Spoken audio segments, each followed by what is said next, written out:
Looks like I found the river. Now where's Gav?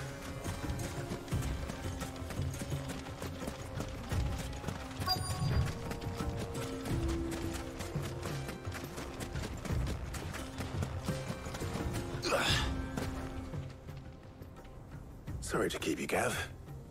Better late than never. I've had a quick scout about, and I reckon round here's our best bet if we want to grab as much of this Stardust stuff as we can. Don't know what Blackthorn's planning to do with it, though. I asked over in Dalamil, and they seem to think it was worthless. But if Stardust is what Blackthorn wants, Stardust is what he'll get. There's plenty of this stuff lying about, just begging to be bagged. Then let's get bagging, shall we? We shall. Race ya.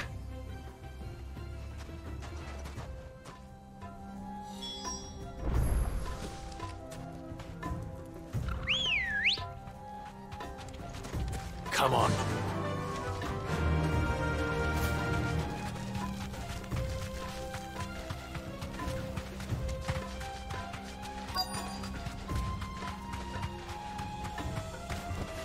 Straight home now.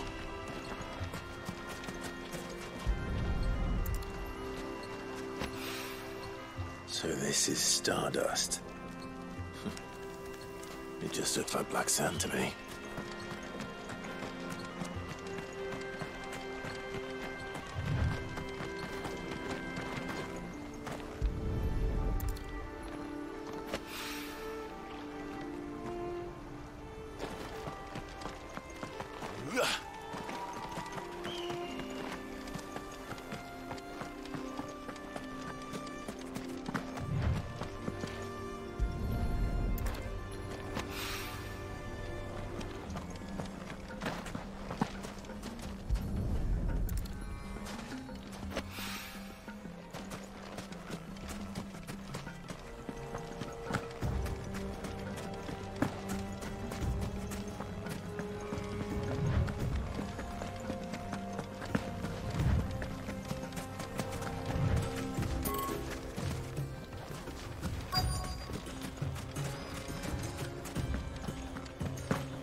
That should be enough for now.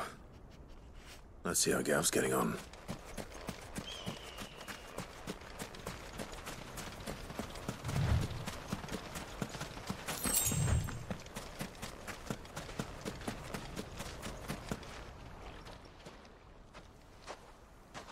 You finished? How much did you get? Enough. I hope.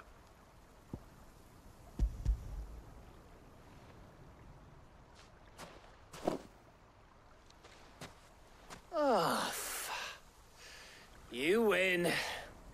That might even be enough for old Blackthorn. Hey, before we go, do you mind if we have a chat?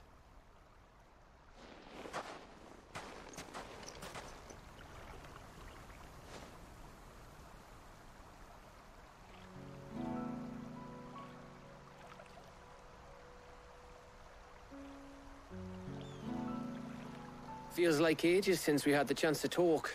You know, man to man like. It does, doesn't it?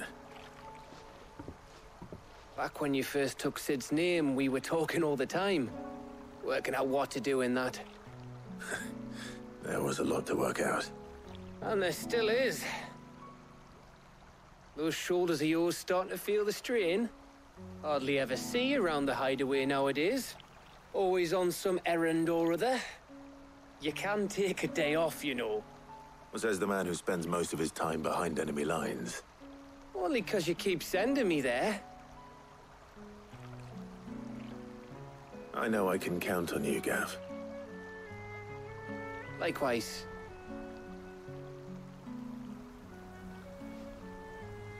So you keep sending me wherever you need to, and I'll keep going.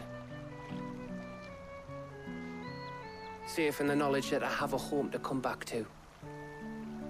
Thanks to you.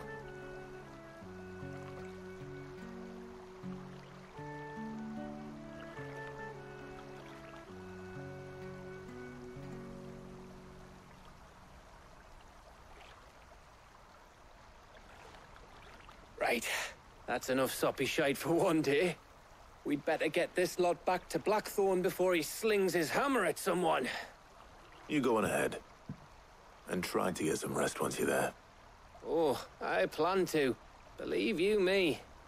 After Blackthorn gets what he needs, of course.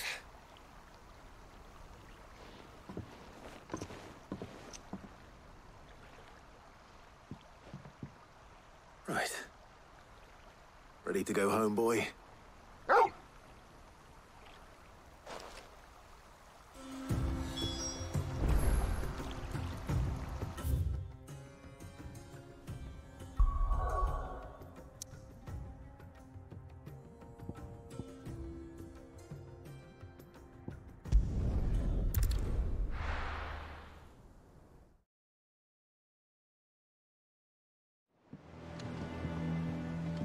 Let's hope this is all Blackthorn needs.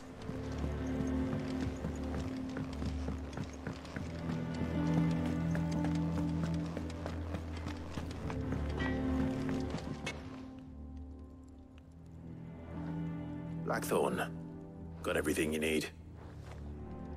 Yeah, I do. Cheers for the stardust. Should be enough to be getting on with. We should go out on maneuvers together more often. You'll be sneaking around on your Todd all the time. I'll make a start on putting this thermal plating together then. It will take some time, mind. So if you've got other things to be getting on with, I could do without you breathing down my neck. Thank you, Blackthorn. I'll let Mid know construction's underway.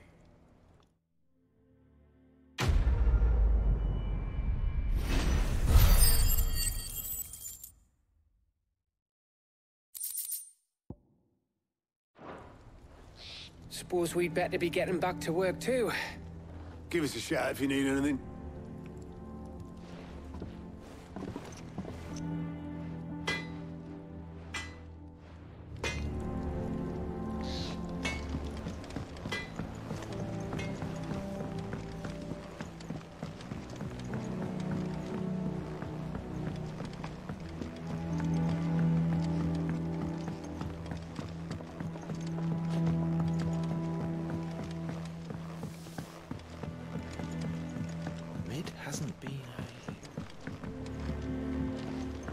Editors started reading books that don't have any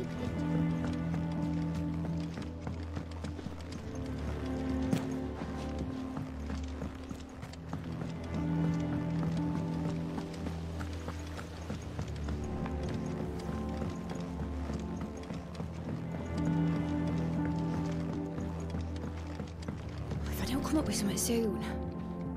You'll be pleased to hear that Blackthorn started work on the plating.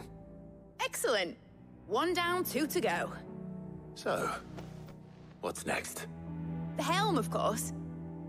For this, we'll be repurposing fallen scrap. Salvage from the ruins? I thought that material was all but impossible to work. Ah, but we don't have to. I'm sorry. Just so happens there's one particular ruin that's broken into exactly the right shape and size pieces for what we need. What's the name back there? I'll give you all the details. What's her name? Right.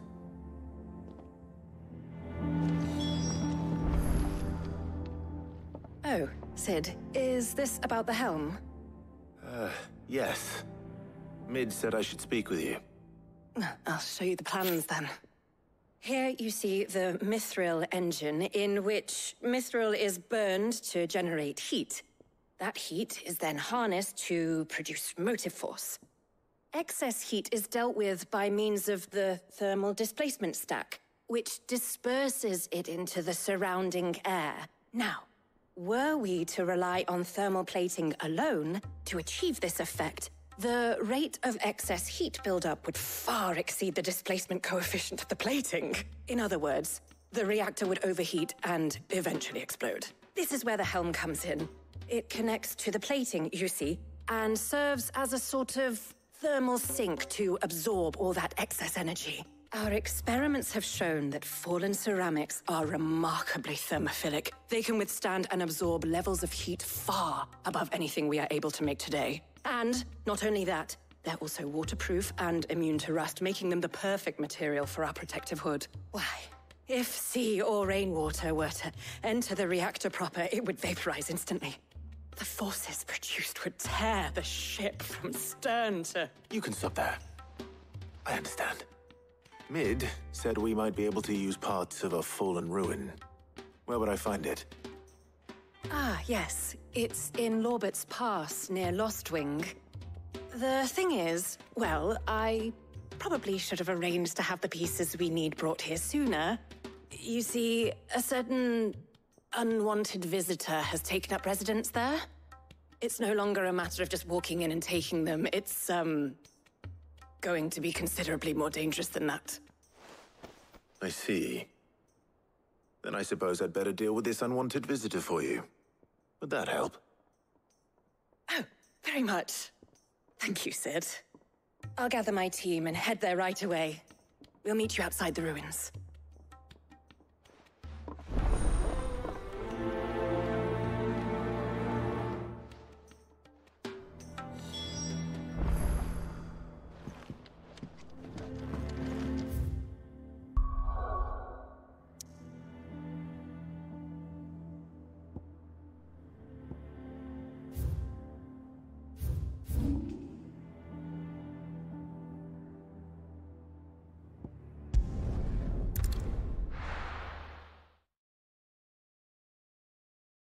I'll be taking you all to a storehouse in the Bales.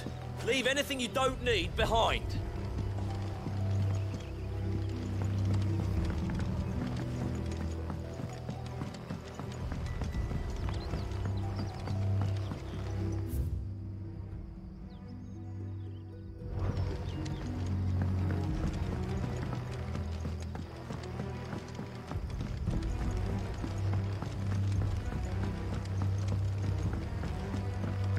What you have to do. That his lordship's vultures should be found circling the village can mean only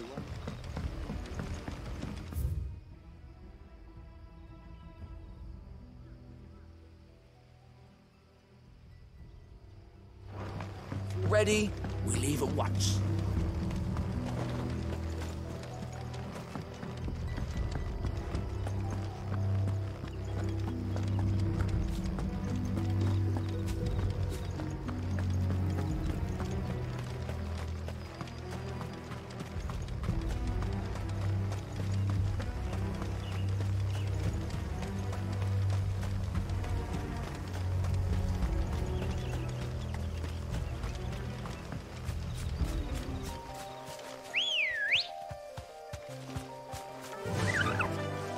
Fly, Ambrosia.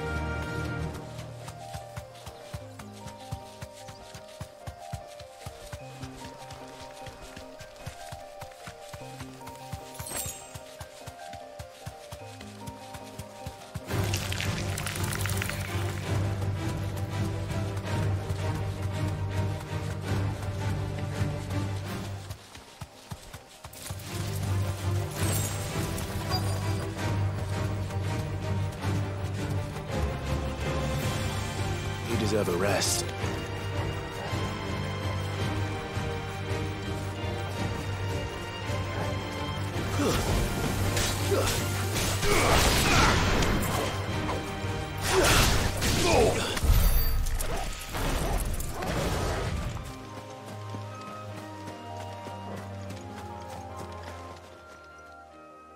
Oh, there you are, Sid. Thanks so much for coming. The, ruins are just over there, as is the creature I told you about, I'd imagine. Would you mind? Of course. I'll be right back.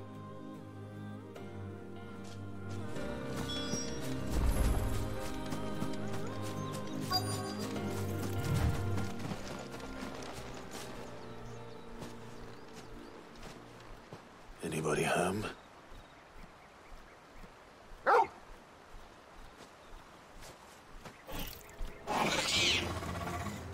This must be our unwanted visitor.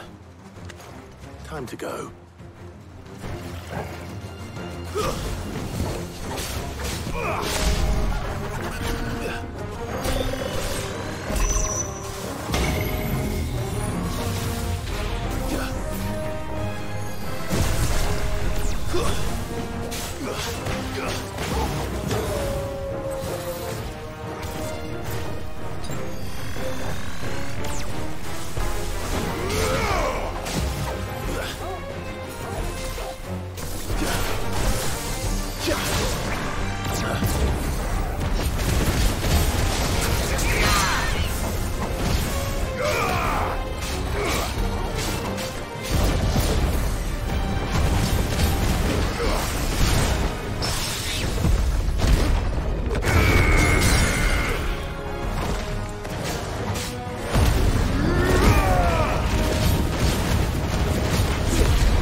The things I do for you, Mid.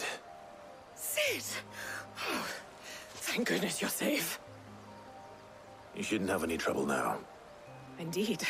Well, don't let us keep you. We'll, see that everything is transported safely back to the hideaway. All right. I'll let Mid know you're on your way.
Editors started reading books that don't have any pictures in.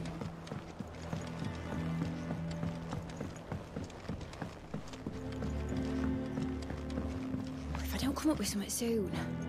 Mid. Helena has recovered the material for the helm. She'll be along shortly. Excellent. Another job well done. And just one remaining. Right.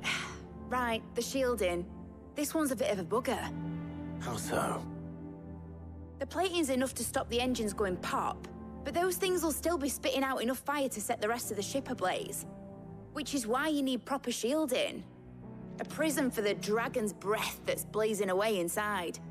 I thought a triple thick layer of tempered steel might do it. Or more of the stuff that the Fallen use, but they'd both be too heavy. The helm and the plating are bulky enough as it is. Add any more weight and the whole ship would be at the bottom of the briny before we'd even started. I need something light.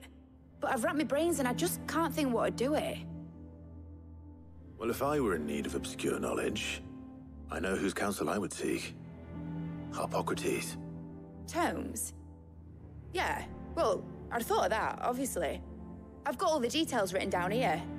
Can you take this to him, see what he makes of it? Right away.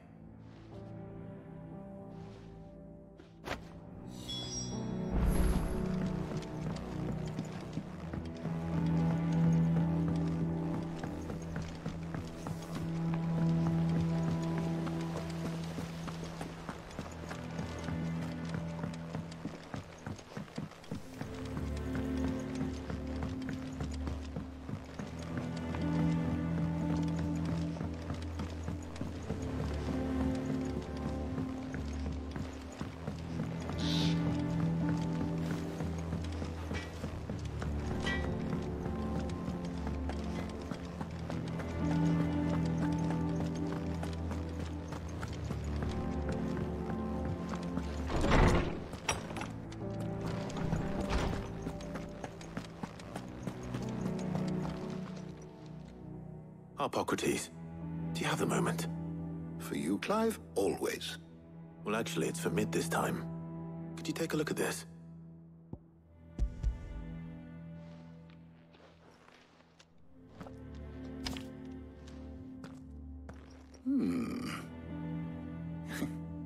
Shielding for a mithril engine? Whatever will that girl think of next? And what are these notes around the edges? She has some specific requirements for the materials.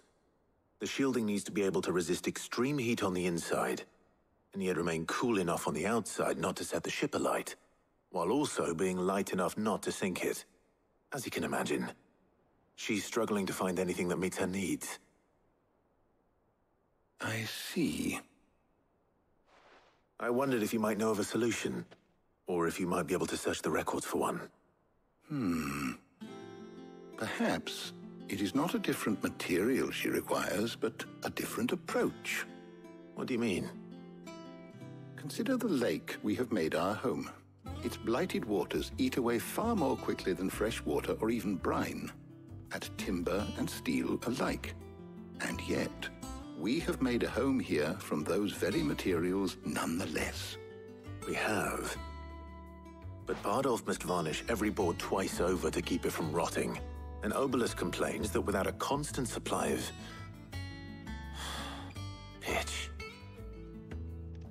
I see. Early Gregorian histories speak of a preparation known as moondew. It is said to be able to resist even the most ferocious flames. Before the dragoons tamed the worms and wyverns of the realm, nobles would daub their castle walls with it in order to guard against dragonfire. So if we could recreate it...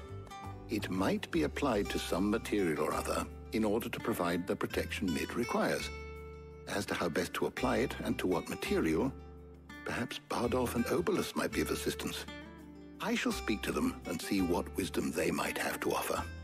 If you would be so kind as to procure the necessary ingredients, I shall discuss the specifics of how it might be most effectively put to use with our two friends. The knowledge of the past may yet prove useful to we of the modern era. Thank you, Hippocrates. And since you're asking others to help you, perhaps I should too.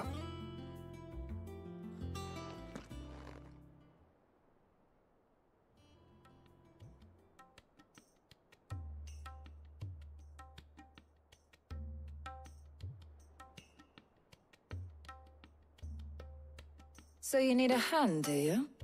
We do. I'll be heading to market for the ingredients we need. I could do with some help. And some company, too. The other can assist me in researching how best to prepare the shielding itself. Can we count on your aid?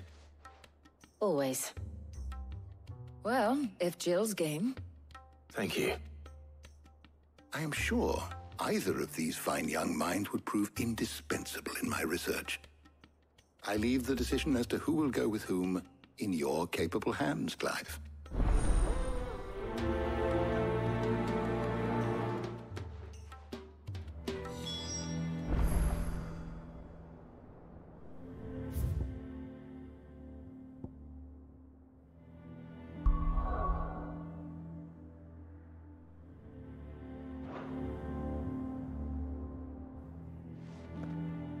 So, Clive, have you made your decision?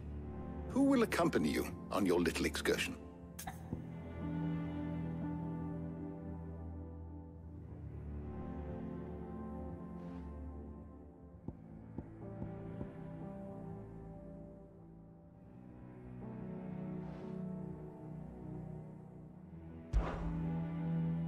Very well.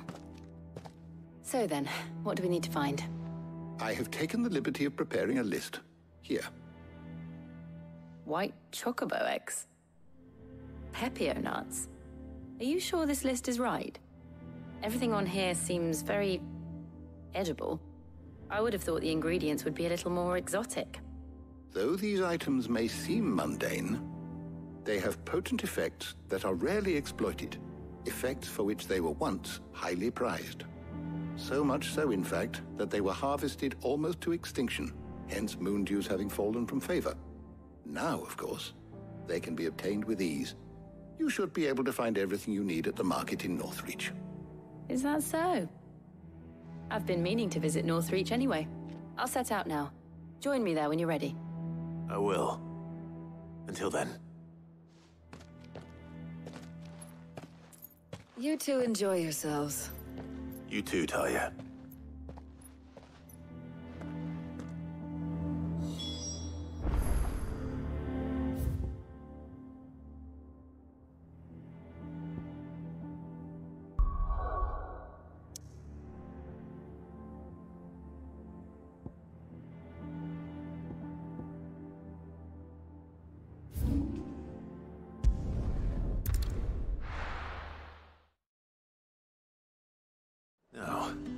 Where's Jill? Keep them pilchards nice and chilled. I won't have... Are those Pepio nuts? How goes the hunt for ingredients? I've only just started. I'm sure everything we need is somewhere amongst all these stalls, though. Why don't we split up and see? We'll take a couple of ingredients each. All right. What am I looking for? How about you look for the Pepio nuts and some garlic? I'll find the other things we need. We can meet by the gate when we're finished.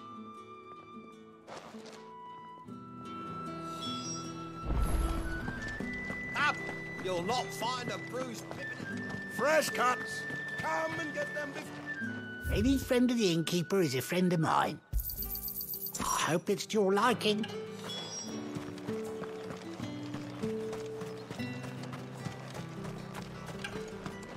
Buy, sell, or be gone. That's everything. Let's see how Jill's getting on.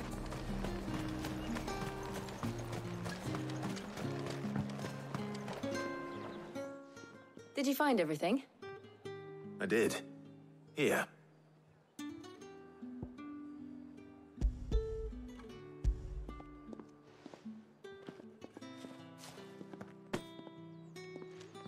Garlic and Pepio nuts. Perfect. Now, all that remains is for Harpocrates to somehow turn all this into what Mid needs to keep her engine cool.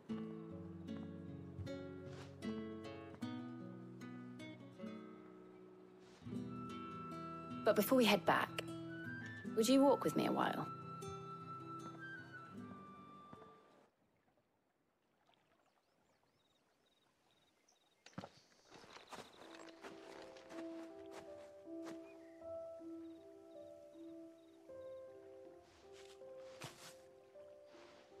Thank you for asking me to help you today. It makes a nice change. It does. It's good to get away from all the battle and bloodshed for once. Just being here reminds me of when we were children. Do you remember? Walking down Market Street in Rosalith, taking in the sights and smells. How could I forget? What with Torgal's antics. Remember how his nose would prick up at the scent of sausages? He'd go racing away and we'd have to go running after him. We wouldn't catch you now, would we, boy? Was there anything you wanted to buy for yourself while we're here? There was, yes. Well, sort of. Molly in the kitchens told me about a place that sells particularly good pies. Thought you might like to share one with me. I would. Thank you. And I saw some bread.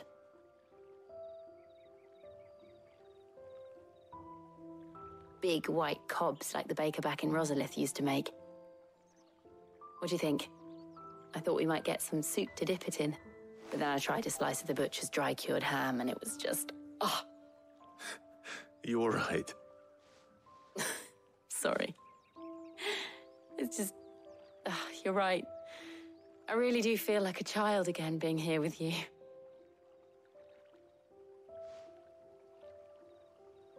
Clive. Is it wrong of me to enjoy this? No, Jill. This is how life should be. And it's how our lives will be when our work is finally done. When we can live on our own terms. I hope so. Thank you, Clive.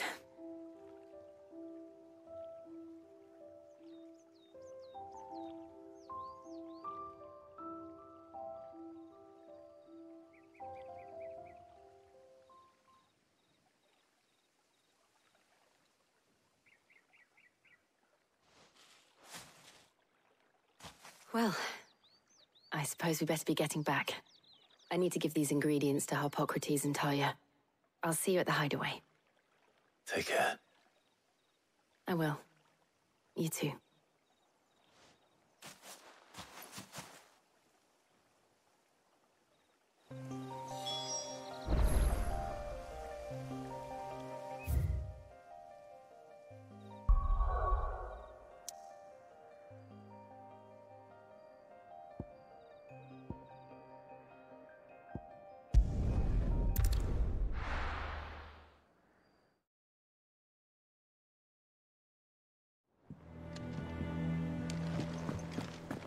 wonder how Hippocrates is getting on with the moon dew.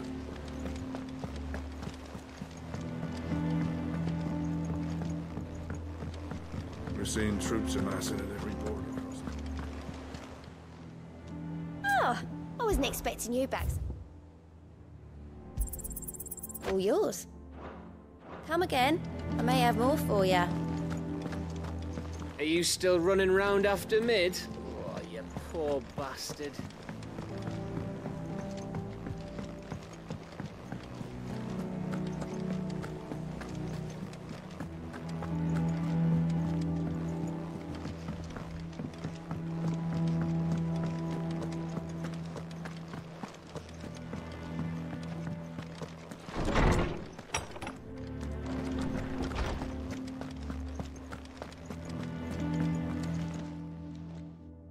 How's work on the shielding progressing, Hippocrates?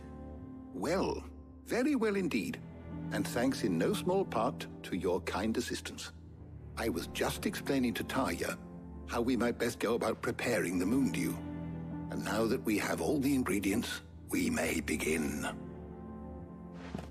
You can count on me. I've mixed more than a few mysterious concoctions in my time. I'm sure you have.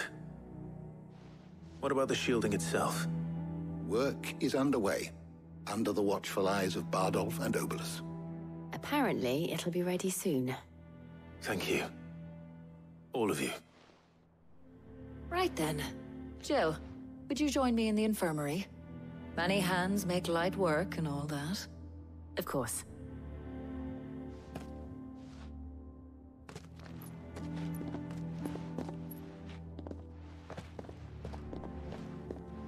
Oh, and Clive, thank you. It was nice just being with you.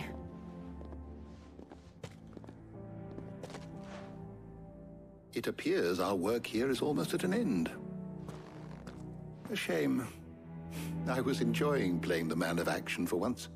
When both the shielding and the moon dew are ready, it will merely be a matter of applying the one to the other. Followed by a rigorous process of testing and retesting, of course. Perhaps someone ought to warn young Mid of that. Leave it to me. Thank you, Hippocrates.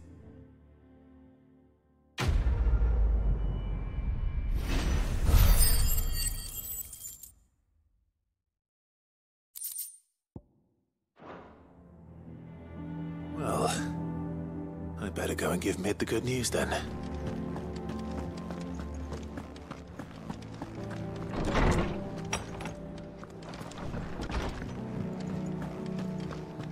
Thanks to Sid.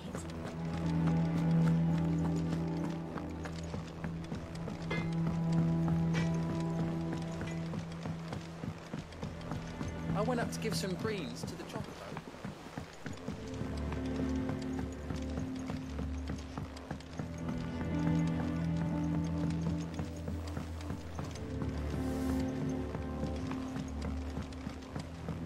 Editors started reading books that don't have any pictures in.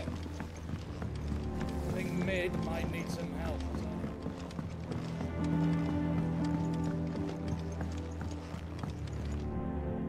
Sorry to keep you waiting, Mid. But you'll be pleased to know that work on the shielding is underway. You found something for it? In a manner of speaking, Hippocrates knew of a substance that's highly resistant to heat.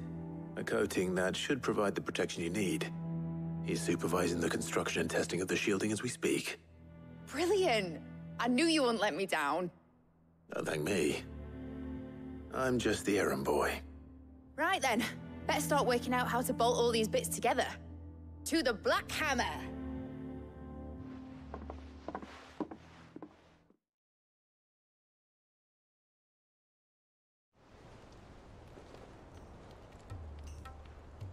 You know, when I got into the smithing game, I thought I'd be making swords and shields, not thermal bleeding didgeridoo-dahs. Displacement stacks. Same difference. Whatever you call it, I ain't putting it together in here. It's cramped enough as it is. Let's take this outside. Mid, you get all the parts lined up on the deck. I'll take care of the rest. On my way! Oh, and bring me the biggest hammer you can find. This is gonna require some precision walloping.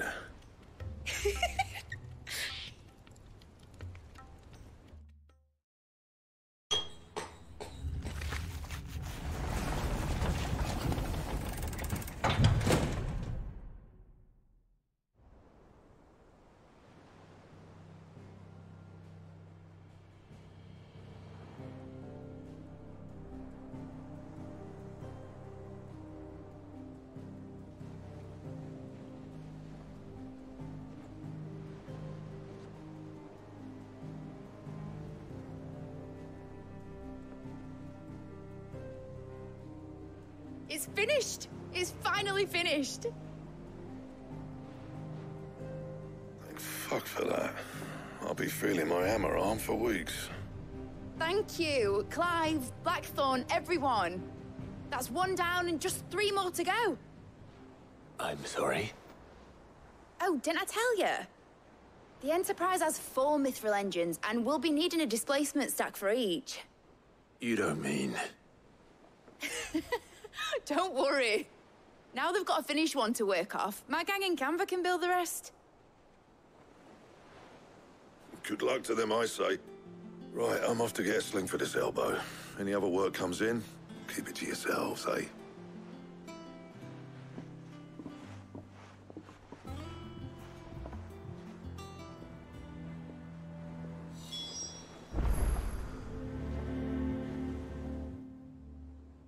What's the matter? Nothing. Just daydreaming. Thinking about the Enterprise sailing off over the horizon to shores unknown. Searching for a land untouched by the Blight. Just like me and my dad planned. So if the worst came to the worst and every scrap of soil in the Twins turned black, we might still have a chance. That's what she was meant to be. You see, one last chance just in case we needed it. But now she's so close to being finished, I've realized I don't want it to be that.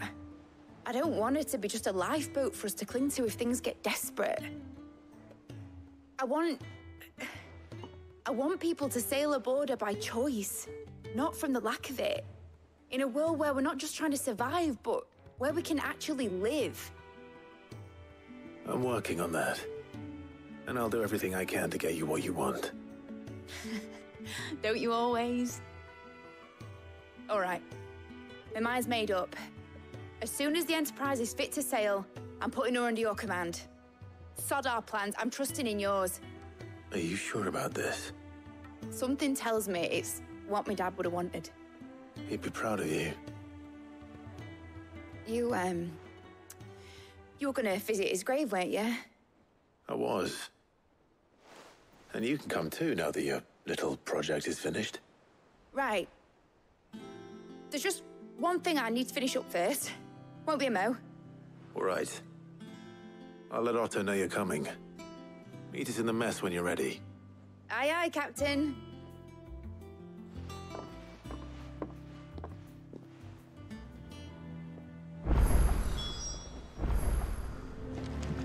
Mid told me she was building a ship. Really? What's a ship?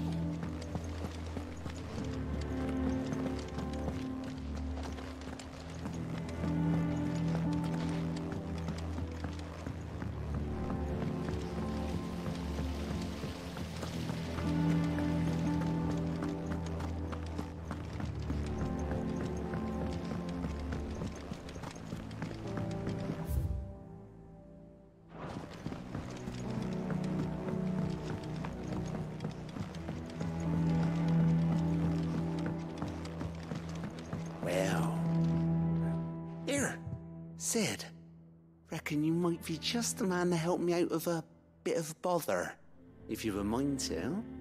Let's hear it. Well, it's about this alembic the Chief's got me making. Lovely bit of kit it is. Bung in a solution you want splitting, and it will separate it out, just like that.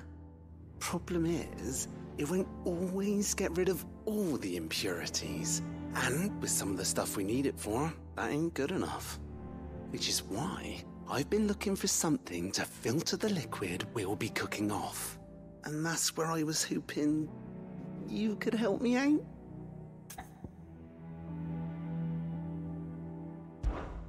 I imagine Ty could get some use out of this alembic too. Distilling medicines and the like. All right. Why not? Proper job! So what exactly do you need for this filter? Nothing but bomb ash'll do, says the chief. Gave me a sample she'd obtained from the university stores. Couldn't believe my eyes. You pour the blackest blight water through it, and it comes out clear as a mountain stream. So, I did a bit of reading about where I might be able to get hold of some. And do you know what I found out? It's only the blimmin' bones of a bomb king. They leave them behind when they die, see? I take it that's where I come in. If you wouldn't mind. I saw a billet on the hunt board for one just the other day.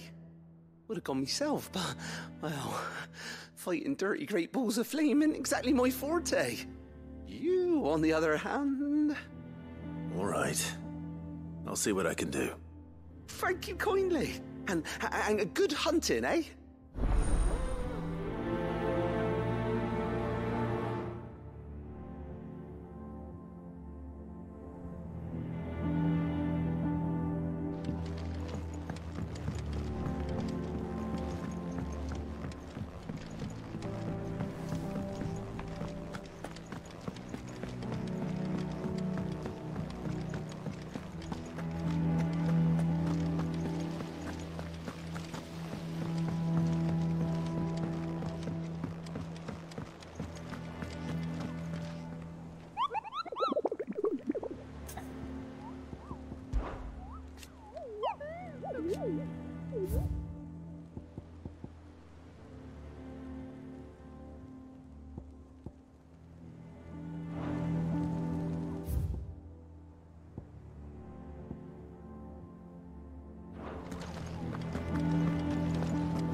Mid told me she was building a ship.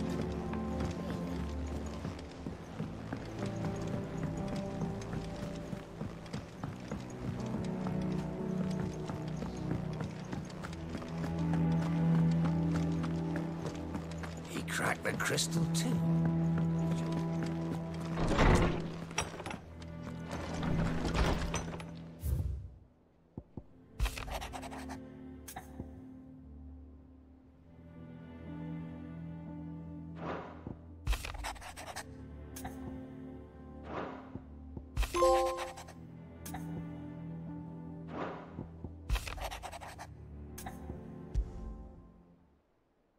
Trouble with the ledgers.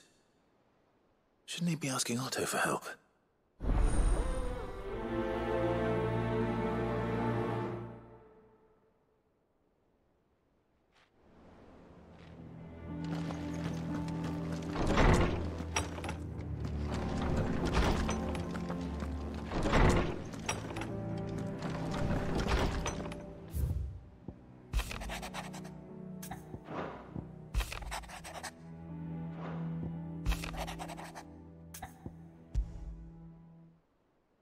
What could be wrong with Torgor? He seemed well enough when I last saw him.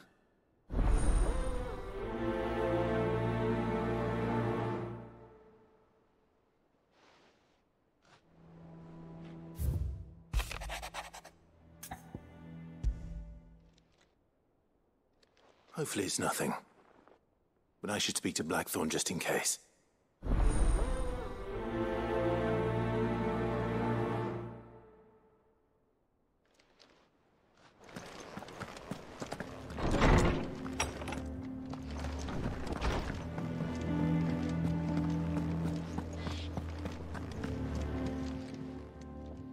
I got your note.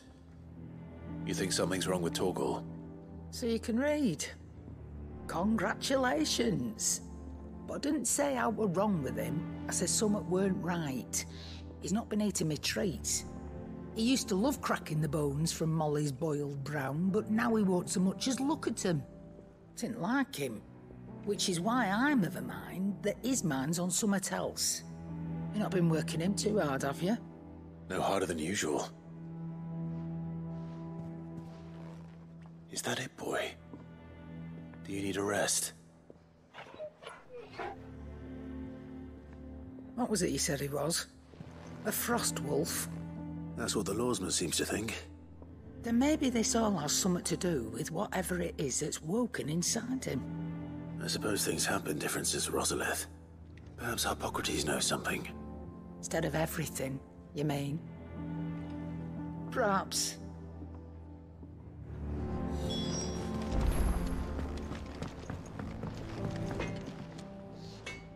Blackthorn, do you have a moment? Not really, no. This won't take long. I just wanted to ask how you're getting on. August was worried about you, that you might still be doubting your craft, even after learning the trick of that cuirass. Is there something else weighing on your mind? Perhaps sharing your thoughts might help. That bastard's like a dog with a bone. Still, he's got a keen eye, I'll give him that. He's just, well, Karen showed me something. Something I've never seen before. And that was? A sword. An odd-looking thing with a single-edged blade. The metal itself wasn't anything to write home about, but fuck me. The edge on it. You could slice a man clean in two with a weapon like that, and he'd be halfway home before he even realised he'd been cut. So that's what's troubling you? Nah. Not troubling me exactly. More distracting. Can't stop thinking, how do you get an edge that sharp? It's driving me mad. And if you knew how to do it, we could arm the curse breakers with even better blades. That's about the size of it, yeah. I'll see what I can find out. Sharper swords are always welcome. And we can't have our master blacksmith being distracted. You're a soft touch, you know that. But I can't say I'm not grateful for it. Good luck, eh? Thank you. Let's see what Karen knows about this sword.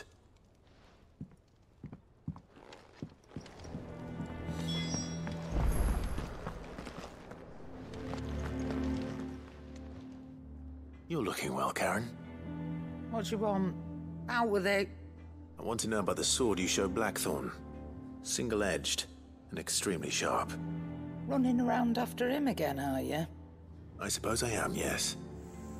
But I need to help him find out how to work an edge like that. It's driving him to distraction. Little wonder, I suppose. There's not many like that make it as far as the twins, and those that do go straight into private collections. Which made it nice and easy finding a buyer. Can you tell me who bought it? Where is it now? You think I tell people who my clients are? Suppose you're not likely to go nicking him off me, are you now? Fine. If you stop mooning at me like that. Lord Ignac's the man you want. Dalmekian bloke. Collects weapons and the like. And he's got more money than sense, which is why he's one of my favourite clients. Reckon he'll still be at the inn in Dalamil, where I left him. Thank you, Karen. Oh, and he's a touch eccentric, if you take my meaning. I appreciate the warning.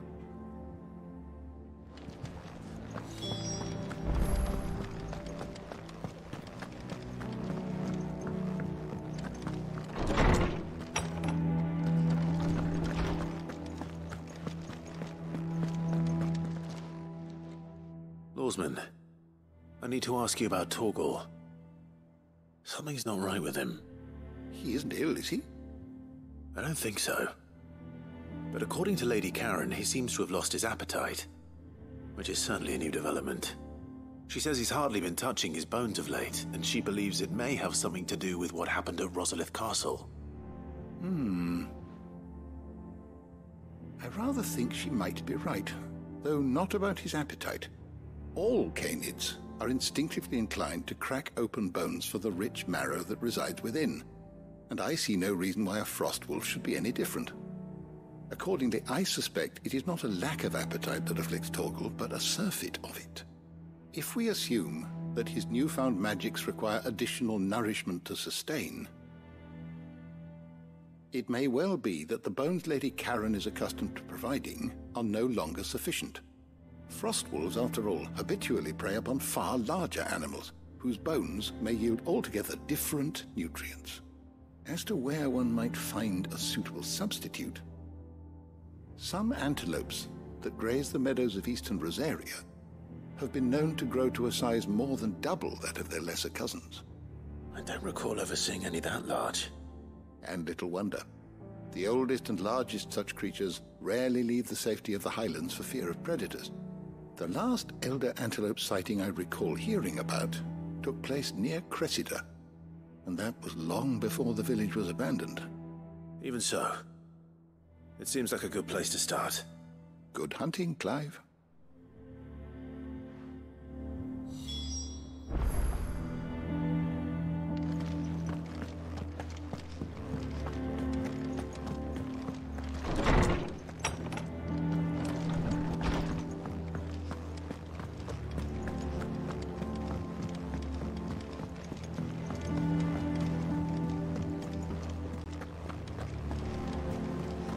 Is that the thing Tomes helped to build?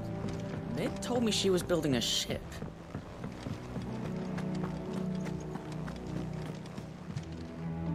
Clive, did you get my letter? That's why I'm here. Shh. Otto might be listening.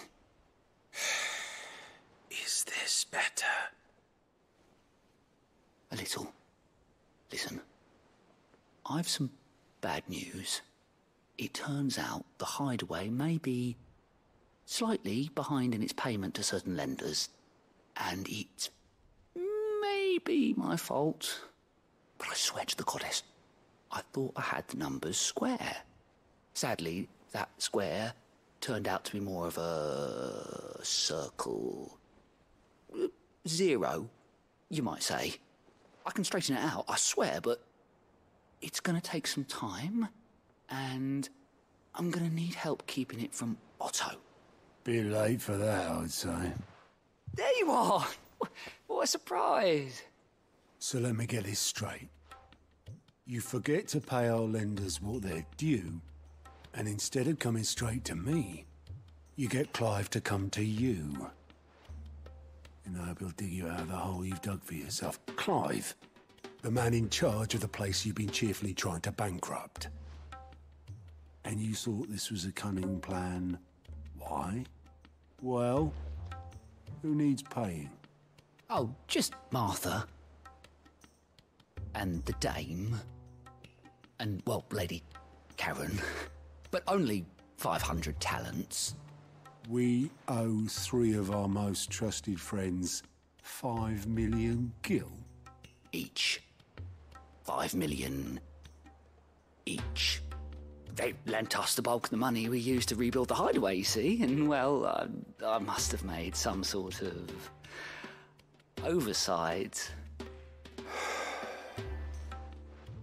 Those ledgers were my responsibility, and it was my decision to entrust them to you. This is my fault. Do we have that much to hand? I can always ask my uncle. No, we don't. And no, you won't. We've lightened Lord Rosfield's purse enough. After the king's ransom we had off him, he deserves better than to see our begging bowl. Besides, we'll need to learn to stand on our own if we're gonna make this work. All right. But that doesn't mean you have to shoulder the burden yourself. Is there anything I can do to help? There might be. How'd you fancy taking these to Martha and the dame? Rocks. Rocks, he says. Worth 1,000 talents apiece, these are. A little something Sid and I set aside for when times got lean. And I reckon 15 million in overdue debt probably qualifies. I just hope our associates' eyes are a bit more discerning than yours. I'm sure there will be. Should be me making the rounds, really. But you know how it is with this place. Orders to bark, arses to wipe, and all that. I know. Which is why I don't mind going in your place. Go. Do you know why I only gave Master Clive here 2 star rubies? Because you'd rather Lady Karen killed me. Because I'd rather Lady Karen killed you. Yes. Well, I suppose this is goodbye then. Don't worry. I'm sure Karen will understand. Really? Do you think so? No, I don't.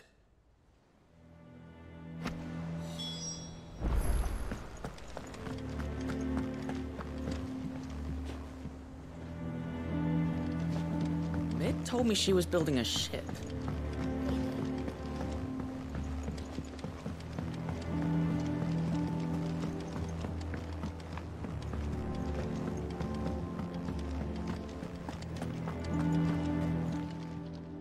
Is it business or pleasure? Ta-ra, then.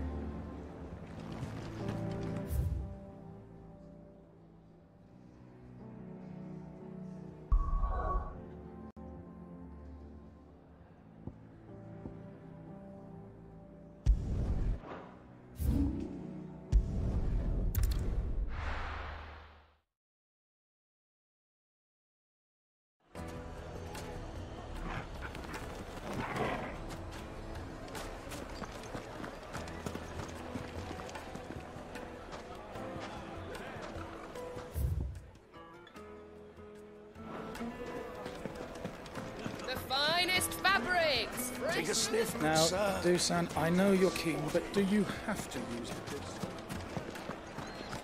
People take notice of wealthy men. Shouldn't be too hard to track down Karen's collector. The Zendrate's fang is gone. The whole mother crystal gone. Yeah. What are we gonna do? Listen, I've got this theory.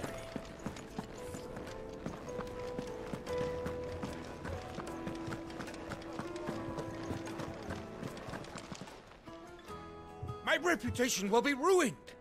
Ruined! Calm yourself, Lord Ignac, I beg of you, before you do yourself a mischief. Pardon the intrusion, but... Out! Get out! I paid for these rooms so I wouldn't be disturbed. Leave me be! Please, allow me to apologize. His lordship is going through a difficult time, and he's never been fond of guests arriving unannounced. Radim! Get rid of the filthy oaf this instant! Very good, Lord Ignac. Would you mind stepping outside for a moment?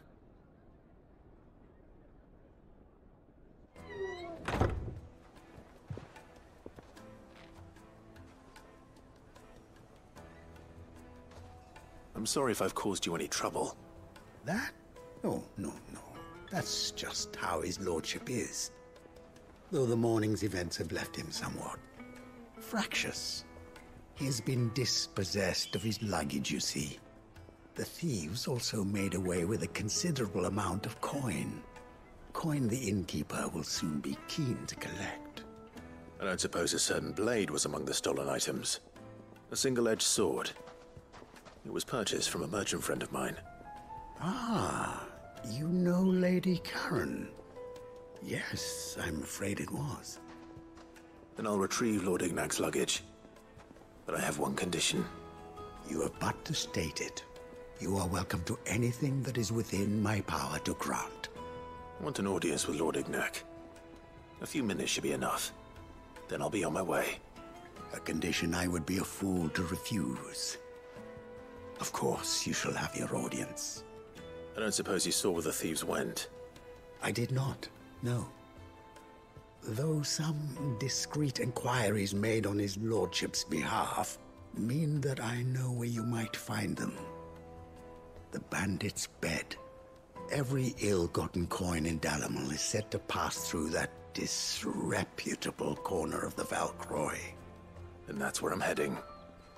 I shall speak to Lord Ignac in your absence, and arrange for an audience upon your triumphant return. That will be very kind of you. Farewell, and best of luck.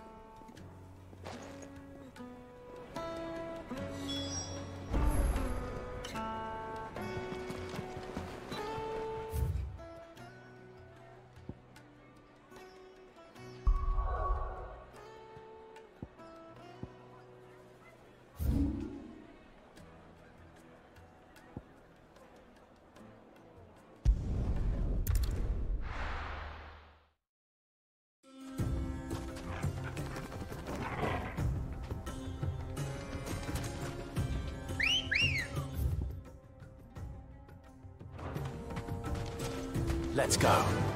Fly, Ambrosia.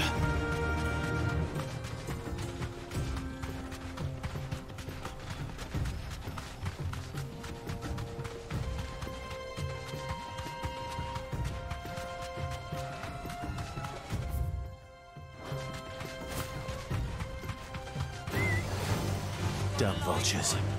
Preying on the trade caravans. You've picked the wrong target.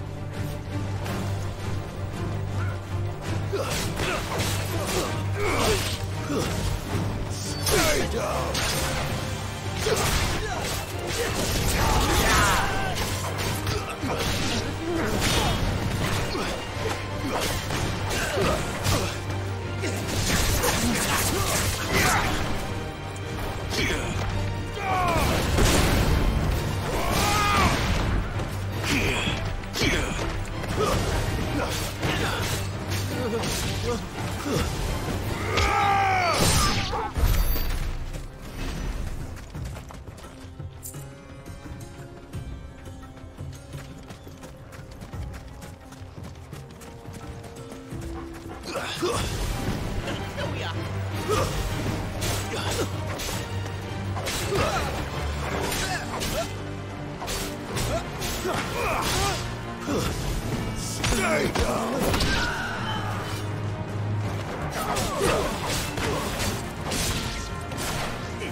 This one.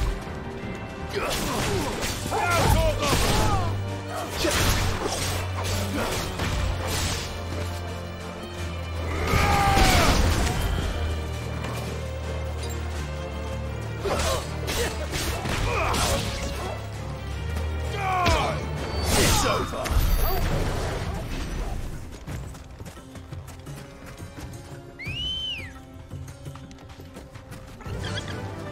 Run like the wind.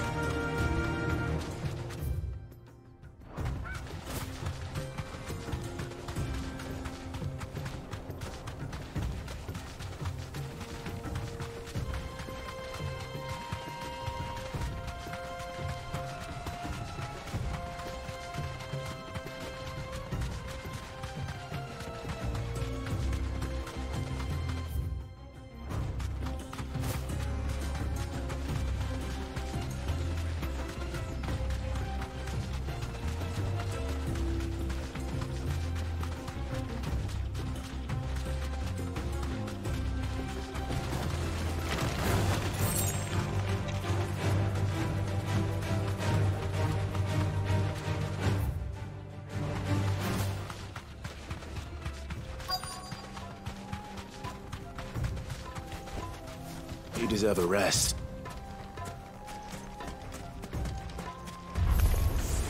We've got company! Come on, lads, let's tear the bastard's head off!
This must be Ignac's luggage.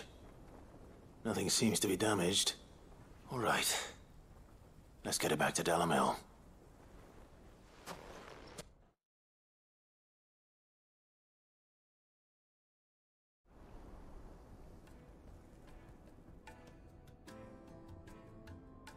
I hear I have you to thank for the return of my effects. What shall I call you, my good man? Wyvern.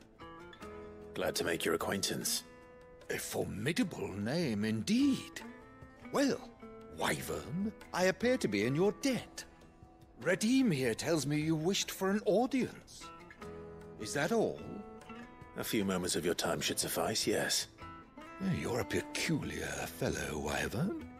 All right, speak. Master Wyvern was wondering if you could tell him about a certain single-edged sword you recently acquired. Oh, a true work of art, that one. Karen drove me hard on the price, but I would have sold her Radim here to get my hands on that sword. It was made in the Outer Isles, far beyond the Twins, and is used exclusively by the practitioners of a unique school of swordsmanship. They believe no combat should ever exceed a single strike, and hone their blades to such perfection that none ever does. Each sword is made for that one perfect stroke, and for that stroke only. They crack upon a second blow. There's a brutal sort of beauty to it, really. But how do they hone such an edge? Fine question. Why, they use a whetstone, of course. Whetstones, rather. A whole array of them, ranging from the coarse to the fine. 10,000 licks with the sharpening stone, then 10,000 more. But it is the final stone which lends the blade its legendary sharpness. A mineral quite foreign to this great realm of ours. And that is the key. The secret ingredient. Wyvern, it occurs to me that my little lecture is hardly equal to services rendered. Take this, together with my regards. The very stone of which I spoke, far rarer among collectors than even the blade itself, and a far more fitting payment. Thank you. Pardon the intrusion, my lordship. However, it is long past time we prepared ourselves to depart. So it is. I am locked in bitter competition with a rival collector of curiosities. I am one step ahead of the unscrupulous scoundrel, but he is hard at my heels. Are there many other collectors out there? Too many to count, but only one do I consider my nemesis. Lord Byron Rosfield. And is a perennial thorn in my side. I can imagine. Farewell, Wyvern. May our paths cross again. Radim, we mustn't dawdle.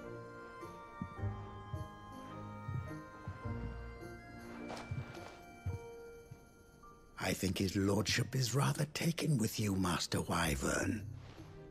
Thank you again for your assistance. Coming, my lordship. I'll be right there.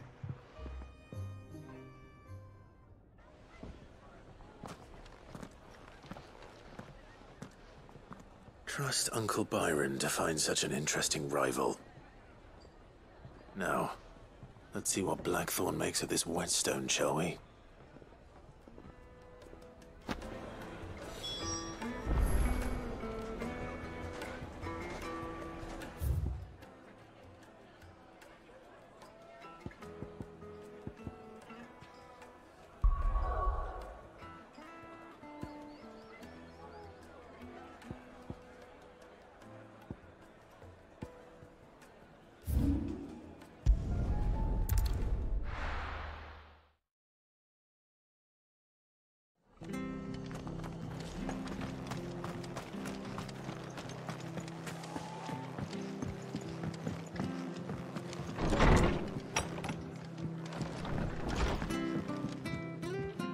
Clive, we weren't expecting you.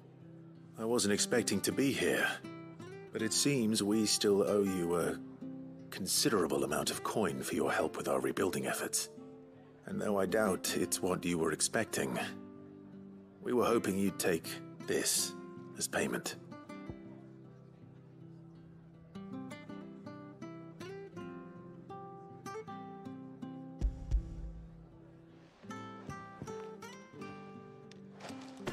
A star ruby? I can't accept this. It's worth at least twice what you owe me. More if you can find yourself the right buyer. Think of the difference as interest. Interest? If word got out I charged that much, no one would ever borrow from me again. Anyway, why are you the one here asking me about this? I'd have expected Otto. Bit much sending the Lord Marquis out to settle your debts, isn't it? The old goat working himself to death again? Something like that. Most days I think he's the only reason the hideaway's still standing. Same as always, eh? Back when the place was nothing but a twinkle in the eye of a recently retired Lord Commander, word is he was the first one Sid reached out to. Probably knew that without his strong arm and level head, the idea would never get off the ground. Sid may have been the face of the hideaway, but Otto's always been the backbone. And when Sid passed away, we were all worried that would be the end of it. That Otto would just give up. His death was hard on everyone. But it must have hit Otto hardest of all. But he didn't give up, did he? Quite the opposite, in fact. If I recall, he was the one who nominated you as Sid's replacement, and rallied the rest around you. I reckon what he saw in Sid, he saw in you too. And don't we all? Doesn't hurt that you're half as stubborn and twice as handsome, neither. That, and you keep good company. I suppose I do.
It's certainly quiet. If I were a giant antelope, it would seem like just the place.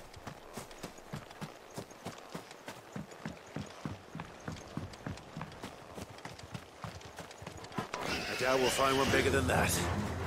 You hungry, Torgal?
Now...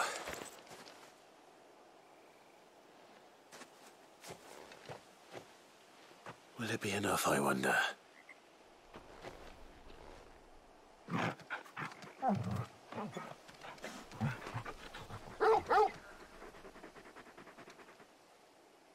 I say that answers my question.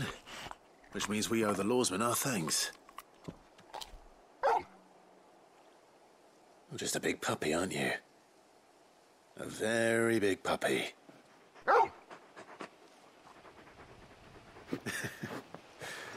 You do know you can take that with you, Torgal. Lady Karen will be relieved to hear you've got your appetite back. Come on, boy.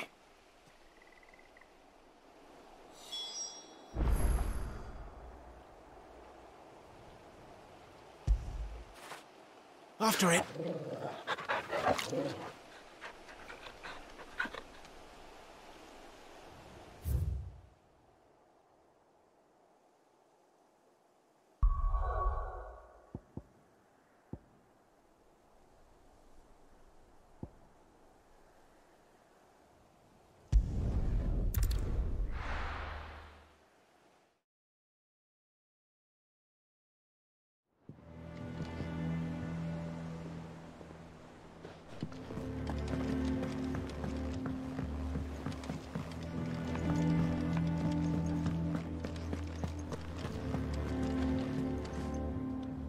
I noticed you and Torgal had gone off somewhere.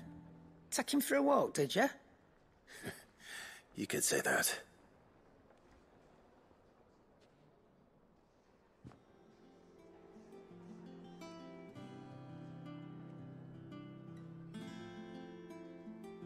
So, Molly's leftovers weren't good enough, eh? That'll teach me for treating you like you're still a pup. All right, no need to shout. Now we know what you're after, I can see about getting some in. Speaking of which, I brought one for later. Can I leave it with you?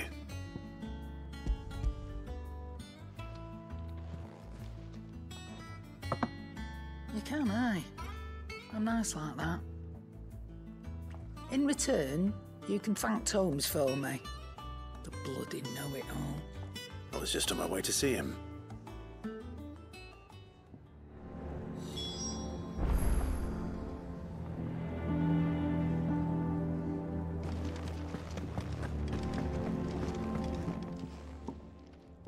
Sorry for the wait, but hopefully you'll agree it was worth it. You learned something about that sword, then? I did better than that.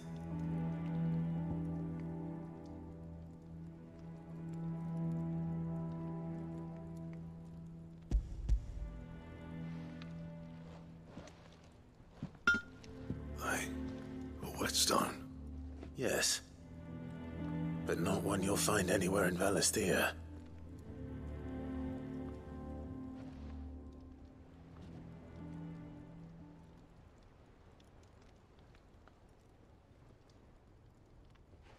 No wonder I couldn't get the same finish on the grinding wheel. One hit and all done, eh? Might not be so bad if all you ever fought were duels. Good luck on the battlefield. Your second opponent would be your last, no matter how good you were. Even so, is there some way it could be used to give the curse breakers an edge? I think so, yeah. With this whetstone and the right kind of steel, I could probably even make a twin of the blade that rattled me. But there'd be no replacing this little rock once I worn it down to a sliver. I reckon we get a dozen swords from it, if that. Swords that the curse breakers wouldn't know how to wield properly, and that would see them through a single fire piece. Nah, no point trying to copy that thing. Be about as much use as a wax anvil.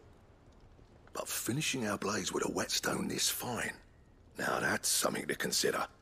And what's finer than fallen masonry, eh? Or more hard-wearing, for that matter. Just imagine it. Good Valisthean steel with an edge as sharp as any found in the Outer Isles. I won't make a copy, nah. I'll make something much better. I'm sure the curse breakers will be delighted. Just don't push yourself too hard. Don't you worry about me, sunshine. I've been working day and night since I was half your age, and I'll still be here when you're long gone. Hey, thanks, Clive. I mean it. I owe you one. August too. It's good to know someone's looking out for me. He'll be happy to hear you said that. And I'll see that my debt to you's paid. First new blade I make's got your name on it. You come and find me when you've got the materials. All right. I will.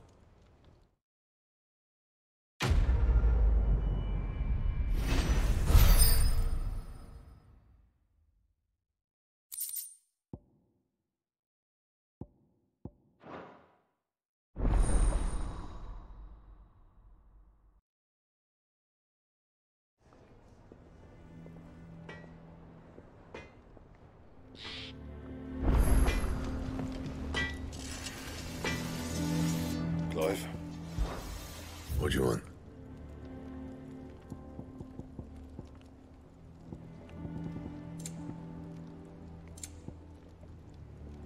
That it? Fine.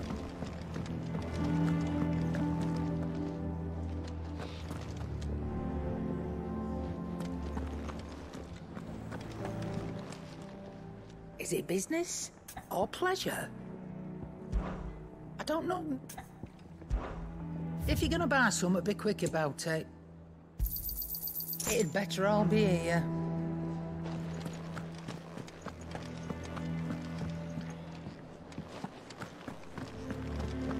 Oh, I'm never drinking again.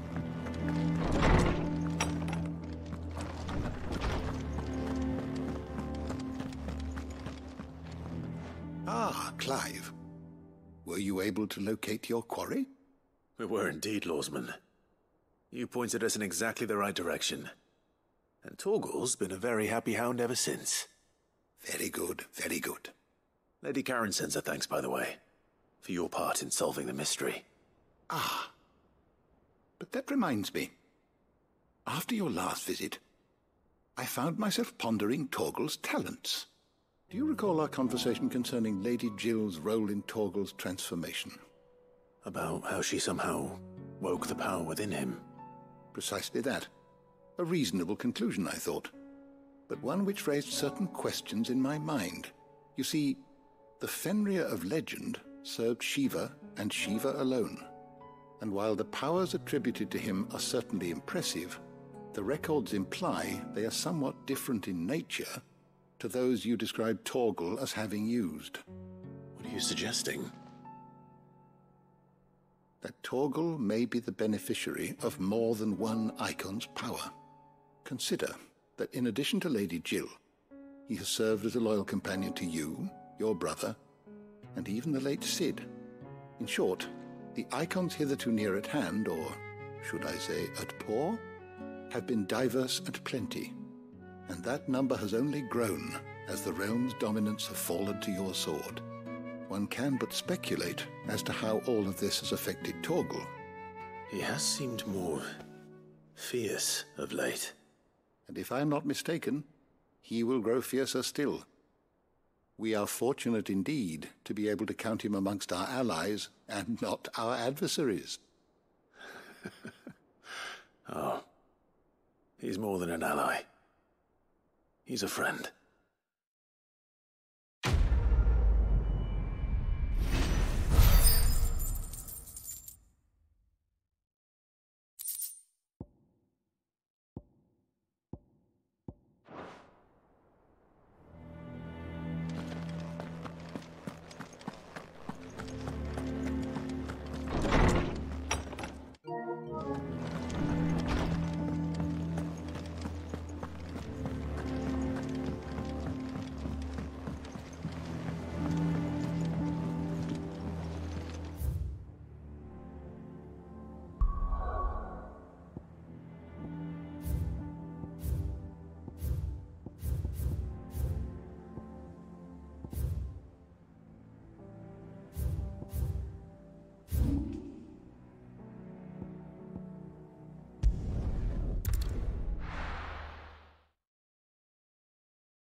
There's talk. How the hell is anyone supposed to...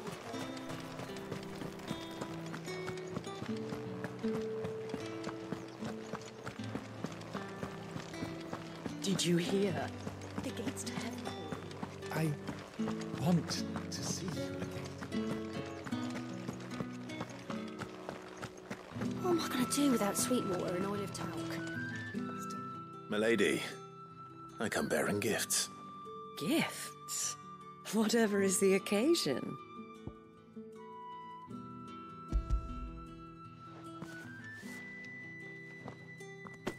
Oh my. Clive, you really have outdone yourself. Otto asked me to give it to you. To settle the Hideaway's debt with the Veil. And to compensate you for the time it took us to do so. You disappoint me, Clive. I thought you might finally be warming to me. Tell Otto he can keep his baubles. I tried to tell him as much the first time around. The man owes me nothing, nor does the Hideaway. My contribution to the restoration effort was made freely and willingly. It was the least I could do. You once told me Sid did you a kindness. I'd like to do the same. Please, accept it. For my sake. And for Otto's. For all of us. For all you've done. It is rather fetching, isn't it? Very well. Otto is lucky to have you, Clive. I doubt anything could ever replace his son. But you and the others at the Hideaway are the closest thing he has to family. Otto had a son. Long ago, yes. Sid told me Otto lost him when he was just a boy, and blamed himself for not being able to stop it. I don't know how it happened, whether there was anything he could have done, but it was clear that it weighed heavily on him. I didn't know. How could you have? I doubt anyone did. Besides Sid, I've never met a man more keen to bear his sorrows in stoic silence. An ill habit, given that both have always been surrounded by friends desperate to help them. I'm beginning to see that.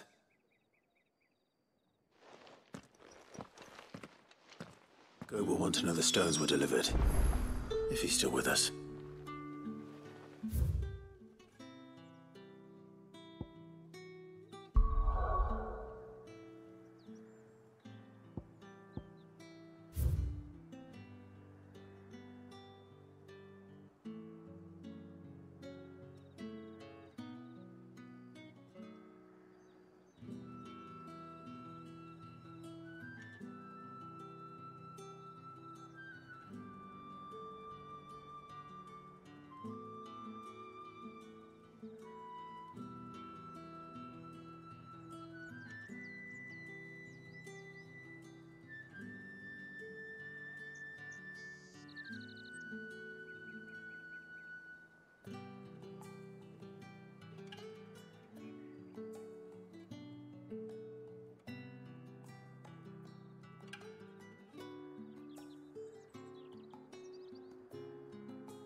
Let's go.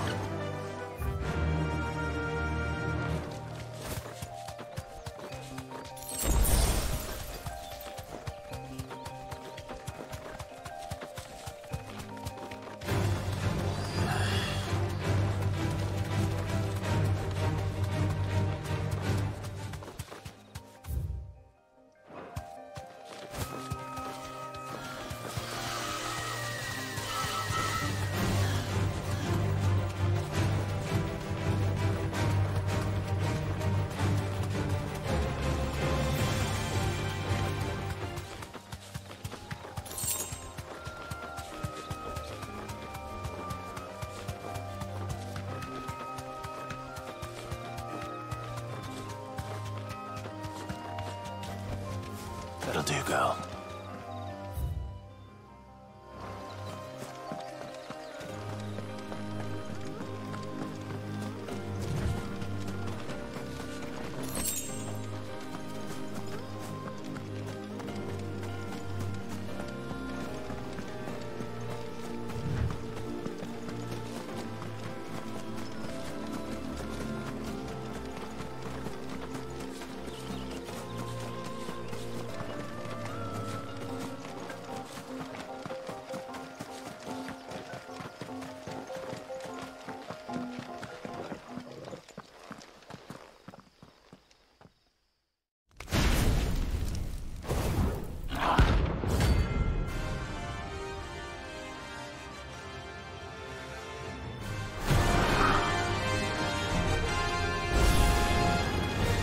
Here. Greetings, Your Majesty.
Your reign is over. Now to collect the ash. This looks like the stuff. Let's see if there's any more.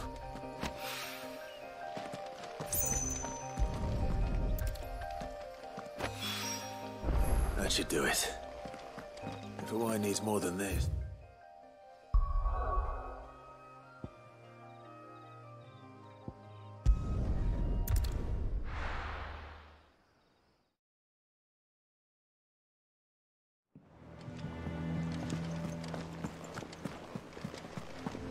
Is that the thing Tomes helped to build? Mid told me she was building a ship.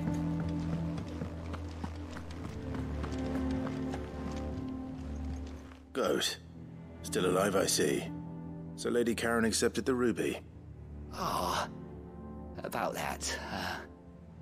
I tried my best, but she was just too stubborn to take it. She threw it right back in my face, in fact, and told me I could stick my stupid stone where the sun don't shine.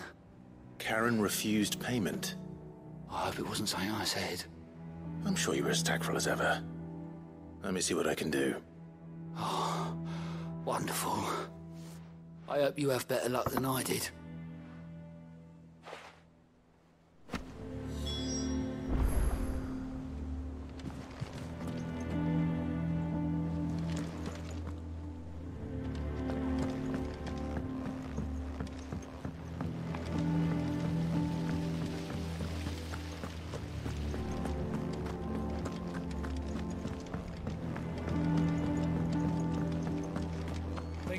Might need some help, Tony.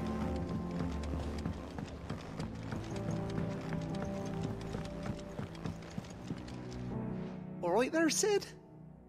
How's that hunt for the bomb ash going? I have it here.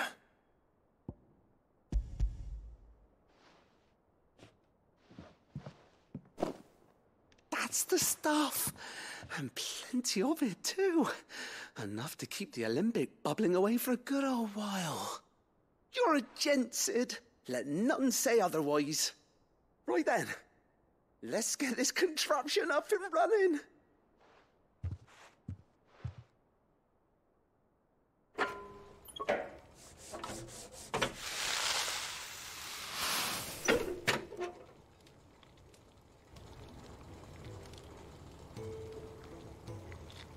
There we have it. The Telemon Alembic. And it works just like the chief said it would. Very impressive. Says the man who cut down a burning boulder. Speaking of which, I still haven't returned the favor. There's no need. The good it will do for the hideaway is reward enough. Don't be silly. Why don't you let me take a look at that bag of yours? The one you keep your potions in. Reckon I could work some magic on that. What kind of magic? Well, we happen to have isolated a substance in our test run of the Alembic that I reckon will make even the toughest lever supple as anything. Thought we might use it to breathe new life into old boots and the like. Save the hideaway a few gil. But I reckon if we slap a bit on your bag, it'll loosen it up enough for you to squeeze in a bottle or two more. Well, it can't hurt to try, I suppose. That's the spirit. Leave it with me. I'll only be a mo.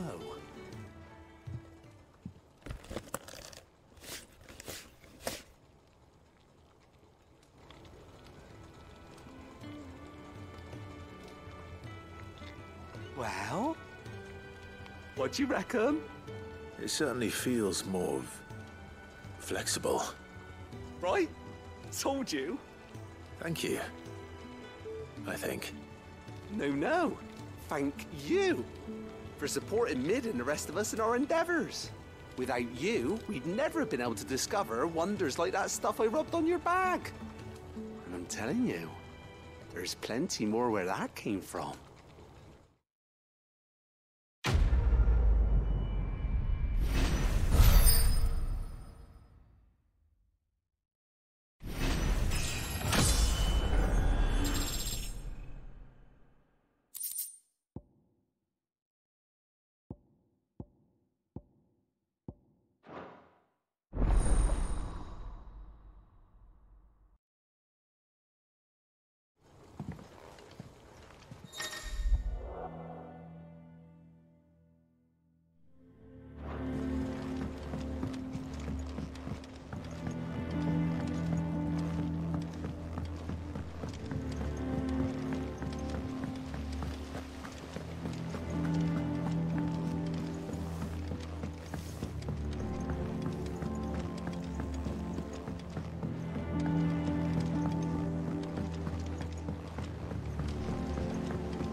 I went up to give some greens to the Chocobo.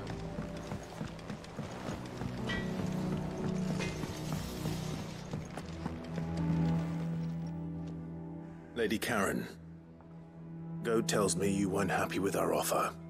Would you prefer the debt was repaid in coin? What debt? I don't recall lending any of you lot me hard-earned gil. I may have tossed a talent or two in the Hideaway's coffers, but those were donations. And you can hardly call it charity if you go asking for it back. Of course not. But one good turn deserves another. And our circumstances have changed. Surely you wouldn't shun the gratitude of a pauper who happened to have become a prince. Oh, so you're a prince now, are you? Fine. But I'm selling it and taking what I'm owed, then you're getting the rest whether you like it or not.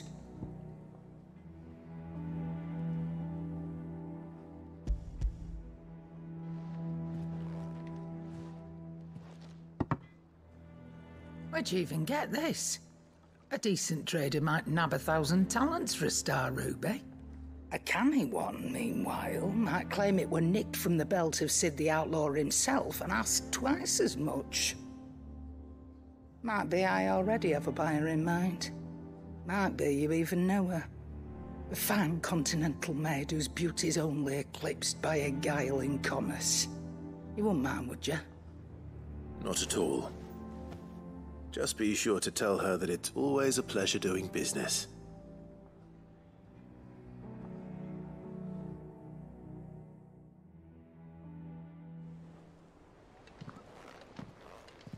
I hear you ended up delivering all 3 stones. Thanks to this lump. I sometimes wonder what I pay you for. Speaking of which, I still haven't been paid last month's wages. Oh, so you remember what's owed to you then? Get your ass behind that disc of yours and don't get up before those ledgers are square. Right away.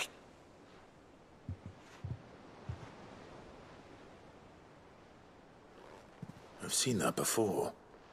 Yeah. Plenty of times. It was the only goblet Sid ever used. Either out of habit, or because the filthy sod couldn't be bothered to find a clean one. I knew so little about him. Like most people. Martha and the Dame both seem to have fond memories of him. Huh. I bet they do. How long did you know Sid before he... Before he died. 20 summers, give or take. Back in the day, I was a purser on a trade ship, which is where I met him. He bought passage to... I forget where. And having nothing better to do on the long nights, we sat up drinking island rum till the morning bell dragged me back to my duties. Quit my post not long after that.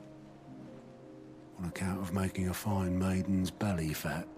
But me and Sid stayed close, promising we'd one day sail the seas again. That was before fate stepped in and said she was having none of it. The magic woke inside my son soon after his first name day, and there was no hiding his knack. Couldn't you and your family have?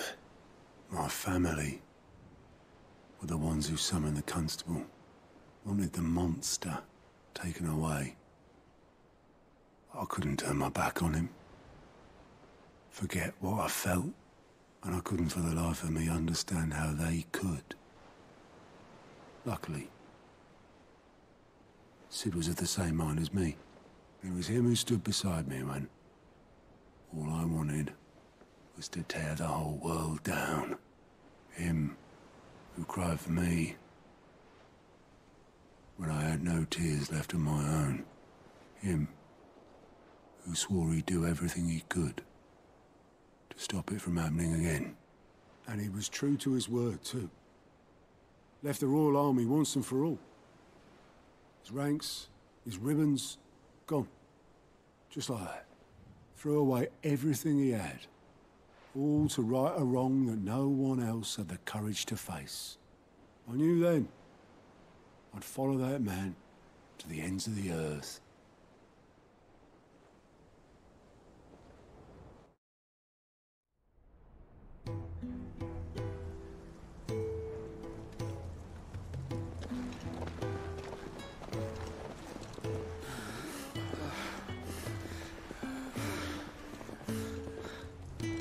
He was always too clever for his own good, was Sid. Saw the world for what it really was, while the rest of us were content to go along with the lie we were shown. And it can't have been easy, bearing that burden alone.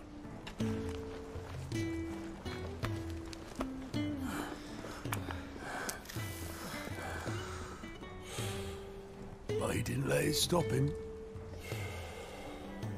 He never lost faith in what he believed was right.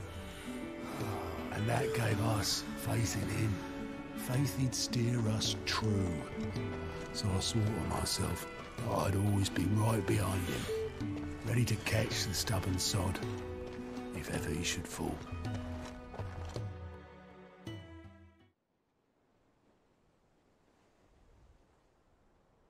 But I couldn't even do that.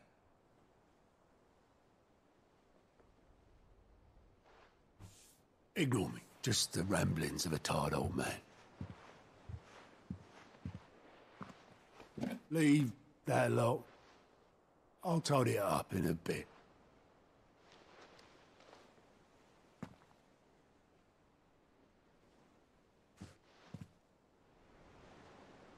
This is Sid's handwriting.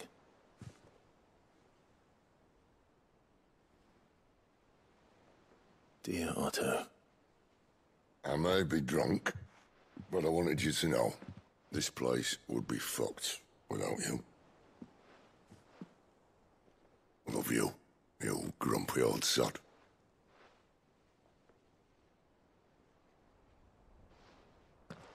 This note. Hmm? What about it? Sid was right. Without you, we'd all be lost.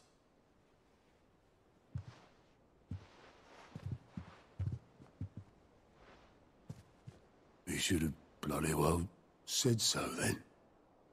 Just once. Before he went. But then, why would he? Him, or anyone? I'd only have told him to piss off.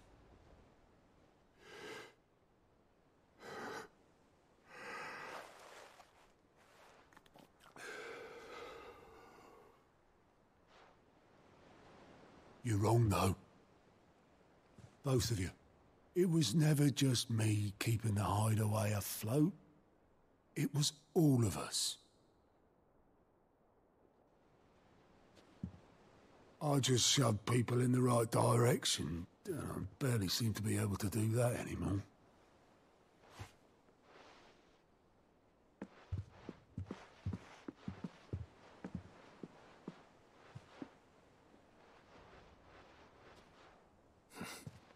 Would you rather go at the helm?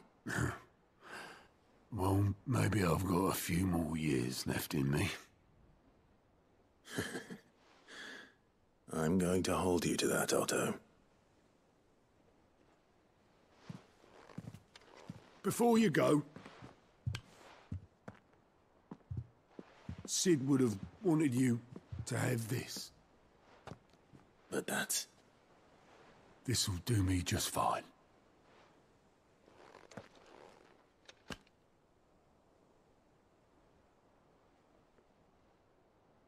Thanks for the ray of sunshine. I'll see if I can't pay you back. Already have.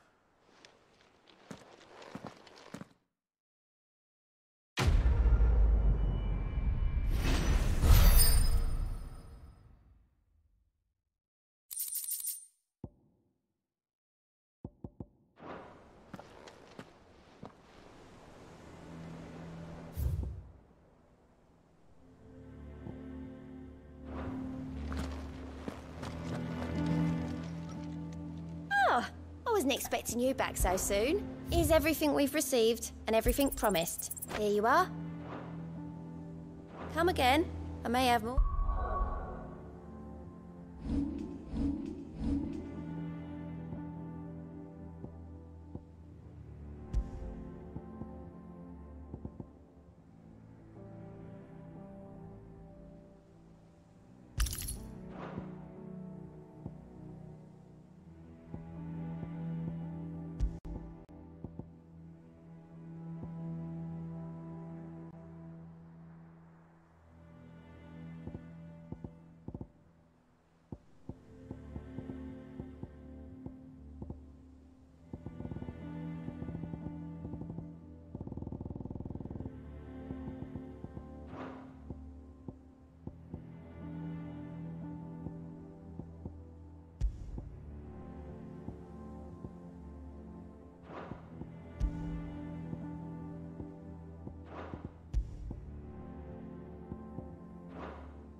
Oh, yeah.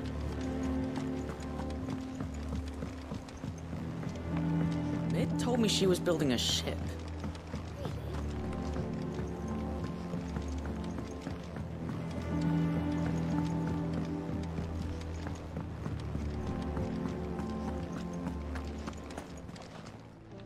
Well, don't just stand there gawping. If you're gonna buy something, be quick about it.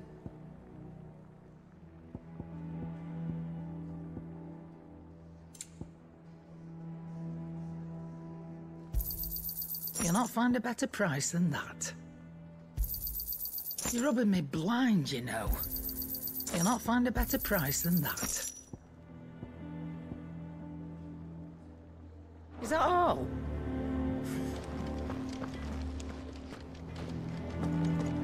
Eikon. But crystal too? You're joking.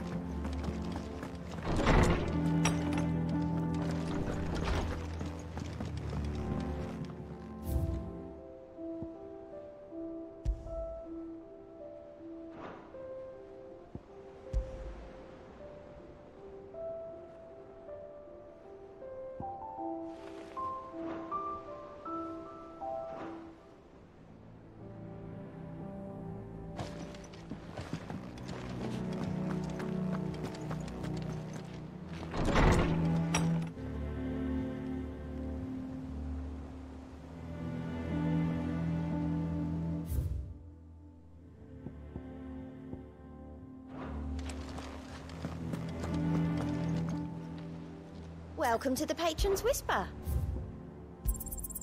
You earned this. Best of luck out there, Sid.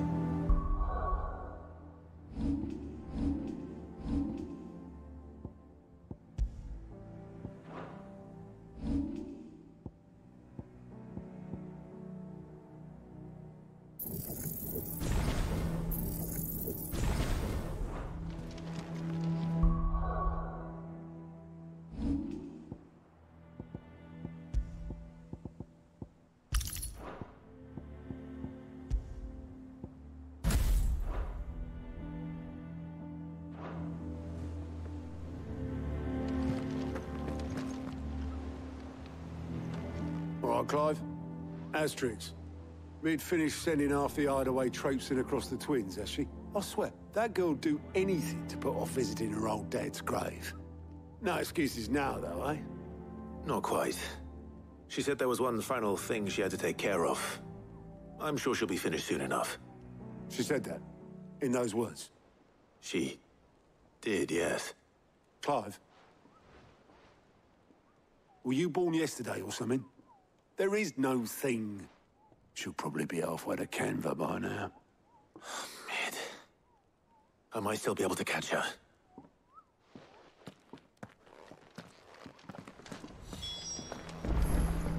Mid told me she was building a ship. Is that the thing Tomes helped to build? Obolus, have you seen Mid? Yep. In a boat, going that way. Then I'm too late. You in a hurry and all, are you? Oh, I offered to take her across, but she wouldn't wait. Just paid for a dinghy and rowed off. Oars going like the clappers. Got some life in her, ain't she? But anyway, I was on my way up to see you, as it happens. Got a letter for you. Urgent, by the sound of it. One of your uncle's men said I was to hand it to you in person, post-bleeding haste. And you're here now. Thank you, Obolus. Don't mention it. What tidings, Uncle?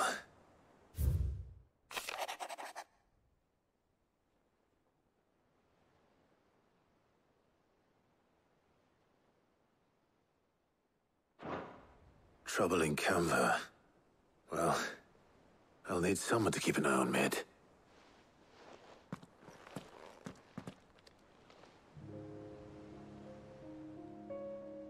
So what? Mid got us to do all the dirty work and then just sailed off into the sunset? It, seems that way. Well, nothing we can do about it now. But next time you plan on visiting Sid, you might want to tie her to something before you suggest it. Ah, don't be so hard on her. Gotta admit, the dirty work was kind of fun. Everyone pitching in and all that bollocks. Just like when we built this place. You're right. Anyway, we all set to head to the old hideaway. I could do with getting to Canva pretty sharpish. Wouldn't do to keep Lord Rosfield of the Seven High Houses waiting now, would it? Not after he asked for me personally. Gav will be leaving with me. Will you mind the place while we're gone? You can count on me. Just be sure to give Sid and the others my regards. All right. Oh, by the way, Jill will be joining us too. She's got some things to take care of, but she'll meet us there. I hope she's telling the truth at least.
Well, Sid,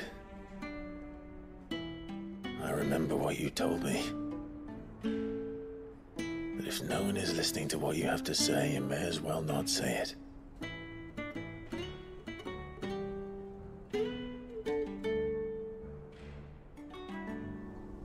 But I will say this, old friend. Hugo Kuka is gone. His shadow looms over us no longer. It's a pity the Phoenix can't be in two places at once.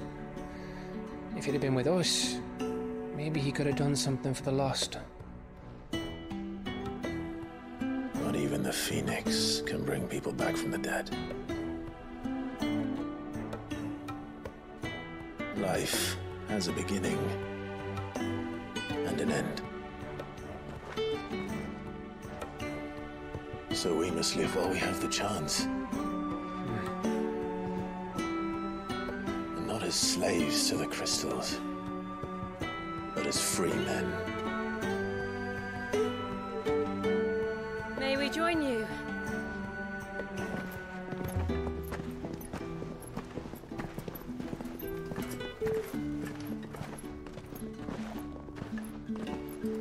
Lady Karen, what a pleasant surprise.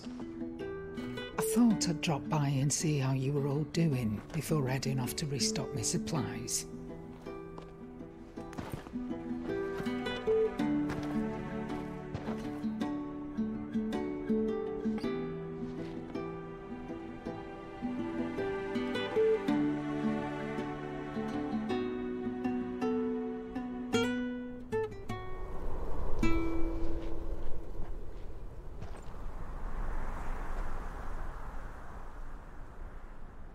It wasn't the most scenic view back then, but it were never as bad as this. I know. The Blight marches on. And soon, there will be no escaping sights like these.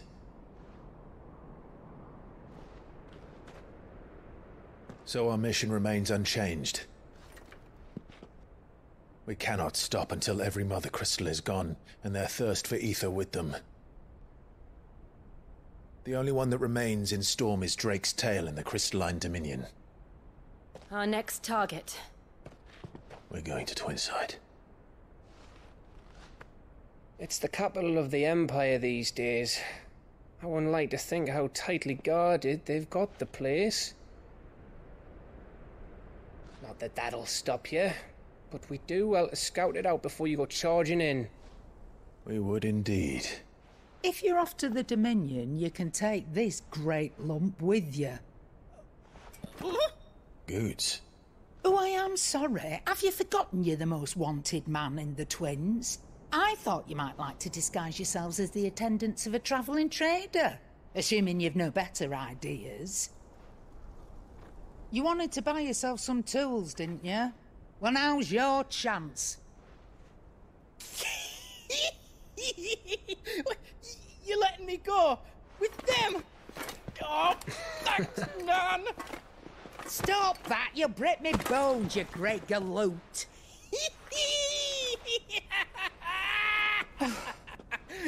There's a caravan that runs back and forth between the Dominion and the Bocklad markets. It's managed by the Merchants Guild. Just show them Goots' traders pass and you'll be on your way. It'll be a damn sight less risky than footing it the length of the Crystal Road. That's for sure. Thank you, Karen. And glad to have you with us, Goots. Okay then. I'll get me things and I'll meet yous there. See yous down in Bocklad. Get off! Me poor fingers! Jill, you're with me. Understood. And Gav? Already on my way, Captain. Be careful. Aren't I always?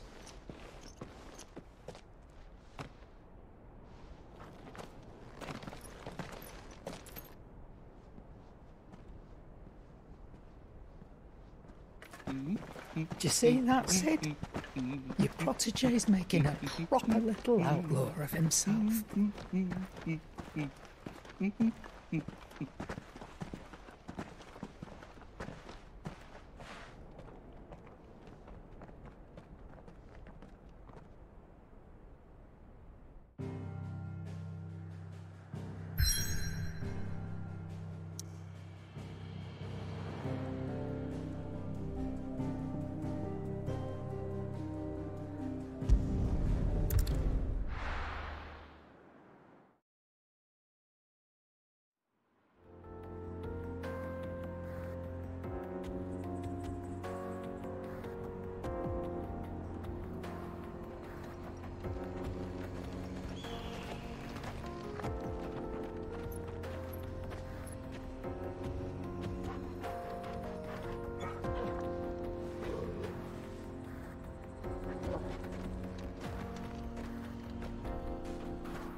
How are you feeling?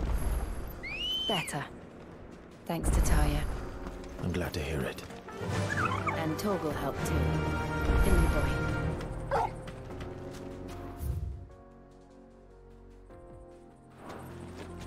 Fly, Ambrosia!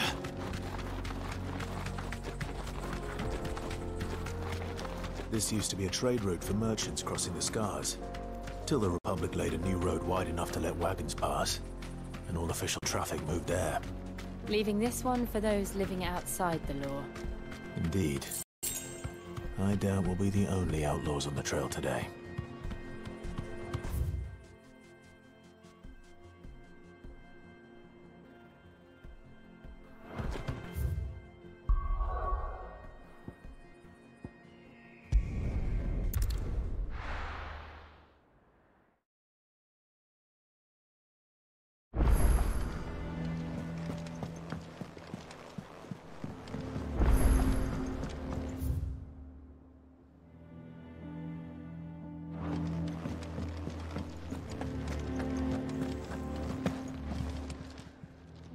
Is it business or pleasure?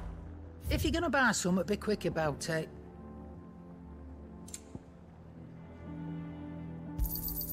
You'll not find a better price than that. You're rubbing me blind, you know. You'll not find a better price than that. Is that all?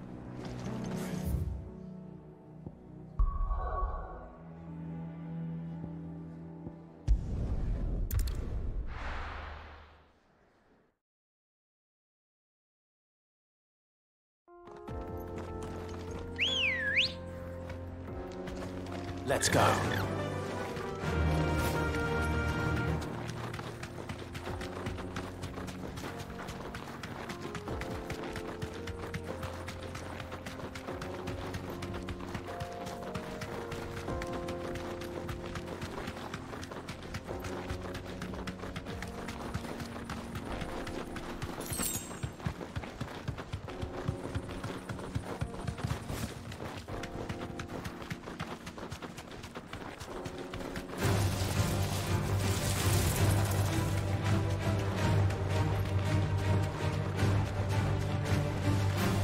Safe. So what do you think? Really? It's as bad as that? Oh, aye.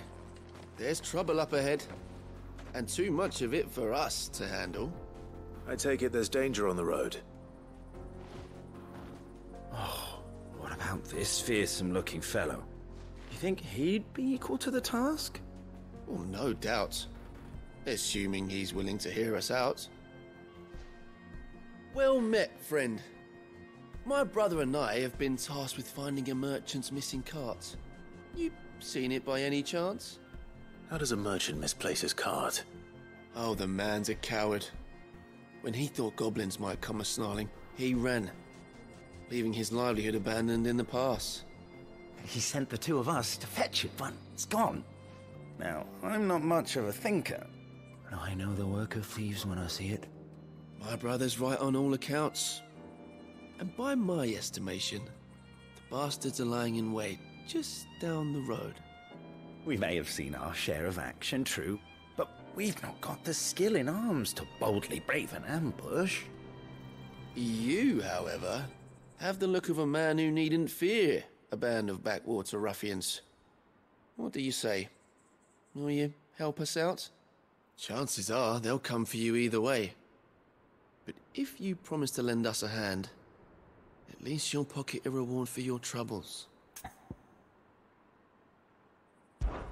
Well, if I'm going to have to deal with them anyway. You've clearly got a fine head on those broad shoulders. We're lucky you came along. Now, hoping to make a heavy purse in Boklad, our merchant friend loaded his cart with as much as it would carry. Reckon he won't be forking over the rest of our fee if we don't find those goods. So, while you're seeing to those bandits, you keep your eyes open. All right. Just don't expect me to drag the cart out of there myself. No. You can leave the cart to us. You just put an end to those bandits and point us in the right direction. You do that, we'll take care of the rest.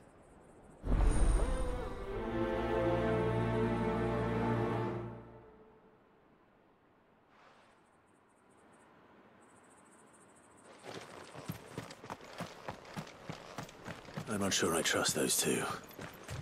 But if there are bandits lying in wait, I should probably take... Look lively, you lot. We've got guests. These must be our bandits.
That's them dealt with. Now, where's that cart?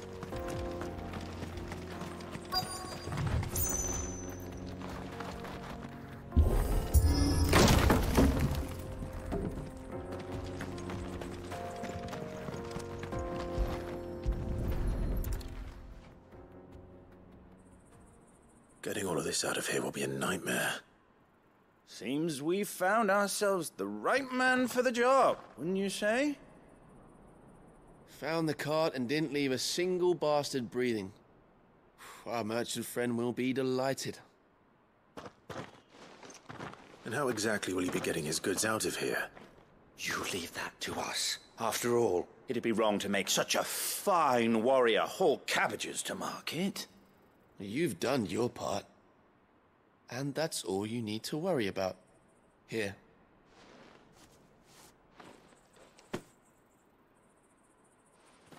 It's been a pleasure. Now piss off. There's no need to be so rude, brother. What if we want his help again next time?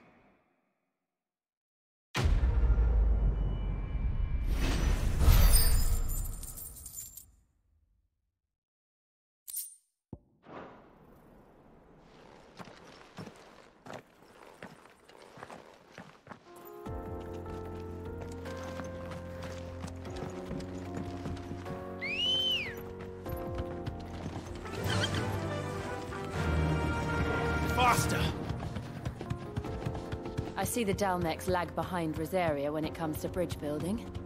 The fallen ruin should hold, at least. The path continues on the other side.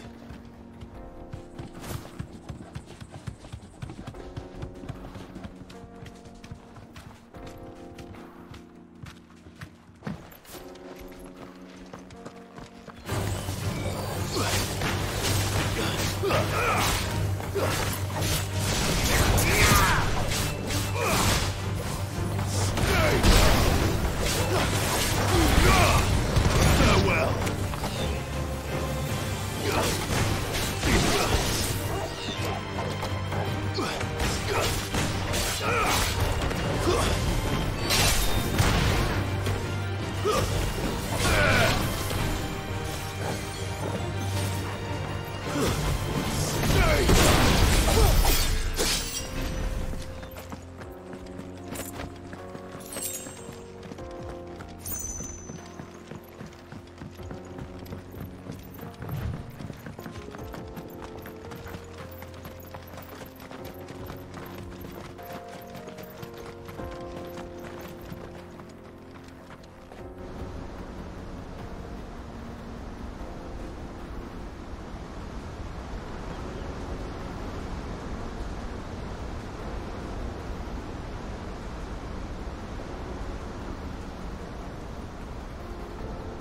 So this is Zemeckis.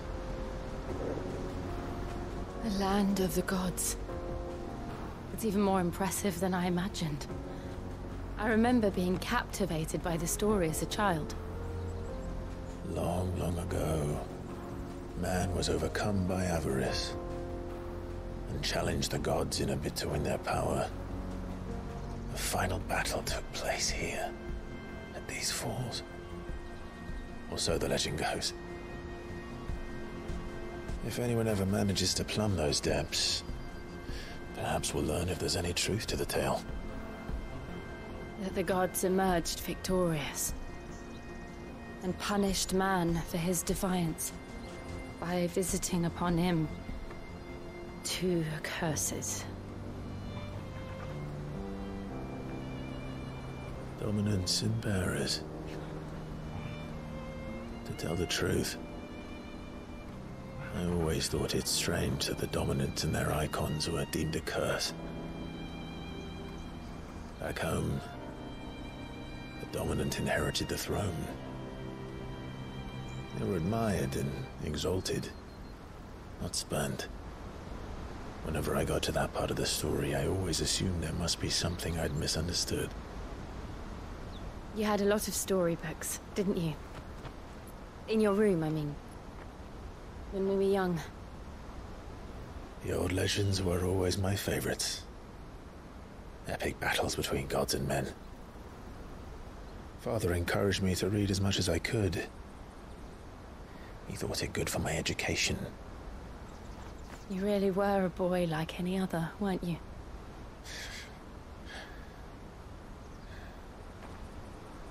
Just look at this place. It's enough to make you believe the legends are true. I know.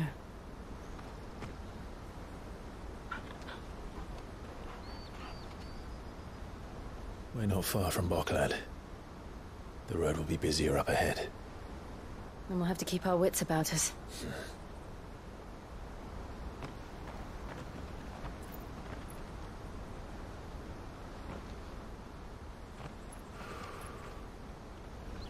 Clive?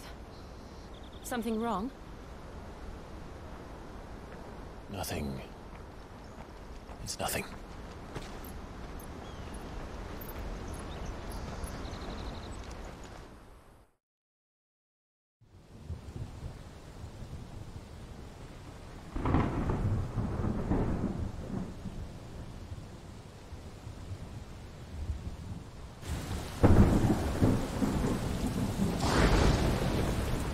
I see the reports are true, Father. You have surrendered the throne to Olivier. I have. Emperor Olivier shall rebuild the Holy Empire of Sanbreque.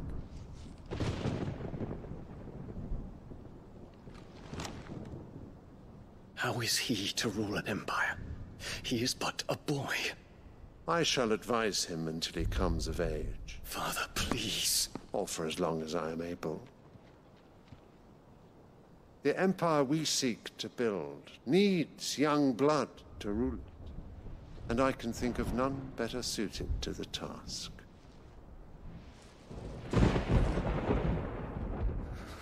There is other news, Dion. Hugo Kupka is dead, and Drake's Fang destroyed. The pillars of the Republic have fallen. Ere long, the Imperial banner shall fly over every city in Storm. And then Valisthea. All shall bow before their Emperor.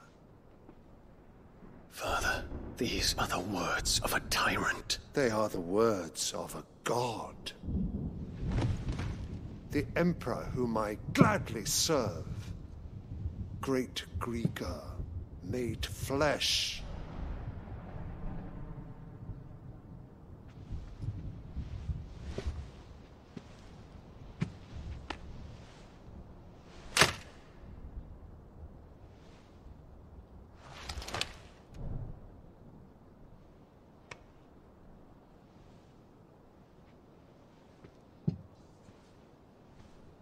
Return to your camp, Dion, and ready your forces. It is time to show the world the true power of Sanbreque.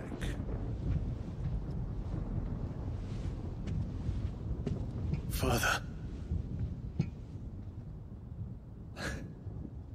I find you much changed. Is this truly the path you wish to tread? Or are these the ambitions of another? Of Ultima, perhaps? What nonsense is this? I speak my mind, and my mind only. Though I do owe Annabella thanks for reminding me of certain truths regarding the nature of nations, of rulers, and of the divine. You would trust the words of this traitress? She betrayed her country. She slew her husband. You have ever been an invaluable servant to Sanbreque, Prince Dion. I trust you will continue to serve your Emperor in the wars to come. The canker! Silence! Insolent wretch! You will bend the knee. All else is heresy. Sire, forgive me. This audience is over. Come, your Radiance. The Rowena Syndicate awaits your pleasure. Oh, not another meeting with silly old men. They're so boring. I'm hungry, Father. Can't we have luncheon instead?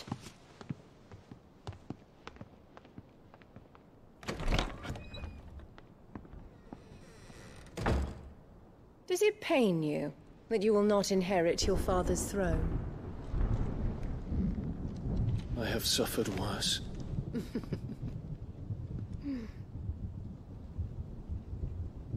Count your blessings, Dion. For a base-born child to be chosen by Bahamut is miracle enough. You have risen high on his wings, but you shall rise no higher, lest your impure blood stain the throne. What do you know of my blood?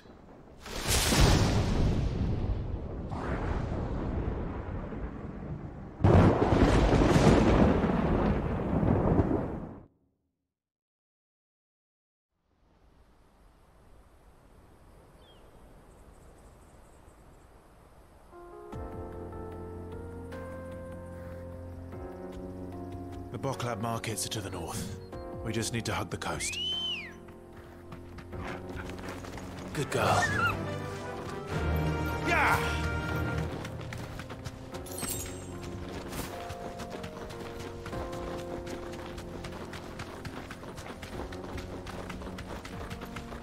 Infiltrating the Dominion won't be easy with the Imperials on high alert.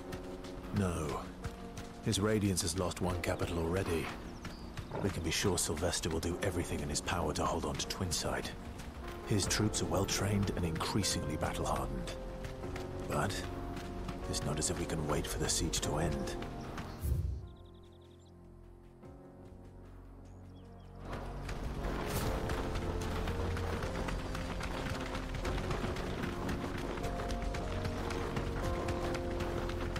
More refugees.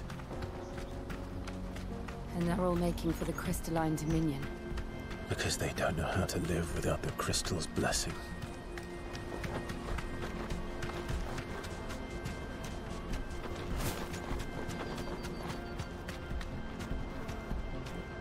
Back to the stables, girl. There are no crystals here. This is where we're supposed to meet Goots, isn't it? That's right. He said he'd wait for us here after replenishing his supplies. I dare say he'll have finished by now.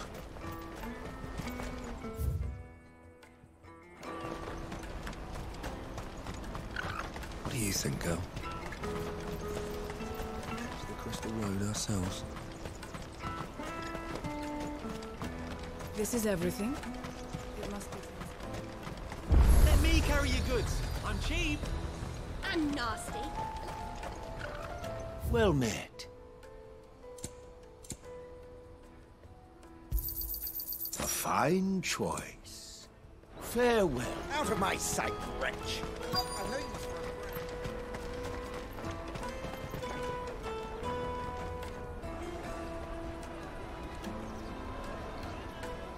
Wonders from across the water. Come one, come all. Feast your eyes. Good sir, can I interest you in...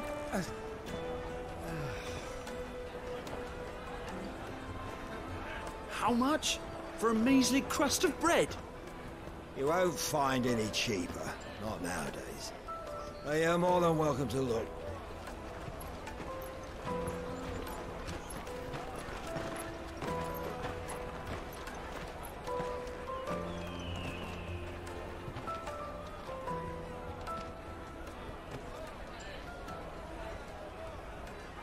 The Empire's unlawful and illegitimate occupation of the crystalline dominion is still in effect. Only those whose business in Twinside has been officially approved by the Republican Army will be permitted to cross the border. All who seek entry are to form a line and ready their documents for inspection. Looks like we aren't the only ones who are eager to leave. And they're checking everyone. Can't you make an Not for the likes of you.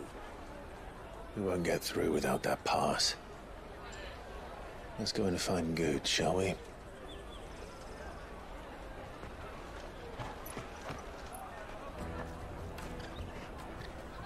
He must be around here somewhere. Come, taste my peaches. They're sweet as I'll take the large one. Ah, Good. There you are.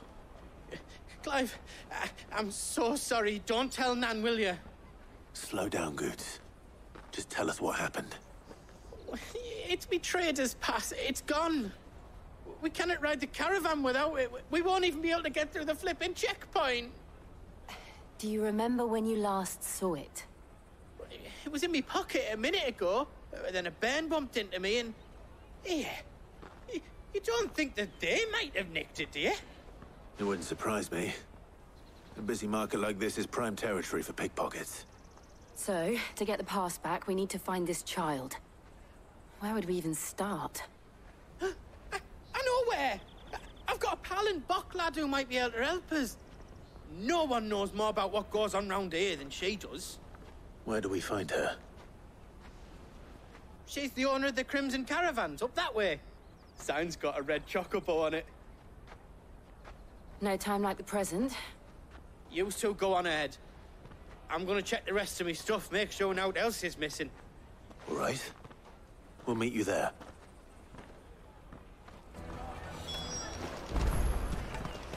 Let's keep an eye out for this red chocobo, then. And the other on our purses. Next to the checkpoint.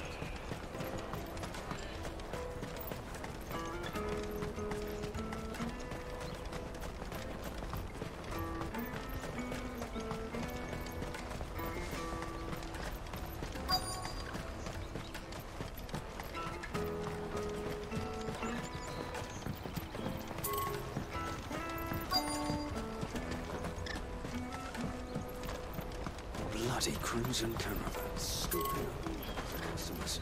Leave some for the rest of us.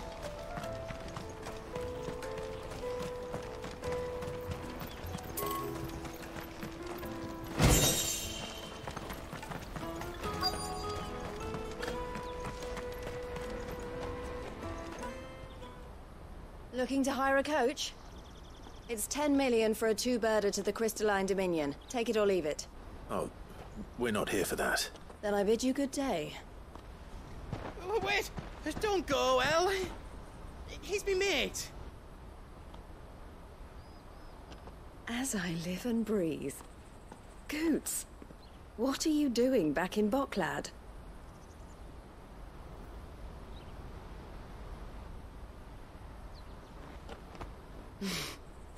I gather Lady Karen didn't send you.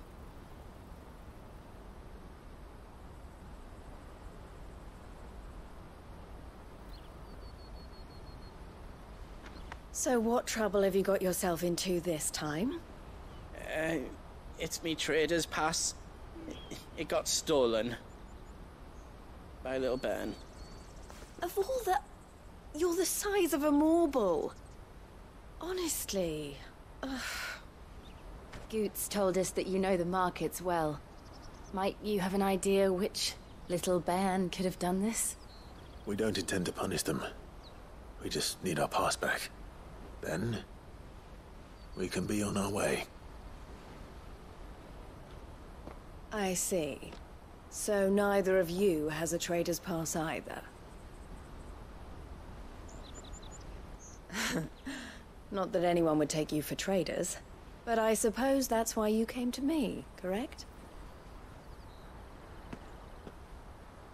Now, I can't say for sure who took your pass, but I suspect I know why they did it.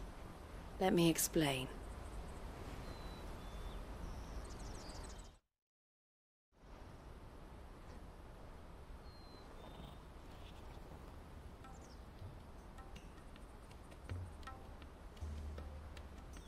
Ever since the Fist marched on the Dominion, the Republic has been clamping down on any commerce that might aid the Empire more than it does us.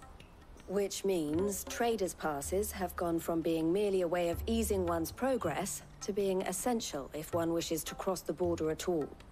And with demand outstripping supply, they've become a precious commodity, leading some to seek to acquire them by less than legitimate means. So the children are stealing passes to sell on the black market? Yes, and no. Passes are inscribed with the names of their owners, and yet none of the victims' names have appeared on the register of those passing through the checkpoint. Which means? That someone is doctoring the stolen passes. The same someone who is encouraging the children to steal them. And the same someone who has Goots' pass, no doubt.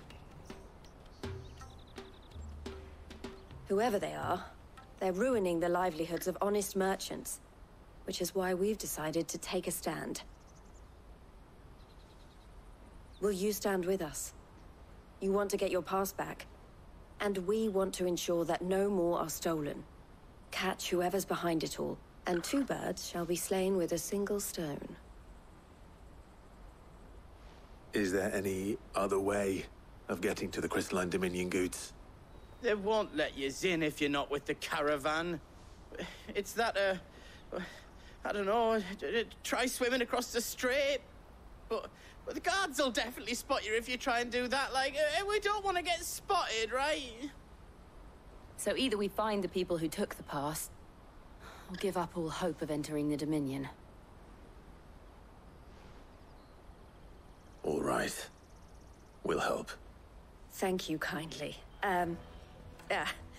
But I don't know your name. Eloise at your service. Clive. A pleasure doing business with you, Clive.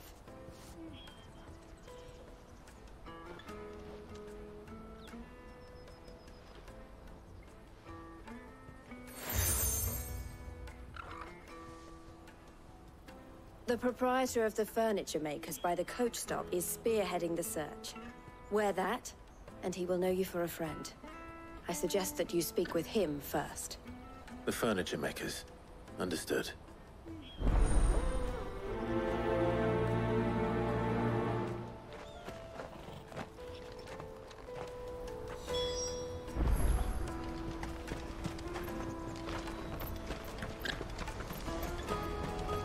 Out of my sight, wretch!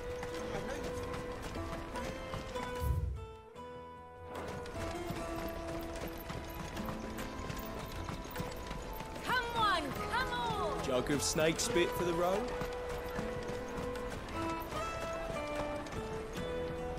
Are you the furniture maker?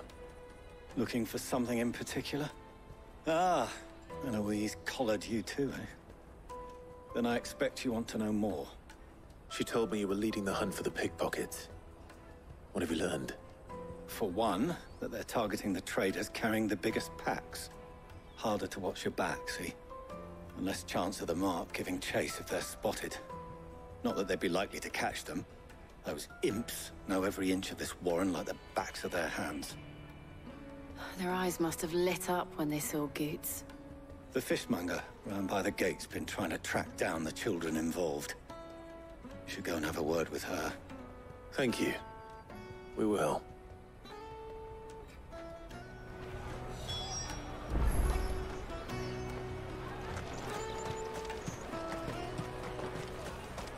You won't find anything of this quality in Twinside. You should come with me to the Dominion. Fish for sale! Fresh sorted and smoked! Can I interest you? Ah, sorry. Message from Eloise, is it? She's asked me to help her. To help you find the pickpockets. Is that so? Suppose I better tell you what I know, then. For one, this isn't a family operation. All the traders say the children who stole their passes were dirty, dressed in rags. Street urchins, by the sound of it. We get a lot around here. Orphans from the wars. A few, perhaps. You saw the refugees gathered by the entranceway? They're all looking for a new start in the Dominion and beyond. Some of them take it as an opportunity to rid themselves of unwanted baggage. The shame of it. Whoever's behind this would have to have made themselves known to the children at some point. And so should we. You should start with the children around here, then. I doubt they're the ones involved, but they might have heard something. It's worth a try. All right, then. Questioning children. How hard can that be? You should come with me to the Dominion. You won't find anything of this quality in Twinside.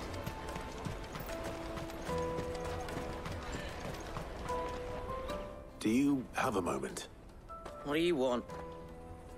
What I want is to know who's asking children like you to pick pockets. I don't know. Nobody's asked me. What's picking pockets? Do you get paid for it? No, you get in trouble for it. So if they come calling, you know what to tell them. The caravan stops next to the checkpoint. Showing you traders. Excuse me? What do you want? I don't have any money. It's all right. We're not going to hurt you. We just want to talk. What about? We've heard that some very bad people are making children like you steal from travelers. We need to know who's behind it so we can stop them. I don't know much about it, really. But my friend, Honza, he said he got a job doing something dangerous. Sounds promising. We need to find him and ask. Do you know where your friend might be? He's usually by the tents outside town. Thank you. You've been very helpful.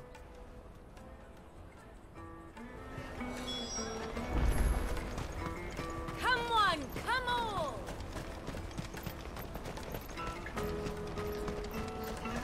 Peaches and pears. Let me carry your goods. I'm cheap. Porter for hire. That's that, then. She must have meant the refugee camp. Let's hope he's still nearby. Daddy!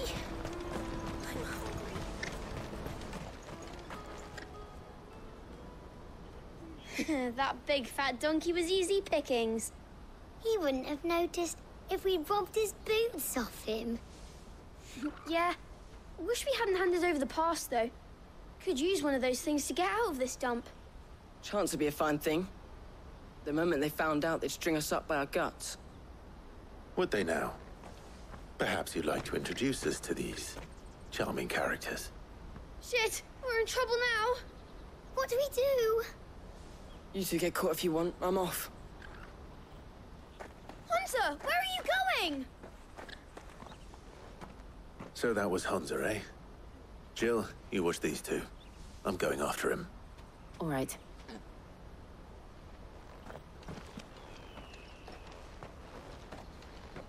He can't have gone far. I need to find him before his employers do. Daddy! I'm hungry.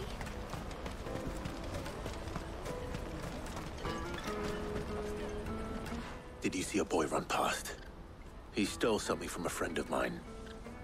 There was a boy ran back there towards the Chocobo pen, but... Thank you.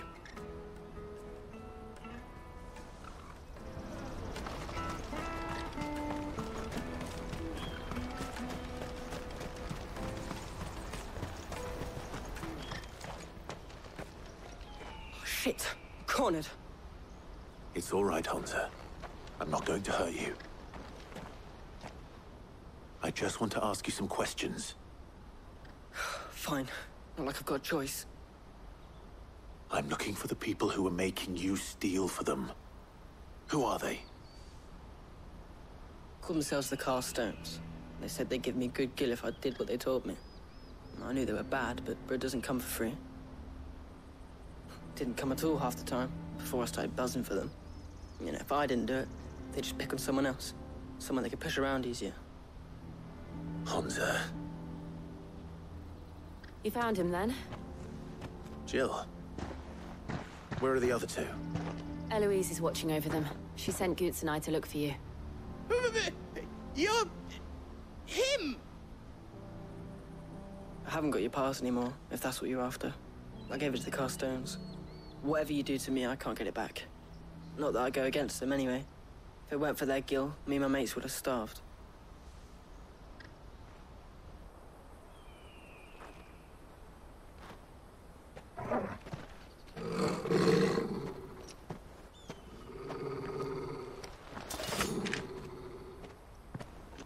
Cowards.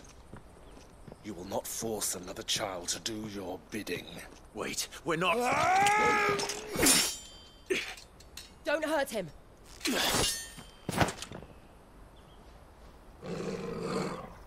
You're making a mistake. We're on the same side. Like hell we are. That brooch. Where did you get it? Master Theo? Goots. What are you doing with these people? Unless you're the ones my sister was talking about. Your sister?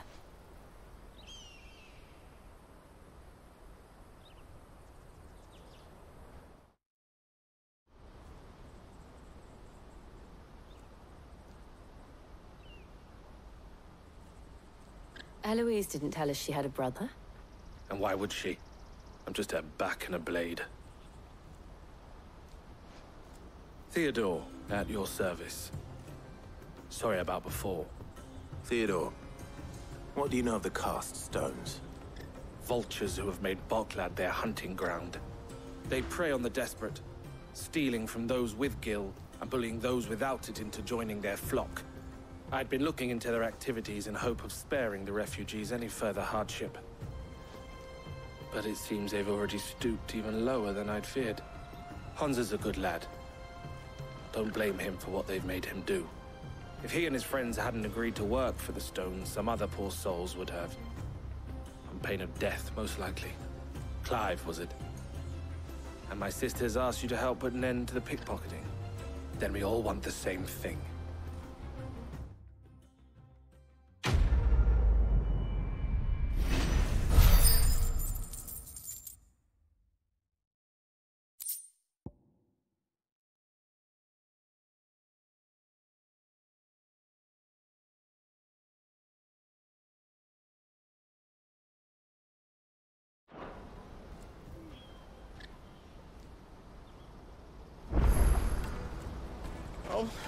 Where is it? So, what's the plan? What else? We find the cast stones and we crush them. You get your trader's pass back, and I make Boklad a safe place again. All right then. All right then. Hansa, where are they camped? Don't worry. They'll never know you told us. Couldn't if I wanted to. They always come to town to collect the passes. Meet us outside the gate. I tried following them once, but they spotted me halfway down the trail. Said they'd string me up. We'll try it this time.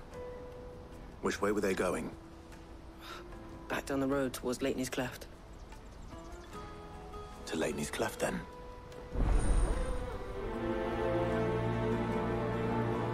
Laney's Cleft is to the south, past the camp.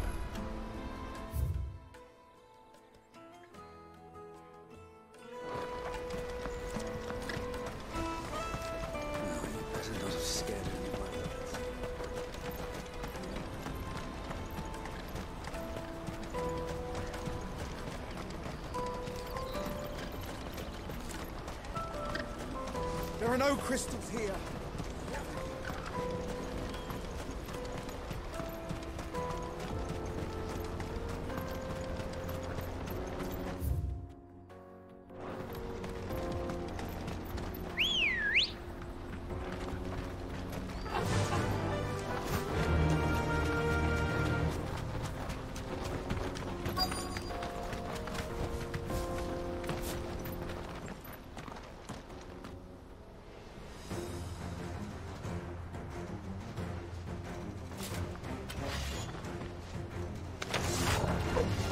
The one who's been sticking his nose in our business.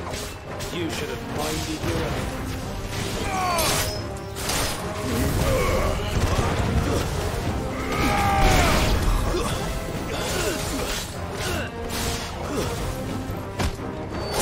All yours, Torgal.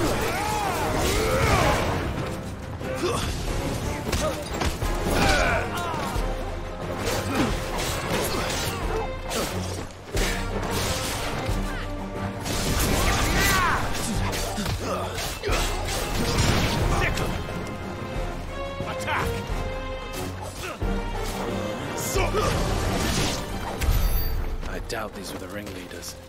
But at least we know we're on the right track.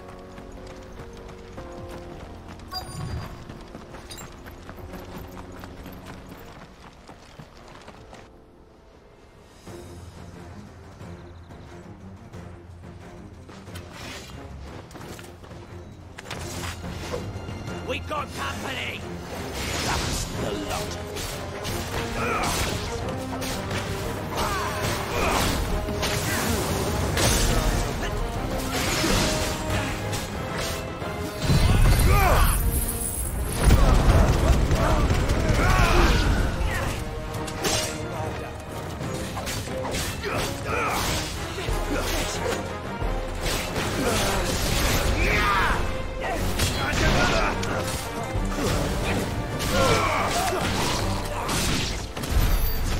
Soldiers. Fewer now.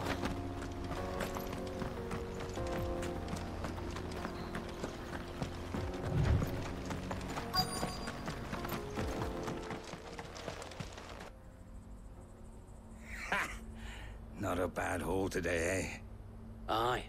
Some of our new recruits are natural-born ne'er-do-wells. Especially the little ones. That Hans has got nimble fingers, all right. It'll be a shame when they chop them off.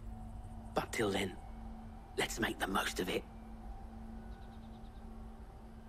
Scum. The leaders of the cast stones, I take it. They don't deserve any mercy, Clive.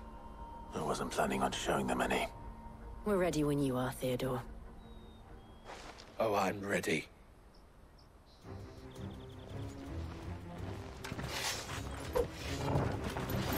Fuck! It's that guard from Bocklad! Kill him! Kill them all!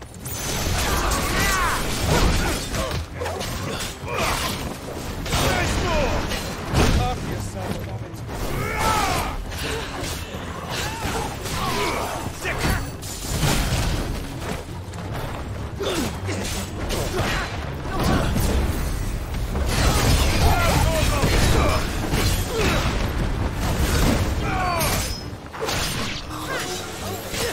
It's over!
And they say crime doesn't pay.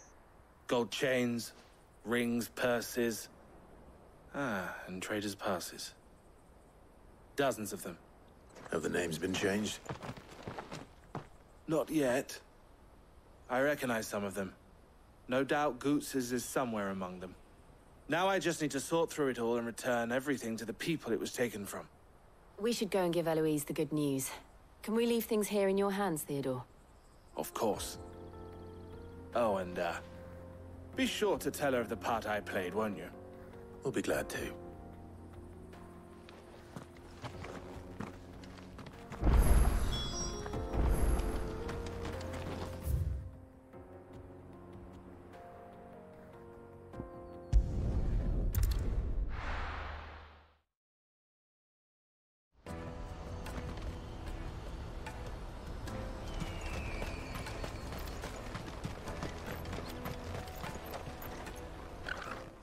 Clive, how goes the hunt? My brother isn't getting in your way, I trust? Quite the opposite.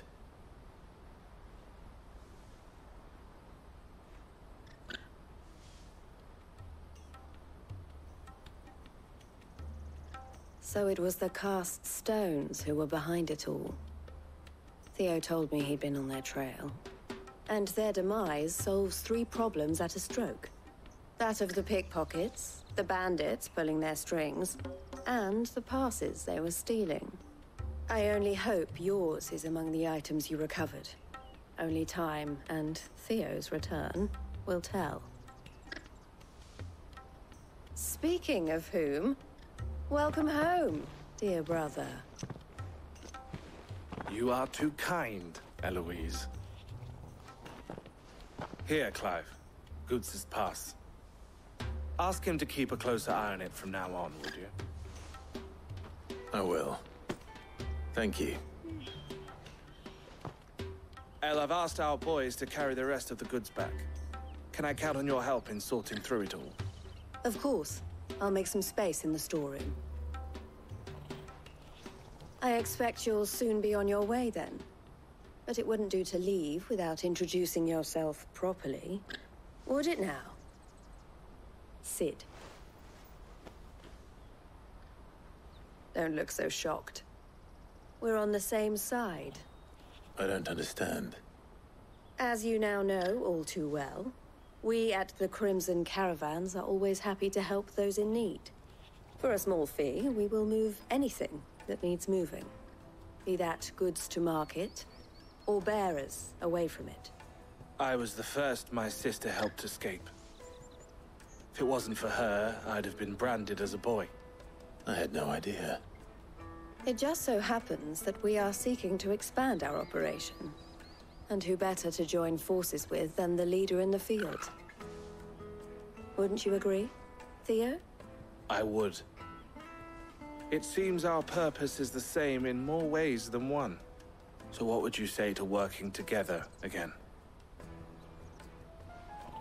It would be our pleasure. And our honor. The honor is ours. Here, Clive.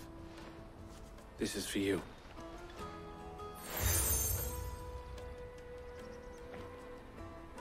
What is it? El has friends in high places, while I have associates in, lower ones. That mark is proof that you're a friend to us both.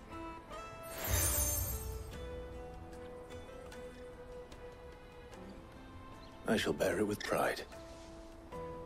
Well, all that remains is to wish you a safe onward journey. Goots's pass should secure you a place on the caravan, but if you encounter any difficulties, we would be delighted to provide you with a coach of our own. For a discounted price, of course. Say, 9 million? We'll try the caravan.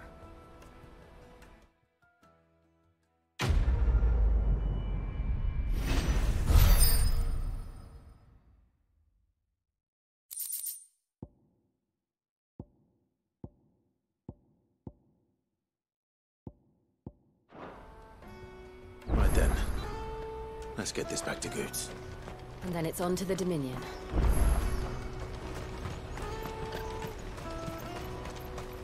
Pardon me, but would you happen to... that well-notched steel and impressive physique. I have need of a sword for hire, and yours looks to be a weapon well worth the coin. Might you be convinced to offer me the use of those formidable arms? How exactly do you intend to use them? Well, being something of a scholar of Zemeckis history, I wish to investigate the ruins near the city. And I require a rugged companion, lest I find myself waylaid by ne'er-do-wells or the beasts said to roam the area. Should you accept, you will not only earn yourself material wealth, but partake of the true treasure that awaits us there. The rich and storied history of Zemeckis. Well, will you ever party to a finer proposition? My arms are yours. Wonderful. Then come. We must away. But where are we going? Along the old Zemeckis Road, and from there, onward to discovery. Quickly! There is not a moment to lose. Wait. Good luck with your ne'er-do-wells.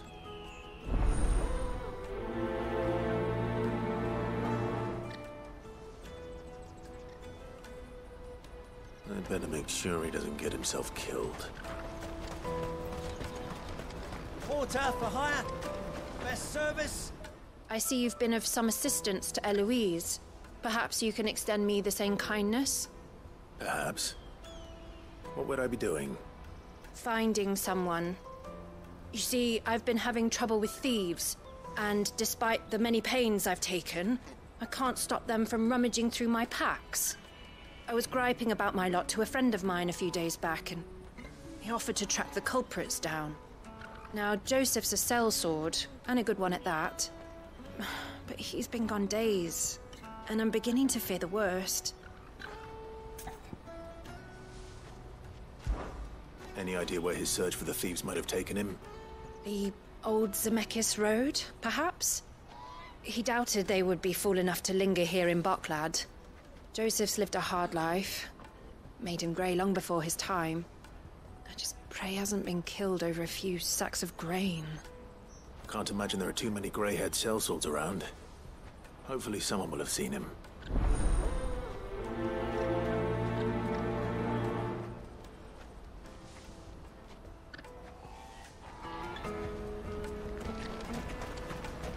That's that then.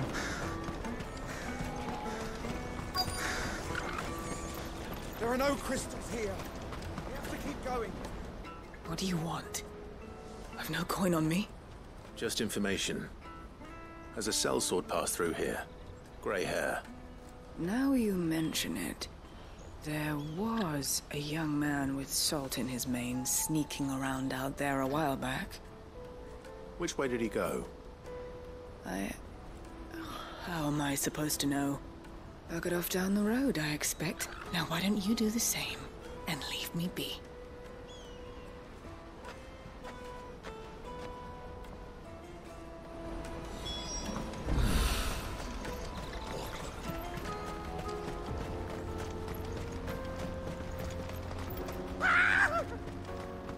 Why am I not surprised? You'll hand over your coin if you know what's good for you.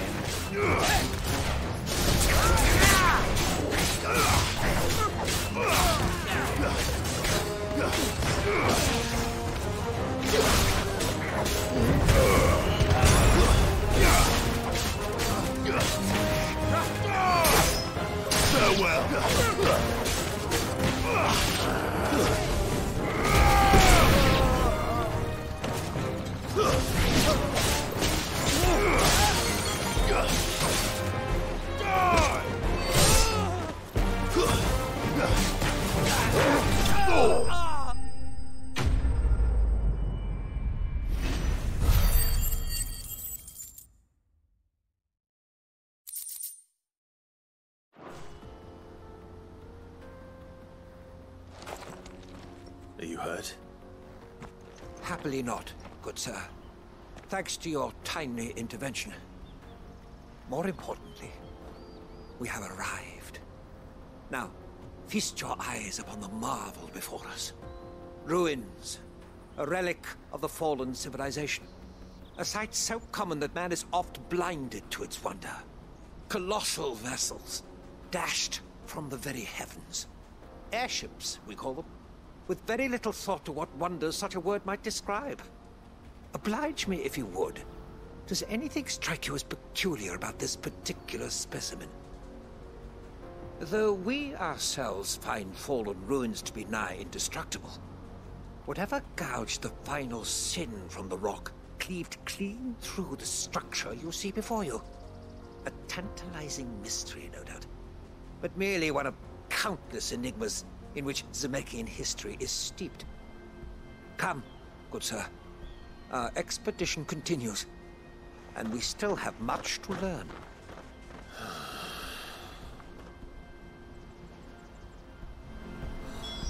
He's passionate.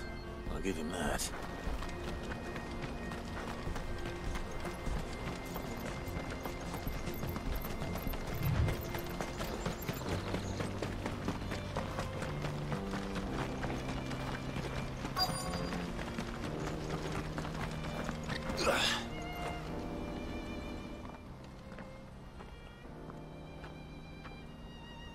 We don't want any trouble. Neither do I. I'm looking for someone. A grey-haired mercenary. Well, we haven't seen him. Yes, we have. We saw him climbing up the rocks. Those ones, over there.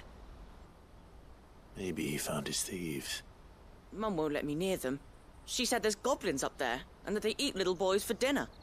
Shush, now. You've said quite enough already. I only told him what you said. I'd listen to your mother if I were you.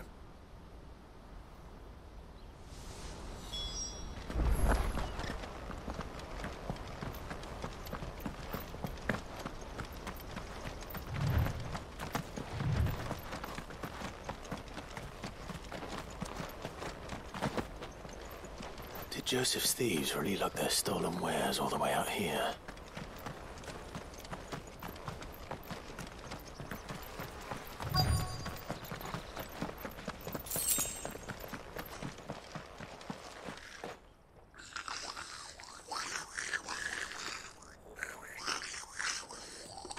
I think we've found our thieves. They don't look happy to see me.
Let's get this over with. Stop! Don't kill him, he's just protecting his home. Joseph? So the boy was right. I don't know you. Your porter friend sent me to find you. She was worried you might have got yourself killed. Have I been gone that long? It wasn't hard finding the thieves. The problem was knowing what to do with them when I did. I take it things are more complicated than they appear.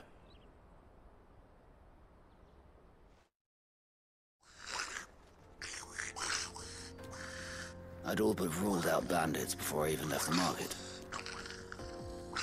You know why that is?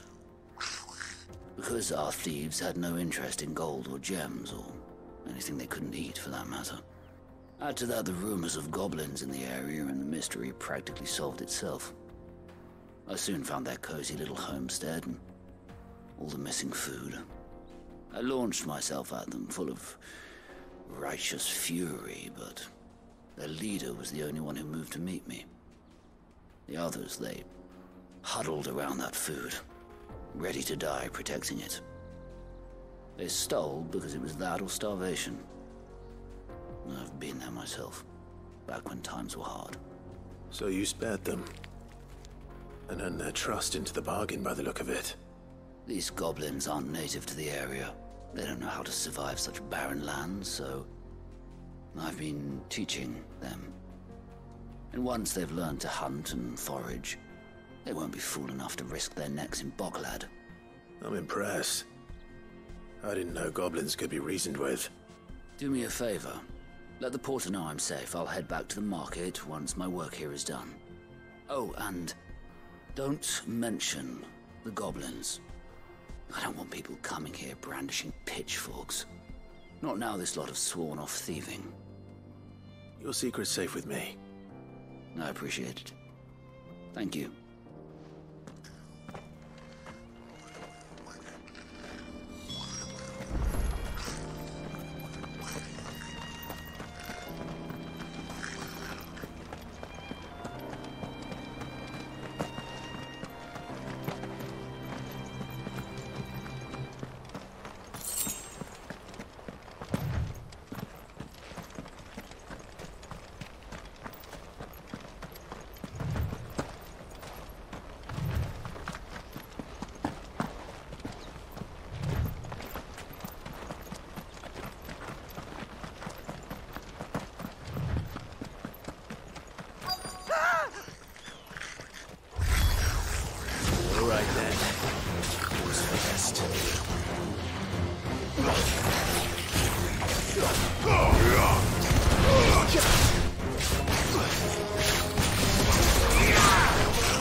You're going to get yourself killed.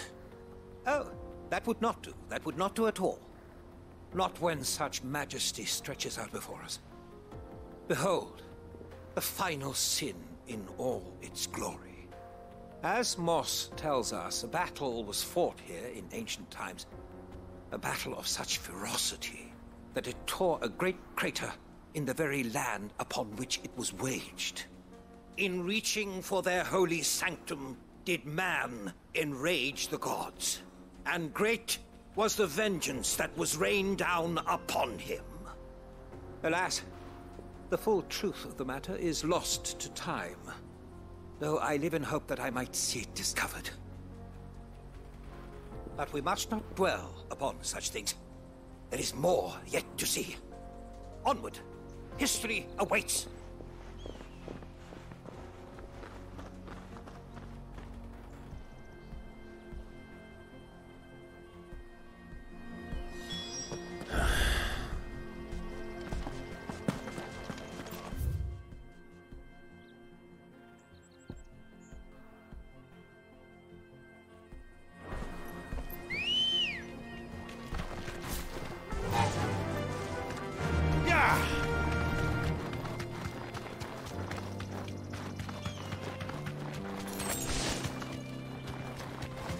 I needed that.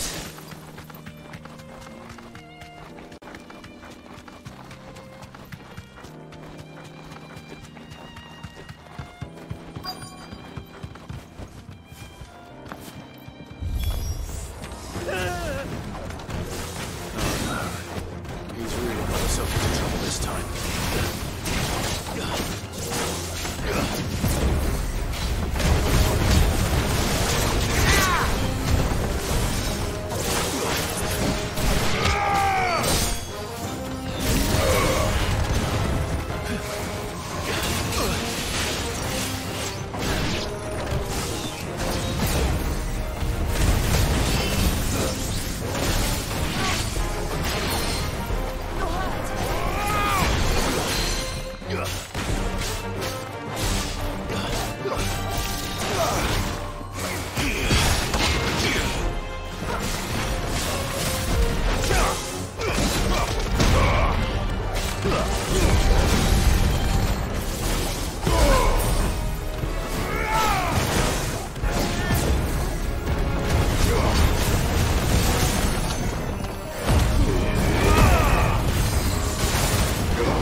Still in one piece?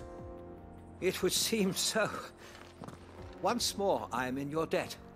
And once more you impress me with your prowess. These were no ordinary foes, but ones we in the field call echoes.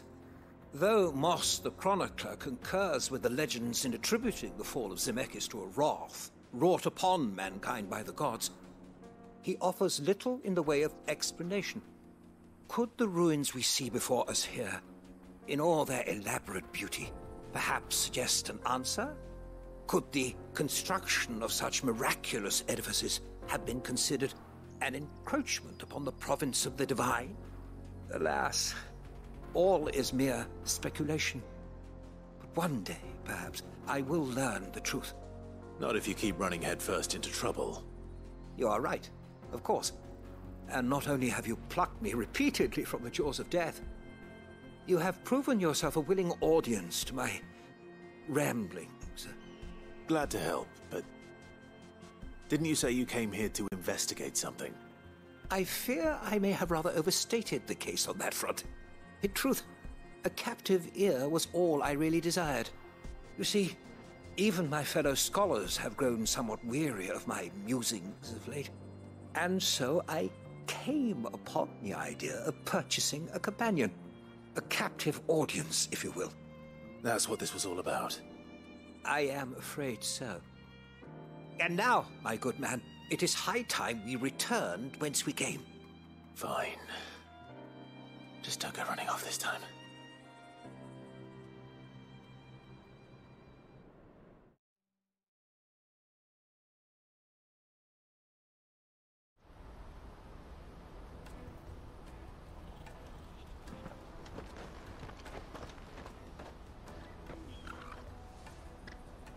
And so ends a delightful day. Here, your reward for humoring my selfish whims, plus a little extra for the trouble I have put you to.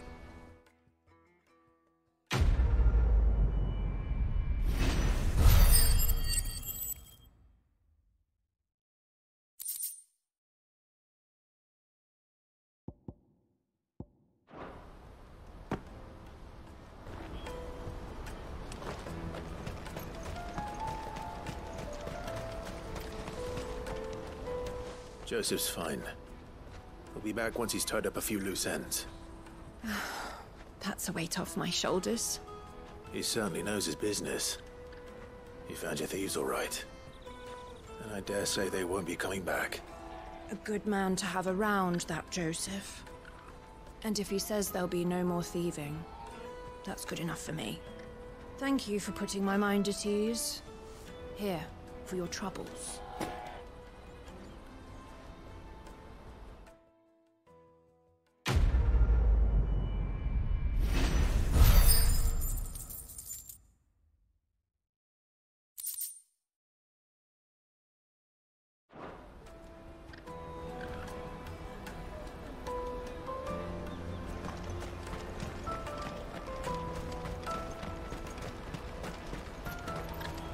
Let me carry your goods. I'm cheap. Peaches and pears.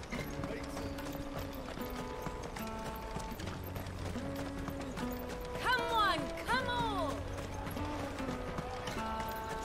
Caravan stops. Juicy pears! Slake your...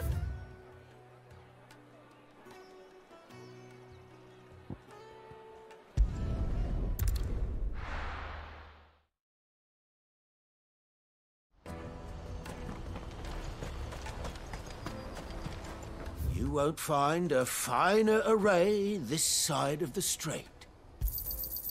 Many thanks. A fine choice.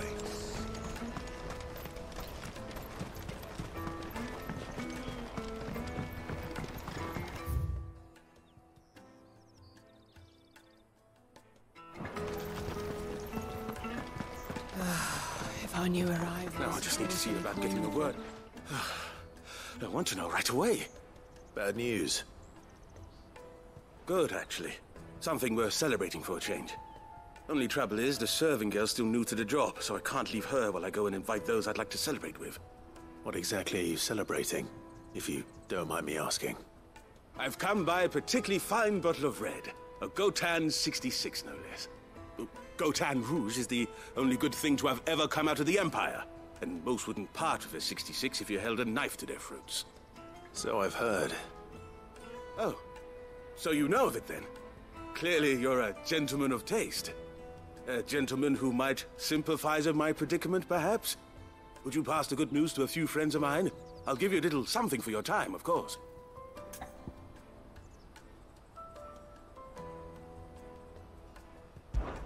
Sounds simple enough. So you'll do it? Marvelous. Thank you. You won't need to go far. All three of them should be right here in the market. There's Aldrich the porter, Milan the butcher, and Bolek, a guard over at the north gate. Three of the finest fellows in Boklad, if you ask me. Tell them to come to the tavern when they finish for the day. Stop by again when you let them know, and I'll give you your little something. I'll be right back.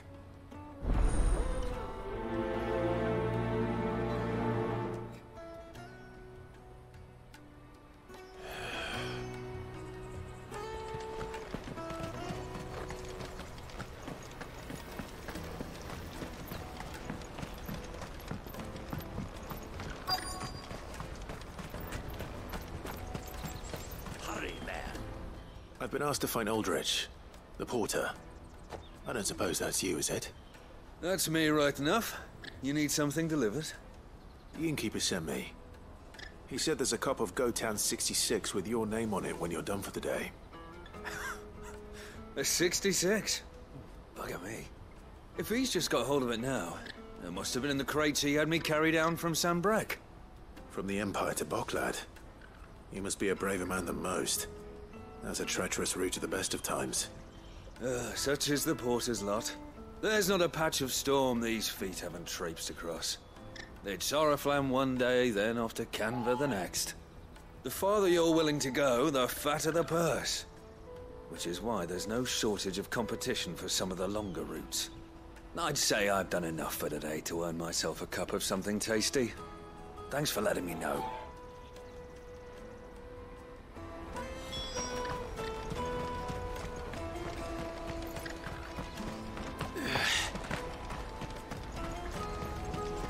Out of my sight, wretch!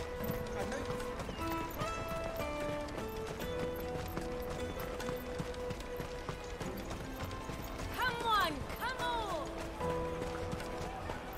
The caravan stops next to the checkpoint.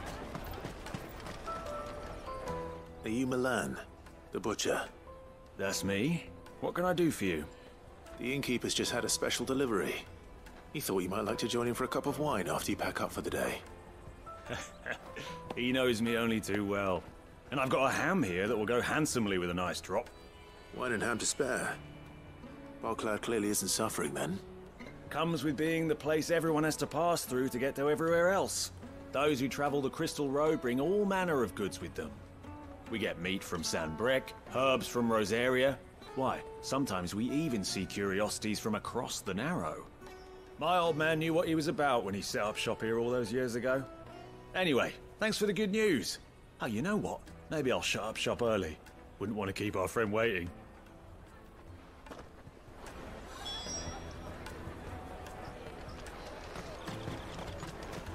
You won't find anything of this quality in Twinside.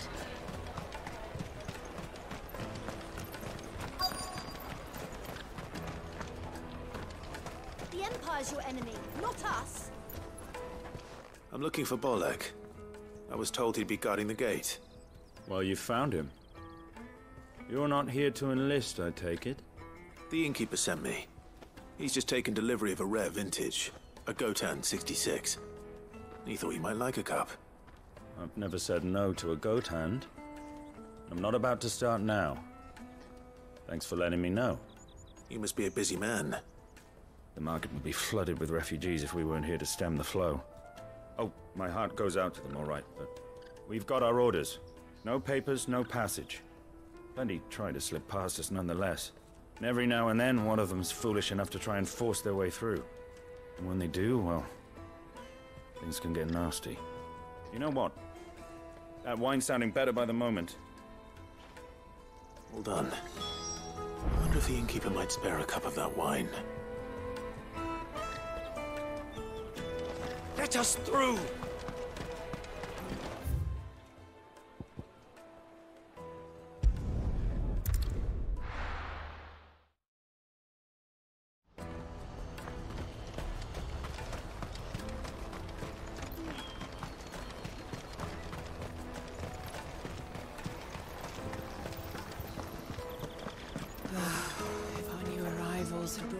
I spoke to your friends.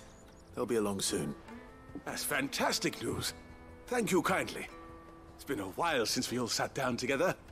And the way I see it, that wine is as much theirs as it is my own. How so? Well, I wouldn't be serving anything but slops without Aldrich to go and fetch the good stuff for me. And then there's Milan, who always sends customers my way. And Bolek, an even-handed keeper of the peace, if ever there was one. Those three are the backbone of Boklad. Lose any one of them, and the market would soon fall apart. And without the market, I wouldn't have a single customer. I'd say that's worth a bottle of 66, wouldn't you? And more besides. Everyone needs a shoulder to lean on. Be they world-weary innkeepers or brooding swordsmen. Right, I'd better prepare for my guest's arrival. I hear you had me carrying a bottle of Gotan 66. If I'd have known, I would have sold the thing and lived like a lord. I'll settle for a cup, though, if you're in a sharing mood. A Gotan 66. Just as well I had something special of my own set aside. A bottle between the four of us might not be enough to drown our sorrows, but it can't hurt. Here they are, the three pillars of Boklad. Sit yourselves down, gentlemen. The woes of the world may be monstrous in many, but there's nothing like a few good friends to keep the misery at bay. Never a truer word spoken.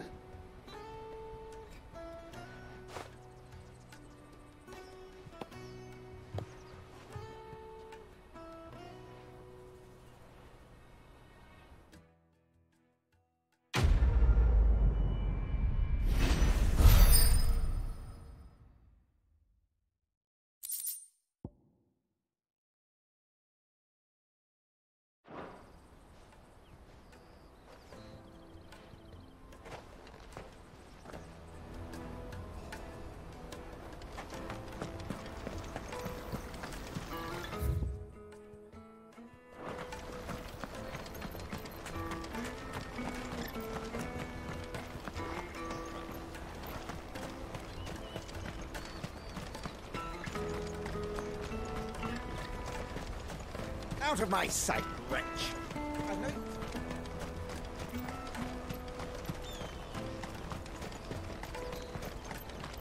Come on, come on!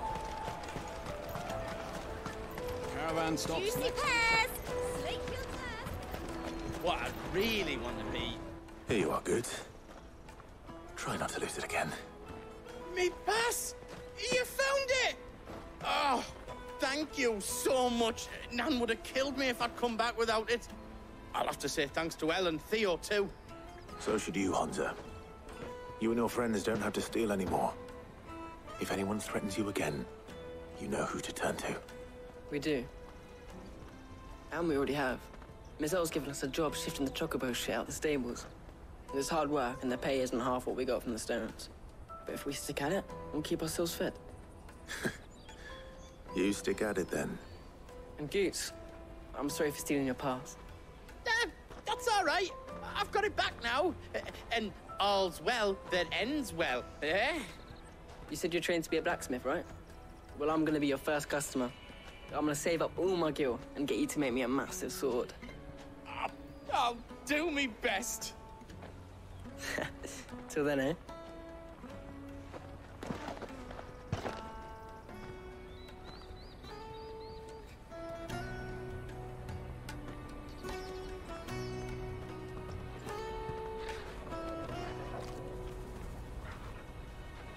All right. We have a place on the wagon.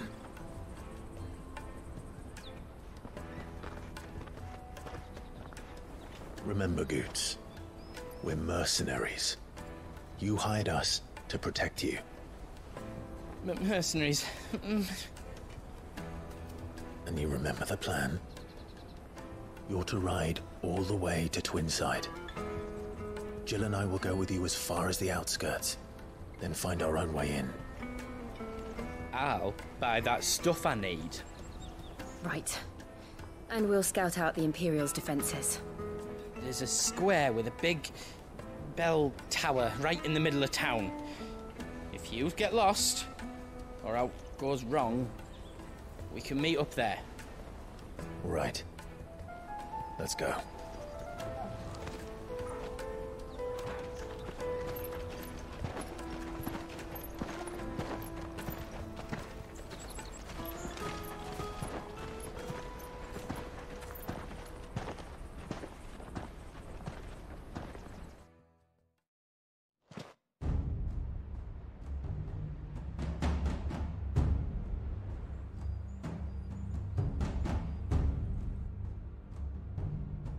I see. And you're quite certain your father has no knowledge of Ultima? I am. I have no difficulty believing a sinister force has come to exert an influence on Sanbreque. But be that as it may, it is yet to claim my father. For better or worse, his radiance speaks his own mind. Then the fiend works from the shadows. I confess, when first you told me of this fiend, I had my doubts, and more than a few at that. A beast that labors to plunge Valisthea into turmoil, all in pursuit of your brother. But that wound is proof enough that evil is afoot. Then I have your answer, Your Highness. You will join me in my fight. I cannot. Not yet. Your Highness, please. As you are aware, the Dhalmekian army is at our gates. They have lost their mother crystal, and with it all hope of a negotiated withdrawal. It is but a matter of time before they invade. If Bahamut is not here to meet them, my people will be slaughtered. Though not by Hugo Kupka, thanks to Ultima's machinations. I know the fate of your people weighs heavy on your conscience, but if we do not put an end to Ultima's plans, they shall face a far darker fate. The chaos he would wreak would sweep all of Valisthea into the abyss.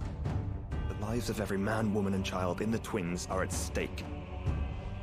I believe what you say, Phoenix.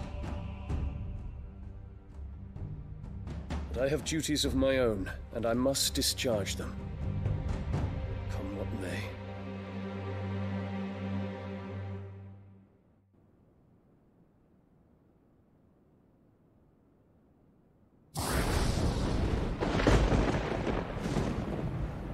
What do you know of my blood?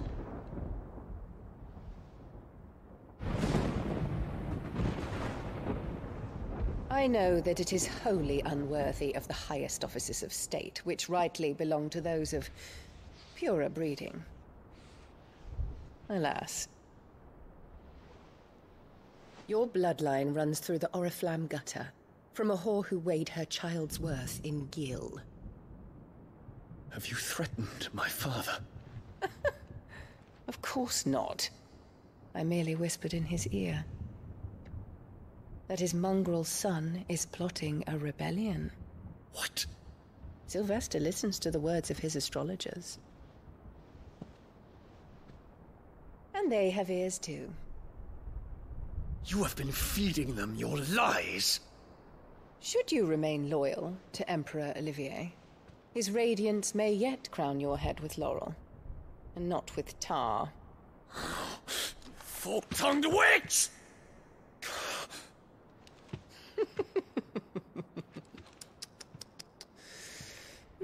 In consideration of your long years of service to the Empire, I shall forgive this uncharacteristic rudeness.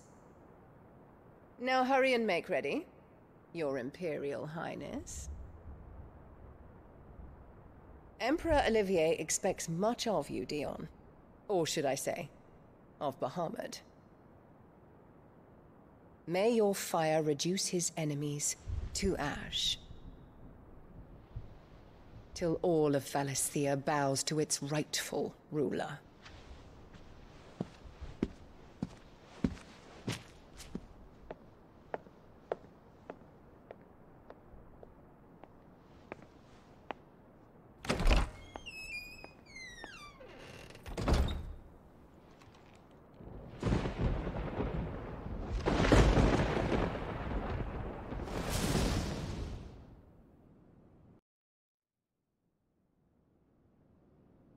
There is another darkness that has taken hold of Sanbreque. And until its grip is released, the flames of war shall spread ever wider, just as Ultima wishes. Forgive me. My family has caused you much grief. You are not her keeper, Phoenix. This is a matter for the Imperial household now, and as a member of that household, it falls to me to resolve it. At such time as that is done, what strength I have shall be yours.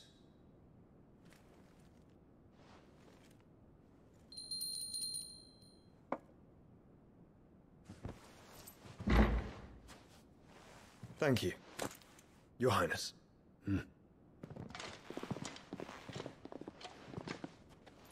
Let us take to the skies together, and bring a new dawn to Valisthea. I should like nothing more.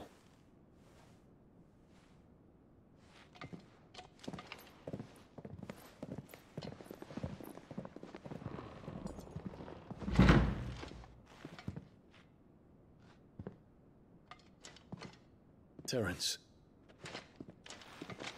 My prince. Tell me true. Do you believe what I'm about to do is wrong? We dragoons have but one leader, Your Highness. And we shall follow him unto the very end. Thank you. This is my decree. For their crimes against the crown, the traitoress Annabella and her usurping son shall be put to death, and the Empire restored.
One would never guess that these people stood on the brink of war.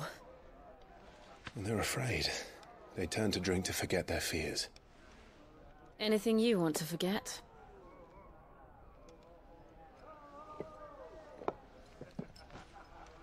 The harbor is empty, and half the market stalls too. The city may seem peaceful on the surface, but it's balanced on a knife edge.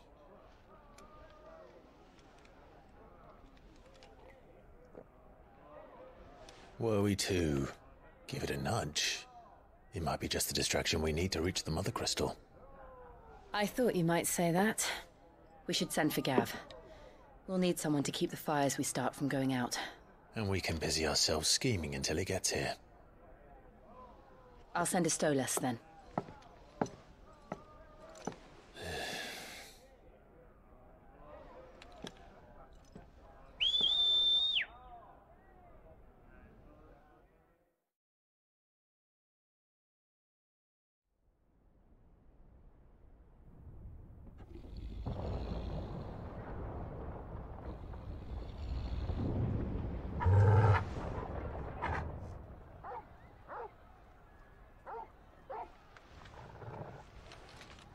What is it, boy?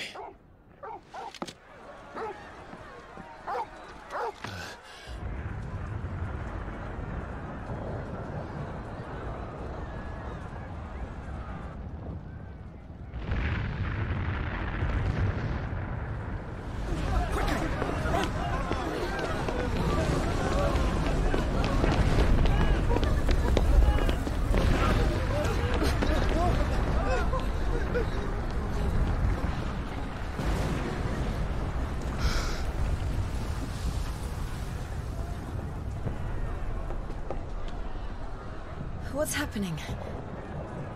I don't know. Torgal.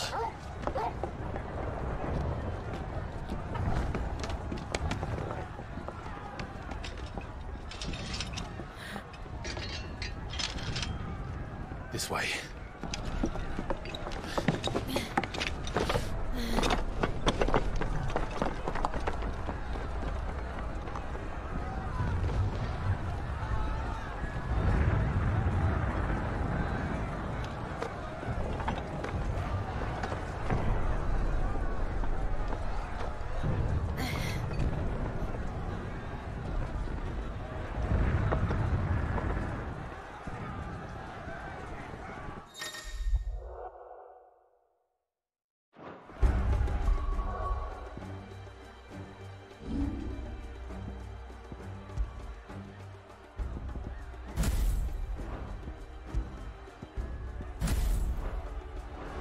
The city's on fire. I'm sure Goots is fine. He'll be making for the square. The one with the bell tower. In the middle of town, right? Guard, watchman or sentry is to be slain on sight. Spare the citizenry. His Highness's orders were clear. Those were Imperial Dragoons.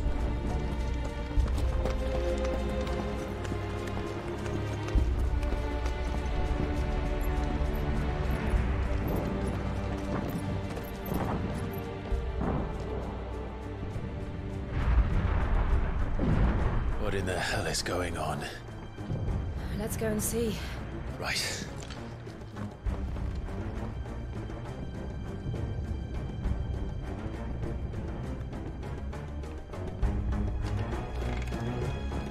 But first we find Goots.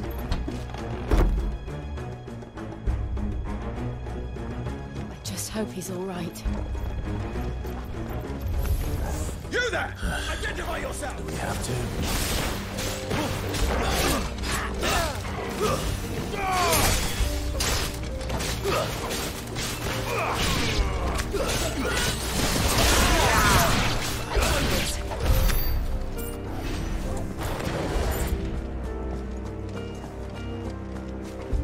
They're armed! Quickly! Cut them down!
What is this then?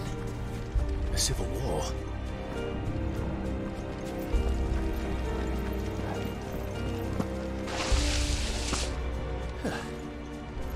Never thought I'd be glad to fall into a sewer.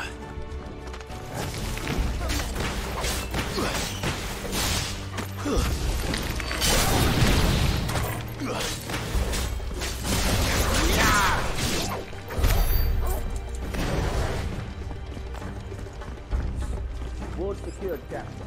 None of the Emperor's forces remain. Gather the men. We press on to the council chambers. What of the men and women in the market district? The evacuation is complete, Captain. Good. Then all that remains is to Rome to protect her. There it is. The bell tower. Right. Let's go.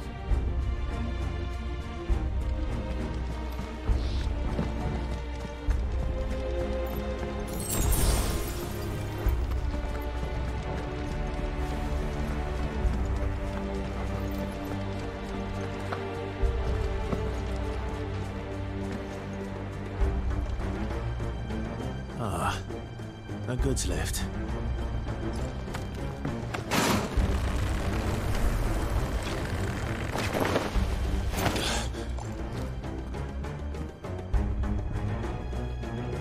Where in Gregor's name did you come from?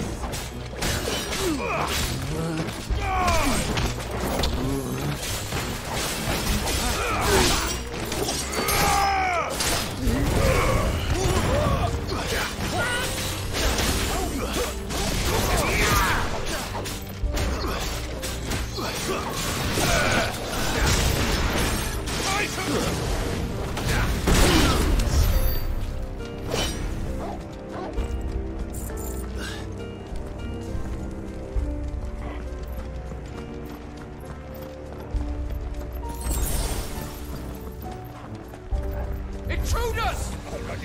Defend the gate!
In the name of His Highness!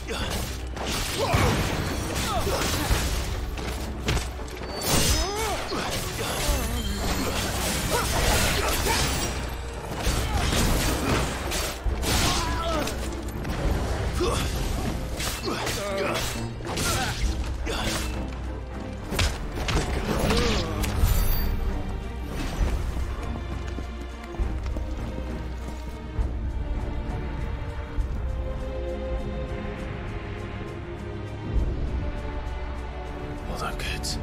We're coming.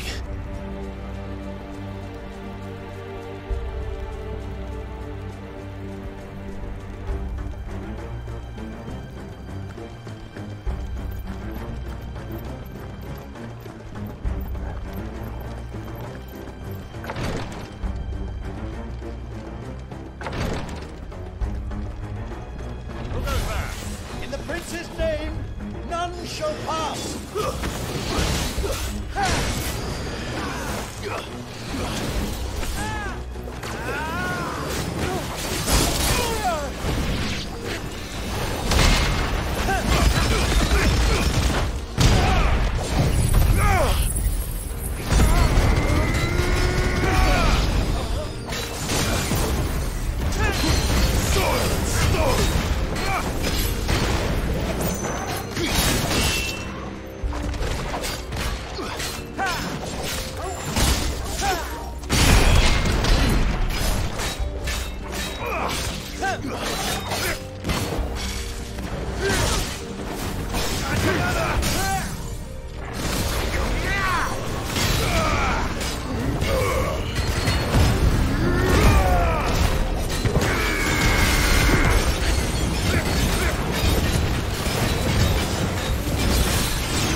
Enemies on the ramparts! Kill them!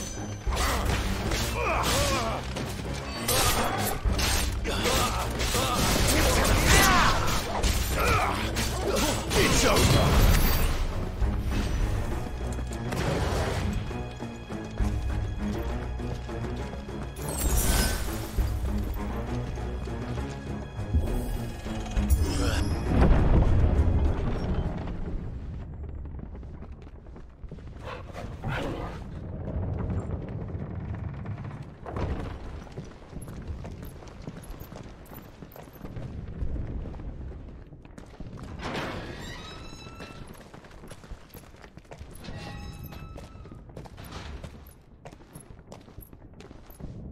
Can you see him anywhere?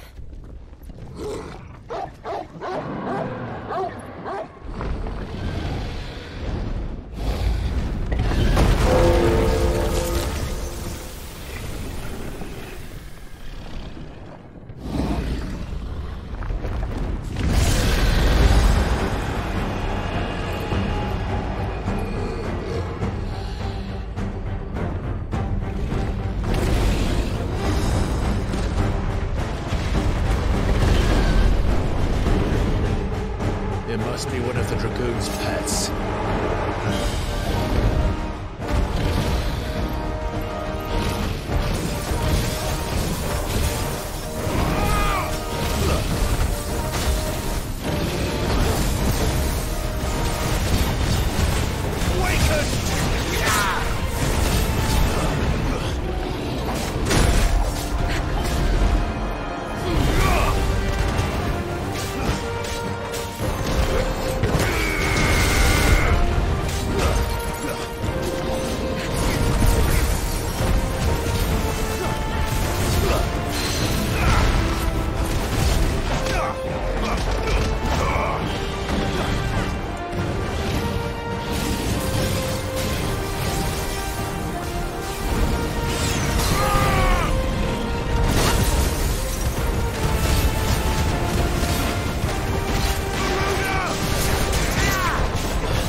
Are you alright? Goods, there you are. I didn't know there'd be a dragon. All right, let's get out of here. Oh! What now? Is that Mother Crystal's heart?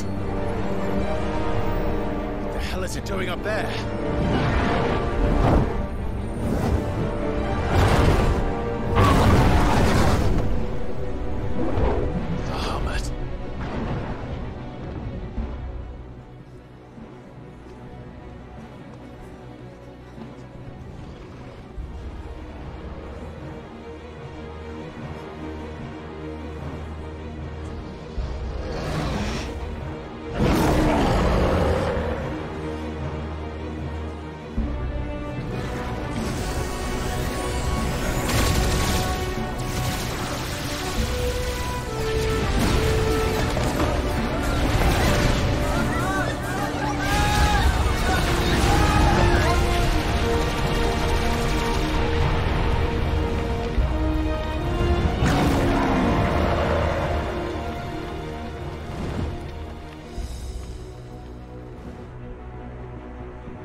Don't do this! We must leave. Now, Your Grace. I beg of you. This is not what he wanted. Something's happened. Forgive me, Yoda.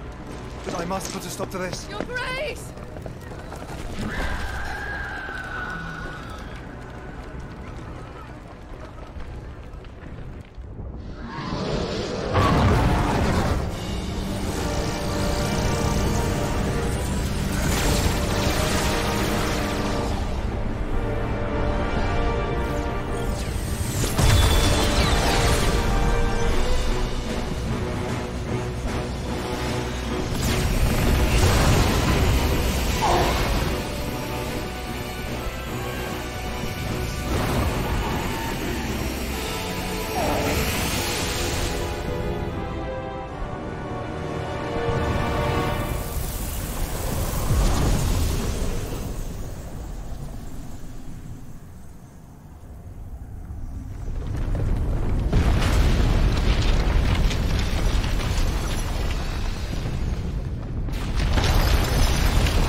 So, what do we do now, then? We destroy the heart. Well, you might come back! As soon as the flames die down, the Imperials and the Dalmex will move in. This may be our only chance. And Bahamut has gone for now. You should get as far away as you can, Goots.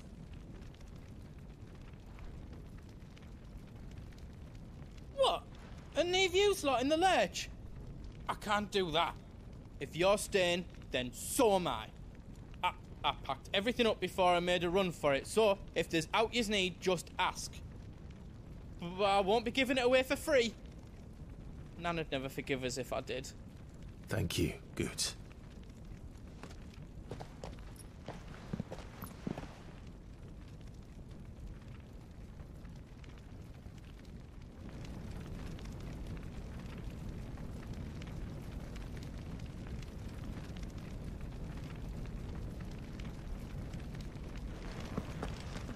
Do yous need out? I've got some good stuff for yous. Thank you. All done then.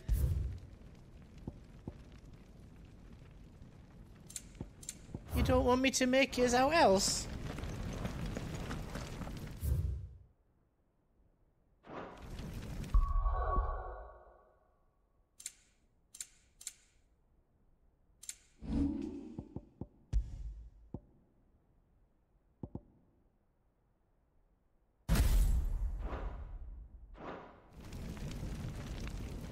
Drake's tail is right there, Clive. It's time to free Storm from the Crystal's curse. Oh, it's past time. But remember, Bahamut is still out there. And I dare say we'll be seeing him again before the night is done.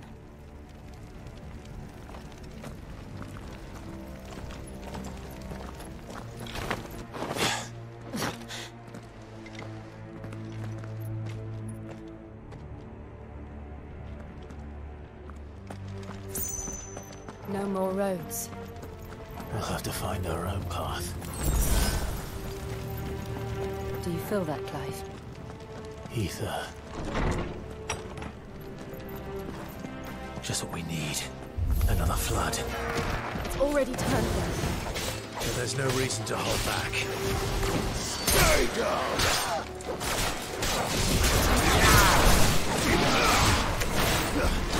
Let's go!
Dangerous.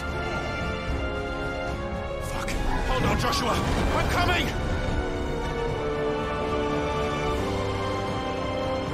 We have to save him. And we will. We just need to keep moving.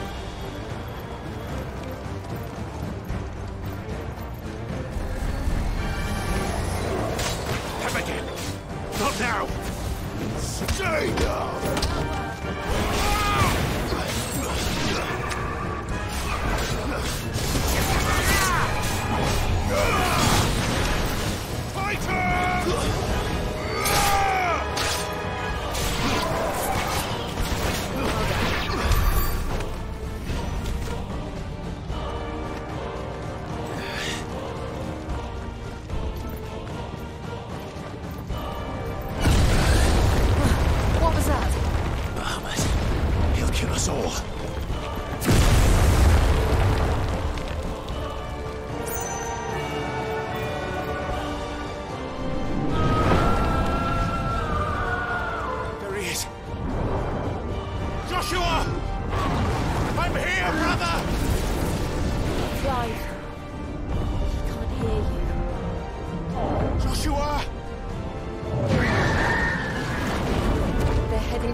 Are those the council chambers?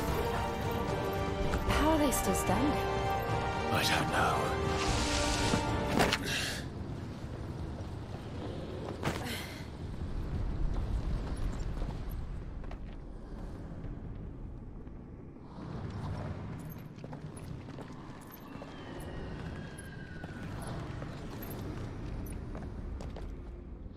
He'll be all right, Clive. He's a survivor. We're getting close.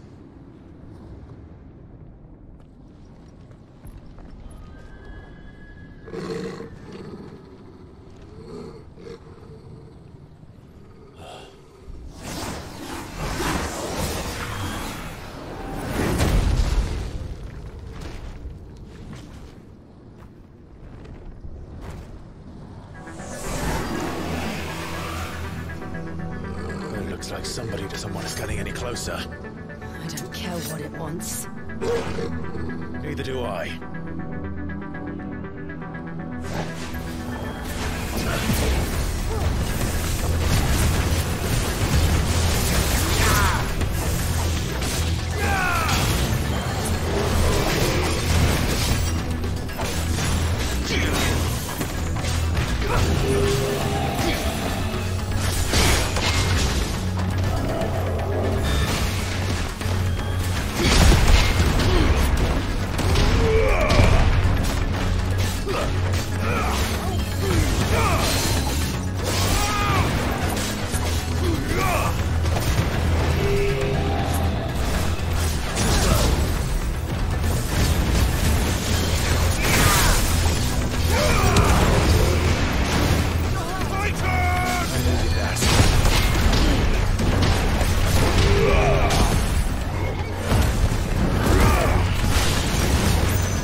These beasts... they're getting stronger. We can think about them later. Right now, there's only one thing we need to focus on. The heart.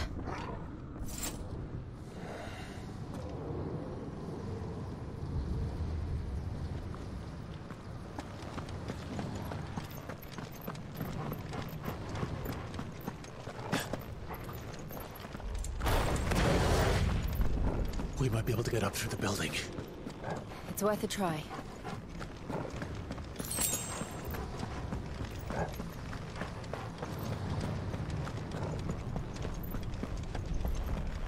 Quiet.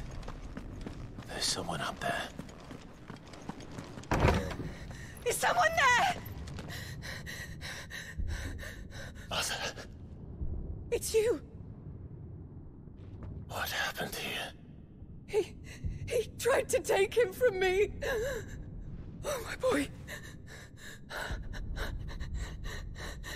My darling. Darling boy. Is this the child you made with the Emperor? Why, Mother? Why did you betray us all? You have no right!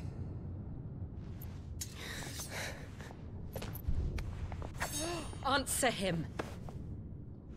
We took you in, savage. Show some respect for those who raised you.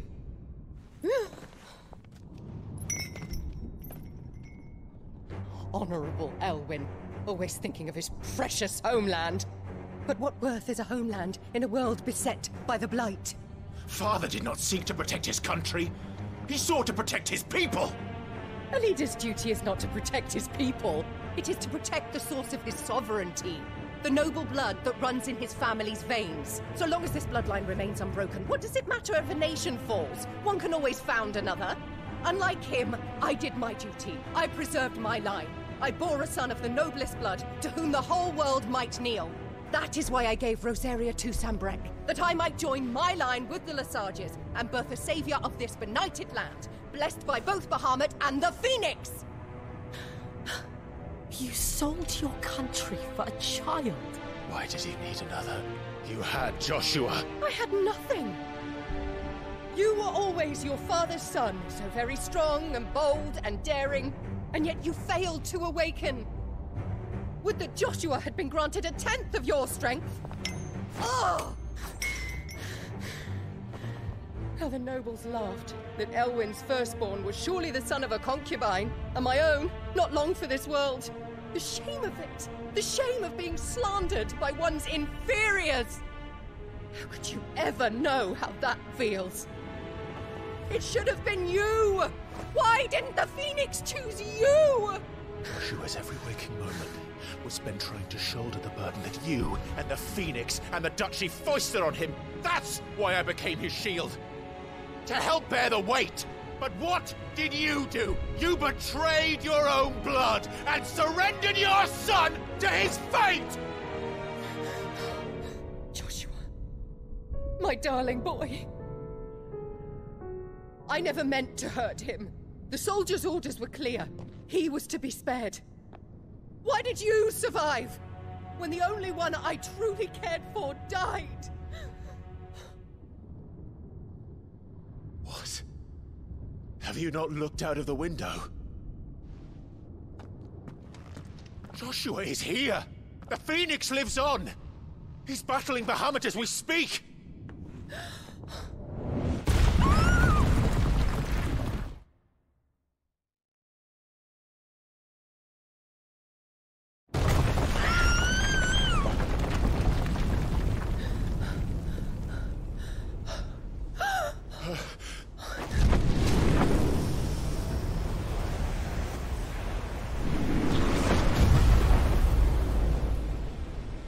Joshua!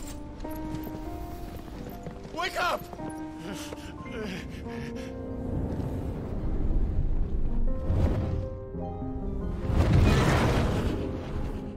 I am a shield of Rosaria.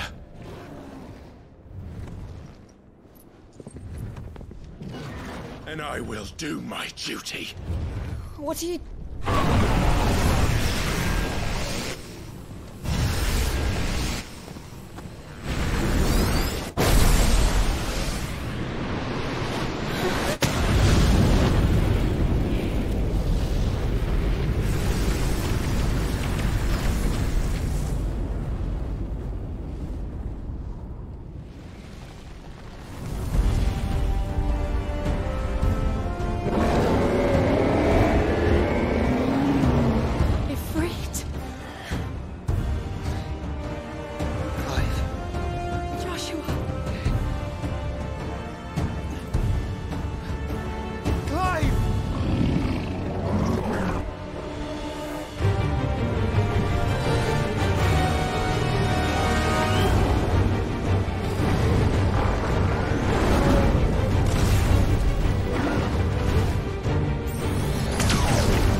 flames are drawing in more ether than I've ever seen.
The founder.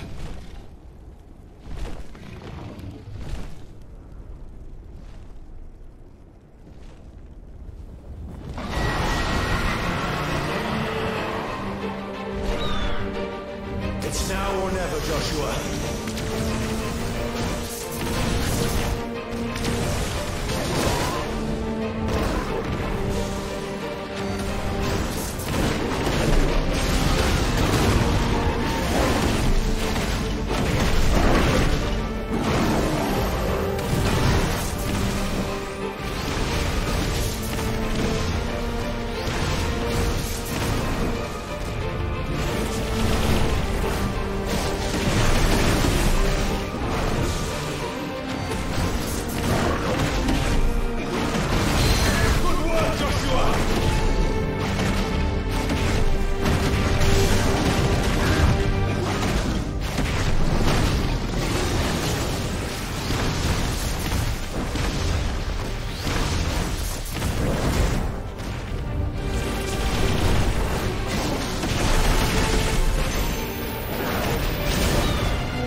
This is drinking me.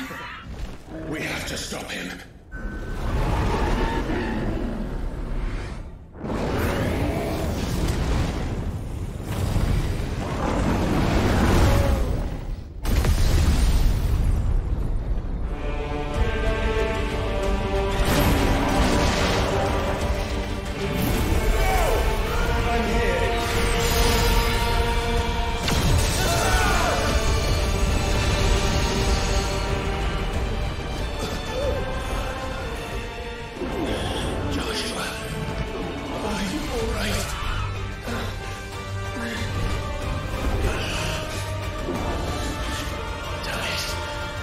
You have to be stronger than this. Come on, Ifrit.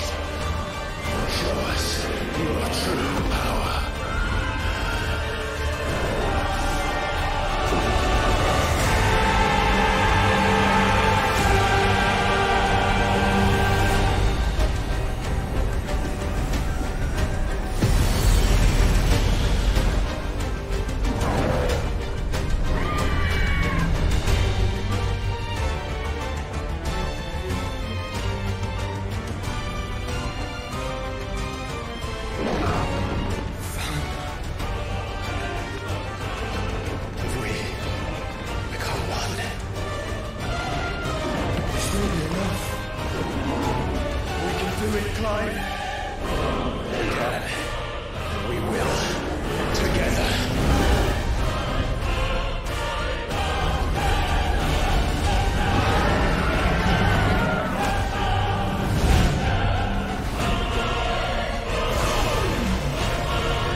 To match such power by trusting in our own.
burn the world.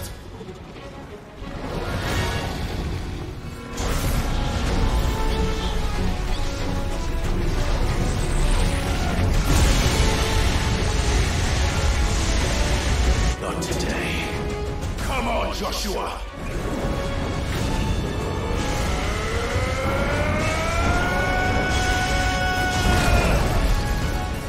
This ends now!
Dion!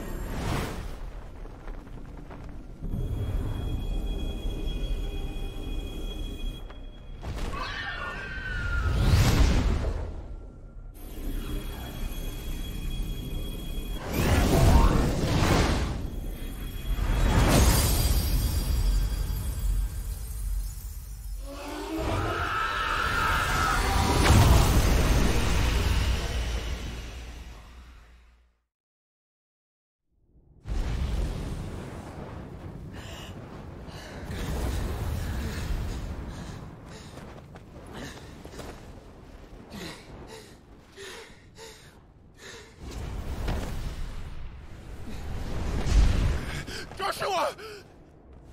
Clive!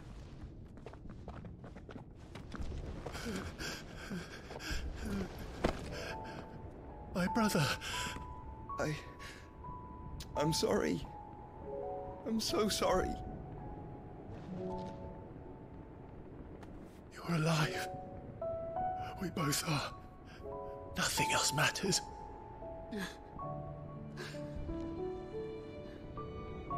I never dared hope that I would see this day.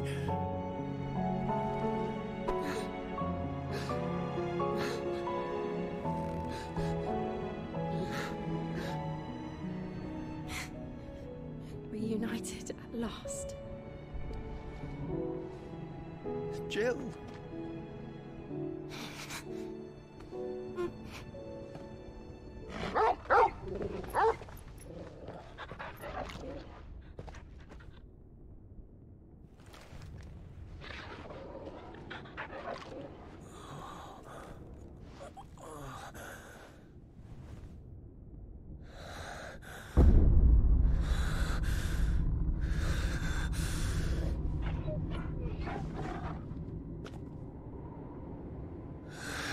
This is for my father!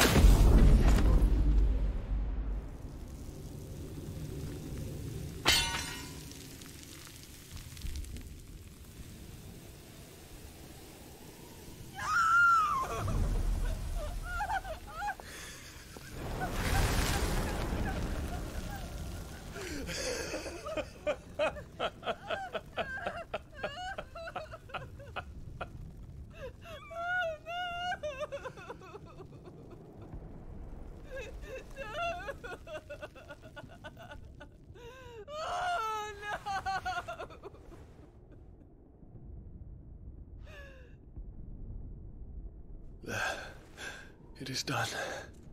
The demon that would tear our house apart is no more. Father.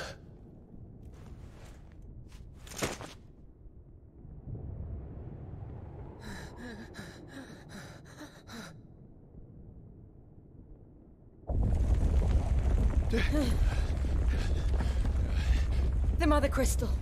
It's collapsing. Right. We need to leave. No. Wait.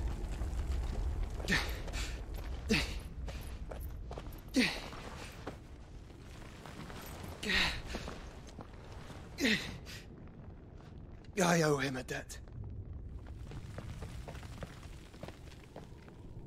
Fine.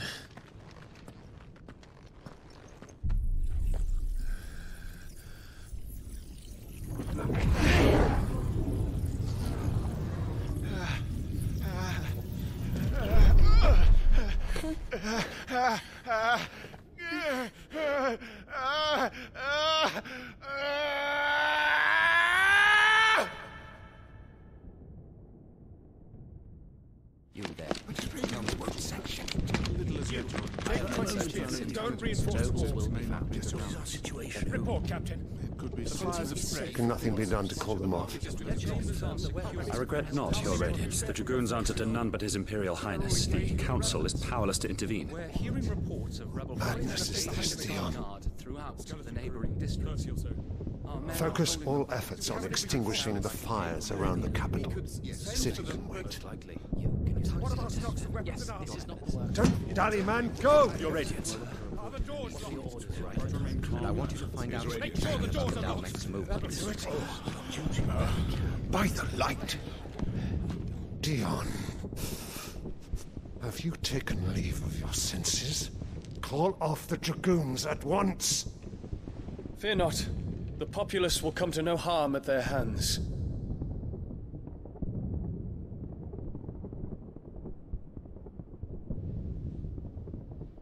I am here to save you, Father. Save me? A creeping darkness hides in the heart of Sanbreque. It stems from your wife, the traitorous Annabella.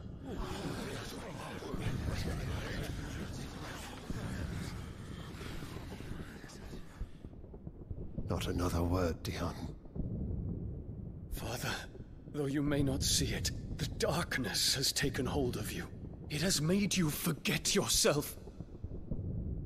But I bid you remember, there was a time when you ruled not with cruelty, but with compassion. Why now do you turn your back on your people?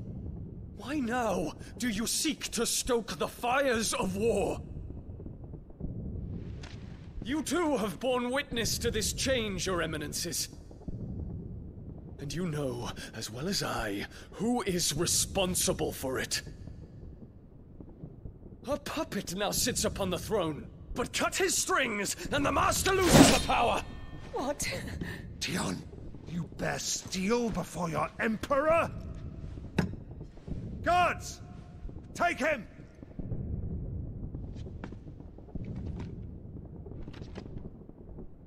For every citizen who falls, another can be bred. For every home that burns, another can be built. Those were your words. But when the last of your citizens has fallen, and all of their homes have been reduced to ash, what will become of your empire, of its rulers, of your god? As the Mother Crystals crumble one by one, and the Blight sweeps in to claim all that we hold dear, our people look to their Emperor for protection. Yet he labors not to secure their futures, but to seize what is left of the twins for himself! Even if it should come at the cost of everything his loyal citizens have labored to build! Dion, you must understand. A small price to pay, is it not? You've been blessed with great power, Dion. Enough to win me the world. So go, claim Valisthea for me, brother.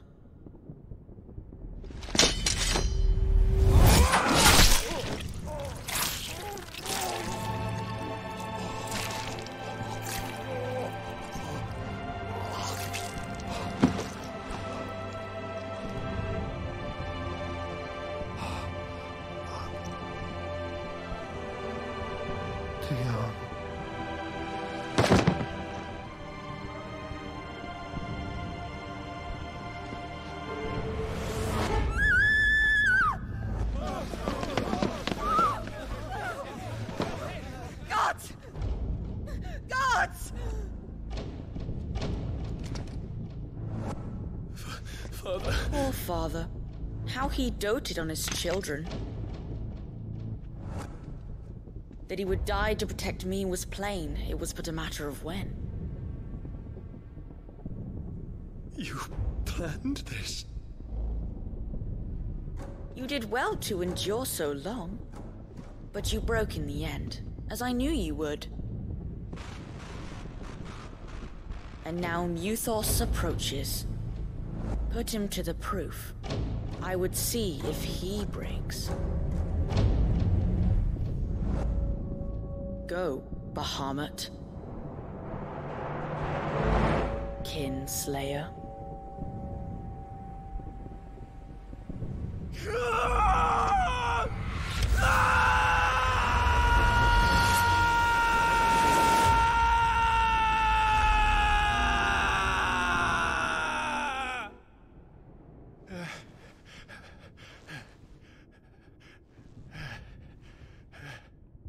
Not again.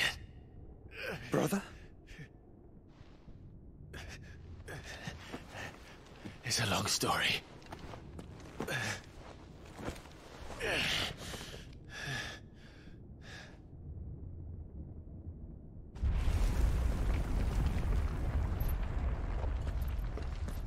You cannot stay here, Mother. Come. Take my hand.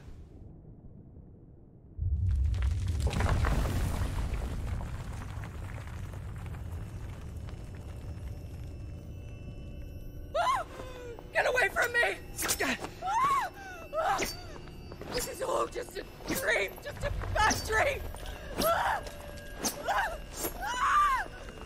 You will not take me, Shadow! You will not take me!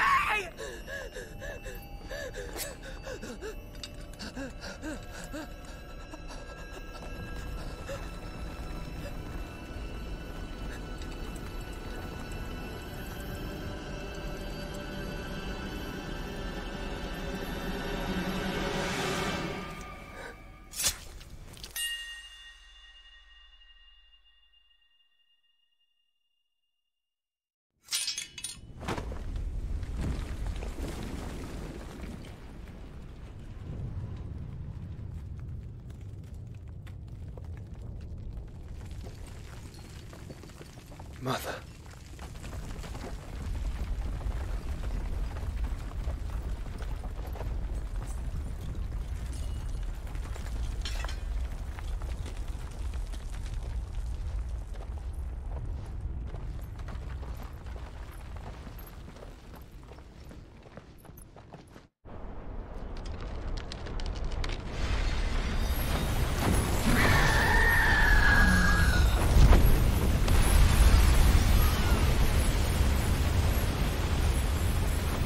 If it is consciousness that weaves your wills together,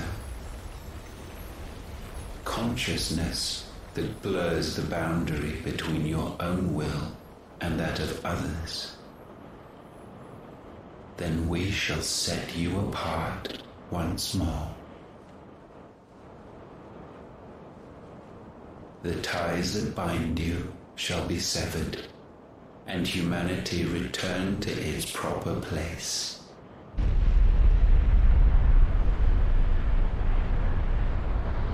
By primogenesis shall a new age of reason begin.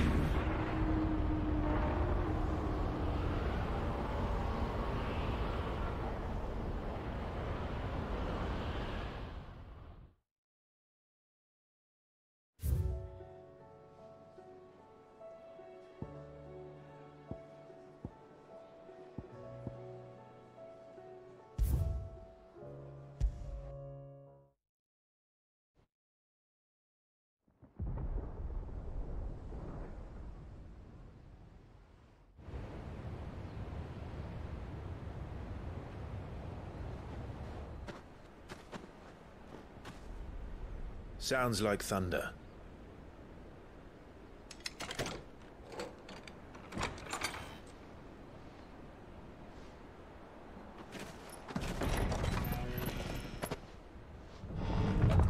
You're late. We're starting to think you'd stumbled off a cliff. I seem to recall that was you, Gav. Good to see you. Any trouble on the road? Nothing we couldn't handle. I knew you'd come. Is that who I think it is? Yes.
Sounds like thunder.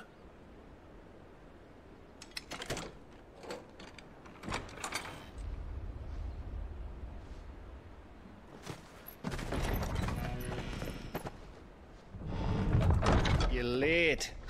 We're starting to think you'd stumbled off a cliff. I seem to recall that was you, Gav. Good to see you. Any trouble on the road? Nothing we couldn't handle. I knew you'd come. Is that who I think it is? Yes.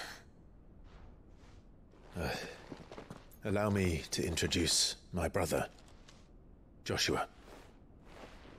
Clive's told me all about you. Or even listening most of the time. Name's Midadol, but everyone calls me Mid. My lady. Hey?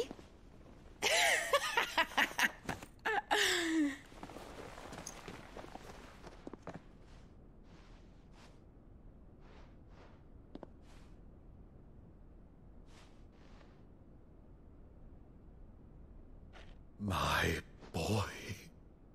Uncle Byron.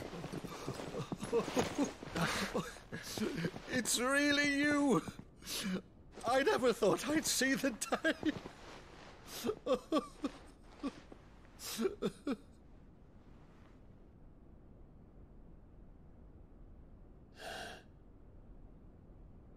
So these Akashic are being controlled? That's what it looked like.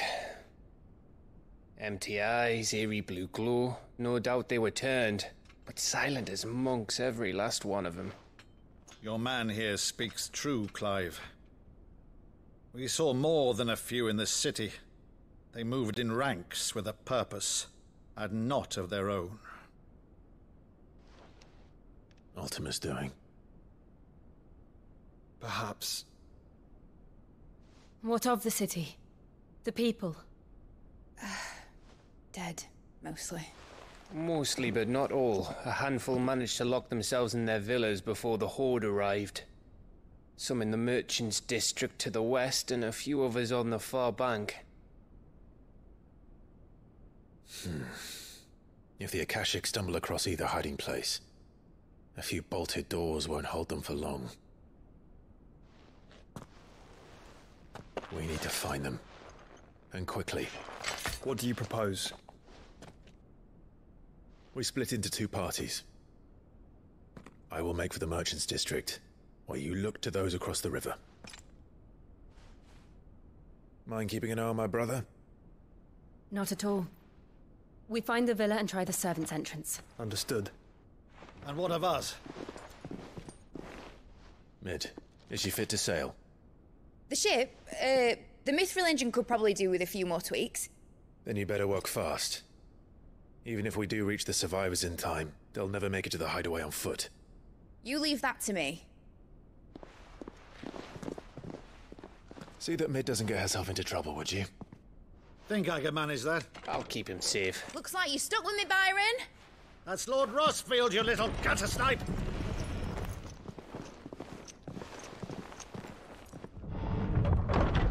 Shall we then? And you keep Clive safe. Be careful. Both of you. You too.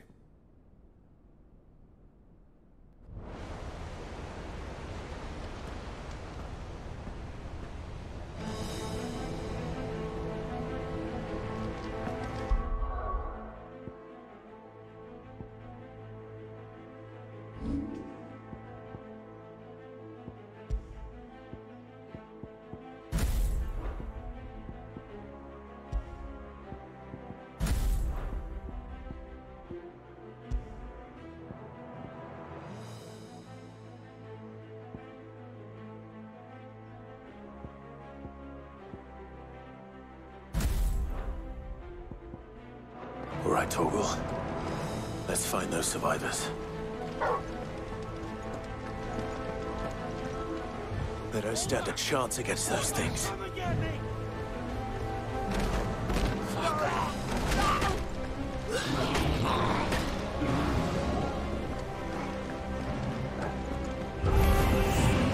They've been routed.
Agora, where the city's leaders gather. There may still be survivors inside.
You've caused quite the commotion. But then I would expect no less from you, Muthos. You again. I don't believe we've been introduced. You were in my family's crypt, and now you're here, with an army of Akashic thralls. Manners, Lord Rosfield? They are men, like you and me. Albeit ones unburdened by the wills that drive our kind to madness. They are pure. They are divine. What? And they are all that remains in this once raucous city. You'll pay for what you've done. As you wish. I confess I have been very much looking forward to this. Pardon me this indulgence, Your Majesty. The vessel shall not be spoiled.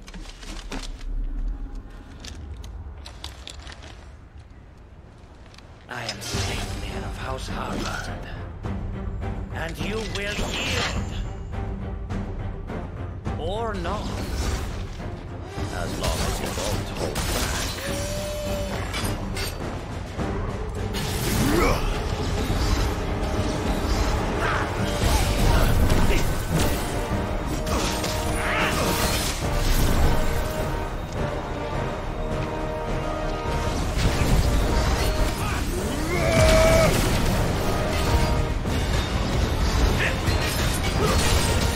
Too slow.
You will forgive me if my performance seems uninspired.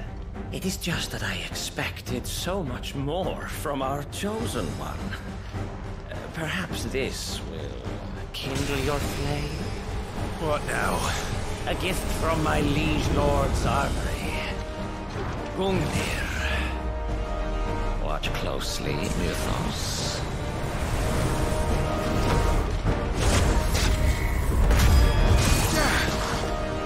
Yes! Yes!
Actually, I wouldn't.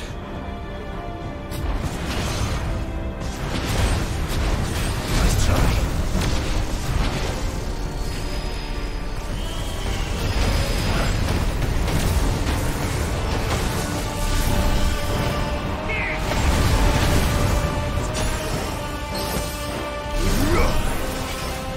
I needed that.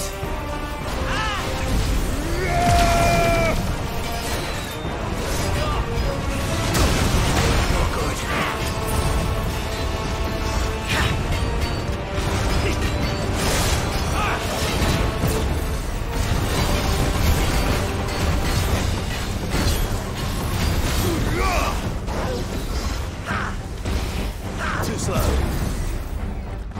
Let's try.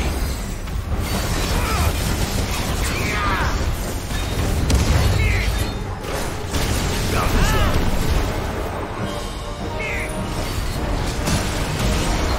Come on.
Guess we're all ready. Thanks, boy.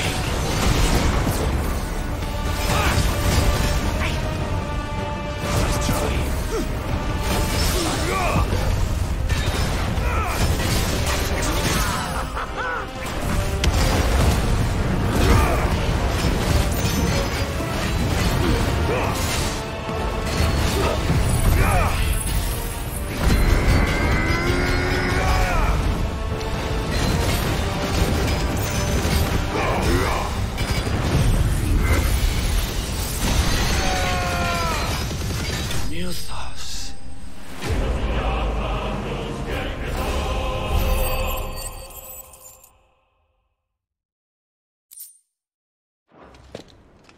vessel is strong. My liege.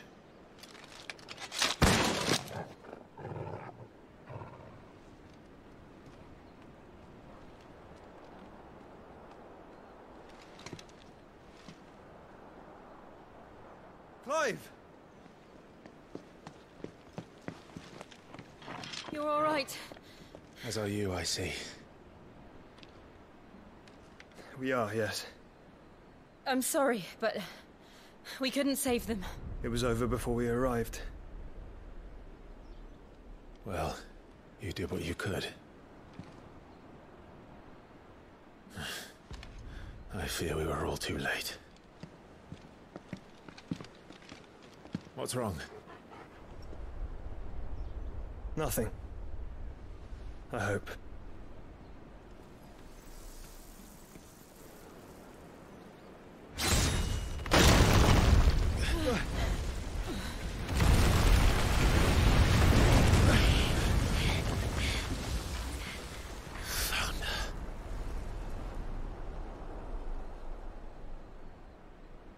Leaving so soon, Mythos?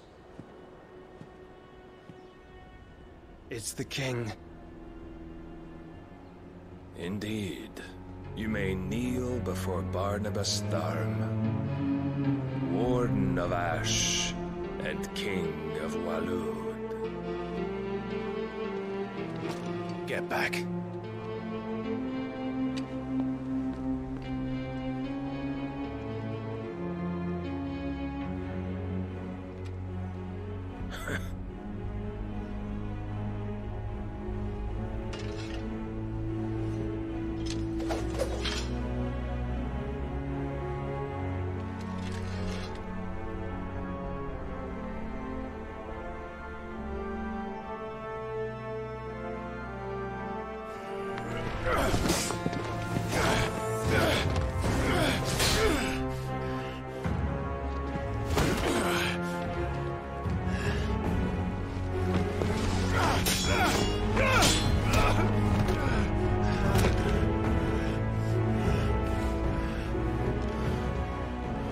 Wild and impetuous.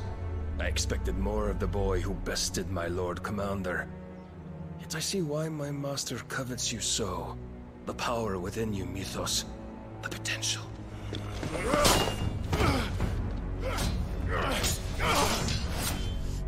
Stop calling me Mythos. But Mythos is everything.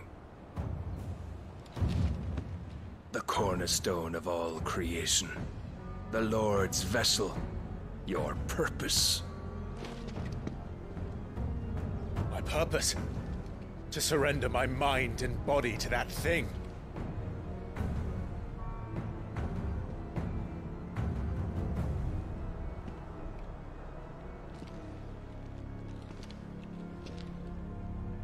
No, Your Majesty. My purpose is my own. I made a promise to my friends, to my people. And nothing is going to stand in my way. You would allow this delusion of free will to bar your path to greatness? Truly, your volition is a cancer. One that must be excised.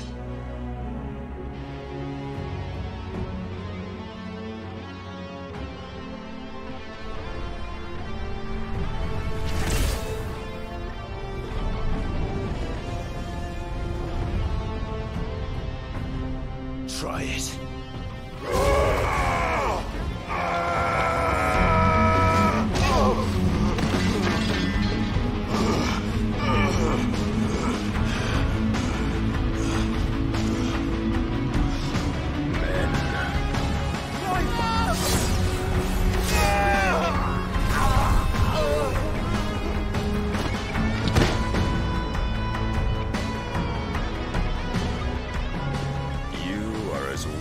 All the rest. Joshua!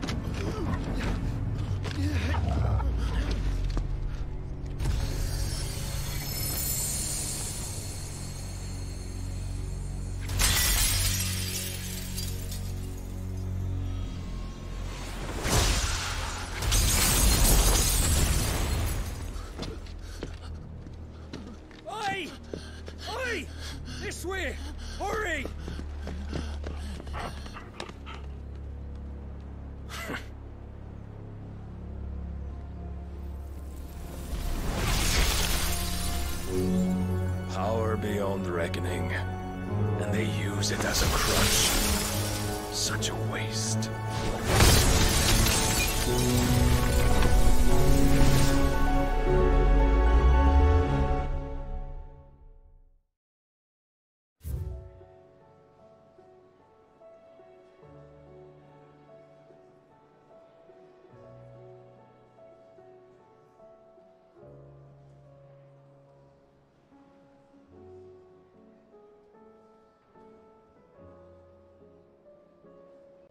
Covered in nicks and lumps, the lot of them.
All right, Clive.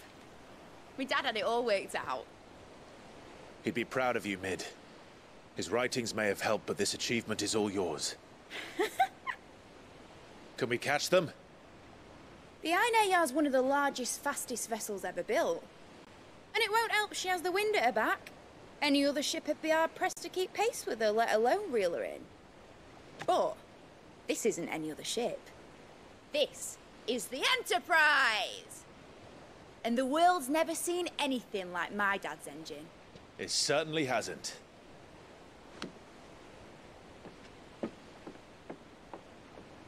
Clive, what do you know of Barnabas Tharm? Only what the bards sing. That he sailed to Ash from southern lands. That it was his mastery of the blade which won him the throne. And that his sword, Odin's sword, can sever the very threads of creation. But don't lose any sleep over a last tilt. We'll do what we must to survive. What we must. The light! I thought this cove was meant to be hidden.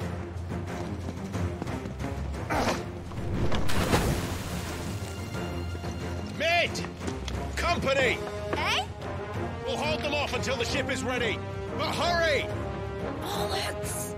All hands! Man your stations!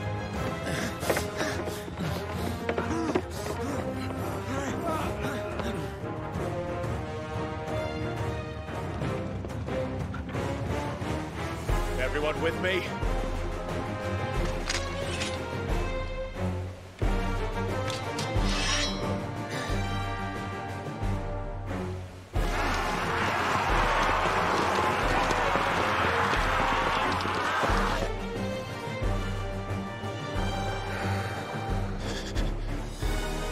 Here they come! It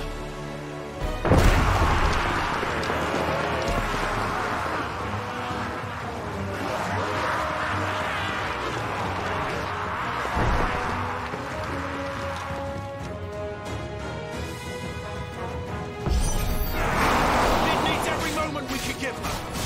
Behind me, Lord Rosfield. I'll take care of these fuckers. Behind you!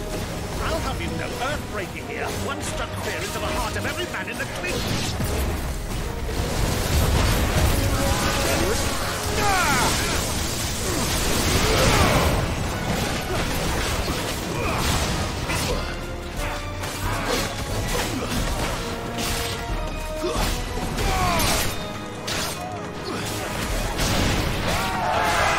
About that offer, Cam? How are we doing, Mid? I thought you said that ship was fast! What are you doing on our Unless you fancy giving us a push, you lazy old sack of jam.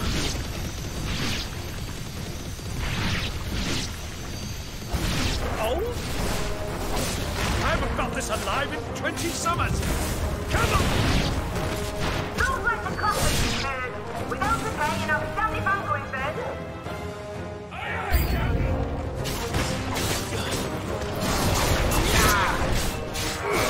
It's me, Blight!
That was easy enough.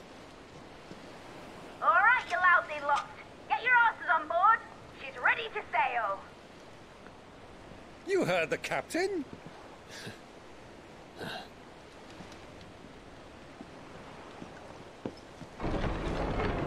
Clive?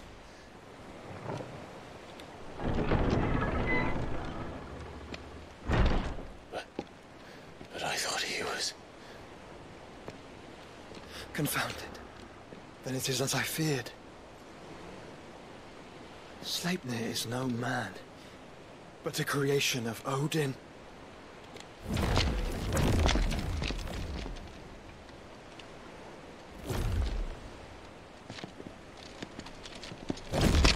Phoenix's fiery fundament.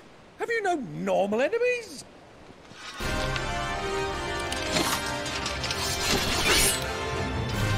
For another round? Of course we are. Right, Lord Rosfield? My boy, there was a time people called me the Executioner. Always in my eyes. No matter, heads will roll, all the same. Mate! New plan! You leave! We follow! Follow? Swimming, are you? Oh, bugger me! Weigh anchor! Engine's dead slow ahead!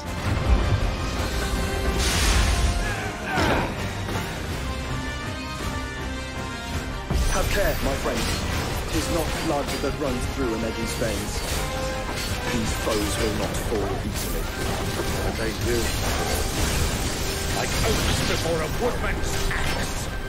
Good thing I brought one! How long are we meant to keep this up? As long as it takes. Unless you have a better idea. Well, I've already killed at least 5 of the bastards. Fuck it! Let's do the lot!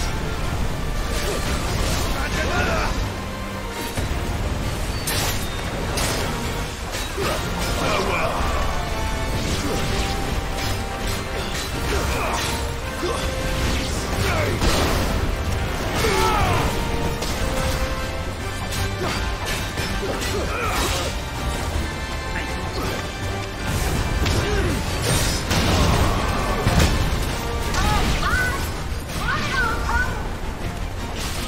Should we make for the ship? Not yet. Wait for my signal.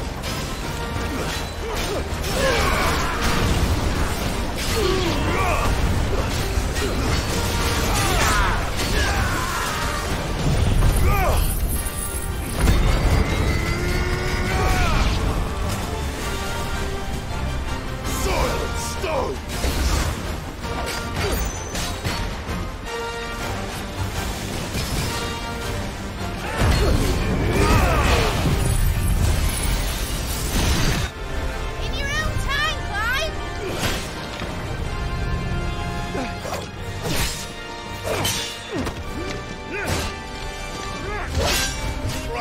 Run for it!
Between here and Waloed, but any ship heading north has to round Zemeckis and put through the Narrow.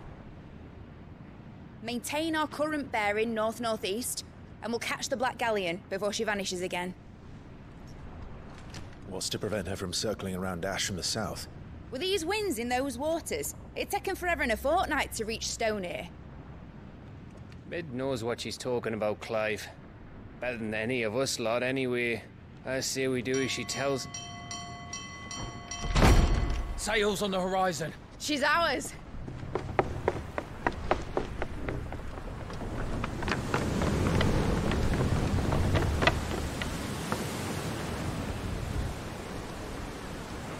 Look alive, boys! Full ahead!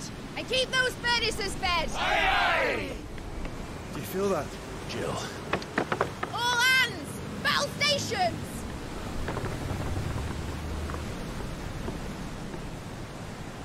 Let's see what this girl can do.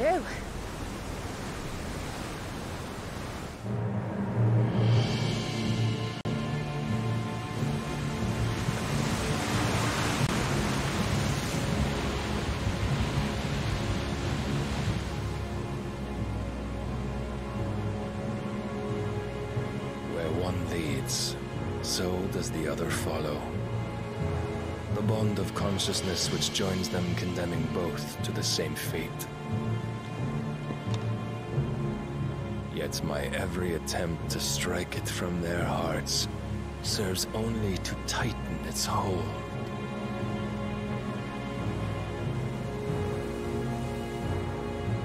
Fascinating.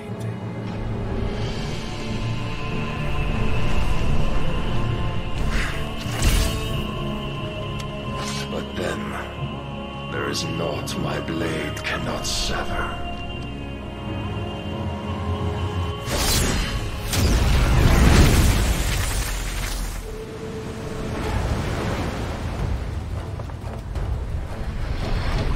Great Grigos, gosh!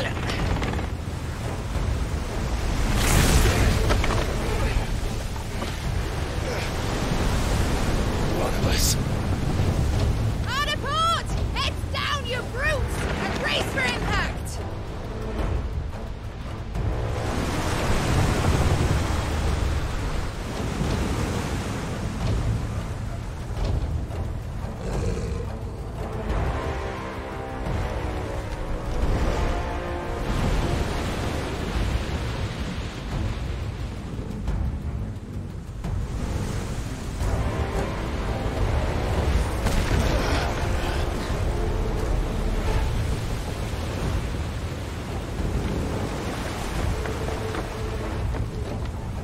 or never. I'll find her.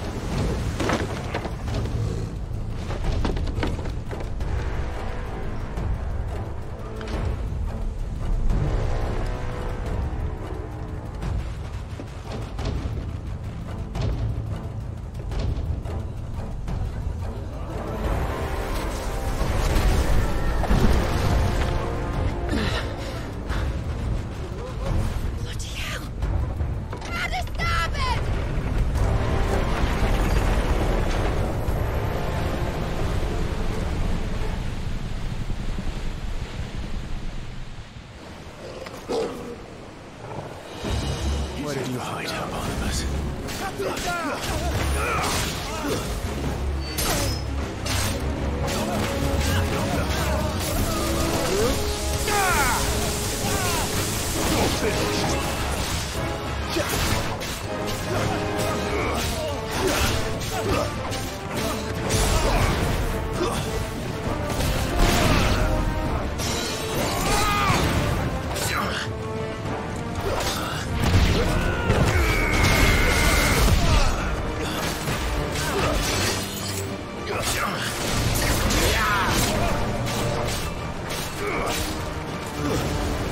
Stay down!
Get back!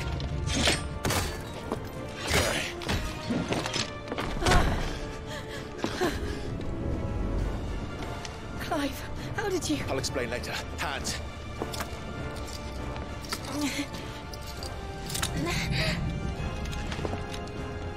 Can you walk? Out of here I can.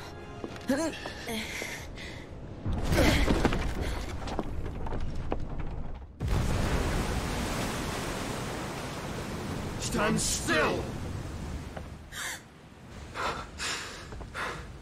Phoenix.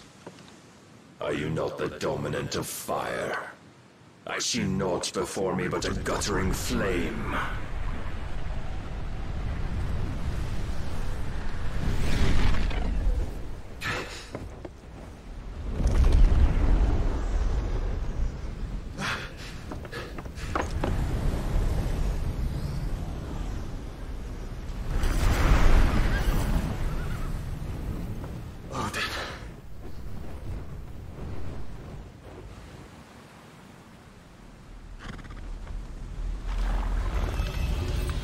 In earnest, then.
Can you go on?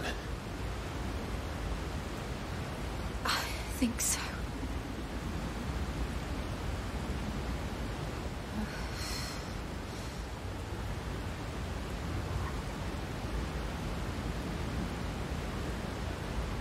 But to where?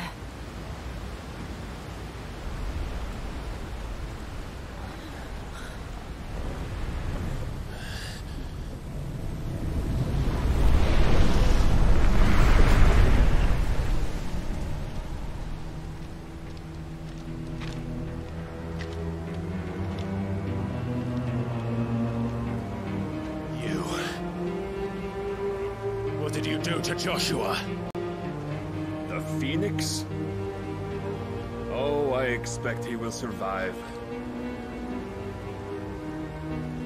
This consciousness in which you coil your feeble souls is grown thick with desperation.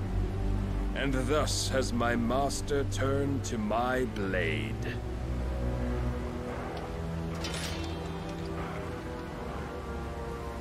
The world will soon be painted in black. And all that live shall gather in death's autumn wake.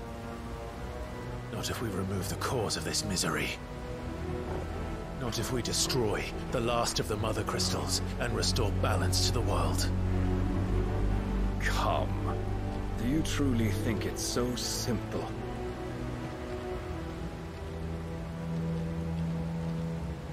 The Blight is inevitable. Not even the Almighty might stop its endless march. Your efforts will avail us naught. Naught, that is, but suffering. You must embrace the truth, Mythos. Accept your place with the Lord. Keep it. As long as there's a chance, there's a choice. Ever led astray by your blind resolve.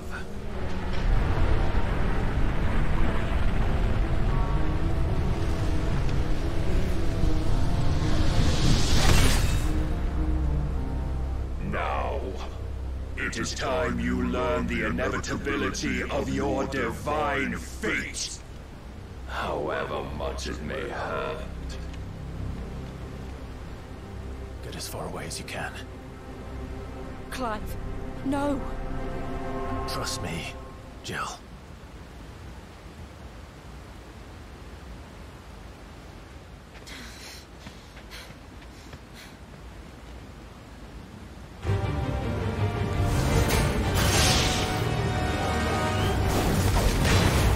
Don't have to do this! Oh, but we do. If only to remind you of your duty.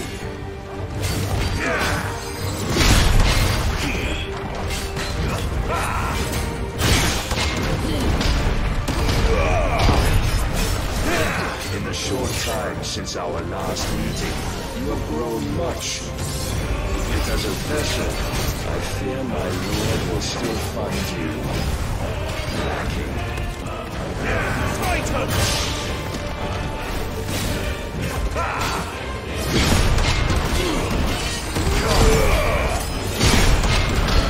All this fire and fury, and for what? Stopping the Blight. A foolish notion fed to you by a foolish man. How dare you? You know naught of this world or of our place in it. If our fates were so easily rewritten, we would all be gods.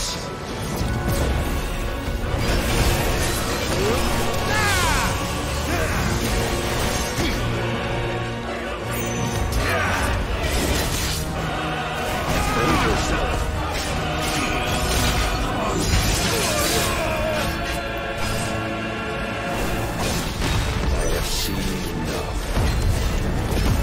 Reason cannot sway you. There are other means of persuasion that might.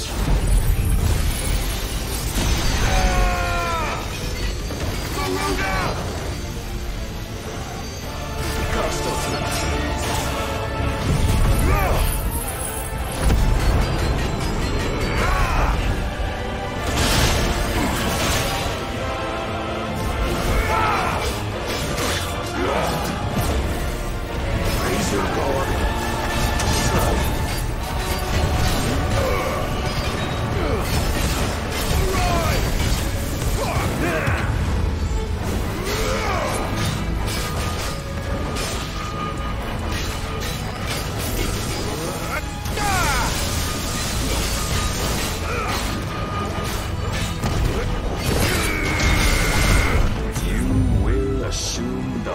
You've been given.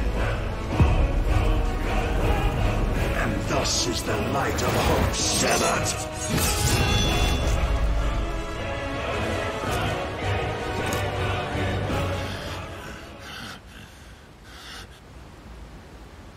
You would yield so soon. Never. Clive!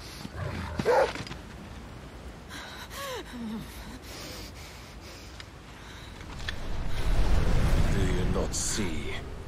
Your iron will weighs you down, dragging you ever further from your purpose. And what is my purpose? Mythos. Who are we? What are the dominants? The breath of the Creator still warm on our lips. We carry his light that we might guide the masses in his name. We are but mighty acts of God. We are more than that. You would be nothing without what he has granted you. The power we wield is his, and yet every time we draw upon it, it wears away at our very being. It breaks us. It unmakes us. that its immaculate aspect might reveal itself. The Eikon. It is too much for even his chosen few. Apart from you, Mythos. You wield the might of many, yet your body does not answer for its avarice. What are you saying? What I am saying is that we dominants are a means to an end. We were created for you, that you might drink deep of our strength and thereby fulfill your divine purpose. Which is? To feed. As you would know, could you only look beyond the walls of your prison of self-regard. As long as you choose to ignore this, you shall never penetrate my defenses. Still, you may take solace in the fact that you are not alone in your plight. The chains of volition shackle all of mankind, but there is yet cause to rejoice. For the Lord, in his mercy, has taken pity on his flawed creations, and shall see them restored to their proper forms. And what exactly would that be? Why, loyal servants to God. No. Manners, Lord Rosfield? They are men, like you and me. Albeit ones unburdened by the wills that drive our kind to madness. They are pure. They are divine. You mean to turn everyone Akashic? Not turn, Mythos. Turn back. For too long has mankind been led astray by their clamorous wills. It is time they return to a world of quiet equality, where they might once more know salvation. Salvation? And abandon everything we hold dear? We don't need your salvation. We'll save ourselves, and we'll do it on our own terms. Not yours. And not your gods! With every defiant expression of your will, the tighter the chains of consciousness become. But perhaps that fact may be put to use.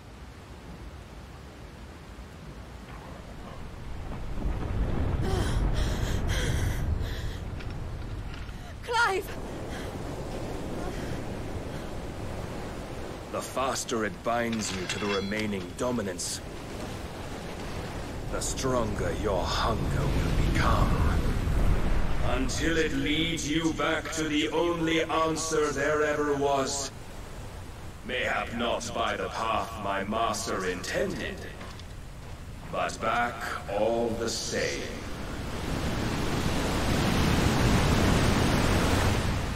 Ash is not far. I could freeze a path. You're in no fit state. Probably not, but I can try.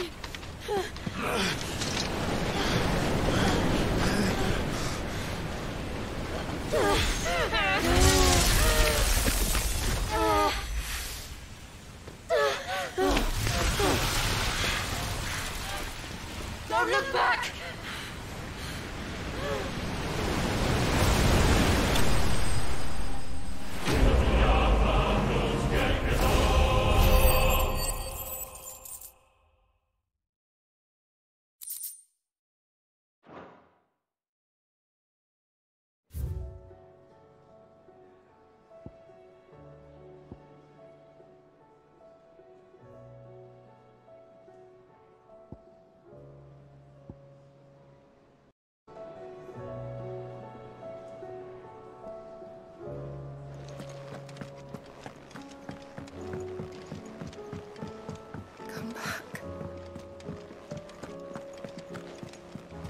Covered in nicks and lumps, the lot of them.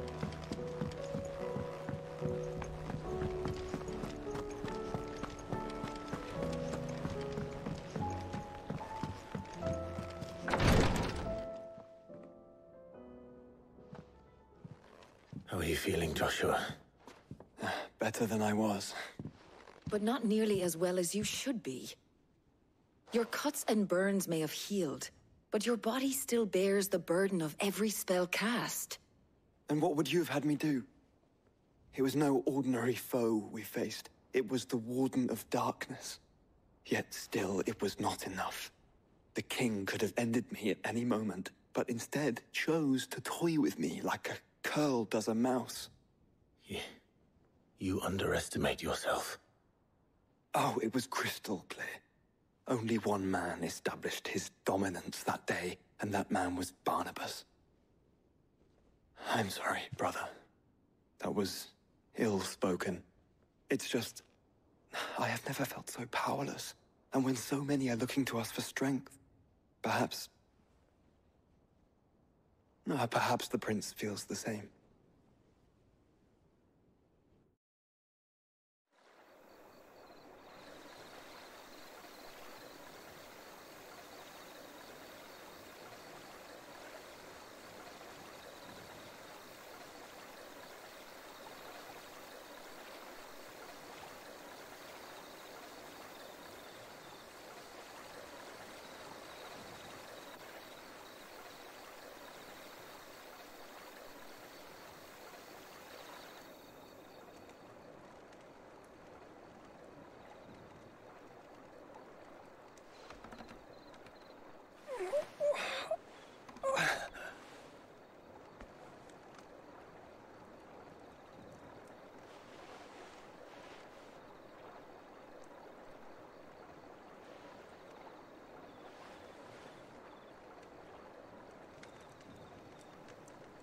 What is this place?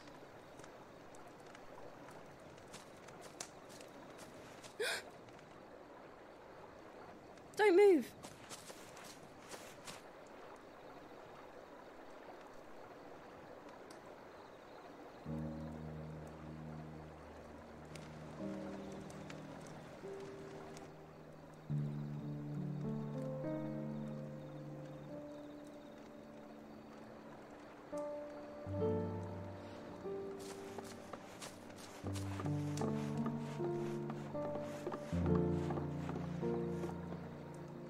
Here, it's fresh from the well.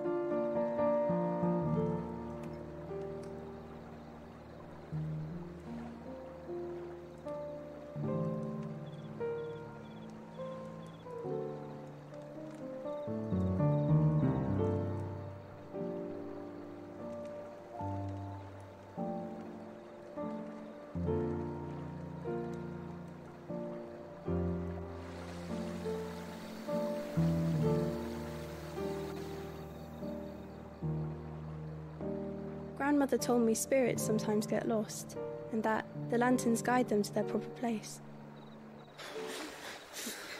I set one on the river for her when she passed away.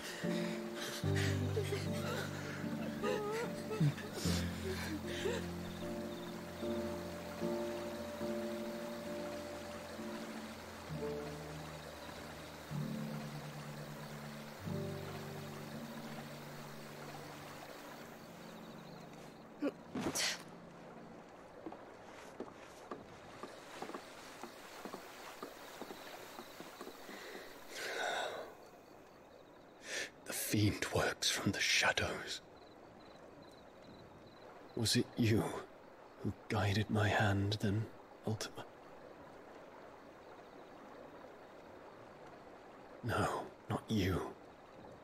This is my doing, my fault, my sin to bear. And for it, I must atone. Your hurts are healing nicely. It was my poultices that saw you well. You make them? And sell them, or try to. Earns me enough for bread, most days.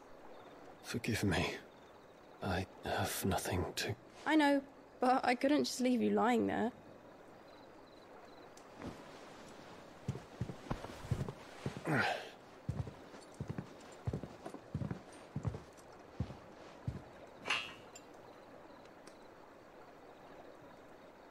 You're going then? Of course. I'm healed. Thanks to you and your poultices. Will you promise to come back and visit?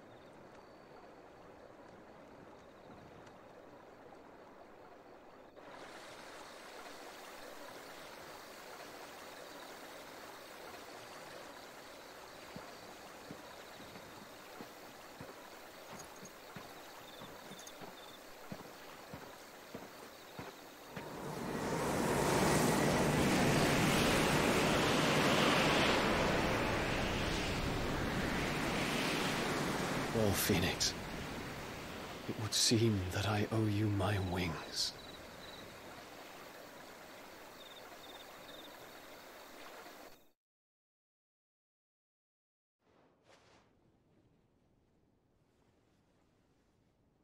Perhaps he can find an answer. You will be returning to Waloed soon, I gather. I see no reason to wait. Then neither do I. I can think of a few, but I doubt they'll stop you. You will take your medicine. Of course, Lady Tyre. Set on leaving already, are you? How long will it take us to get back to Ash? Dunno, about the same amount of time it took us to get here. Maybe less, if your uncle can find someone trustworthy to patch up the Enterprise. All depends on where we're putting into port, mind. Yes. It's not as if we can put ashore wherever we choose. We have to assume that the whole of Ash is hostile, and that we'll be attacked on sight. Then we must find a place they won't think to look. And I have an idea who might know of one. The Professor! I'll go and tell you coming! While you're plotting our course, I'll be in the shelves with your lawsman. I wish to pick his brains about Ultima. Then I'll talk to Karen about supplies for the journey. They may not be easy to come by in Ash.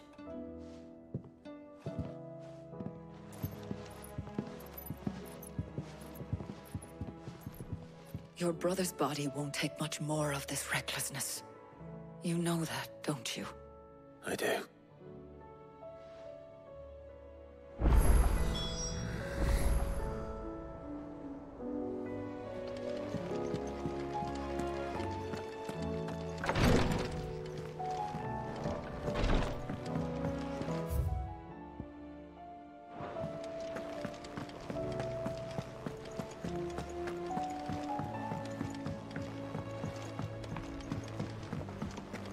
Covered in nicks and lumps, the lot of them.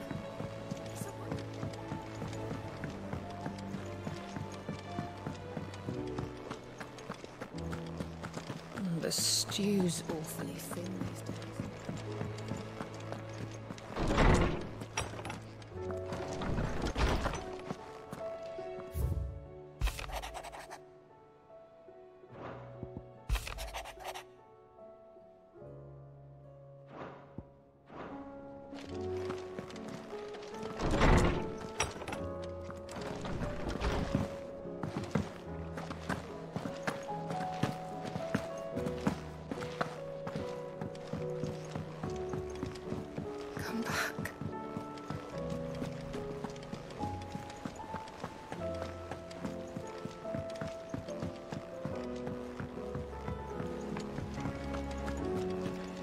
A compliment.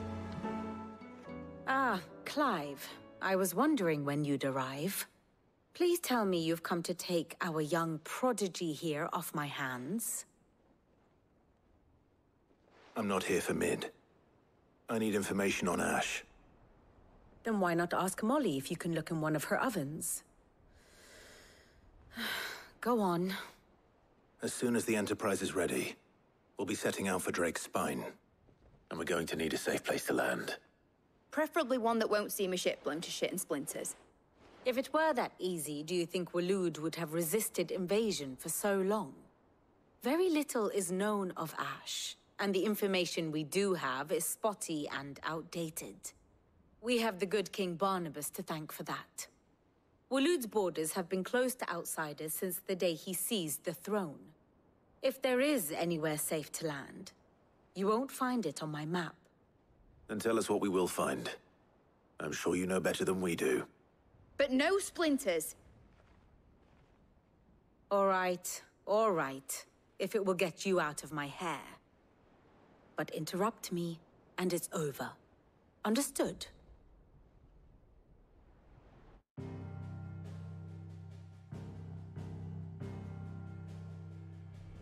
Barnabas Tham, the one they call the Last King.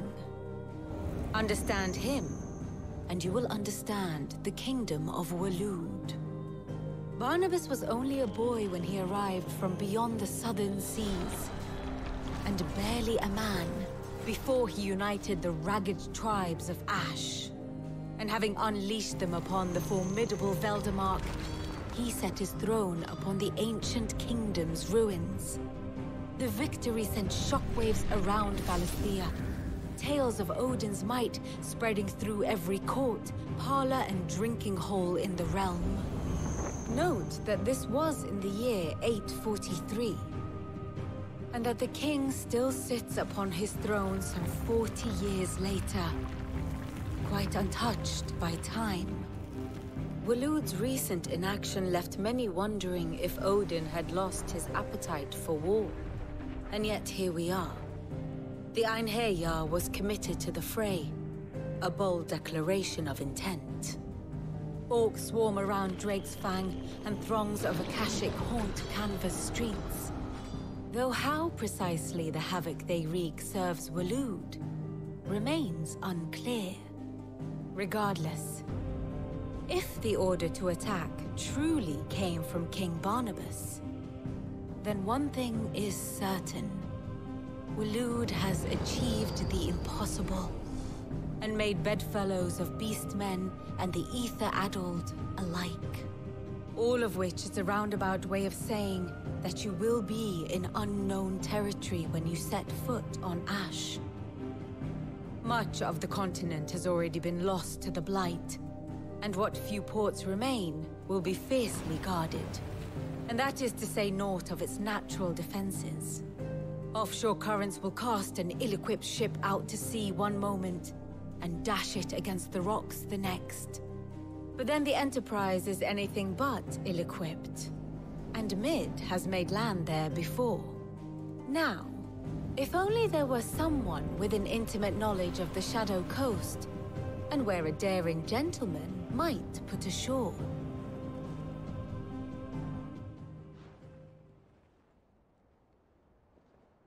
You see, Clive, you had the answer all along. Do you think you can get us back to that beach, Mid? Picked you up from it, didn't I? Not that it were easy. The currents were a right bastard. But then, if it wasn't hard, it wouldn't be worth doing, would it? Well said. Thank you, Lady Vivian. If a few morsels of common knowledge and a sprinkling of tavern talk are worthy of your thanks, I wonder what genuine intelligence might earn me. Probably more visits. Mid, I need everyone in the ale hall now. I'll fetch Joshua from the shelves. Aye, aye, Captain.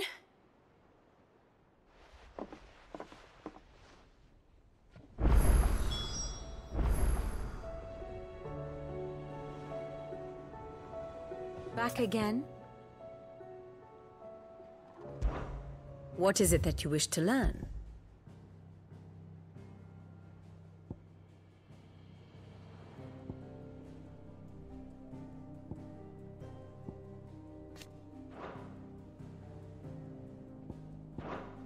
Here you are.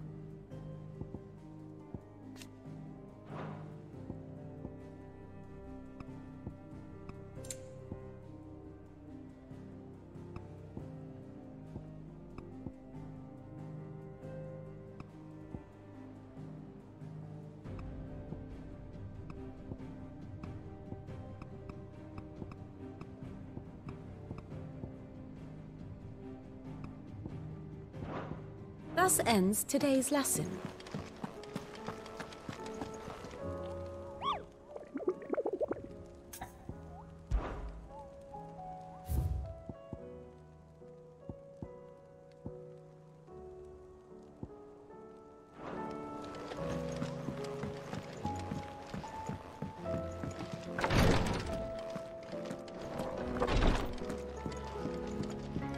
Please, Your Grace. My Lord Marquis. Yote, Is anything the matter? You seem troubled. Perhaps I might be able to help. My lord. Yes. Perhaps you might. It's your brother.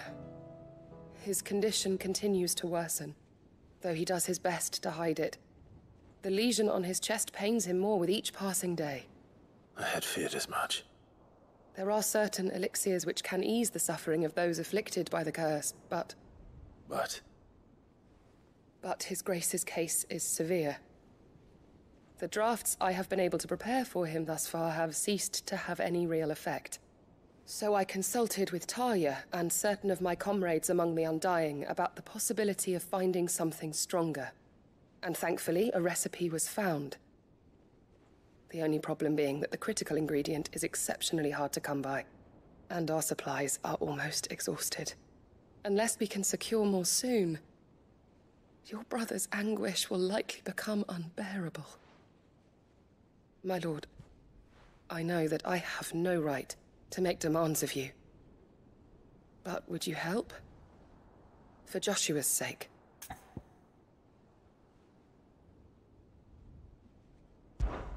For Joshua, anything. Thank you, my lord. So, what is this critical ingredient? A rare herb by the name of stonerwort. It grows only where the ether is densest. The vigor it stores in its stems helps to counteract the curse. We discovered a patch near the aqueduct in Rosaria. But alas, yet more ether has erupted from the earth there recently, leaving the whole area flooded. The search continues for a new source. One that we might reach without being turned. So it's only that you can't reach it? The stonerwort itself is unharmed by the flood? Well, yes, but... Then I shall go in your stead. But, my lord... You've yet to find another source, correct? So for now, the aqueduct is our best hope. Besides, I'm a dominant. The ether can't hurt me. Well, if you're sure, my lord. Stonerwort is easily identified by its blood-red blooms. Search around the aqueduct, and you're sure to find some soon enough. I shall remain here and prepare the other ingredients.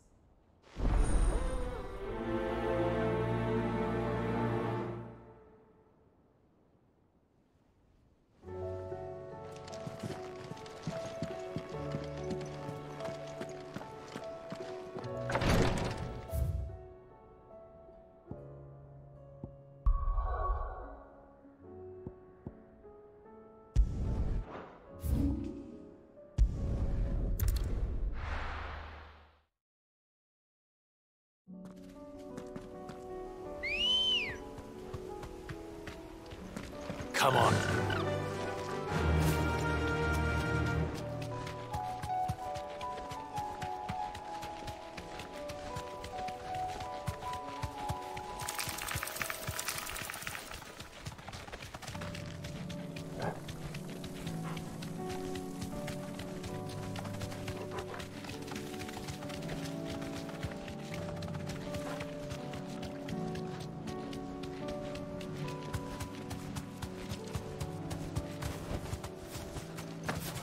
Here's the aqueduct. Now to find our stonewort. Yote mentioned blood-red petals.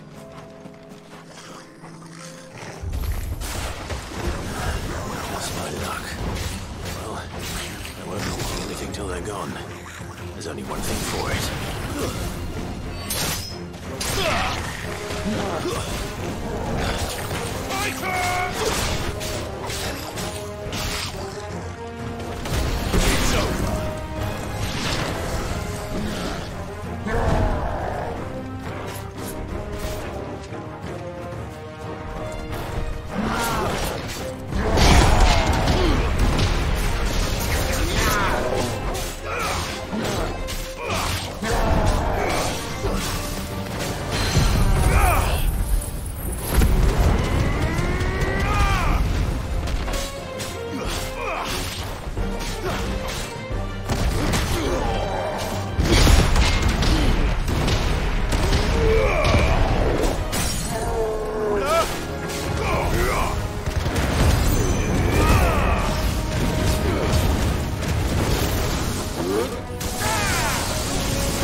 Here it is. Better collect as much as I can before reinforcements arrive. Right. That should do it. Let's get the...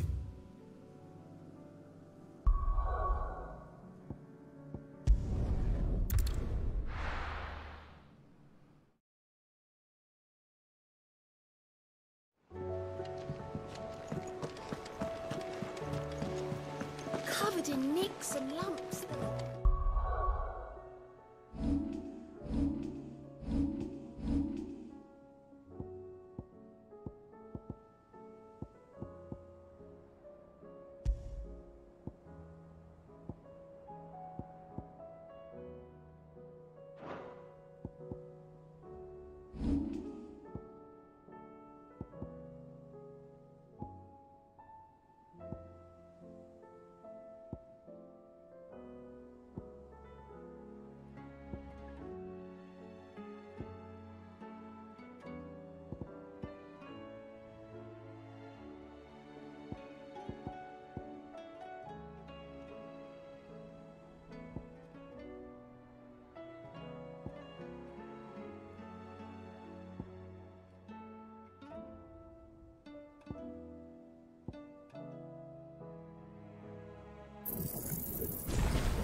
Yote, I brought back all the stone and water I could find.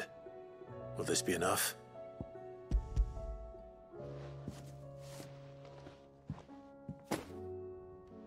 Yes, my lord. Thank you. I'm sure it will serve us until we can find another source. I'm very glad to hear it. You and His Grace are very much alike, you know. You think only of how you might help others, and never of the danger to yourselves. No more than you have minding my brother. You've risked a lot for him, and I thank you for it. I am honored that you should say so. But I beg you, my lord, do not give too much of yourself for the sake of others. We could not afford to lose you. I'll keep that in mind.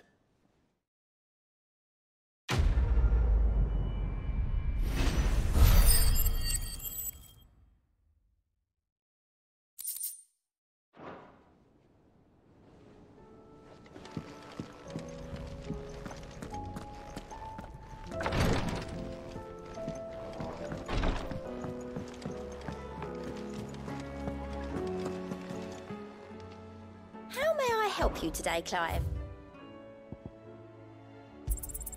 You earned this. All done?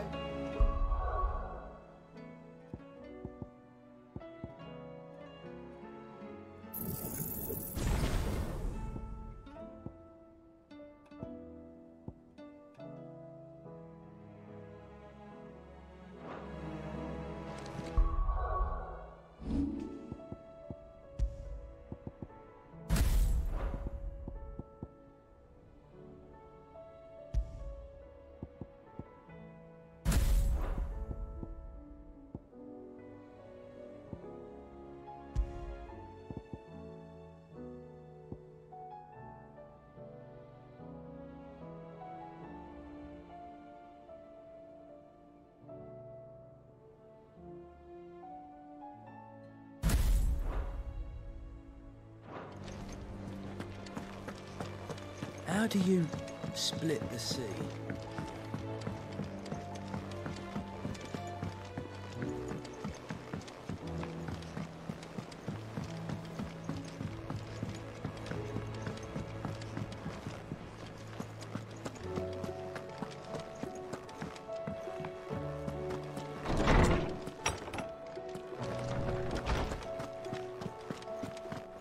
I have no reason to... Clive, you must listen to this. Lawsman, tell him. Do you recall when we spoke before on the divinity of Ultima? Well, it inspired me to delve deeper into the subject. And what I discovered appears to agree with the findings of His Grace. You will recall that my quest to uncover Ultima's origins began with the mural at Phoenix Gate.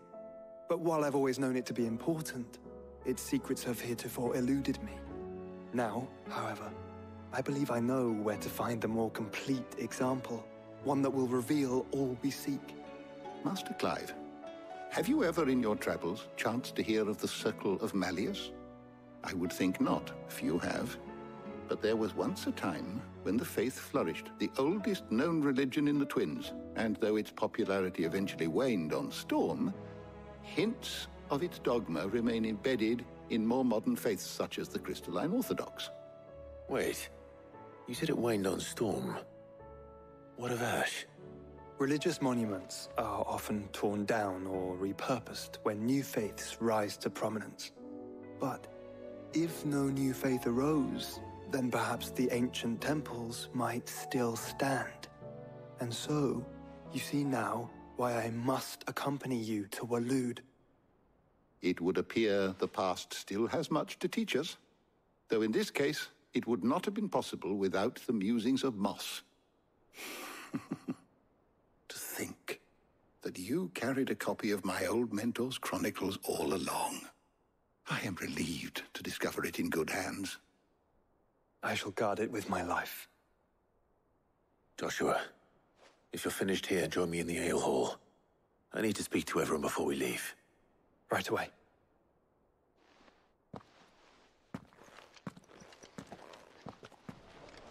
Mid said I could ride the Enterprise next.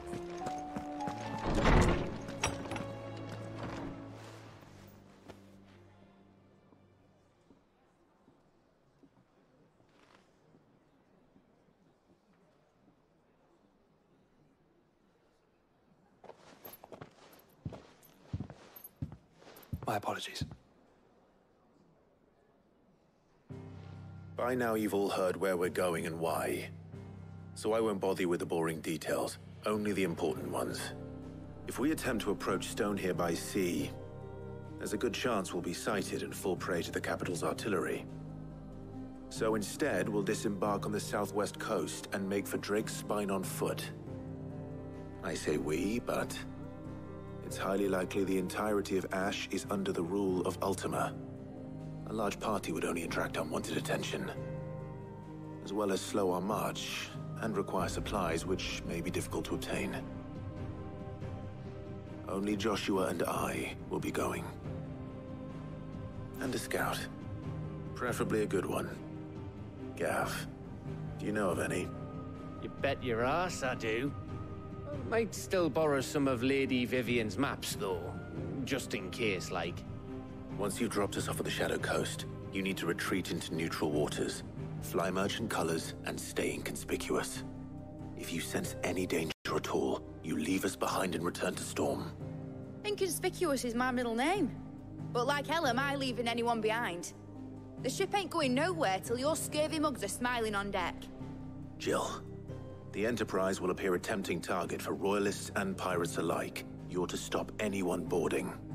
Don't worry. I'll keep the ship and her crew safe. You'll be needing passage home, after all. But... very well. If there are no questions, I'll see you all at the docks.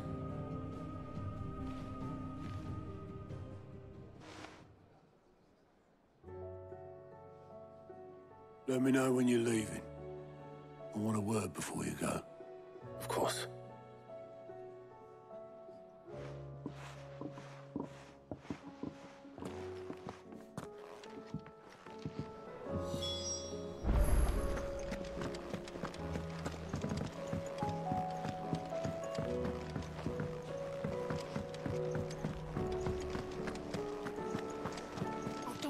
We've run out of pets. Still alive, are you?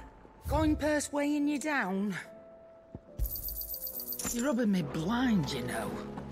The stew's Trouble with your gear, or what do you want? Anything else?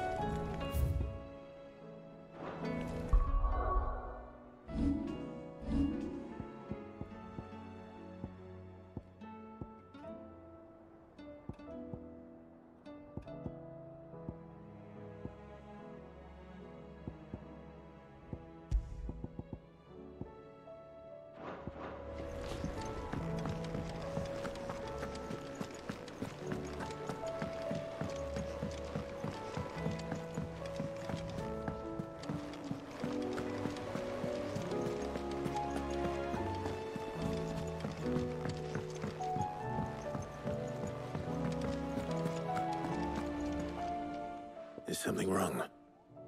Not at all. Honestly. Can't a man wish his friend farewell?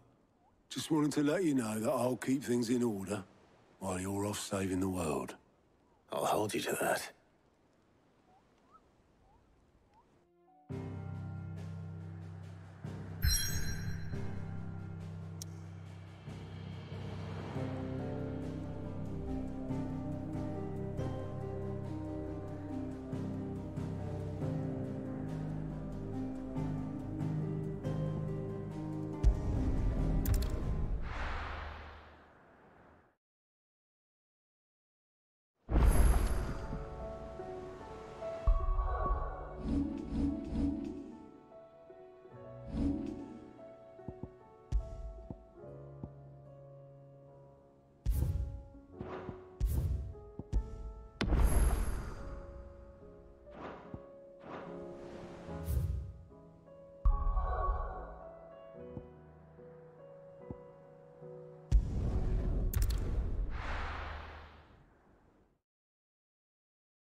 Reckon it'll be a long walk to the capital if we follow the cliffs. I'll scout ahead, see if I can't find us an inland route.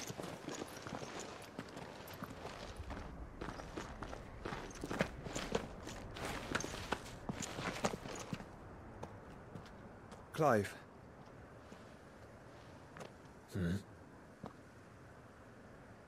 There's something I've been meaning to ask. You took her Eikon, didn't you? Yes, I did. She understood.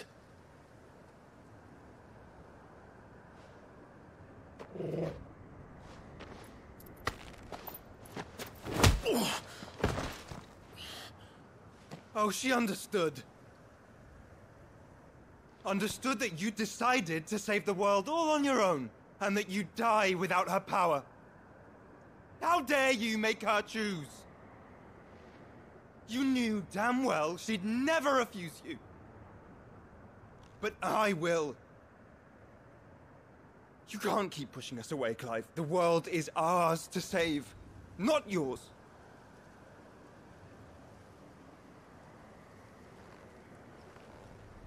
I used my gift because I thought it was the right thing to do.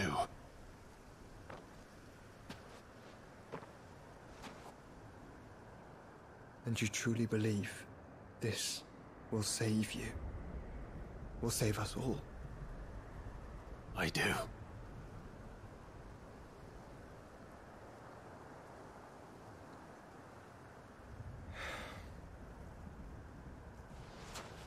Then so be it.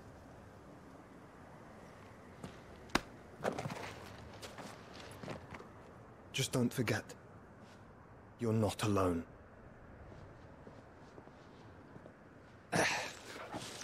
Think I found us a trail. Did I miss something?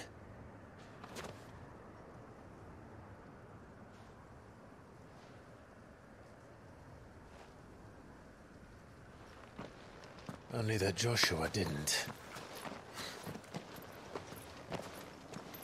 I don't get it.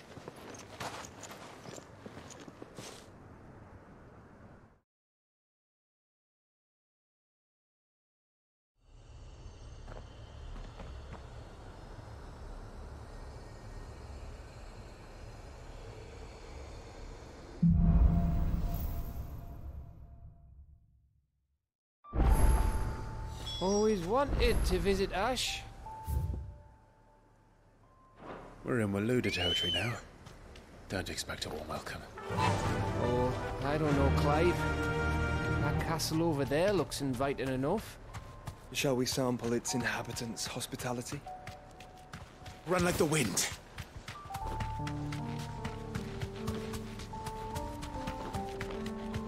Remember what I said about warm welcomes, Gav? Oh, this place is as dead as Grieger's ghost.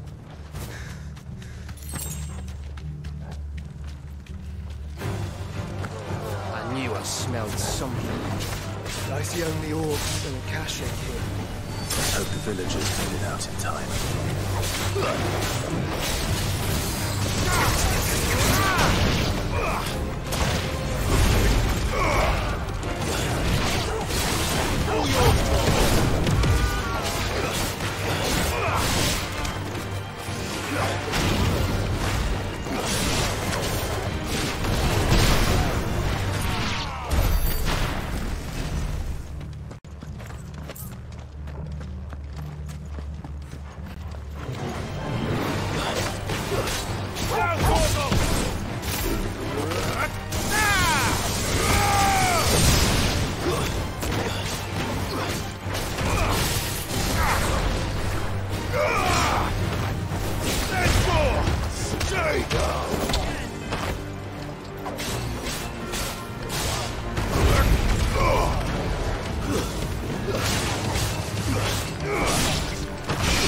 Camber all over again. Where the hell are the royalists? Seems you were right about that welcome after all, Clive.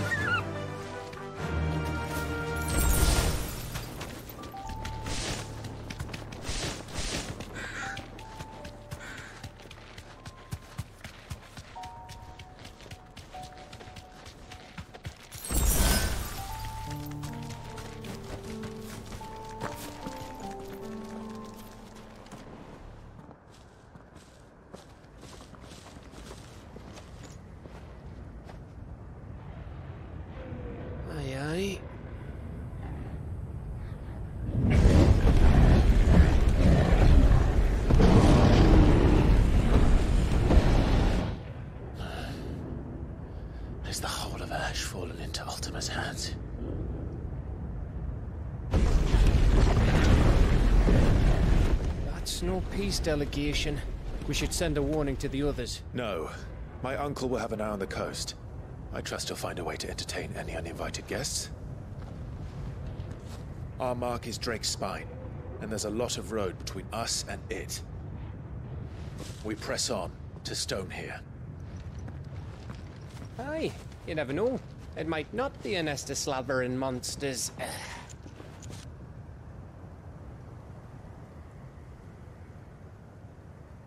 Clive, you must go on ahead without me.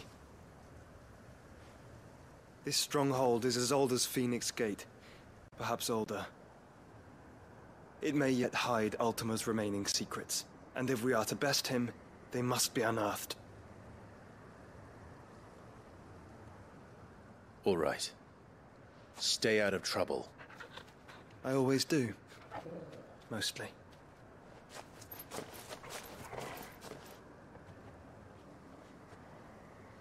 You sure about this?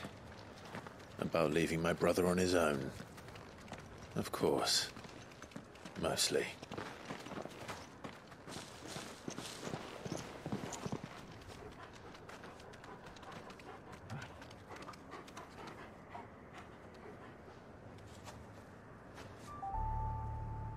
Lady Vivian's map is so old, it's hard to tell which way is up. But if I'm right, we're not far from a village called Aistla. Make our way there, resupply, and wait for Joshua. Fly, Ambrosia!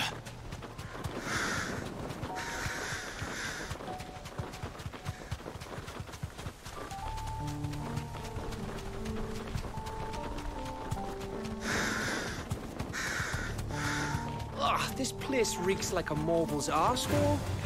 Though I'm guessing it's not the smell that'll kill us.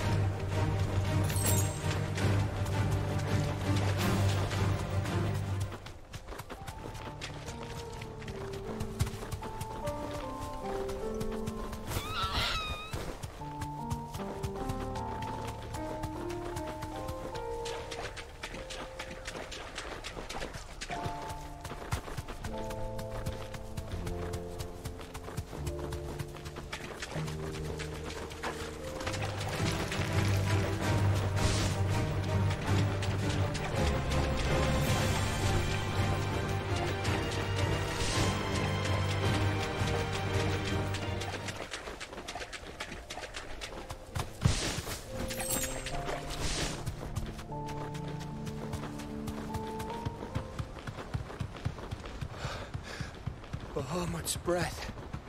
Don't look down, Torgal.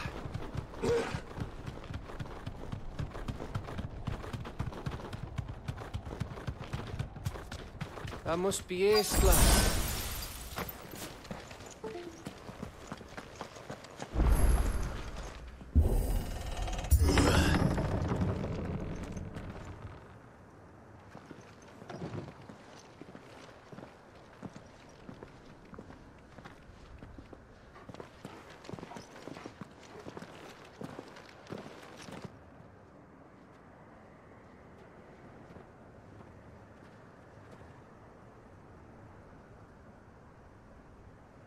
What do you think, Clive?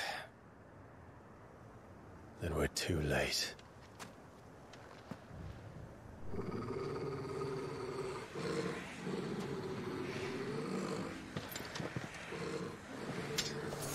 Damn it. They're all turned. There's nothing we can do. I wouldn't say nothing. No quarter gap! No quarter!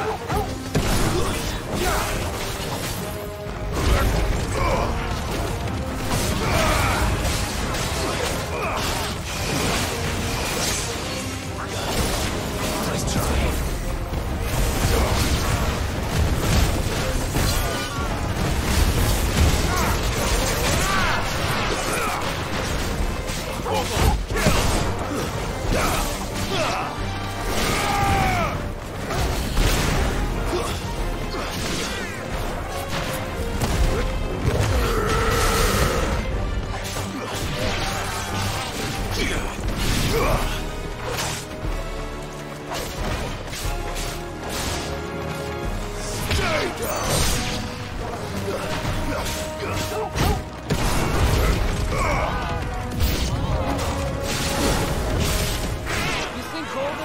an Asher like this?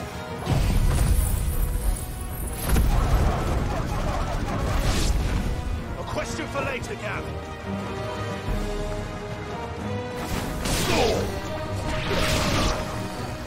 Titan! Enough! Here they come!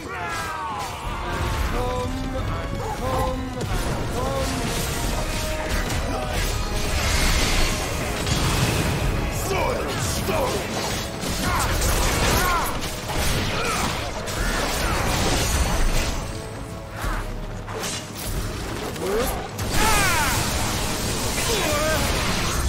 Well done. Titan! I needed that. All yours, Torgal. Too slow.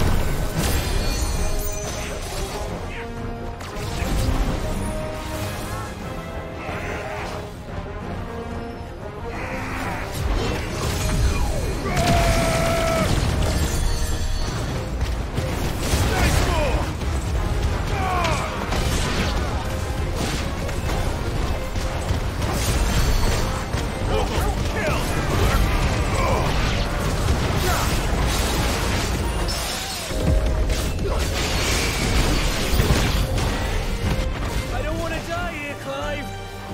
Heads up! And another!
It bloody isn't. Nice try.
Gav. Gav! Don't tell me there's more of the bastards. Oh, fuck.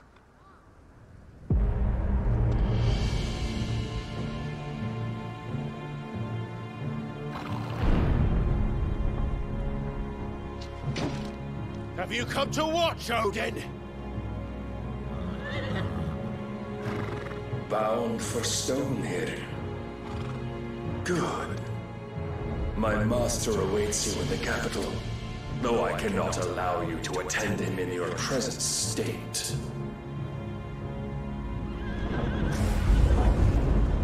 And how are you going to stop us? Why, with this!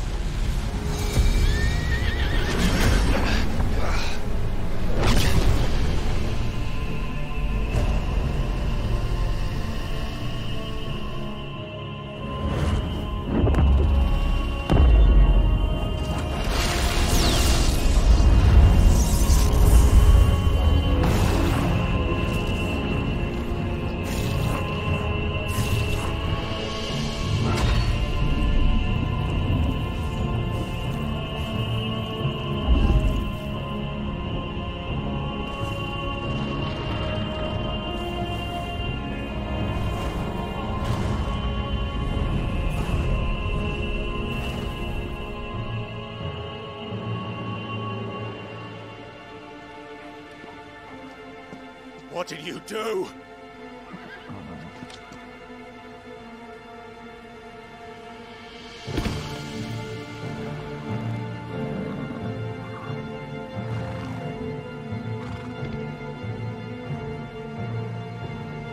If the vessel would see the path opened, it has but to ask.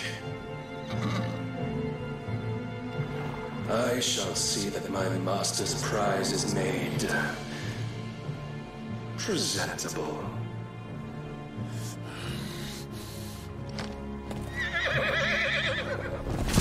Shit! No!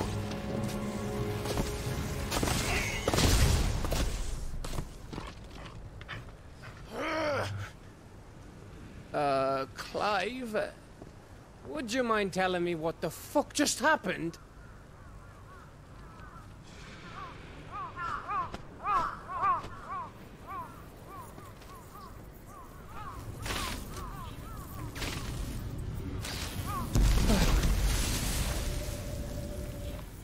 Oh, you've got to be.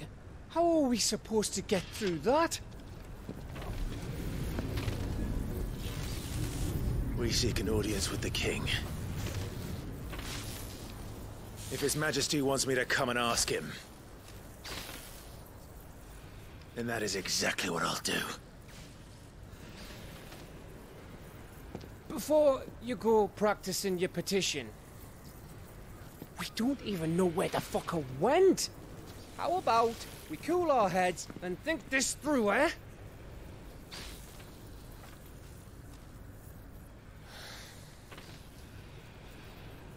All right. Maybe there's something here we can use.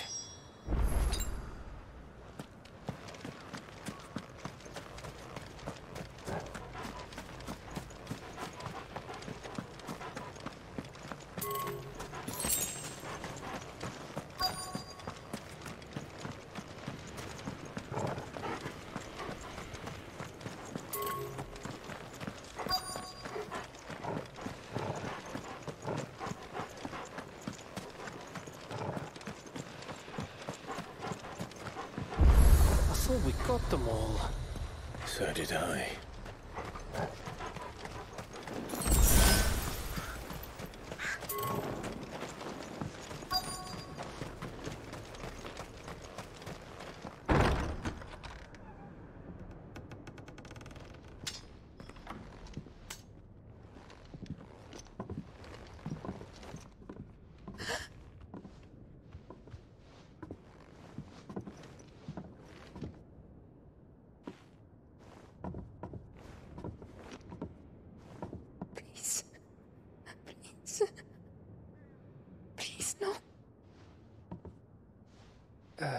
Miss.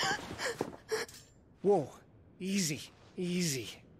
We're not turned, all right?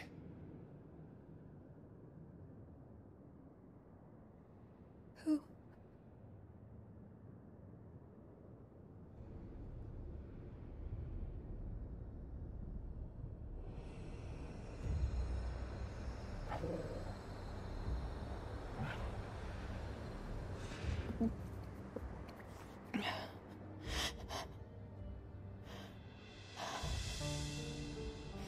My thanks, kind travelers.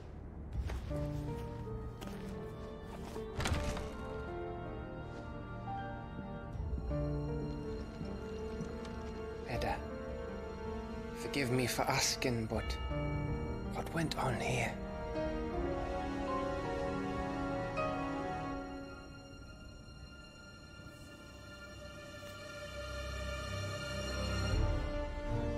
It all started when the skies changed. The elders said it was the arcade. One by one, people went mad. Minds taken by the ether. Till only I remained. By then, I was too far along to run. And then the nights came. And I didn't know what to do.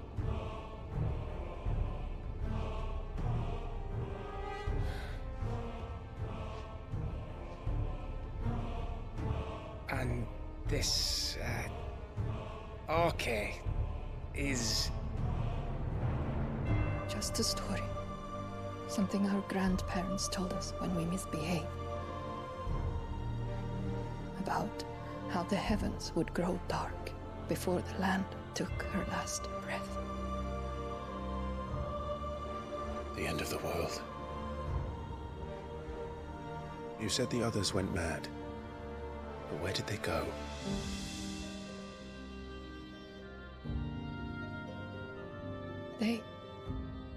They all left. Drawn east to the tower, to reverie.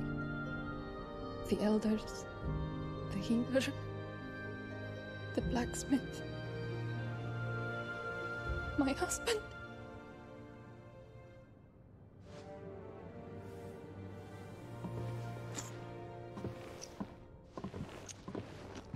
You thinking he did this? Of course. Who else could it be? You were in Canva. You saw what he did to the people. But then what about her? How come her nut hasn't cracked? The baby, perhaps? Could be protecting her from the ether. I can't think of any other explanation. You mean... it's a bearer? It won't matter what it is once Ultima's magic takes hold. Time's running out.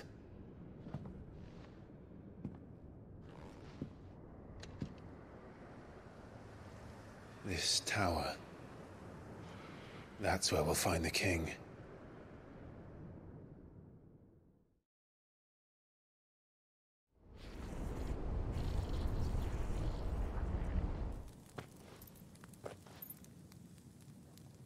I knew it.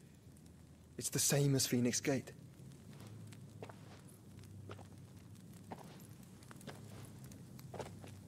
Which means at the end of these stairs should be...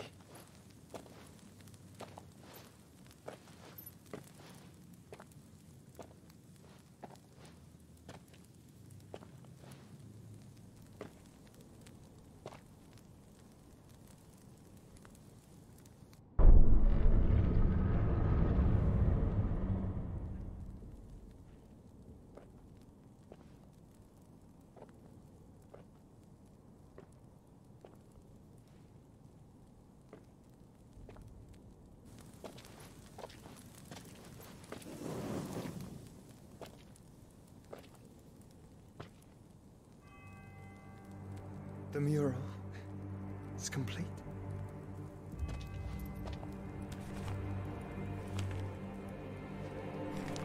Ultima and this vessel, Ifrit. Garuda, Ramu, Shiva, Titan, Bahamut, Odin. Even Leviathan the Lost is here. But where is the Phoenix?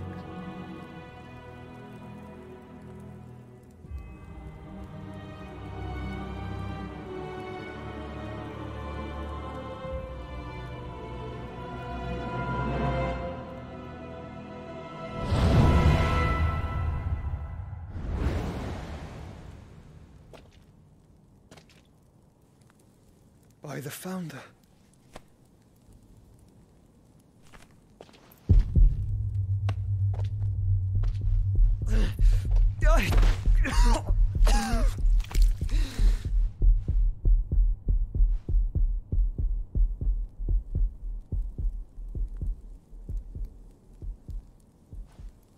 So that's what you want, isn't it, Ultima?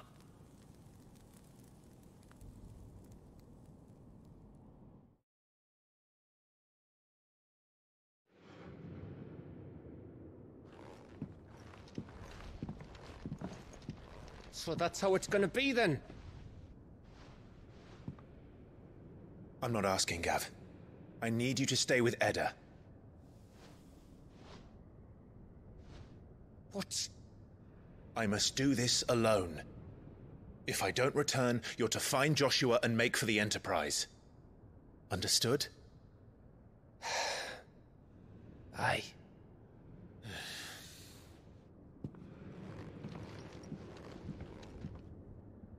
Just don't you go dying on me. Sid's name suits your miserable mug better than mine. Don't worry. I haven't finished with it yet.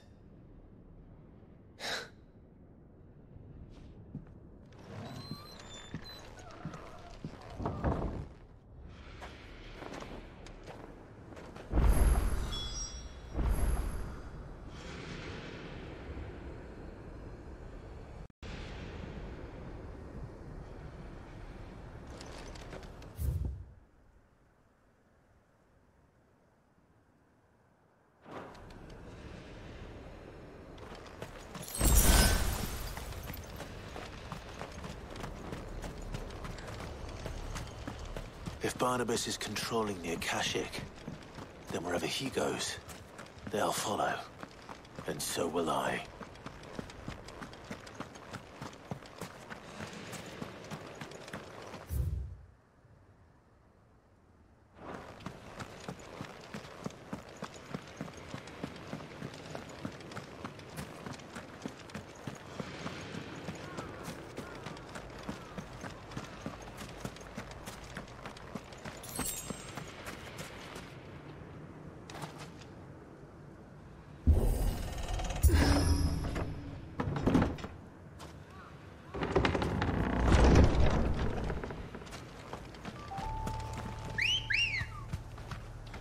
Let's go. Fly, Ambrosia.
This is it, boy.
I've come for you, Barnabas.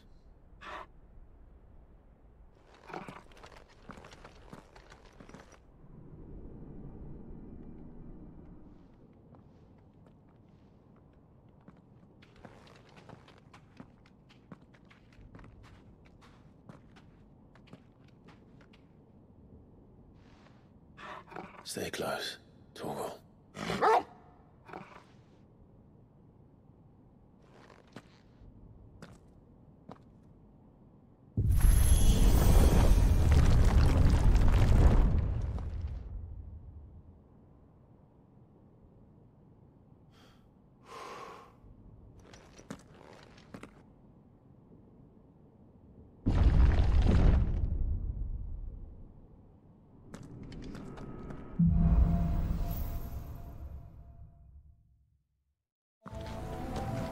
Tower. It's alive.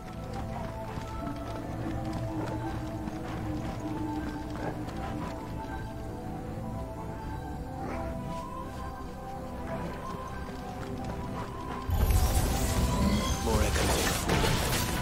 They seem to feed on ether.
Seem to have a mind of their own.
this one.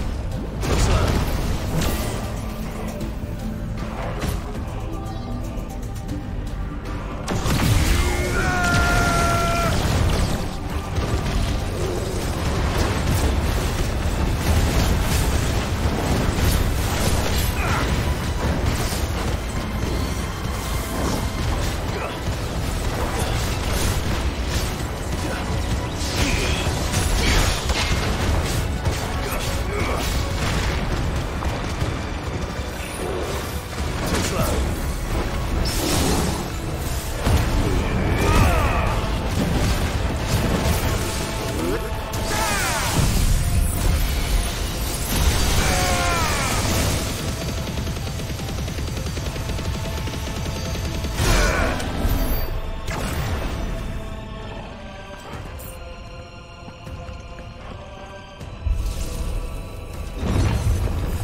If I were Barnabas, where would I be? The top. So I could look down on the world.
more.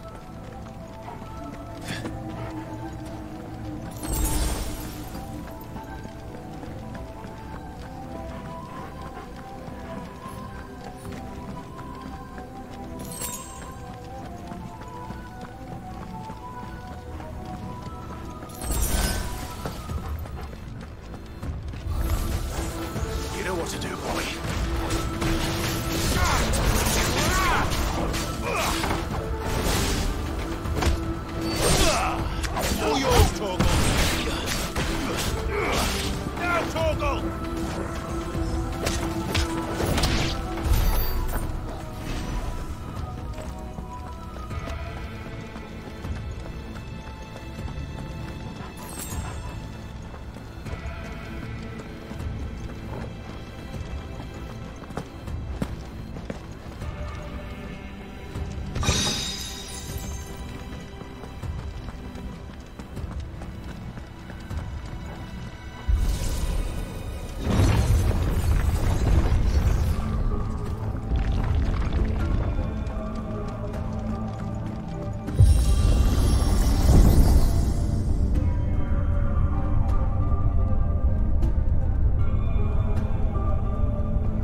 Almost there.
He's here.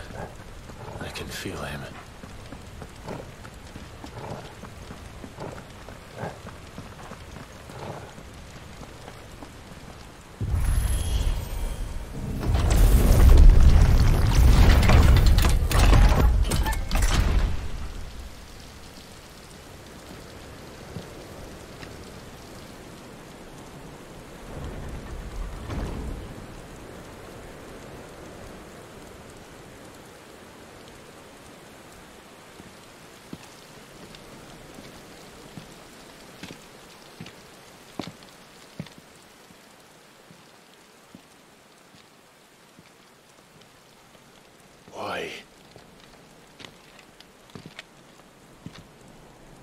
The blade must ever feed if her edge is to remain keen.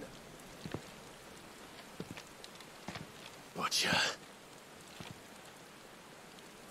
What care you for these worthless creatures? They are nothing.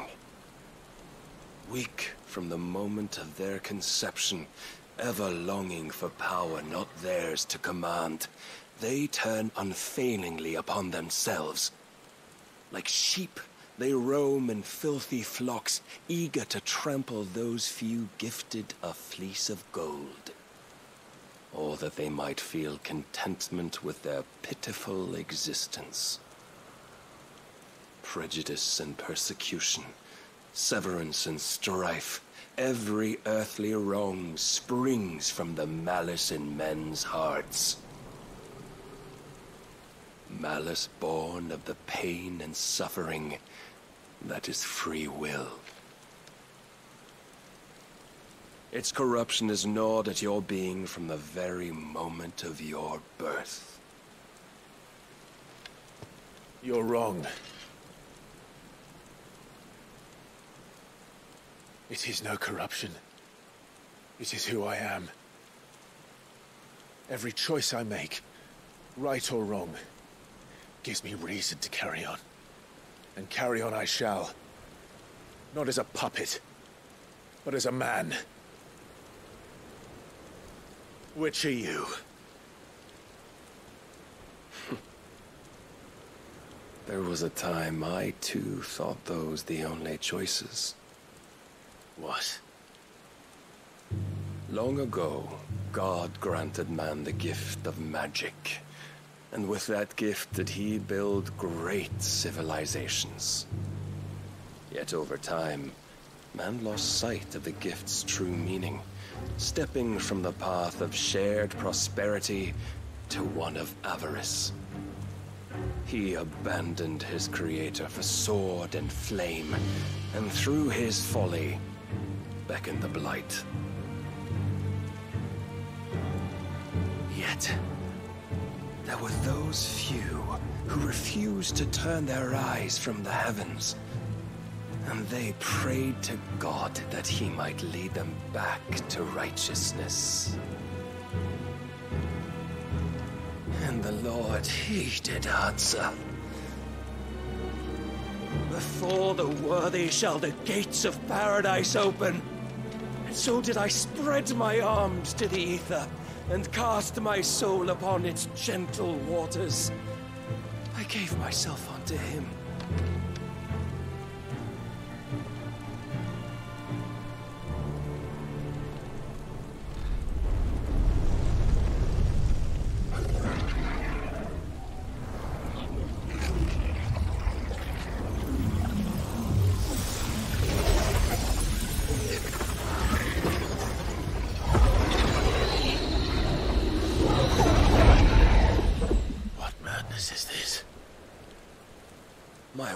Proven, the Lord charged me thus.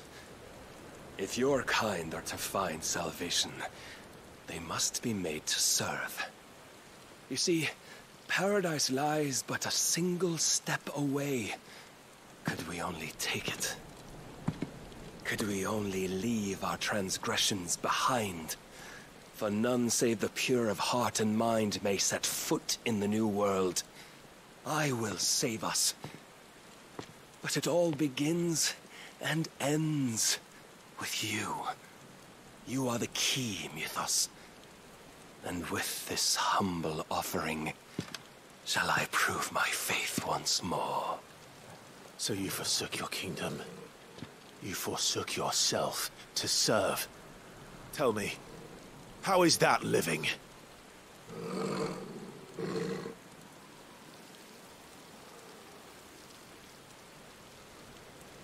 What you seek to provide is not salvation. It's anything but. Life is about always having a choice. Take that away, and we might as well be dead.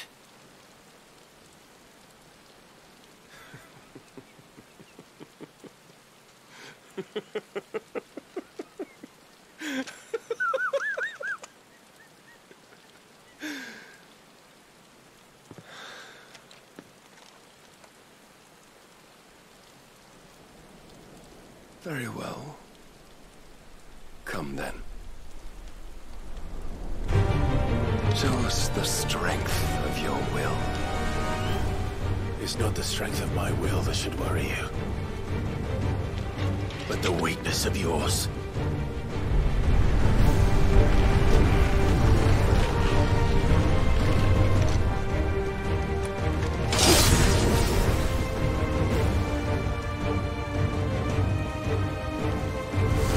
If you think your will the stronger, prove it.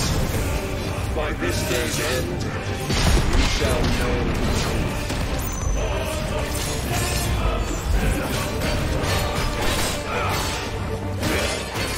Show me more!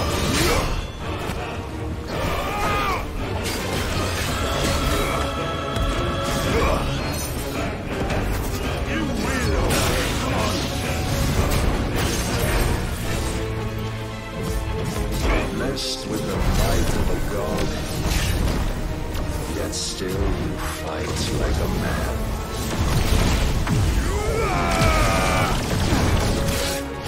I tire of this.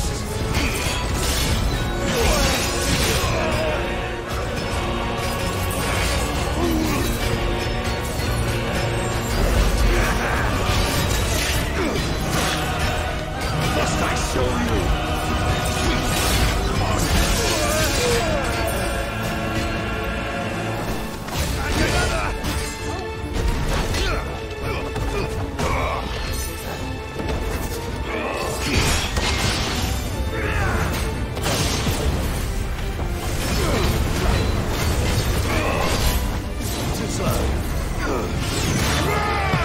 And what you see?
chose you to serve as his vessel, and you cling to this foolish notion of hope when there is none.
yourself, Mythos.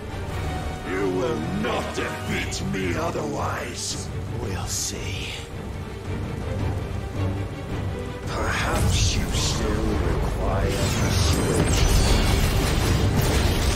Nice try. Too slow. Every life! Nice try.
As weak as your god believes.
waiting for?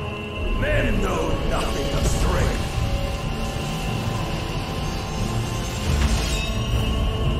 But you will.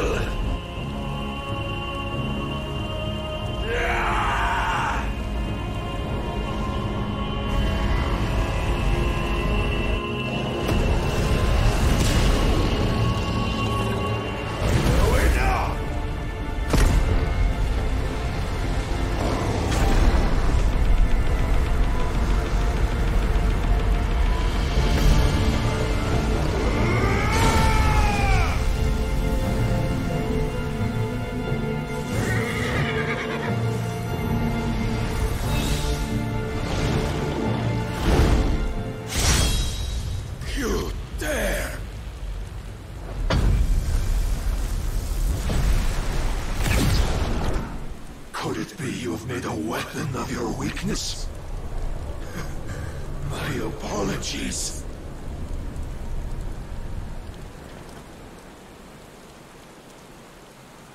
You are not the fool I took you for. And so it ends. No!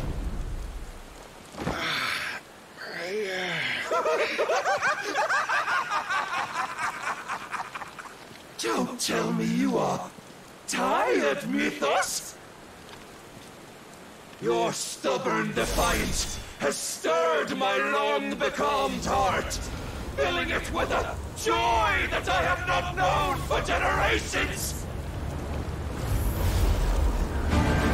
I had thought the tantalizing kiss of self-indulgence a dream forever out of reach.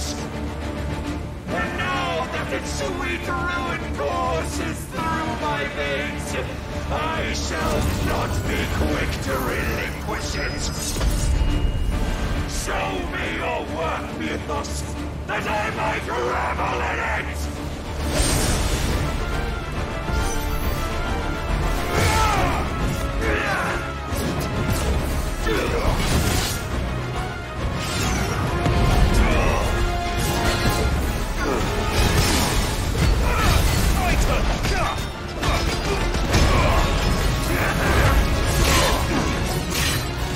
Must I show you?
is proof of the Lord's grand design.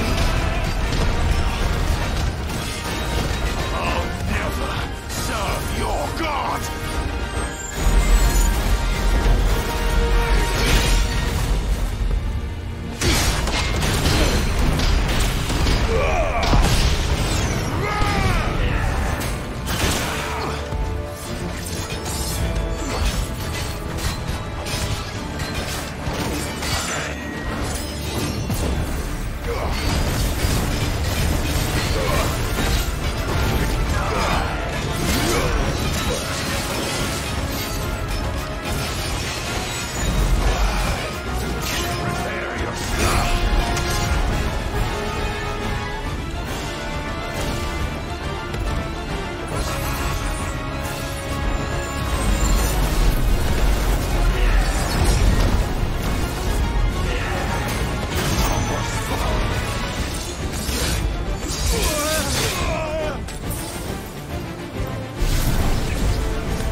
day is at an end.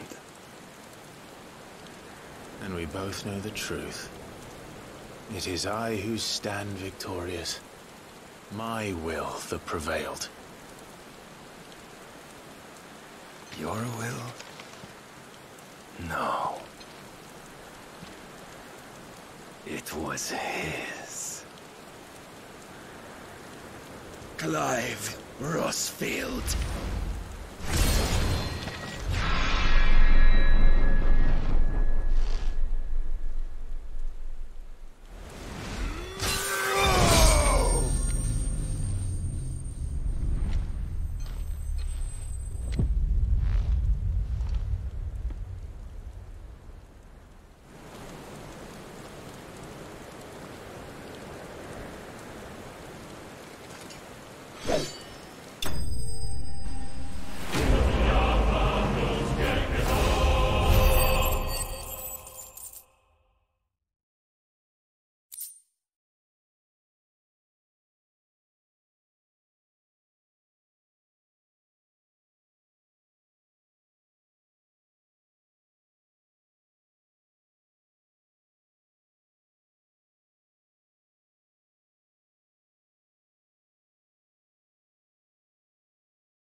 Perhaps there is strength in will.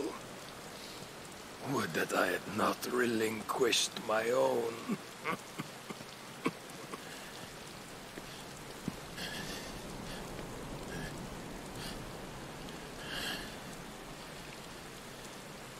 You relinquished nothing.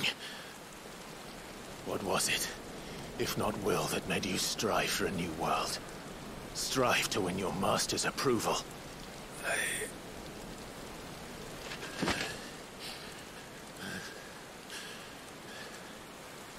You were shown a fantasy, and you chose to believe it.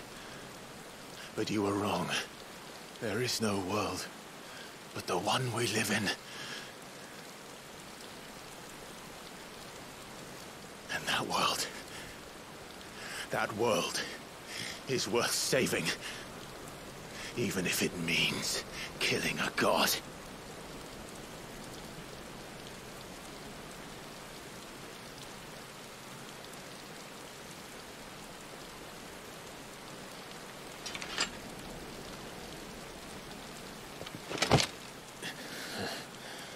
Bold words. From one who has served the Lord so well. This is pointless.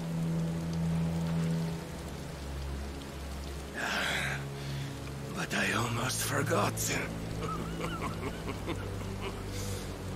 I promised that I would make you presentable. Did I not?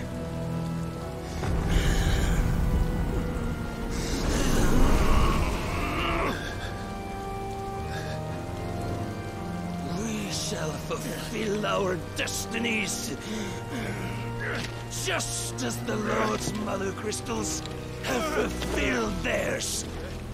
Come, Clive Rosfield. Take what is rightfully yours. Become one with God. No.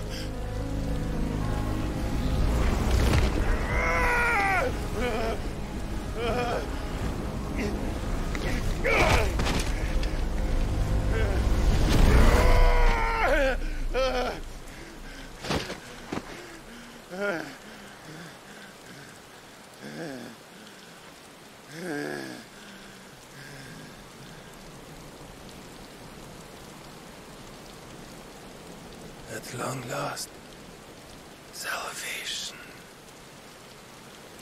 I'm coming home. Mother.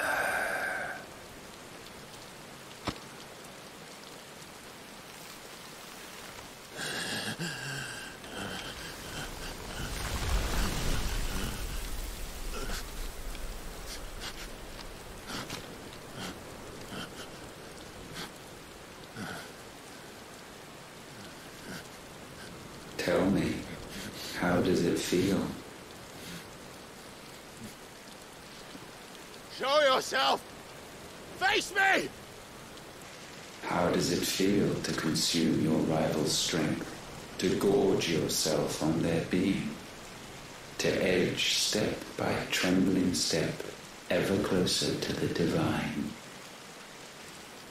With or without a will, you are still but a vessel, our vessel. Behold, how your body shudders in anticipation of its fate.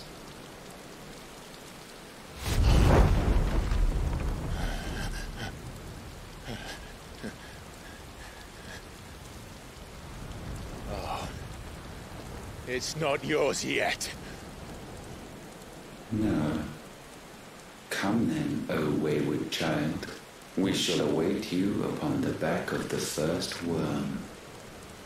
There, all shall end and begin again.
me? Ask them!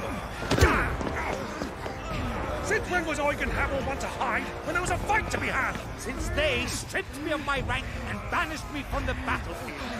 Now I'm stuck wiping the backsides of this lot while the city burns and my wife tails off with a man half my age! And then you turn up! What the hell are you doing here anyway?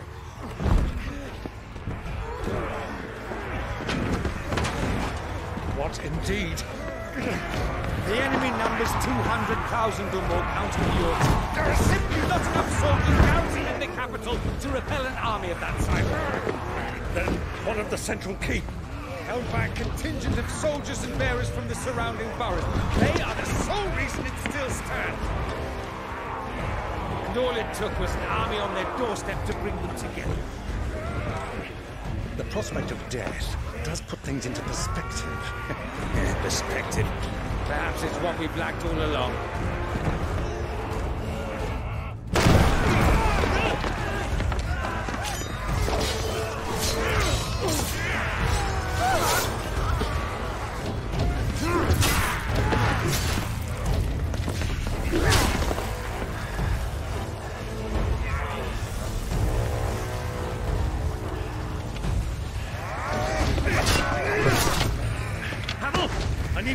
Some of your best men, preferably all of them. My best men? Does it look like I'm evil? I admit this might not be the most convenient time, but my nephew's in trouble, and I may have already promised him more help. Your nephew, the outlaw? My soldiers have better things to do than die for nothing. And you and he are of the same mind. I fight for the opposite. He fights for a world in which they shouldn't have to live and die for nothing. And he fights today to give us all a chance of a better tomorrow. Be that as it may, a handful of men cannot stand against the kingdom.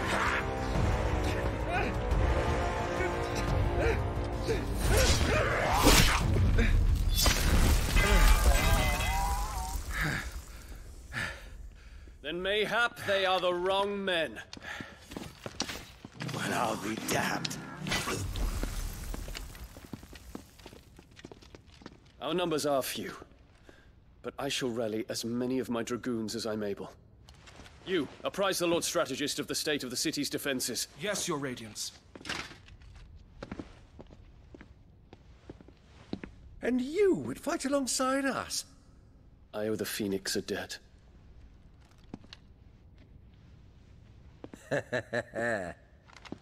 Does this vouch for my nephews? Aye, but I still have my doubts about you. Which we can discuss later. Indeed. You said you had men garrisoned in the keep.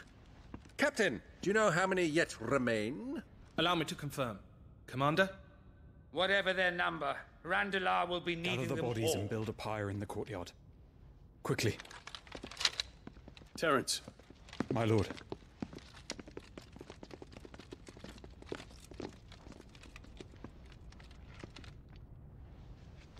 You will find a girl there.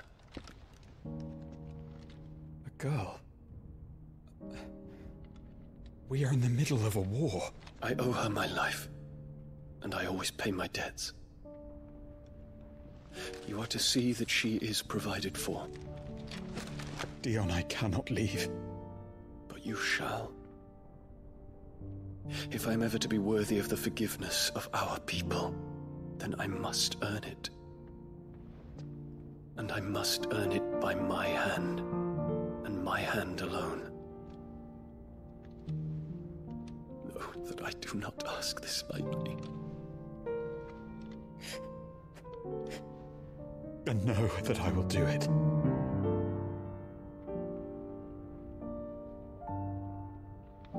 Farewell, Terence.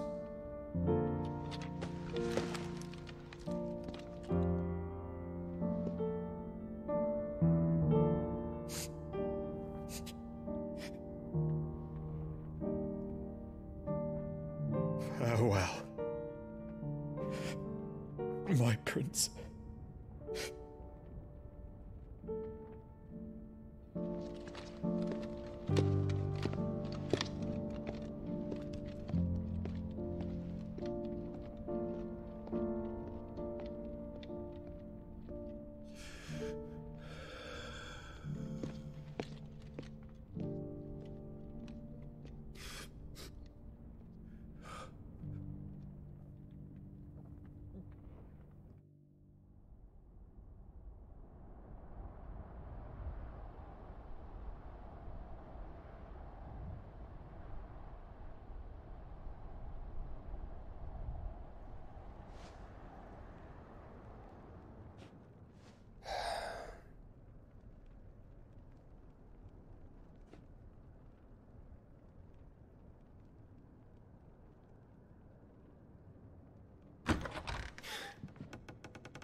Clive! Thank fuck.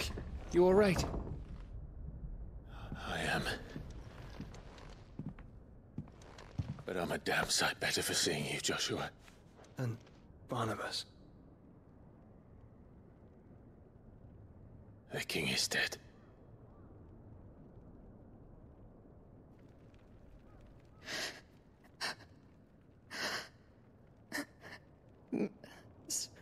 So they're all...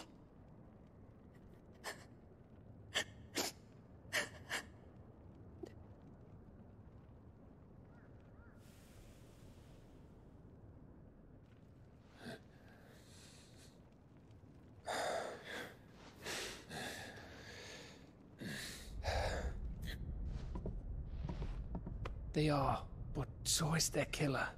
He can't hurt anyone anymore. You're safe.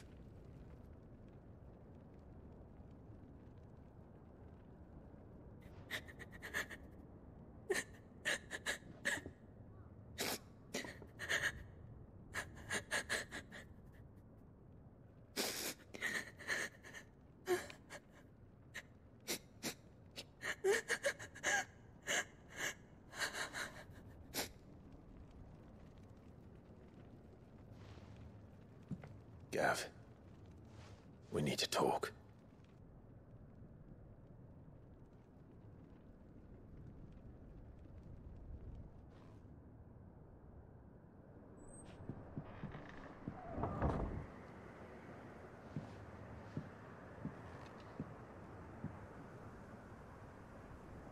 I'm sorry, Clive. You know I want nothing more than to go with you. I do. But I'm glad you're heading back to the Enterprise nonetheless. And not just for Edda's sake. Our people need to know what happened here. You can count on me. As can she, I hope. Thank you, me lords.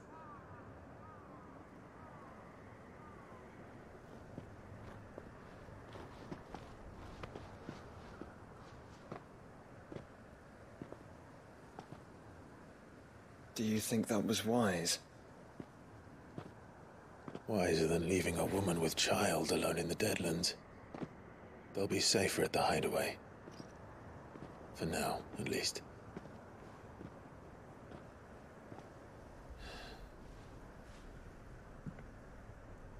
This land is overrun with Akashic. The king himself was long turned, albeit by choice. All to serve Ultima, in his damnable quest to forge the perfect vessel. The chaos Barnabas wreaked upon nation after nation. How many were killed for this? He didn't consider it killing. Or a mercy of sorts. A way to end their suffering. He truly wanted to save mankind, and ultimately use that. As he uses us. But why us? What are we? What are we? We are dominance. That is our fate. But that doesn't mean we have to accept it, which is why we fight. For the right to deny it. Is that not so? It is. For our sins.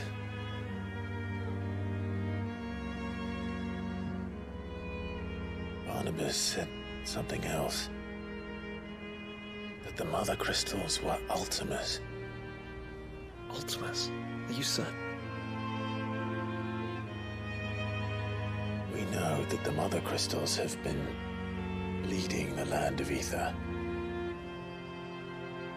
And we also know that it's this which hastens the spread of the Blight. But what I cannot fathom is what Ultima stands to gain from that. What did you find at the Stronghold? The truth about Ultima's prize. For so long, I believed it to be you, and you alone. Yet, it is not merely Ifrit that he desires, but Ifrit and Phoenix both. That which we became in the skies over Twinside. Only when the twin flames are joined shall his vessel be complete. Quite why he needs a vessel is another question. Unless there is something he cannot achieve without one. Something his immaterial form precludes. Something requiring an unthinkable amount of ether and a body resilient enough to channel it. If I did not know better, brother, I would think that he meant to cast a spell. A spell 1,000 years in the making. A spell to end all spells. But he cannot do it without us. Nor without the Mother Crystals. But if we destroy them all, we will stop not only the Blight, but Ultima as well.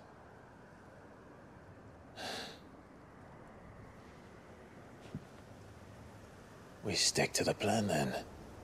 Only this time, we face him together.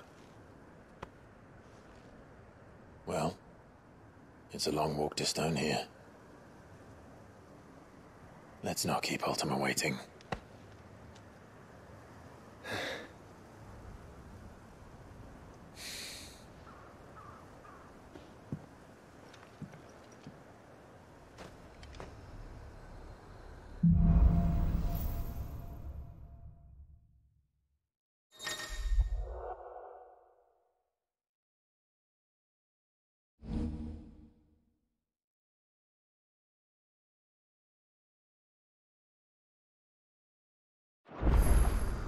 When Barnabas fell, his magic died with him. The road to Stone here is barred to us no longer.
You were right, Joshua.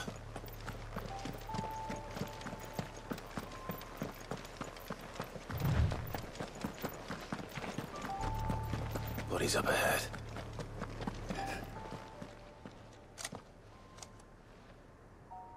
Is there no peace for a dying man? What happened here? The ether floods made savage beasts of my companions. And those faithless orcs, I knew they weren't to be trusted. We were told that they would stay loyal to our cause. Something commanded their loyalty, but it was not us. It's a wonder they stayed faithful for so long. Perhaps they sensed our downfall. The king is gone, our nation in ruins. What becomes of us loyal pawns now? Sworn to a shattered throne. Fuck Walud. Fuck the dead king and his god. Fuck this withered shithole. The floods do not affect you. You are a bearer, albeit one who's lost his brand. Pray, hear me, brother. Will you grant this pawn his final wish? Will you lay my dying soul to rest? Of course. What do you need? Finally, some luck. Beyond the castle walls, towards Stonehere, there is a forest. Never turn. My parents are buried upon a bluff, nestled amongst the trees. Theirs was the only love I ever knew. I was torn from them in life, but perhaps I can return to them in death. Take my ring. See that it rests beside their bones.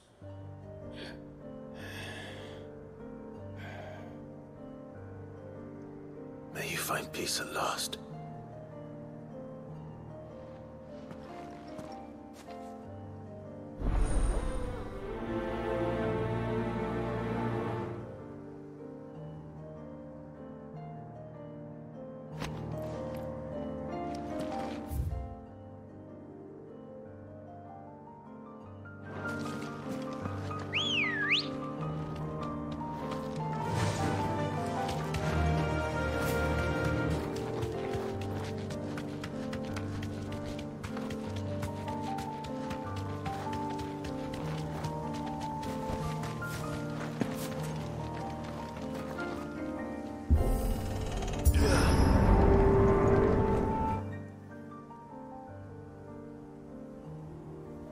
Don't tell me. The only way to the capital is through that gate, just as you surmise. There's an army down there, Joshua. Yes, but I don't see any dominance.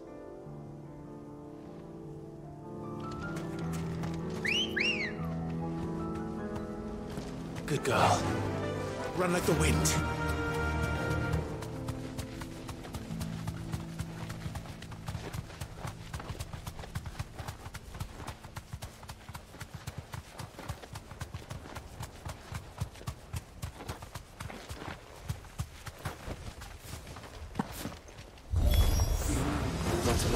Soldier in sight.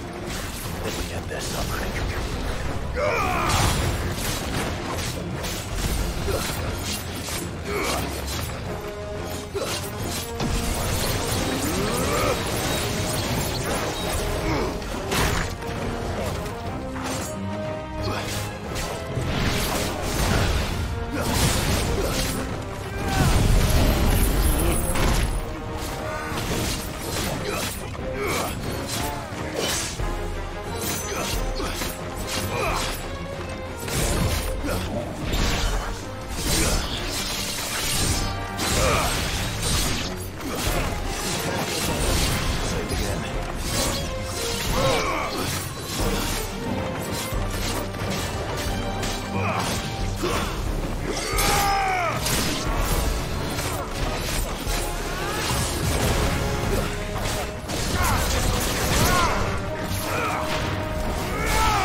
Not an unturned soldier in sight. Then we end their suffering.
choice.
one's bigger than that. And cleaner, by the look of it.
Over.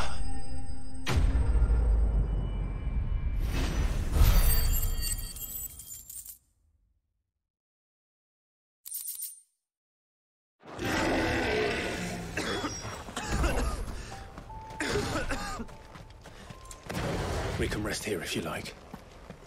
Don't worry, I'll be fine.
Look, Clive.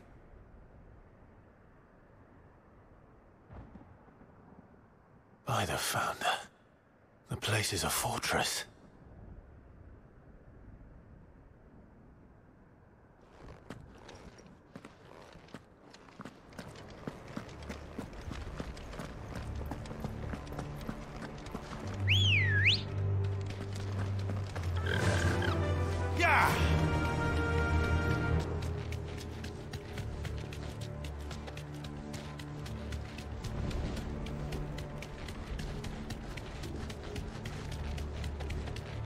No villagers. No knights. Not even any bodies. One could almost believe the whole kingdom had turned to Kashek.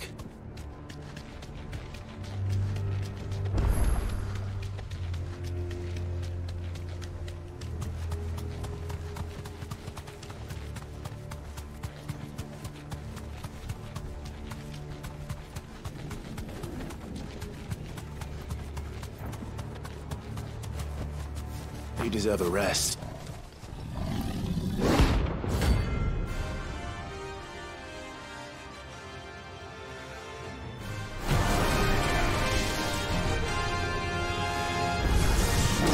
That's no ordinary cove.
Let's hope it was the last of its kind.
For it.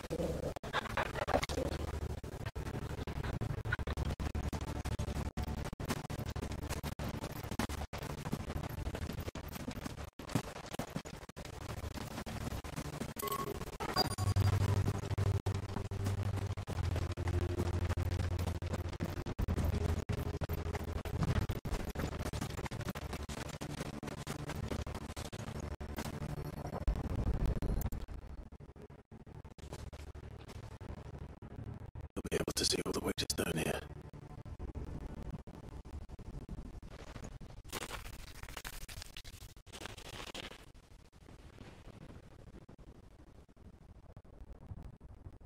As fine a resting place as any man could hope for.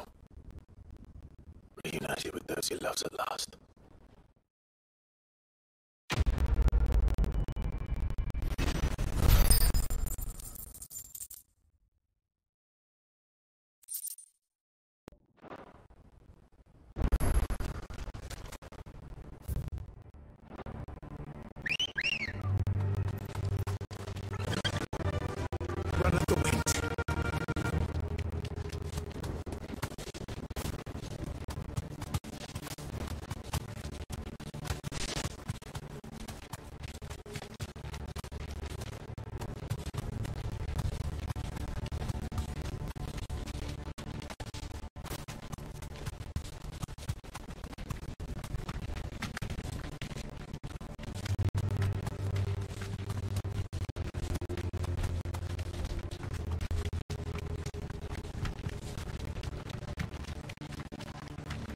Does it bother you that we haven't heard a single human sound? Everything about this place bothers me.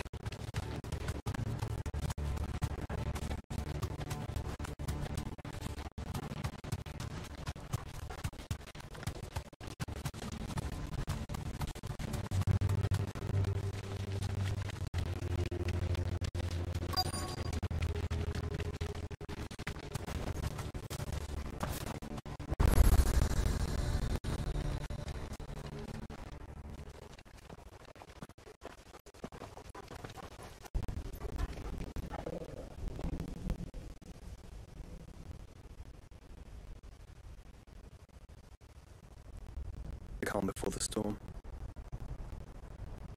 There's only one way into that city. Across the bridge. Through the main gate.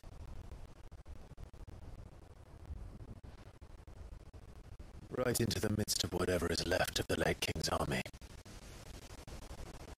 Are you ready for this?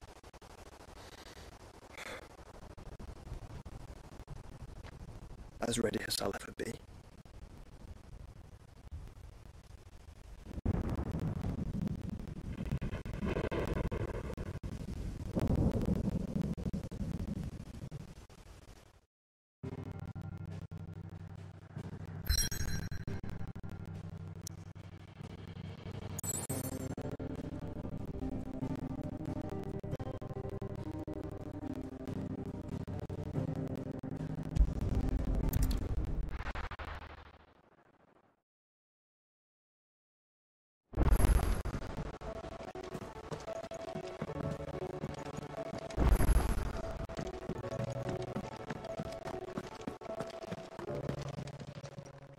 Still alive, are you?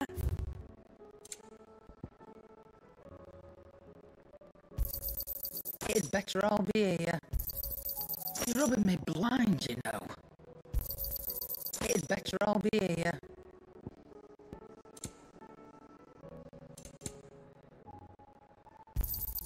You can't find a better price than that. What do I owe the honour? So, will it be?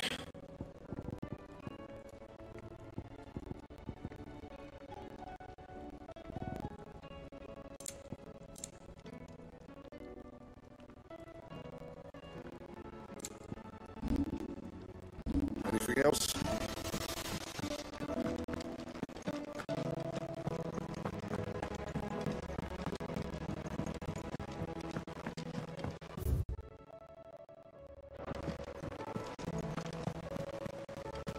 Covered in nicks and lumps.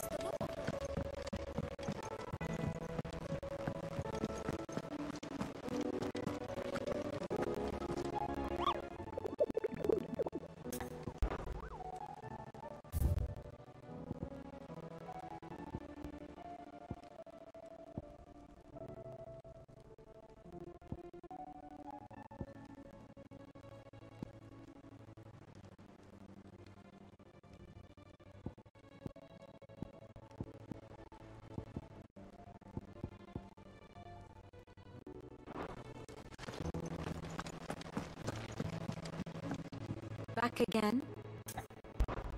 Allow me to educate you.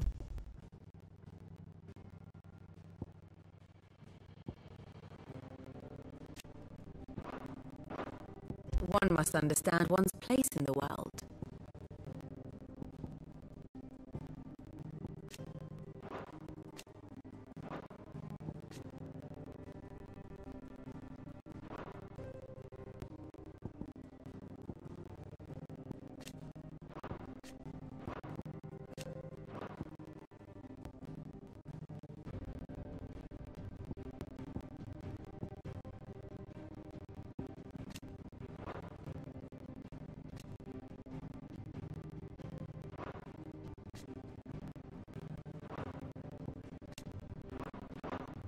Very good.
Let's go. Run like the wind.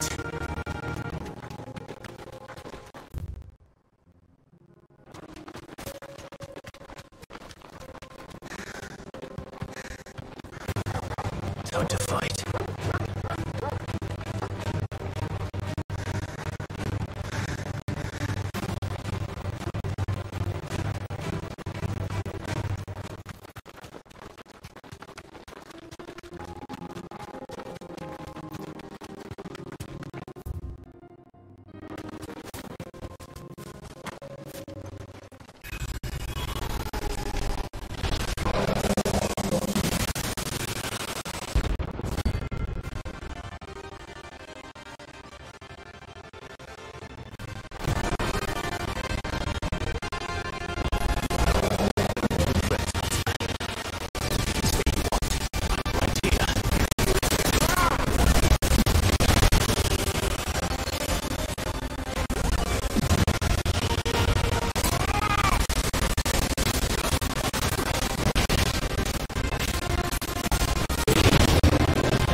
you know. Finished, are you? The stew's... What do you want?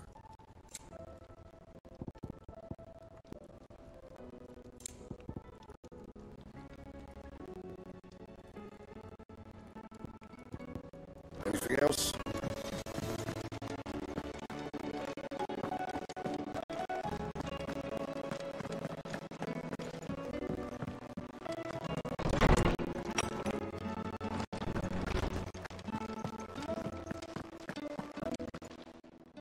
I was wondering when next you'd visit.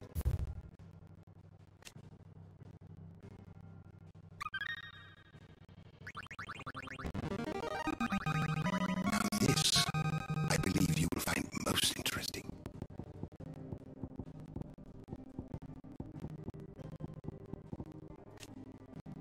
You wish to study the tomes?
Sweet dreams.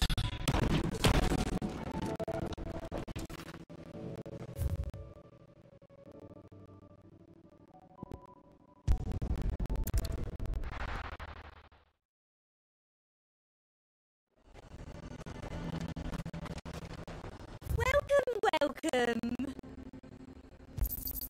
I do like a customer who knows what he wants.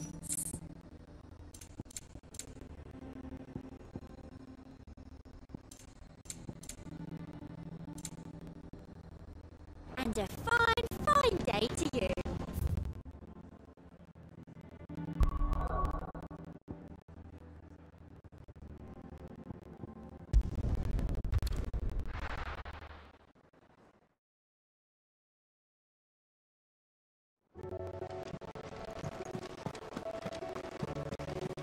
Covered in nicks and lumps.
Still alive, are you? You're rubbing me blind, you know. You'll not find a better price than that. Stop everything here, or what do you want?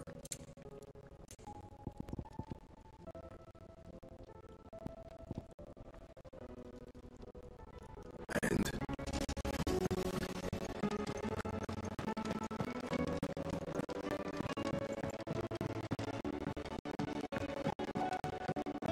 whatever business you have here, see to it quickly, brother. We're Covered in nicks and lumps.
Welcome to the Patron's Whisper. Come again. I may have more for you.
Straight home now.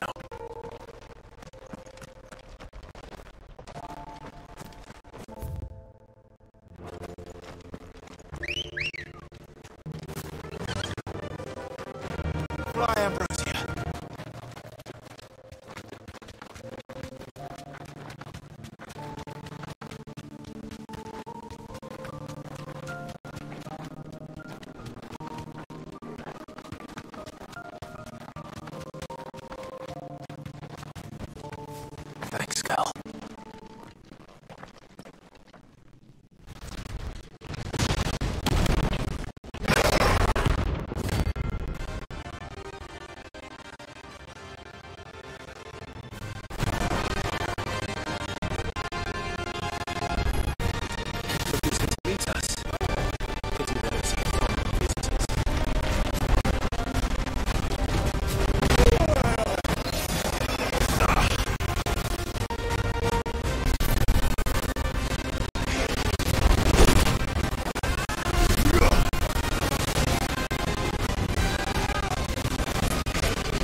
for today.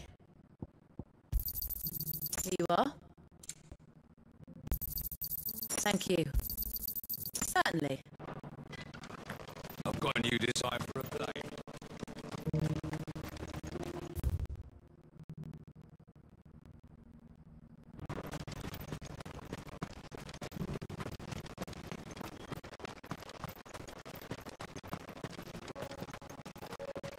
But what if the Akasha come again?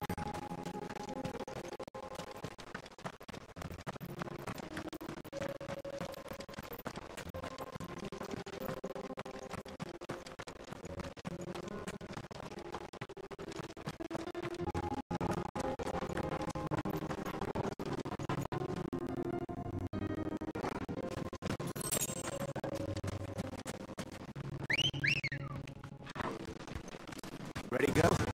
Run like the wind.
welcome to the Patron's Whisper. Here's everything we've received and everything promised. Clive! Quick look. Seen enough?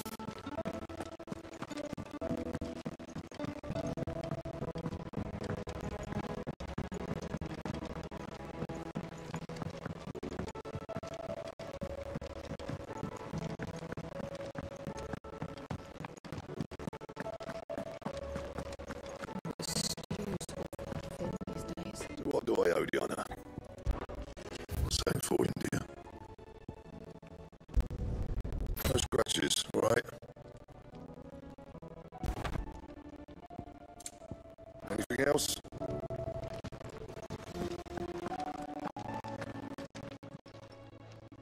It's a dangerous world out. It had better all be here.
Straight home now.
should last you a good while.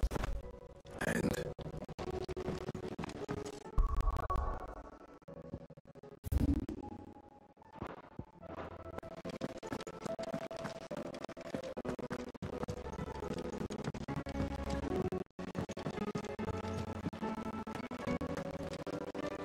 Covered in nicks and lumps.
I dare not think. A stroke of good fortune, perhaps?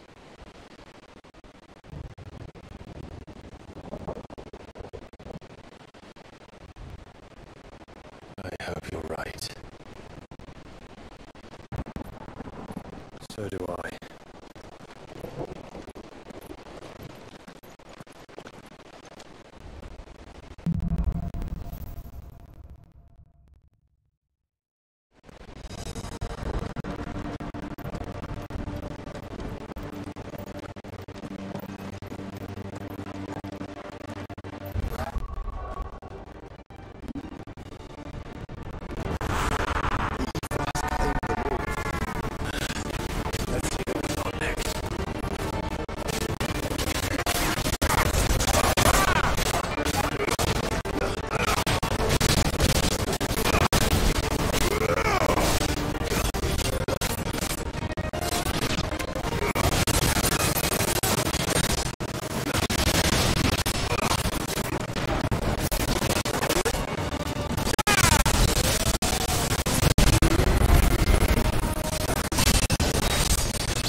Waiting for.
cut off for good.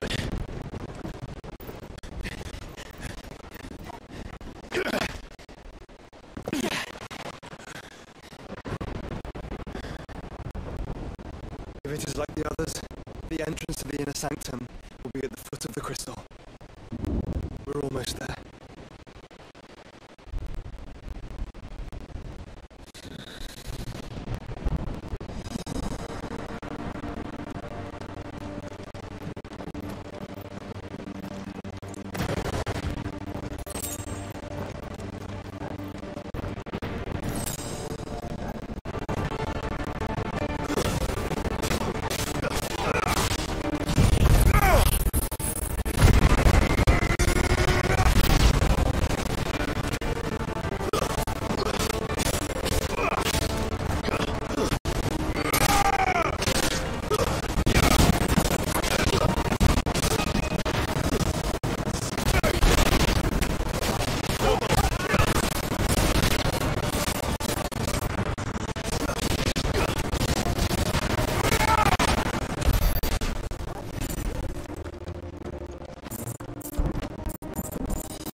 Once we step onto that bridge, we'll be easy targets. Then we better move quickly.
whole bloody army's here.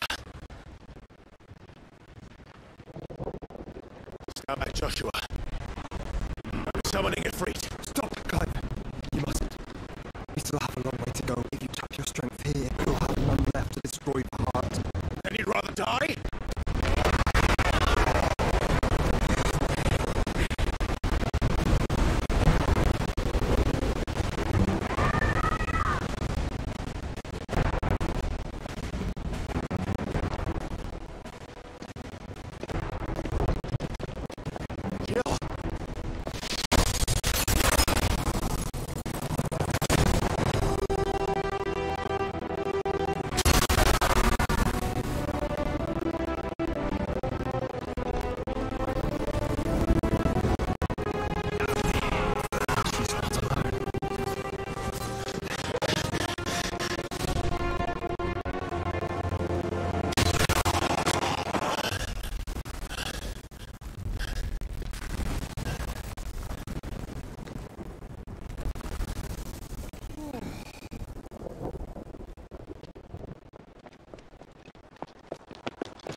Surprised to see us. How did you?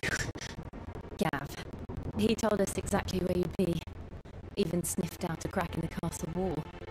And when we saw the heavens come crashing down, we had no choice but to believe him. It's been quite a day. We owe this honor. A debt I would see repaid. Prince Dion. Good to see you well. So, this must be Ifrit. Your uncle bade me give you a message. Listen to your heart. Guide your steel true. Your father would expect no less. That is all. Thank you. For everything, Your Highness. Dion, please. You do realise the only thing we've freed so far is this wall from its foundations, right? Now, if your lord and ladyship's quite finished. Well said, Gav. We have much to do.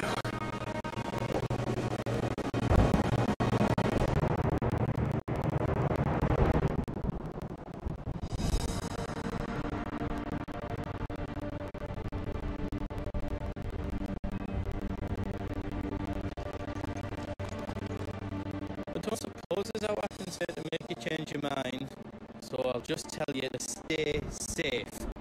Nan won't take kindly to losing the best customer, especially after letting carry all this stuff all the way to Ash. And we wouldn't want to anger old Nan. You mean, you'll buy some off us? I've got some good stuff for you. Thank you. Right on, here you go. All done then.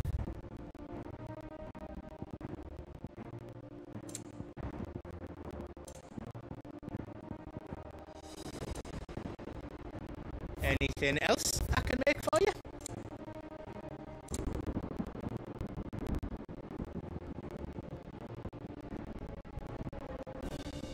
How else I can do for you?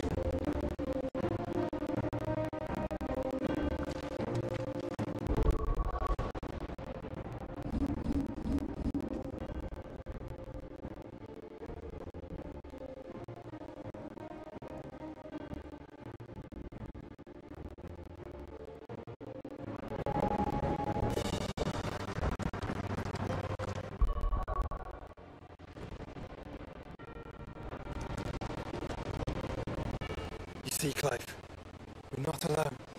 If we are to win the day, we must all play our part. And ours lies beyond those doors. We've fought long and hard for this moment. Sid's dream, our dream, is within our grasp. We need only endure this final trial, and we shall. Together.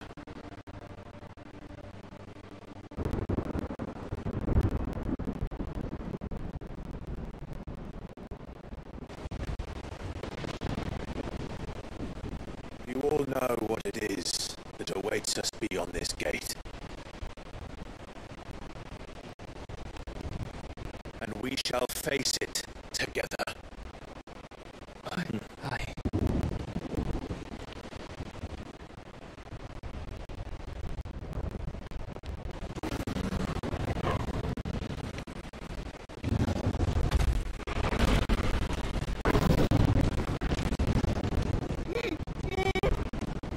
It seems our hosts would rather we remain.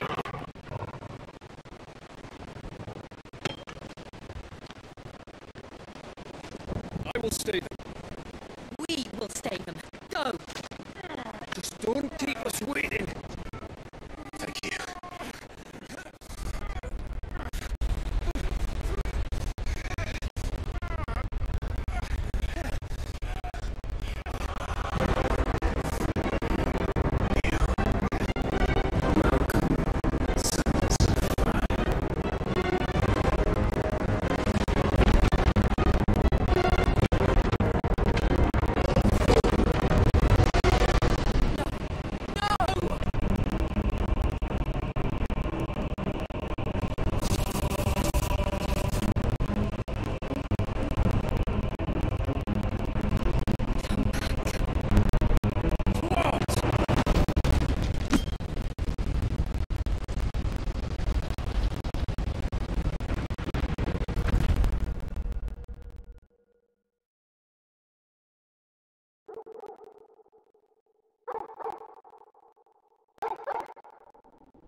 Joshua!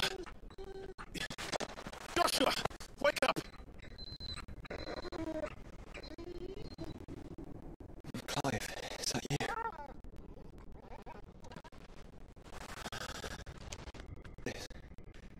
This isn't stone here.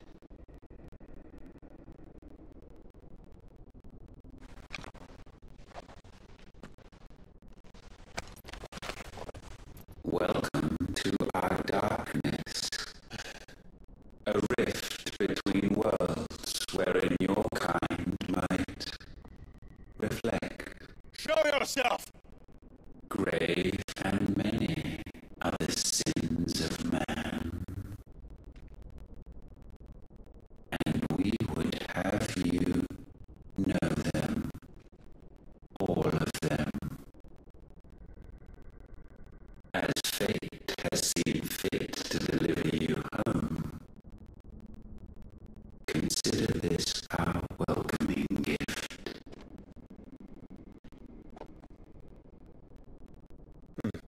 It would seem we are trapped. And the only way out is through Ultima. We find him, and we leave.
was magic that caused the blight? What of the mother crystals?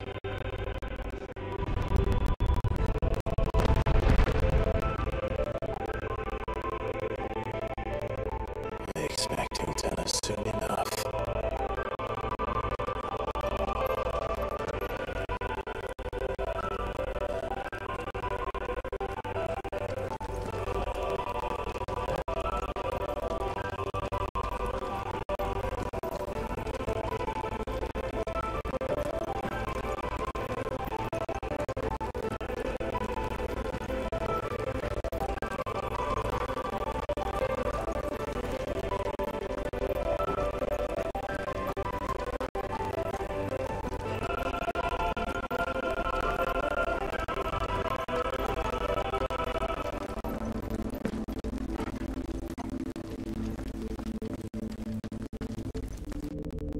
Salvation, alas, was not readily to be had.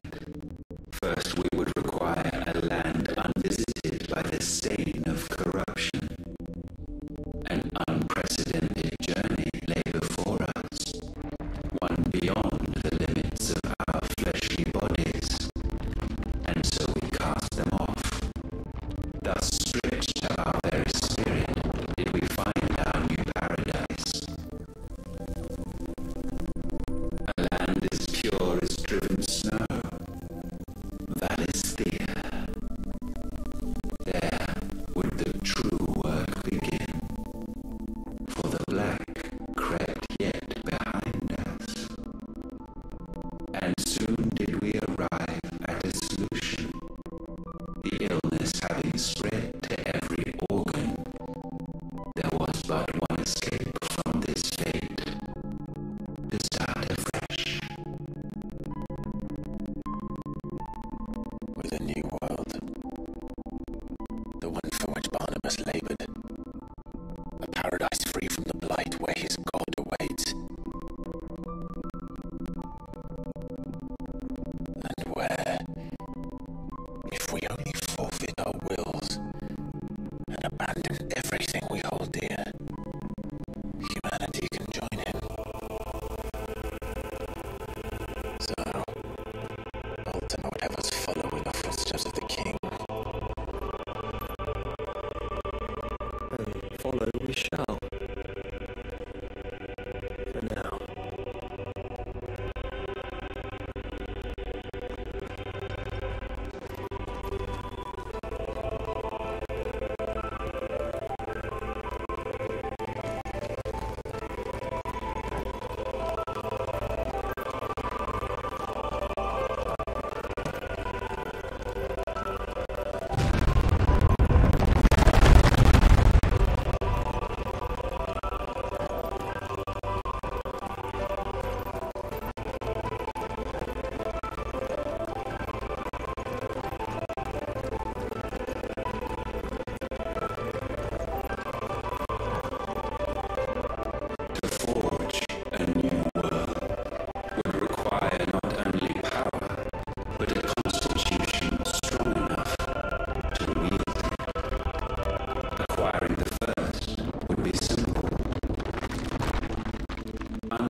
Valisthea cannot endure a second claim upon her being.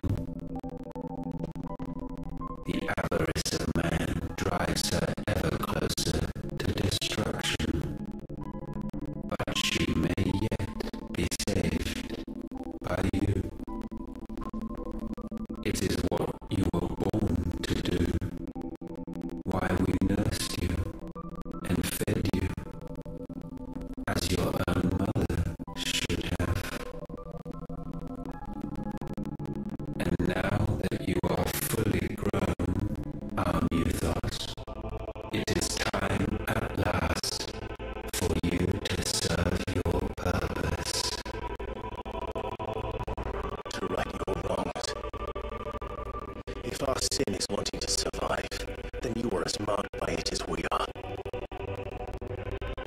The fault is yours. Our wills were born because you abandoned us. And now, you would have us forfeit them. All for a place in your new paradise. Do you imagine yourselves worthy of one? Mankind has no place in our world. Is this truly so difficult to comprehend? We only ever require you, Mythos, when the time comes to bid this wretched realm farewell. None shall follow, none shall remain. What do you mean, none? This is our world. Once the land's rebirth is complete, humanity will have served its purpose. Why would we continue to suffer that which has caused us so much vexation? Because the land doesn't belong to you. It belongs to us all!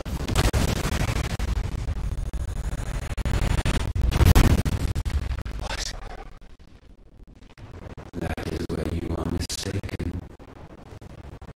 You own nothing but your precious will.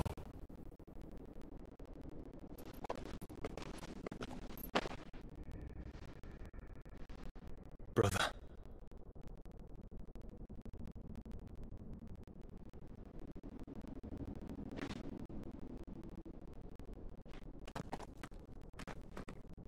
I can't do this alone. And you don't have to. I grow weary of your dissent. Now you must learn that this master will not tolerate disobedience.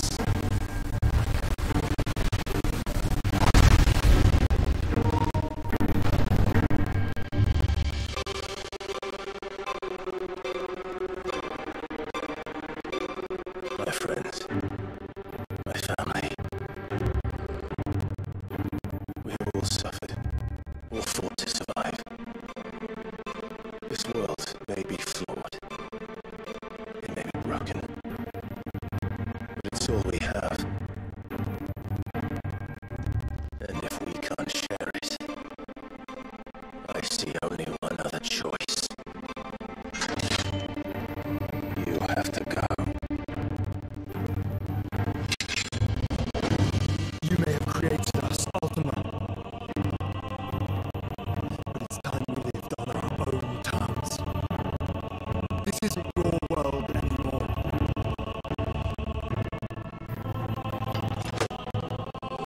It's ours. Bow down, offenders, hearts this day.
gifted this chance.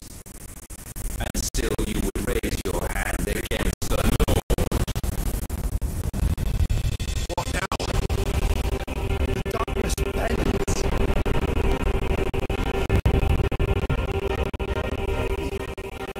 He means to end us. It wouldn't be the first time. But let's make it his last. Your fate is inexorable. Surrender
moment.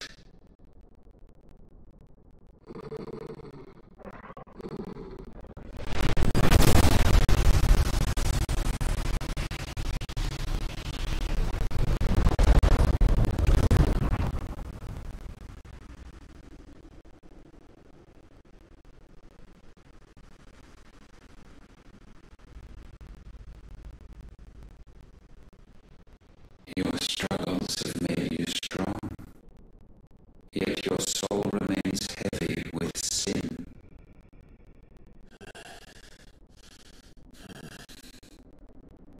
Absolution is nigh.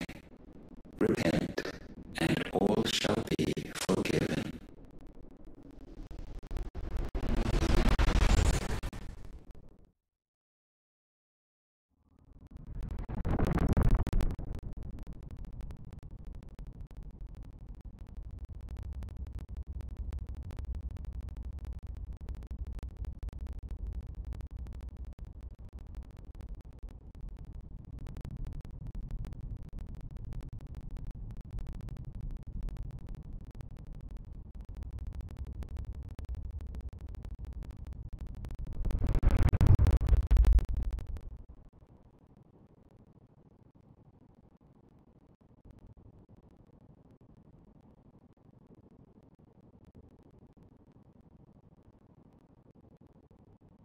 Tell me, Clive, how many lies have you saved since taking my name?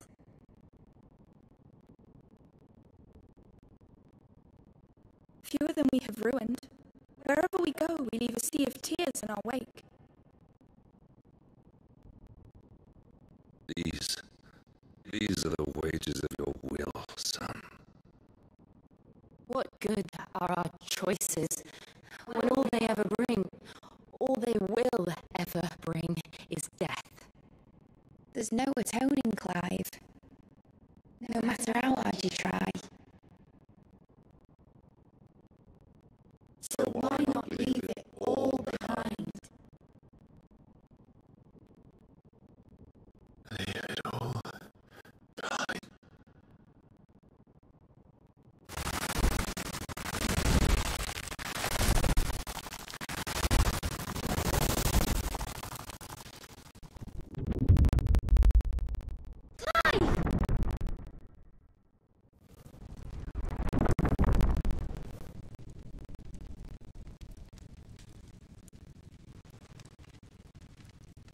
Please, would somebody save me? Would anybody love me? I yearn, yet still she is not mine. Have I not given enough? From will is born desire, and it is this which consumes you, rendering you incomplete. Do you not see how the world bends and warps under the weight of your hungering hearts?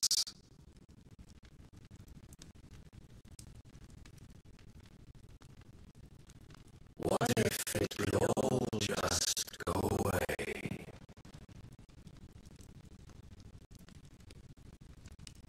Just go away.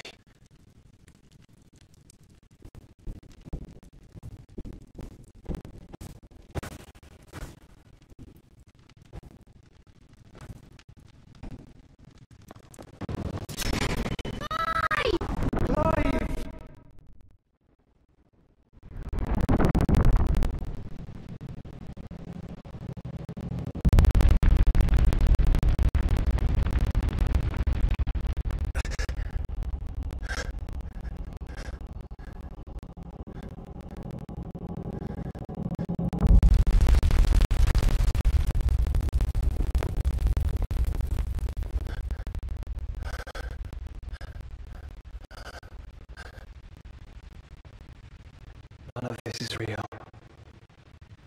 Wake up. It's time to go home, Clive.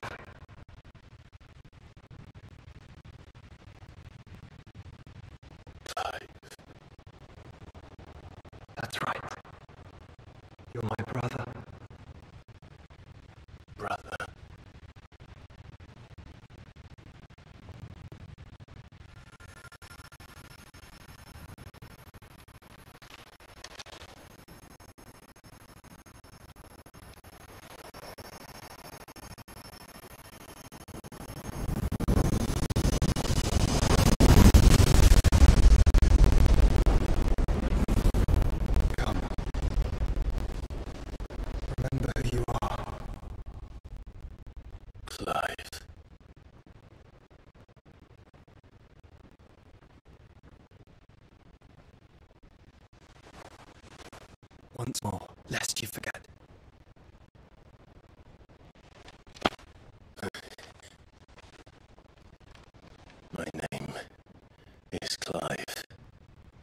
Clive Rosfield. Look. Hold on.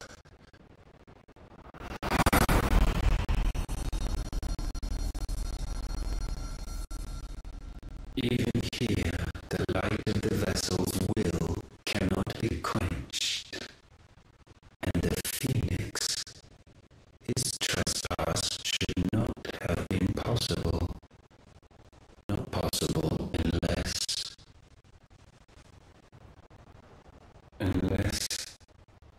he has been with Mythos all along. The mark of the Phoenix, emblazoned upon his heart, made manifest by the power of will alone. The power of creation. Can it be? Are their wills truly so potent? Are you still talking?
Wake up.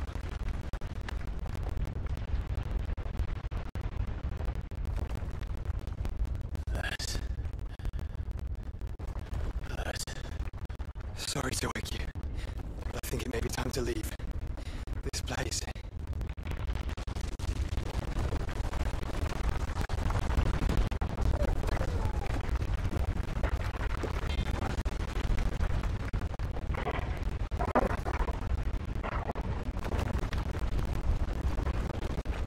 Once again, does my creation stray from the path laid before it? Steeped in conceit, you fancy yourself a god. You embrace Logos. But we will put an end to this hubris. What are you talking about? In the halls of origin, does our true power quicken? And there shall you be made complete. Soon, Mythos, soon you will discover how little you know of suffering.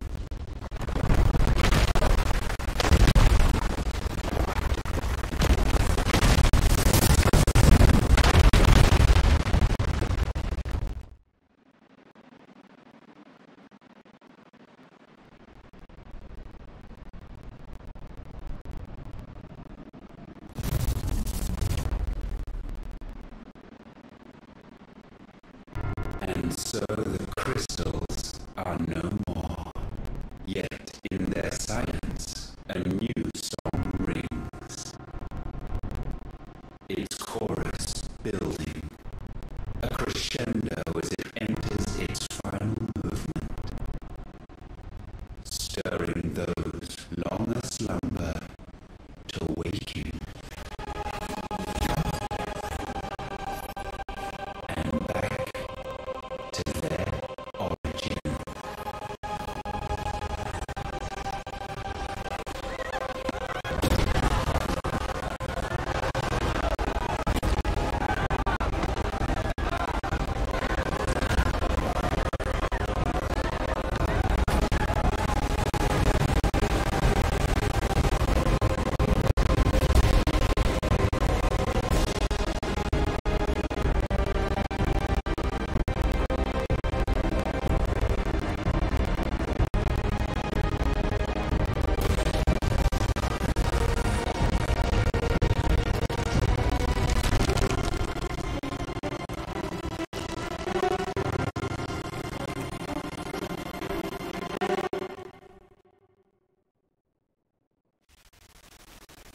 bloody crystal's cracked.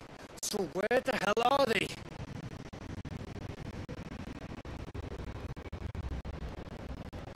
Oh, fuck me.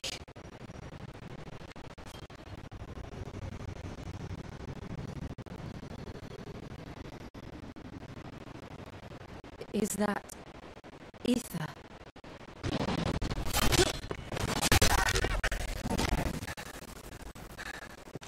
What in good Krieger's name is going on? This is wrong.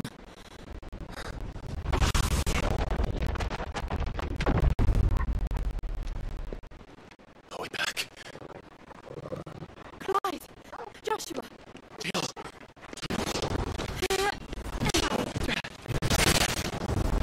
Is everyone all right? We're fine. What happened? Too much to explain here. Nate! We're leaving! Now! Everyone, fall back to the ship!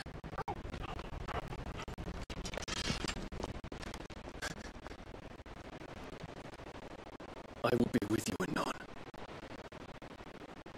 Thank you.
I need to tell everyone what happened to Drake's spine, and I'm going to need Otto's help.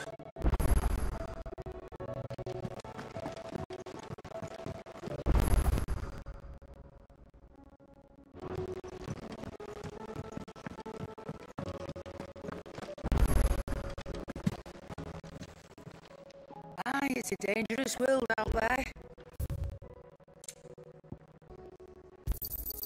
It'd better all be here. You're rubbing me blind, you know. Can't find a better price than that.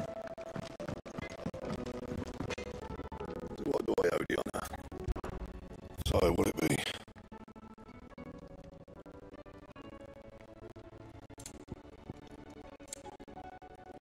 And?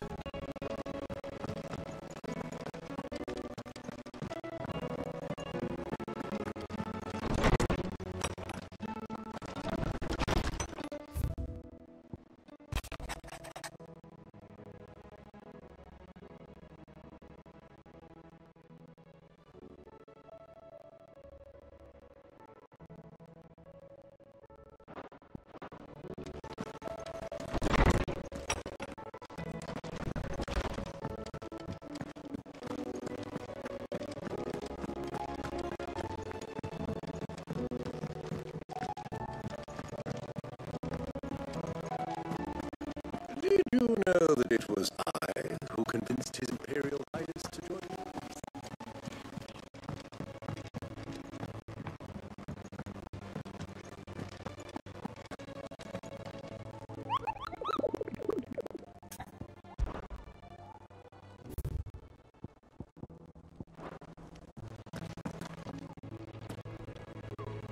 Still alive, Ossie? Something tells me that I saw on the horizon is your doing.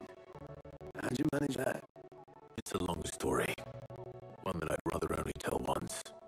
Right. All hands on deck then.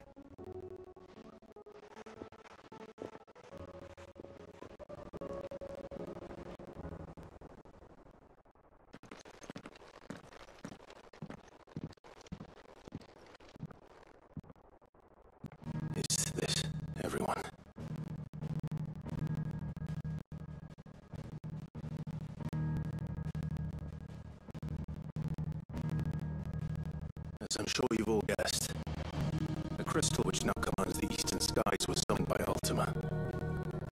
You call it Origin.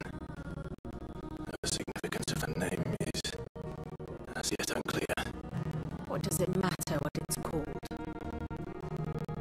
Its emergence tore Twinside asunder and wiped my homeland from the map.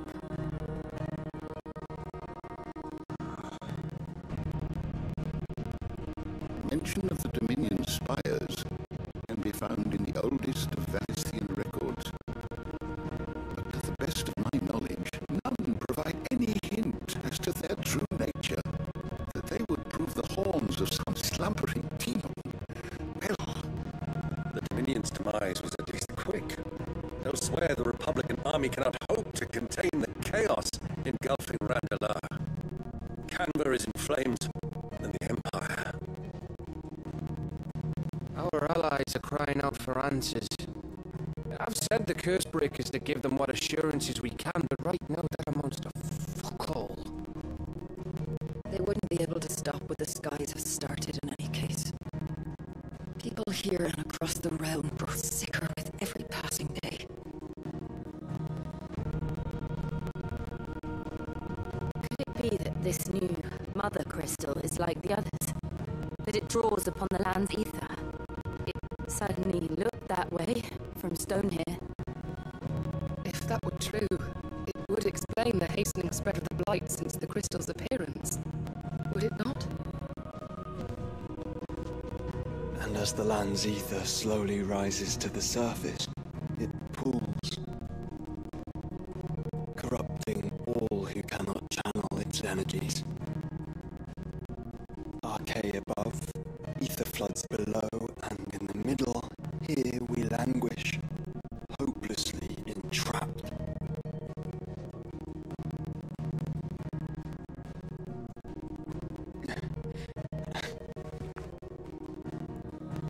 It's all right. We faced him at stone here. Ultima told us his true power quickens in the halls of Origin. Needless to say, we cannot allow that to continue. If we are to stop him, we will have to find a way into the crystal. How are we going to manage that then? It's up in the sky. And fast as she is, the Enterprise can't fly.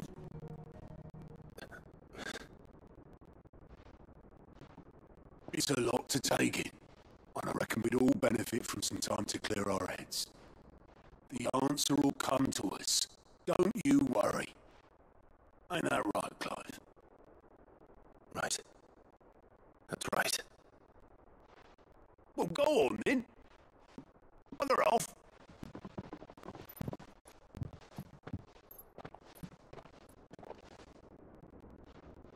Same goes for you, Clive. You won't solve anything like this. Trust me.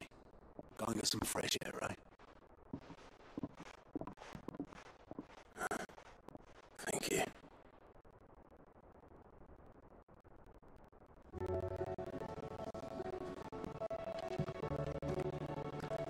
Joshua seemed upset.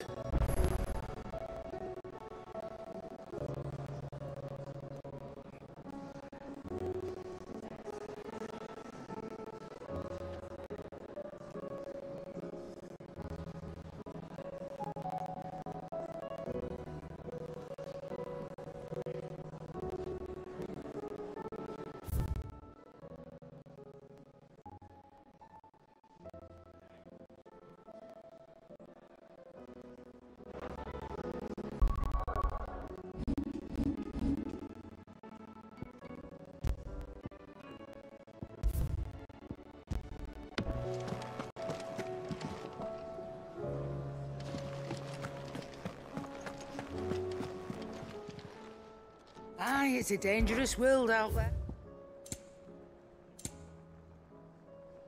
Come again. Or don't. I'm not much bothered either way.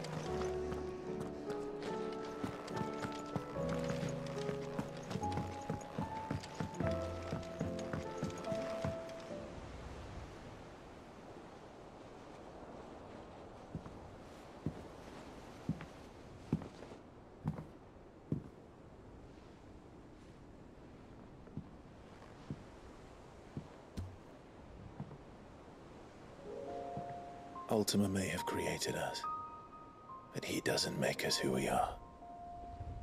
Only we can do that. And if he would have us fight for our survival, so be it. It's what we've been doing all along. Much like Ultima himself, it would seem.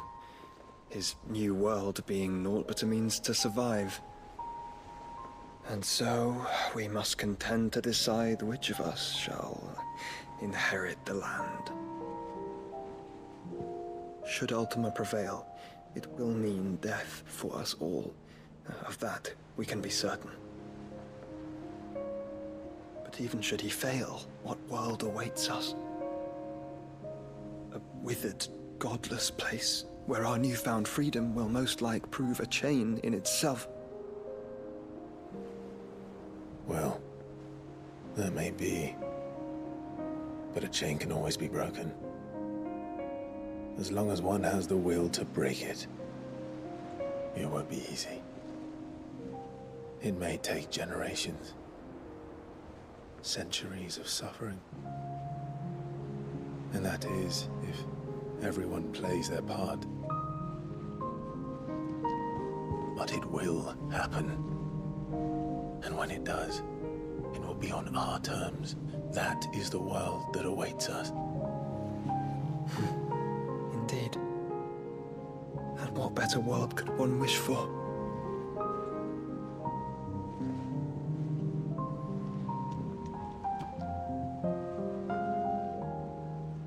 But first, we have to reach that crystal. Then it's a good thing I have wings. You can barely stand, let alone fly. And only the Founder knows what horrors await in those skies. Are you certain about this? Am I certain? I am the Phoenix. I will do what I must. This is our fight. Remember?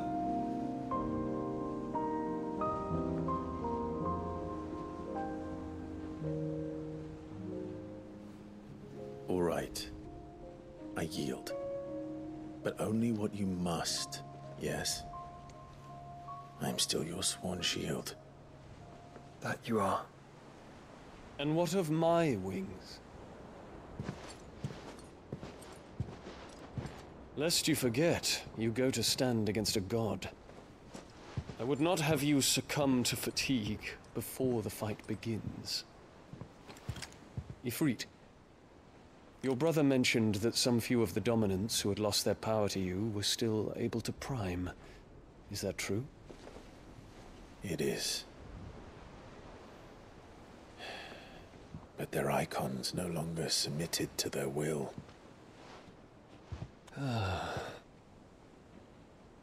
Then mine will have to be stronger. That you both might save your strength for the battle to come. You don't have to do this. If you do, there's a chance you might lose all you have left.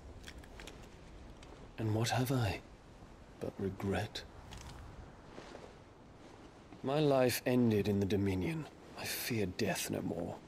Besides, I would have words with Ultima. He has much to answer for.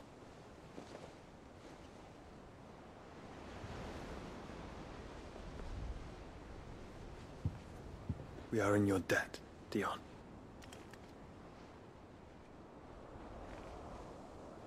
We can speak of debts when this is over.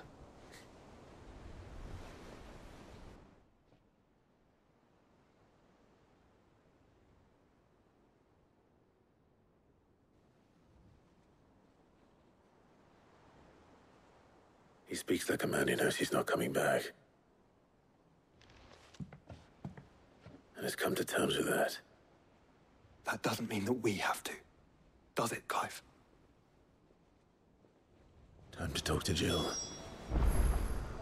I only hope she understands.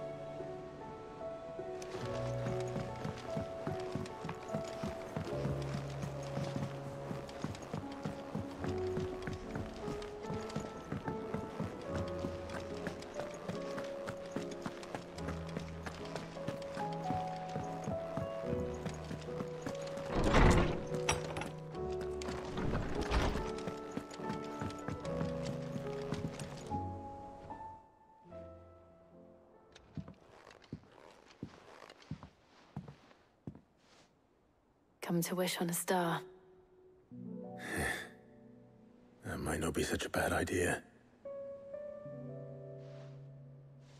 This is it, Jill. You know what I have to do. Why I have to do it. There's no turning back now.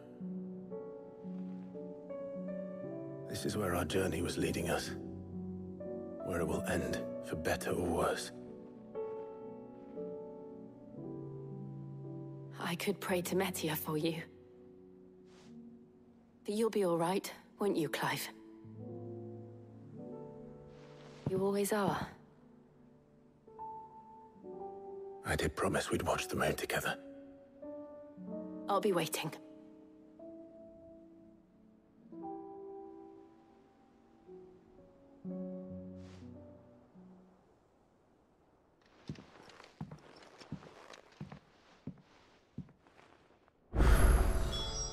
It's almost time. Better make sure I haven't forgotten anything.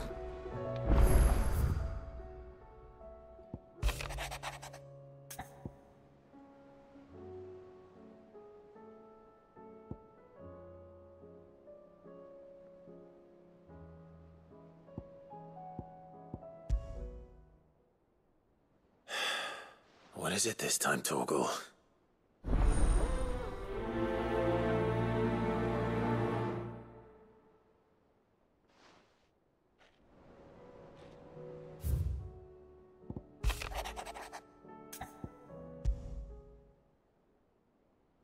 Something tells me this is no mere adventure story.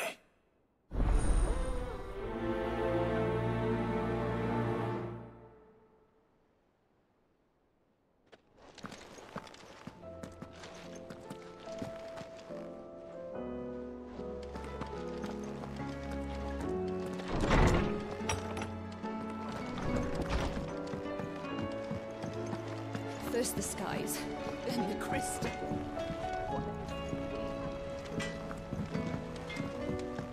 Say what you will. Lady Karen Seamers.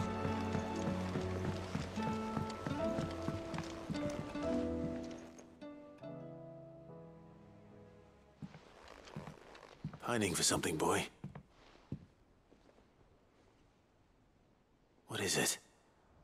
What do you see out there?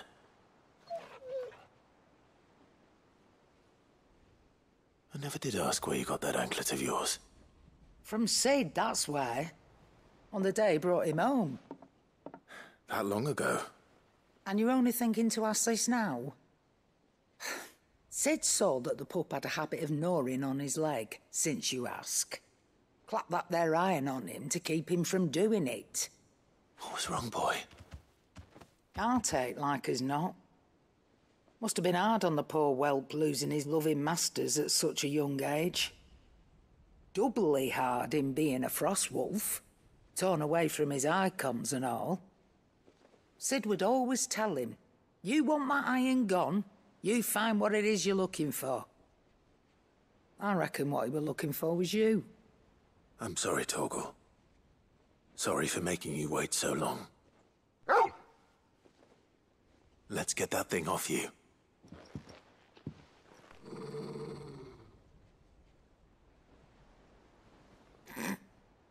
Doesn't sound like he wants it off. Indeed. You miss Sid as much as the rest of us, don't you?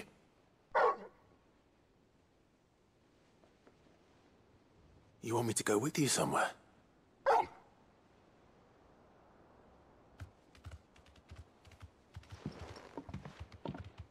Quick, aren't you? Glad you've been paying attention. Not nearly as much as you have, Lady Karen. Aye, good thing and all. It's not like Gav would have kept him in nuts and rubbed his belly these past 10 summers. Your kindness is appreciated. You've been a good friend to him. Only because he doesn't talk back like the rest of you. Go on now.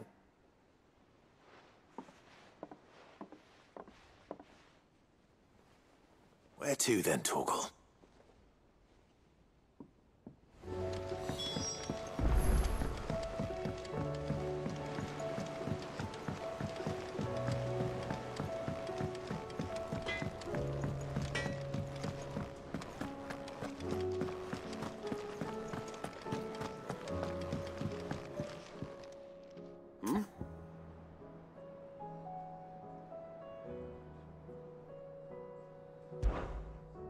Clive, my boy!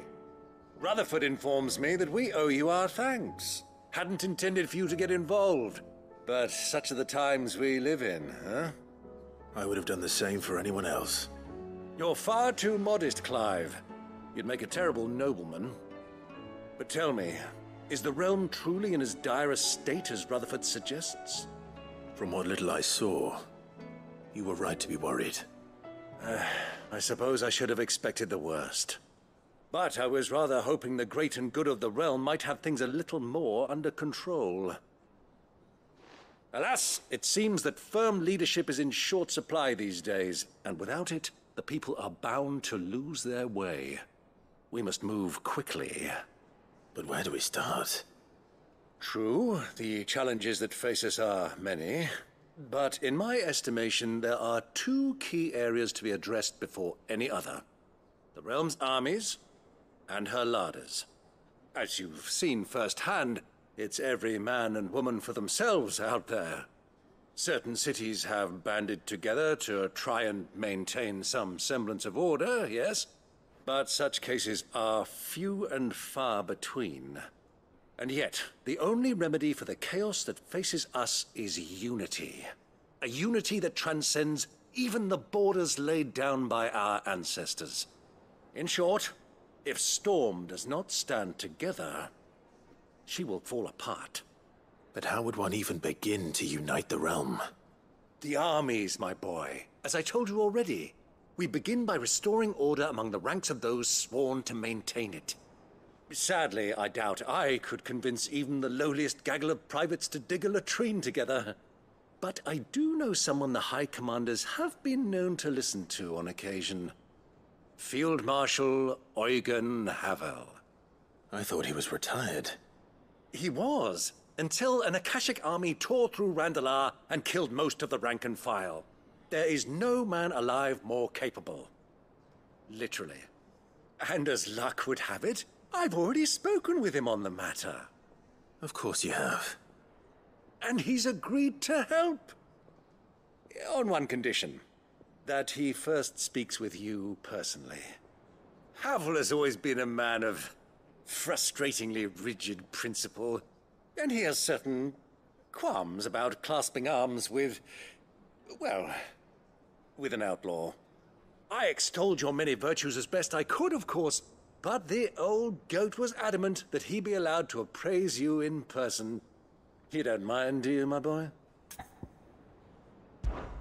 Of course not. As long as chaos reigns, we will never build a better world. I'll do whatever it takes. And if the Field Marshal wishes to speak with me in person, then so be it. That's the spirit. I'll leave for Randalar at once. Would you send a Stolas? Of course. Rutherford is already in the Dalmekian capital. I'll have him tell Havel to expect you forthwith. Excellent. Thank you, Uncle. No, thank you, Clive.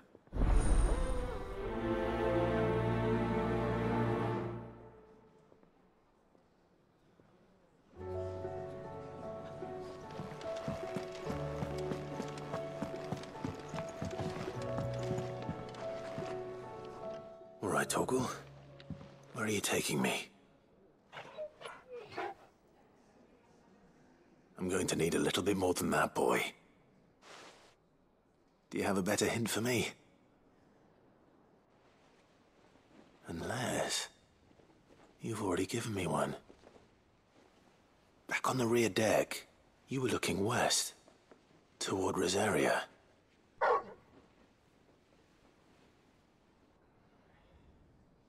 Why don't we try the rookery?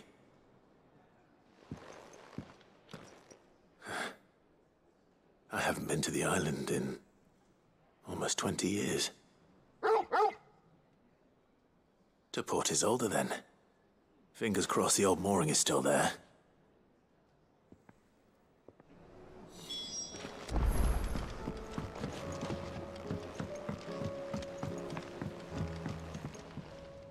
Ah, Clive. Joshua, what's wrong? And don't say nothing. It's not nothing. I've received word from Cyril. The Undying have found Father's will, or something akin to it. His will? How and where? In the crypt beneath Rosalith Castle. After Kupka was kind enough to drive out the Imperials, the Undying took the opportunity to recover what relics of the Duchy yet remained. And in the process of doing so, they found a letter from Father. I'm surprised anything survived down there. Cyril asked that I join him in Tabor at my convenience. I have been meaning to go, but... would you join me? Of course. I want to know what's in that letter as much as you do. Very well. I am ready to leave when you are.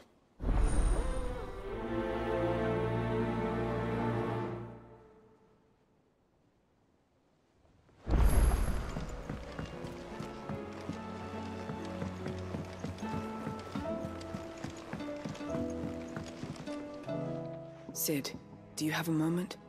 By all means. It's my old master. Seems there's no escaping her. She found some way to send me a letter. And something else. Records from a Waluda prison. Seems they were keeping a lot of bearers there. How did she come by such a thing? Finding bearers always was her strong point. And it seems the cells of Balmung Dark are full of them. Foreign captives, the masterless. Bearers no one would miss. And even better for her, bearers with no one to look after them. When ether started lapping at the walls, the jailers fled. Leaving the bearers to be liberated by whoever happened to come along next. Sid, I'd like to believe that I've earned your trust by now. And while I'm well aware that you've forbidden Cursebreakers from traveling to Walud, I can't let those bearers die in their cells. I'd rather risk shipwreck on the Shadow Coast than leave them to starve. We'll be needing the Enterprise if we're going to navigate the Narrow. Does that mean... I'm making an exception, but we travel together. And we stay no longer than we have to. Ash is an inhospitable place at the best of times. We save as many as we can, and we leave. Thank you, Sid. There was a name in the prison register. A name from my past. Chadwick. Another of my former master's protégés. A gifted soldier, and the closest thing I had to family. The thought of him held captive in that place. He must be very important to you. He was. Is. Then we find him. The entrance to the prison lies in the shadow of Ravenwit Walls, just beyond the portcullis. We should head there as quickly as we can. I only pray there are still bearers alive to save. As do I, Doris.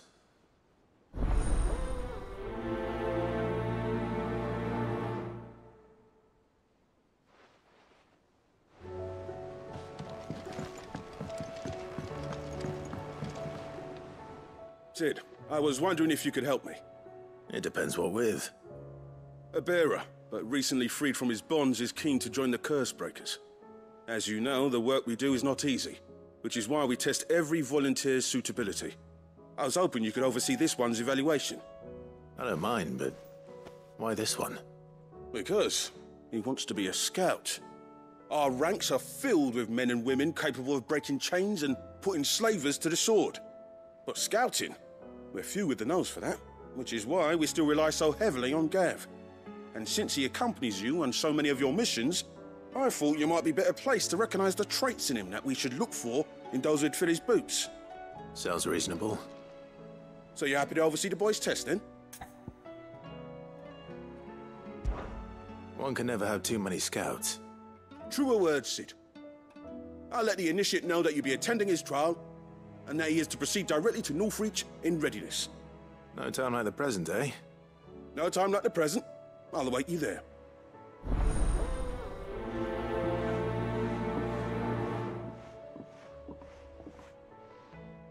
Northreach. I don't suppose they could have chosen somewhere closer.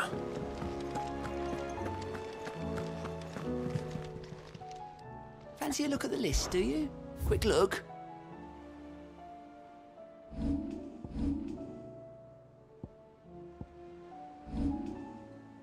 Seen enough?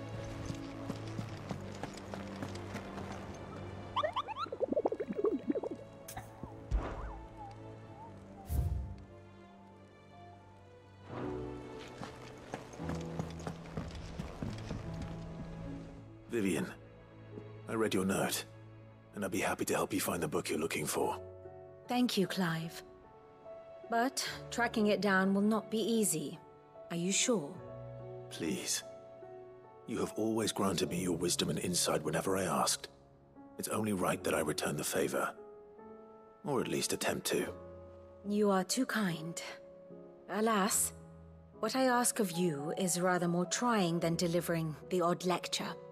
I spoke with Harpocrates to see if he had any inkling as to where another copy might be found, but perhaps it is best that you hear the details from him. If you say so. Forgive me, Clive, for asking this of you. But this book, it set me on the path to becoming who I am today. Its importance cannot be overstated. What will it be today? Here's the latest information I have.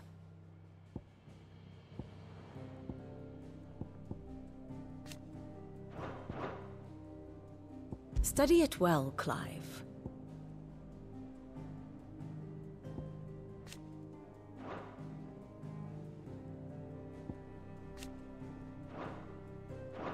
Thus ends today's lesson.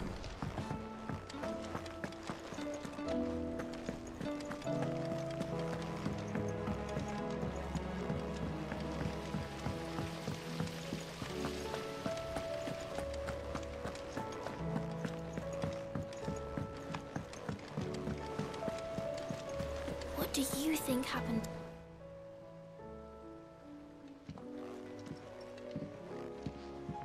Sid! You have to help us! With what?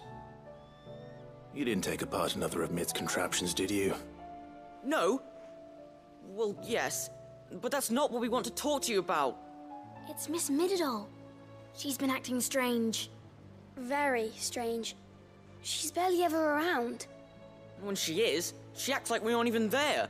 Her head's in a crowd. In the clouds. That's what I said. In the clouds. Well, she does have a lot on her mind. When did you last see her? Not long ago. Right after she got back from saving you from Stoneir. Then it's probably just about the Enterprise. It did take quite a battering on the way there and back. You didn't break it, did you, Sid? You really should be more careful around Miss Mididol's inventions. Don't listen to her. Even if you did break the Enterprise, you could put it back together, couldn't you? But who's gonna put Miss Mididol back together? She seems really sad.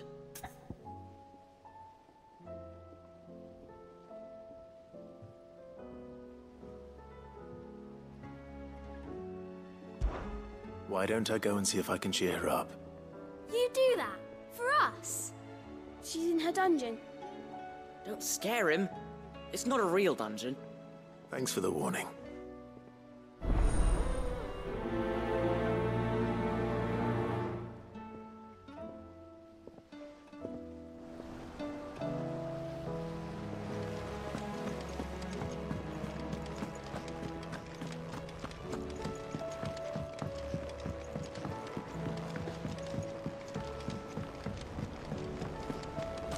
I will not let them be forgotten. Sid, may I have a moment? Of course. It is an honor to finally speak with you. My name is Herman. I've been with the Cursebreakers for some time now, and I wish to be deployed to Ash. Any assignment will do. No. The lands across the Narrow are too dangerous. I will not send good men and women to risk their lives needlessly. Why would you want to go back? I need to retrieve something. Something important. I was raised in an orphanage. The Badbach Conservatory. Or rather, I was held captive there. It was not a place of nurture. It existed solely to turn bearer children into mindless weapons. We were tortured until we feared no pain. Tormented until our hearts turned to stone, and few ever survived long enough to become tools of the last king. I can't imagine. I lost so many. I can't even remember all their names, but they must be remembered. They cannot fade away, faceless and forgotten. The Institute was run with military precision. Every child measured, every name recorded, every death logged with meticulous care. Sid, allow me to travel to Ash and recover the registry so that my brothers and sisters might live on.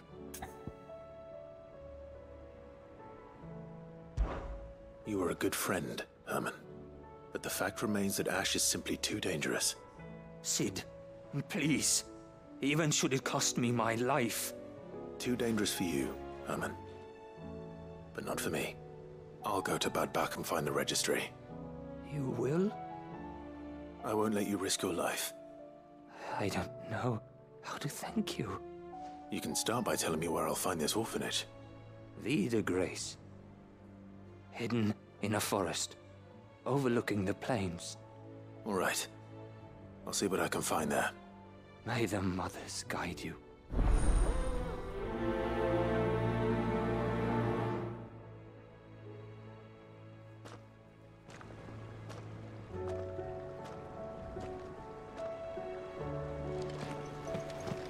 Do you suppose it's magic keeping the thing afloat?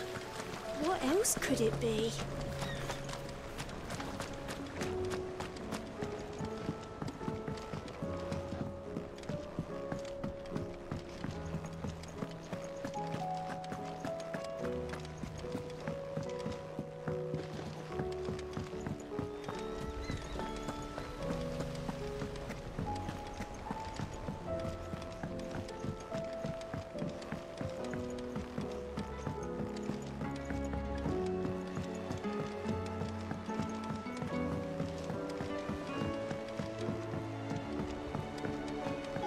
Say what you will, Lady Karen has seen our silver.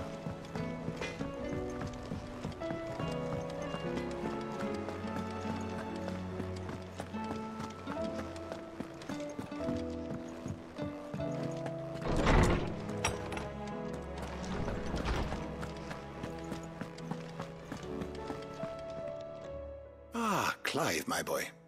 What a pleasure it is to see you. Hippocrates. There's something I need to ask you. I've been charged with locating a book called From a Distance.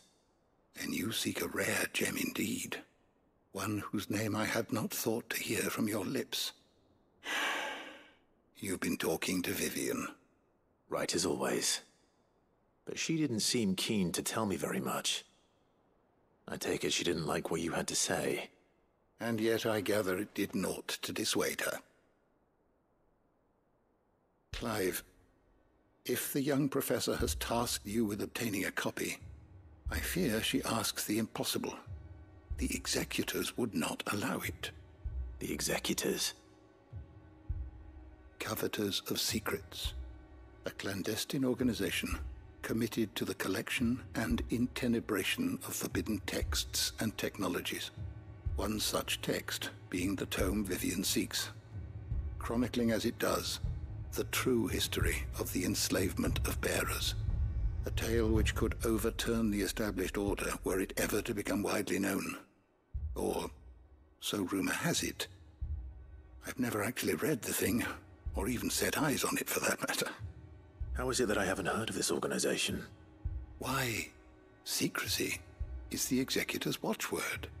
They lurk in the shadows, emerging only to seize that which must be seized, be it books, inventions, or people, before disappearing again, leaving nary a trace. Which would explain why Vivian's copy was snatched from her grasp not long after she found it. By the hand of the executors, yes. But what drives them? Self-interest or ideology? Fine question. Sadly, all that is known of the executors can be recounted in a single breath. You may just as soon ask me of their origins, numbers, or the identities of their leaders. Any answer I give would be pure speculation. Then my hunt was doomed from the first. What was Vivian expecting? That I'd pluck it from thin air? Not from thin air, no. From ash. Rumors of the executors are rife among the scholars of Storm, but rather less so across the strait. I have a friend. Well, I had a friend in the village of Garnick, a collector of rare tomes, upon which subject we would oft correspond.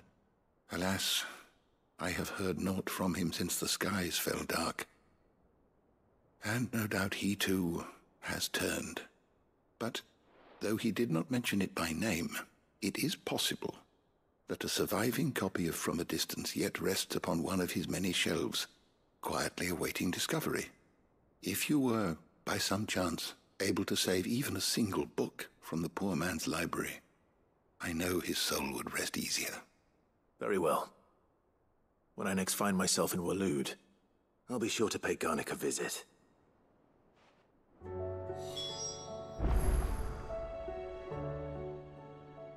Knowledge hoarded is knowledge lost.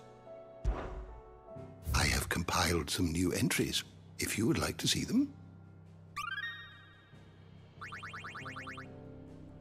You wish to study the tomes?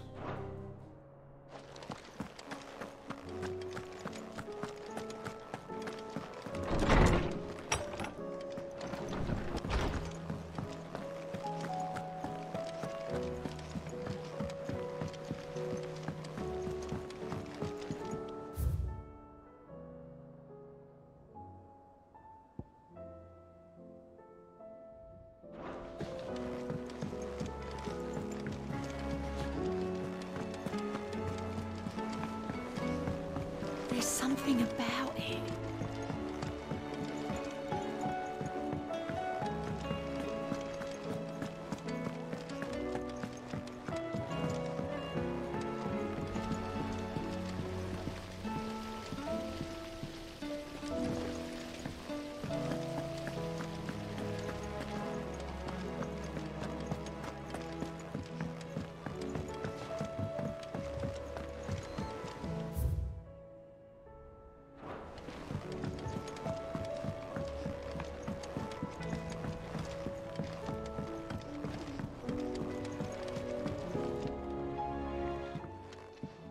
Mid, if you have a... That's it! I knew it! The answer was right here under my arse all along! If this doesn't steer to the skies, nothing will! To the skies? You aren't trying to give the Enterprise wings, are you? What else would I be doing? The children seem to think you're avoiding them. They're worried about you. Is this really so important that you need to shut yourself away from everyone? The Enterprise is already the fastest ship in the realm, and that's with the sea beneath her. But what if she weren't bound to the waves? What if she weren't bound to anything at all? It's not fair. The gods get the skies all to themselves, so I'm gonna do something about it. The Fallen had their chance, but they relied too much on magic. And see where that got them? But not me. I've discovered how to do it without. Well, almost. First I need to make a prototype. And is that a one-woman job? Are you volunteering? I'll have you know the Enterprise is my baby. But if her godfather's offering to lend a hand, I'd be happy to take it. First, I'll need oil, and not just some old drippings from Miss Molly's spits in the tub and crown. Refined stuff, like they make in Ordil. Then I'll need some bone, or shell. Light, strong, preferably no longer attached to the beast it belongs to. If it's beast bones you're after, I'm sure the Cursebreakers will know where you might find some. No, they'll know where you might find some. You're the one who offered to help, remember? I should speak with one of the Cursebreakers before I set off for Old Hill. See if I can't find this bone while I'm there as well.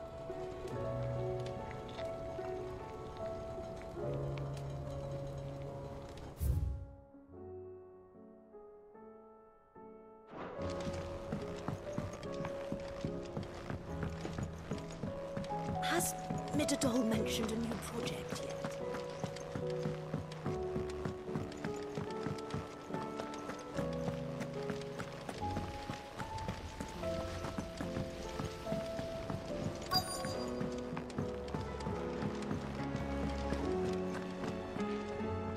All right, Sid.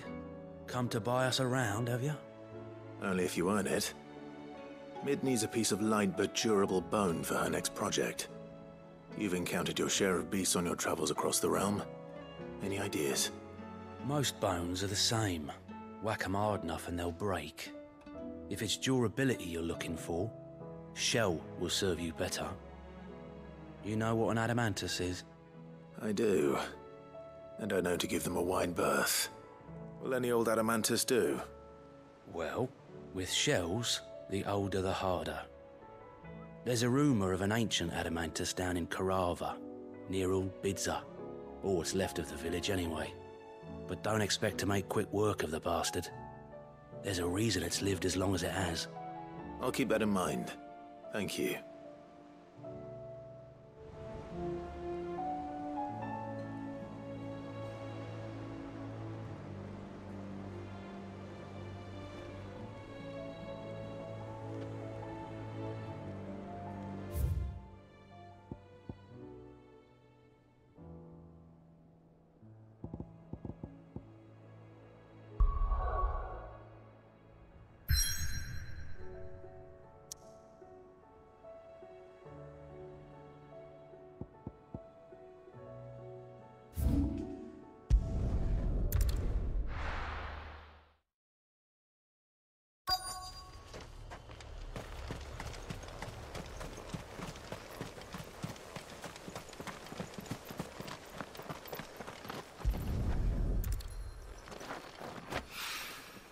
It's oil.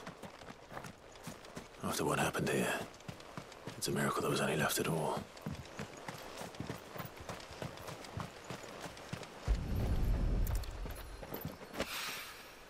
This should be enough.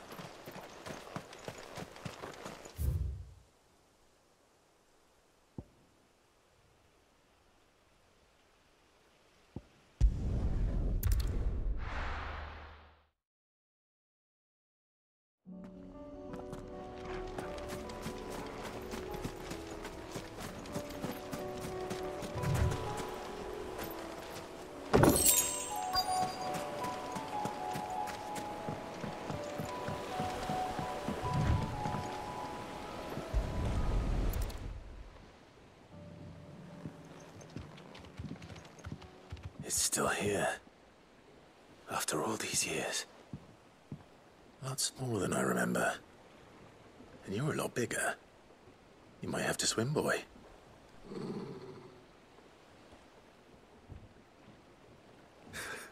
I wasn't being serious. You two go on without me.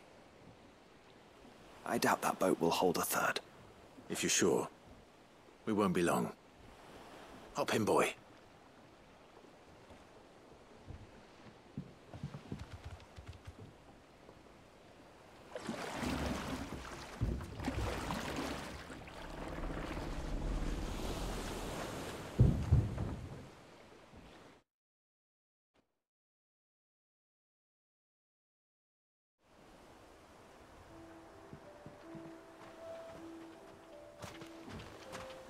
This place hasn't changed at all. The rookery's right through those trees. Come on. Race you there? I bet I could still beat you.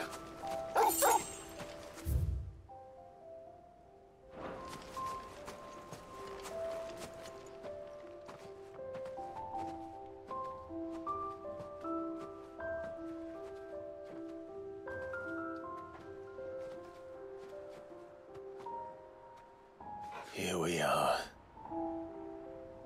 This was our hideaway. Wasn't it, Torgal?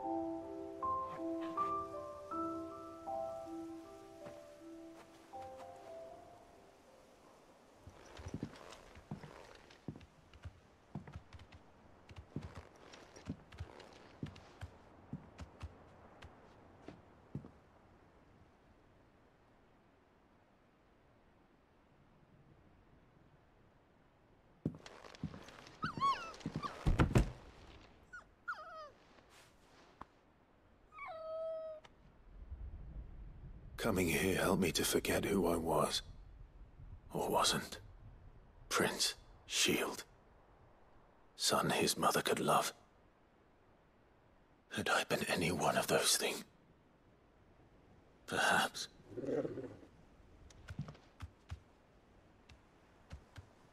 What is it, boy?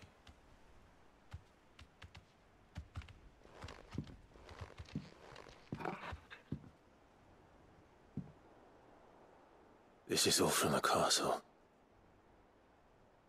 And Phoenix Gate. Did you bring these here?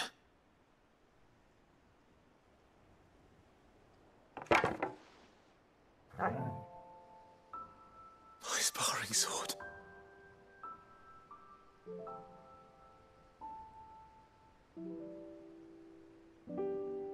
Well. You never stopped looking for me, did you, boy?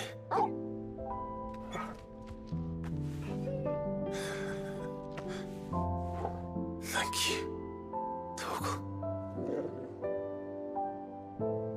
for never giving up, for never forgetting.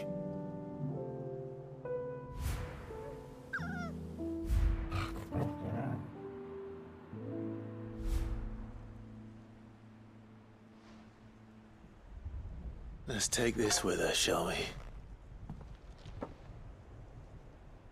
So I don't forget either.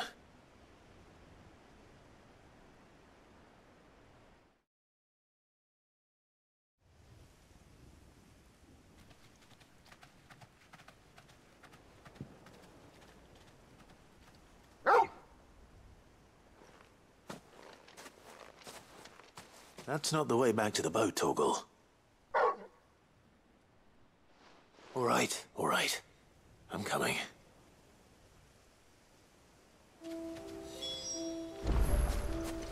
I think I know where we're going.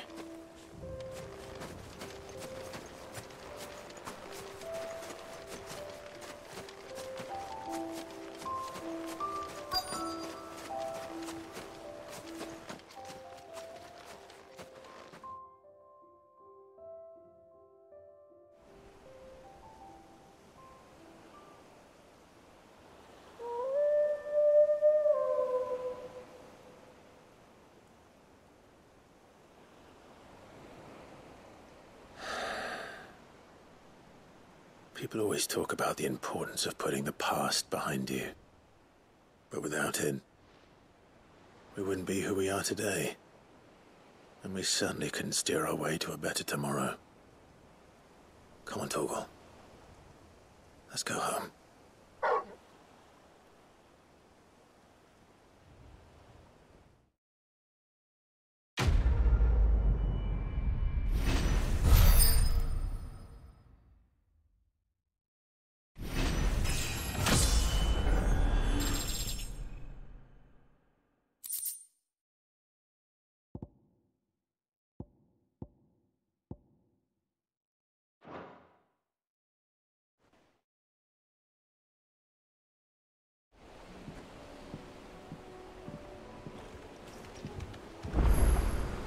Sorry for the wait. We're ready.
Your Grace, my lord. I trust your journey was not overly onerous. Cyril, you found a letter from Father? Yes, I have it here.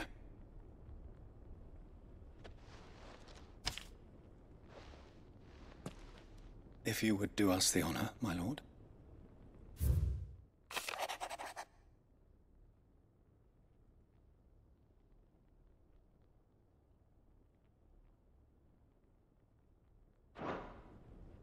An inheritance. It would seem the late Archduke penned this missive shortly before his passing. The day before we left for Phoenix Gate. What are these plans he spoke of? His plans for the duchy, Your Grace. Your father entrusted them to my predecessor, the former bearer of the Burning Quill, who entrusted them in turn to me. The complete emancipation of bearers is their stated aim. But your father's dream did not end there. His Grace also spoke of building hospices to care for those stricken by the curse, and the founding of a new university to further the development of non-magical technologies. With the Blight spreading ever more widely across the Twins, Archduke Elwyn saw this as the only means of securing Rosaria's survival. He wished to see men and bearers treated as equals. To see centuries of common wisdom overturned. Small wonder he did not think it achievable within his lifetime. But he thought it achievable nonetheless. Had he not, he would never have written this message. Nor would he have entrusted his vision to his most faithful aides, those who would have stood with you, shielded you from the machinations of the less benevolent personages at court. It's a pity only they are still with us. 'Tis true that those most loyal to your father were the first to suffer the Duchess's wrath. But one at least remains, and she has come bearing gifts. What do you mean? Mayhap it is better that she explain, my lord. After all, the duties entrusted to me by my predecessor extended only to recovering His Grace's will and arranging a meeting with the one who might execute it, or a part of it at least. And where is this woman? She awaits you in the archive, Your Grace. Thank you, Cyril. Shall we then?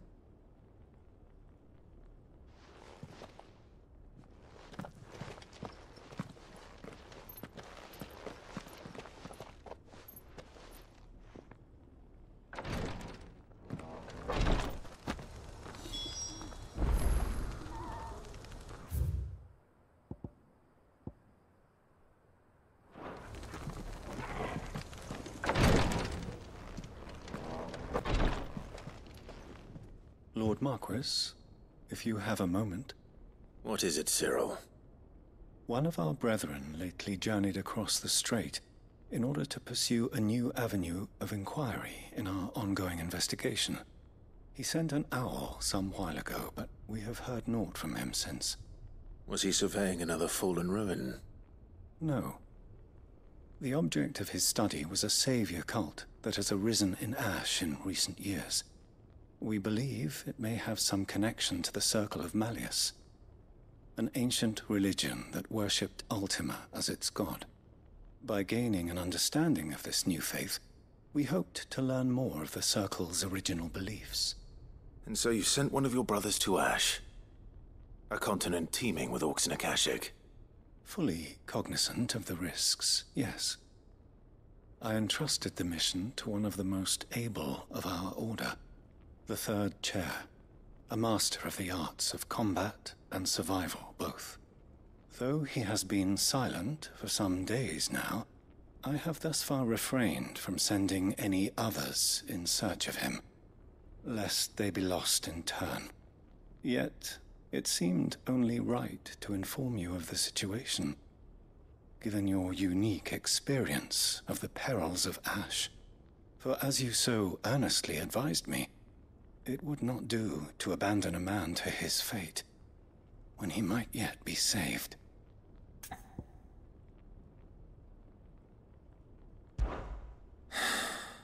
would not. But Ash is a big place. Can you be any more specific? Perhaps. The last owl I received from him mentioned a village where he had heard the cult were wont to assemble. Mickleburg was its name.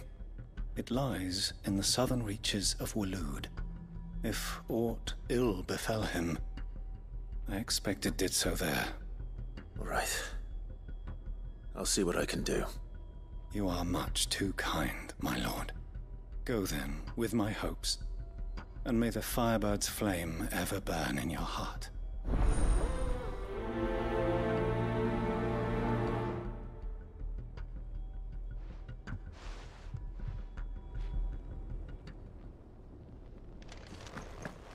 If this new faith really is an offshoot of the Circle of Malleus, then... Let's concentrate on finding the third chair first, shall we?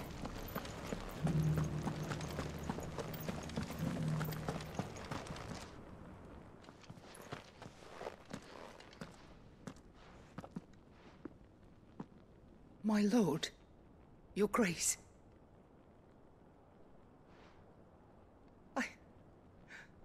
I hardly recognize you. I am Goditha, retainer of House Rosfield, loyal servant to the Phoenix and his shields. Your father, the Archduke Elwyn, entrusted me with the delivery of a gift. I only hope you can forgive my tardiness in bringing it to you. Lift up your head, Lady Goditha. You have our gratitude for your service to our house and to our father. I merely did my duty, as any proud Rosarian would. My lady, perhaps you could explain a little more? What exactly is the gift you bring? As I'm sure you know, it has long been the custom for the children of House Rosfield to be presented with certain keepsakes upon their coming of age. Indeed it has. Our father often spoke of the day when our turn would come. And had he lived to see it, he would have presented you with the treasures I bear. Matching armbands for you both. Alas, he did not live. Indeed, he was taken from us even before they could be completed. He had intended to claim the Heartstone with which each armband was to be finished himself, but it was not to be. And his gifts remain incomplete. I see. It saddens me to bring them before you, as they are. It was your father's wish that you be presented with the finished articles, not these, works in progress. But with his grace long since gone, and the stone left unclaimed, I had little choice. You are grown men now, and his house is yours. And while I would not presume to insist upon your claiming the Heartstone in his stead, I know that nothing would have pleased him more than for you to do so. Thank you, Lady Goditha. What say you, Clive? What else? Of course, my lady. May our father's will be done. Oh, I am much obliged. Do you know where we might find this Heartstone, my lady? I do.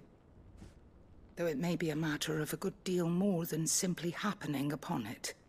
It is found in the bellies of elder griffins, you see. We do at least know where to find one. A certain specimen has made its nest in Titan's Wake, not far from here. A certain specimen? You are most perceptive, Your Grace. In answer to your unspoken question, yes. In fact, this is the very same beast your father meant to slay. I have been tracking its movements since you were but a boy. Were you to slay it in his stead, as men of House Rosfield, it would surely make your father proud. What say you, Joshua? What else?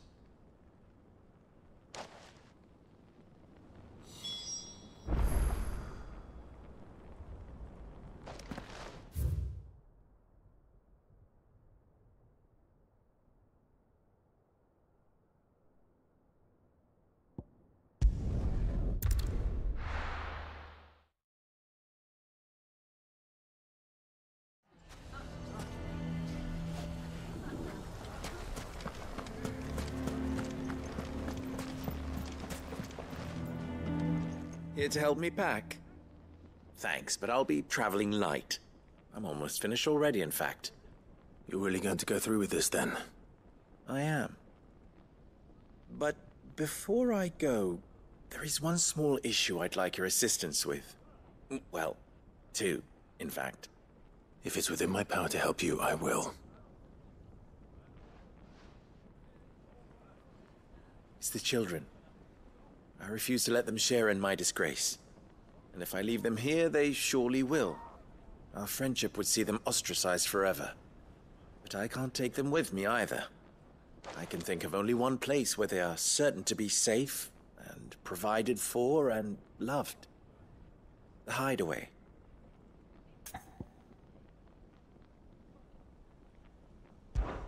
Of course. The children would be more than welcome. Thank you, Clive. I will not forget this. Lubor, are you still here? What is it, Ferda? You look pale. There's been a flood in the Velcroy, a damn big one. The League of Outlaws encampment was completely submerged in ether. What? Every last one of the bastards has turned. And they're headed this way. Bandits are one thing, but Akashic bandits are quite another. The town guard won't stand a chance against them. We need to evacuate. There's no time to lose. Ferda, gather the men. The Akashic may strike at any moment. We must make ready to cover the townspeople's escape. Well, what are you waiting for? Yes, my lord. Clive, change of plan. The children stay with me for now. I need you to find Conrad and Natalie. Tell them to prepare for a full and immediate evacuation. Understood. I'll do what I can to convince everyone else. Wish me luck.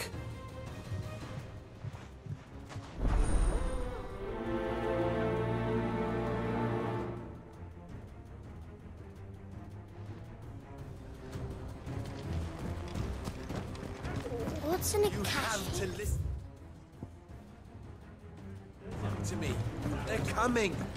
You need to evacuate. Why do they always have to make such a fuss?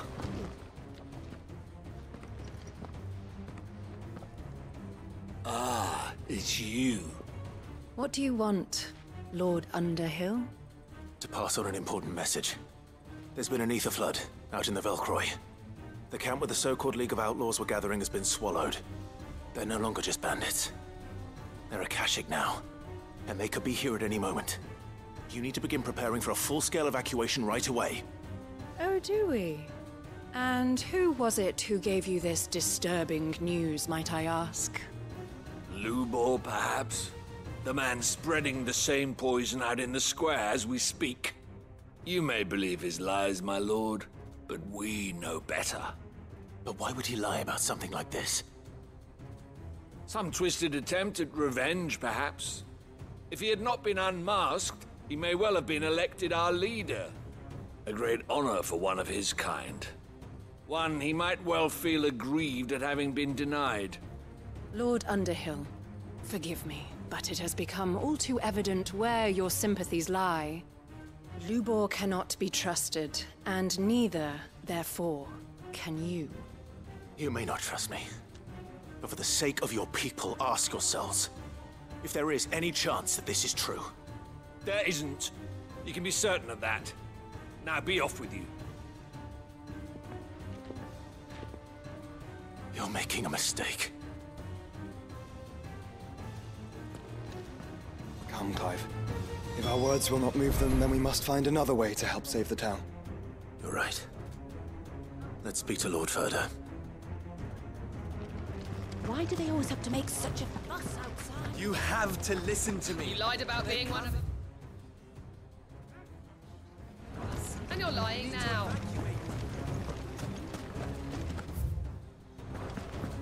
I think we'd better shut up. What's Lubor raving about now?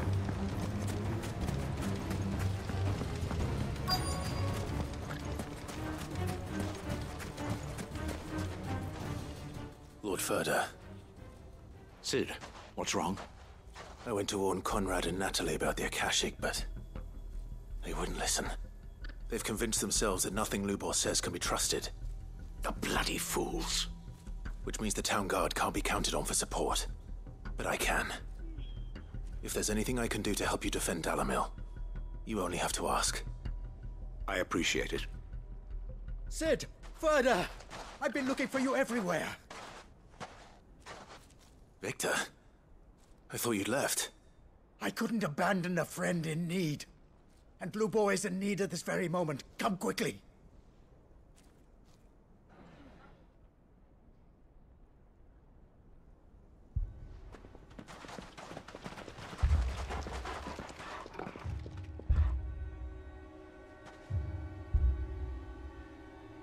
You have to believe me! The Akashic are coming! They don't eat, they don't sleep, they don't tire, and they don't care who they kill. They're unlike anything that's come before. There will be no parley, no mercy granted! We may have saved the town once, but this is different. I do not ask that you forgive me, but please believe me. If you do not run, you will die. You will all fucking die!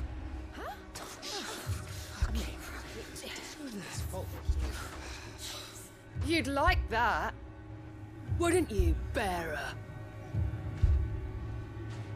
Yeah, with us out of the way, your kind will be free to claim Dalamil for yourselves. You should run! Run, Bearer! Yeah, run! Run! Far away! Run! Just go! Yeah. Yeah. Yes! Go! Come on, then. Go on, go! Just go.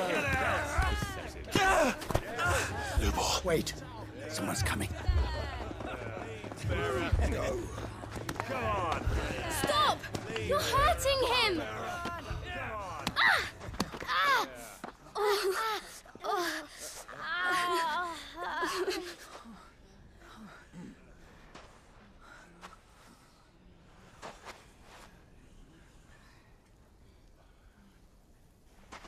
What did Lubor ever do to you? He solves all your stupid problems, and he keeps all of you safe.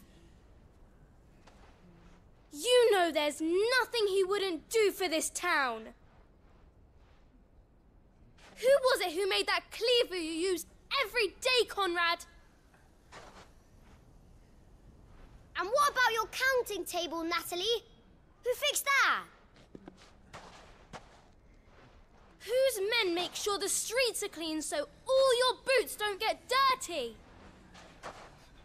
Who spends all day, every day making sure things run smoothly round here? And none of you ever say thank you. Ever. But did Lubor ever complain? Well, does he ever stop smiling? He keeps this whole place going. And you act like he doesn't even exist.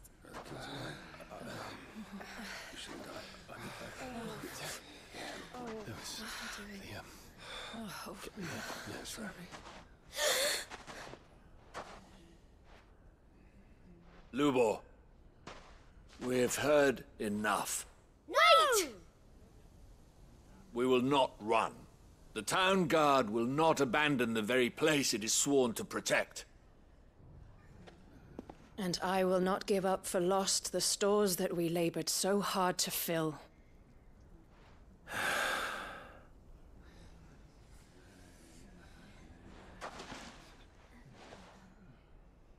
So tell us, how do you propose we deal with these Akashic of yours?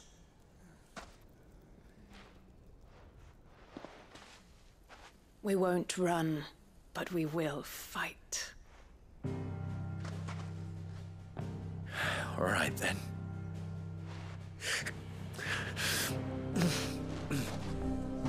Fine.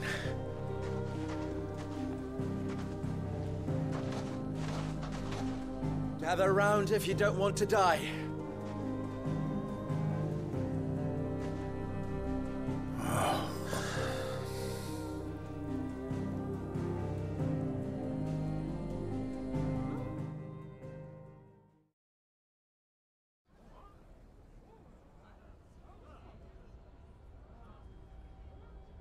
Allow me to explain the situation.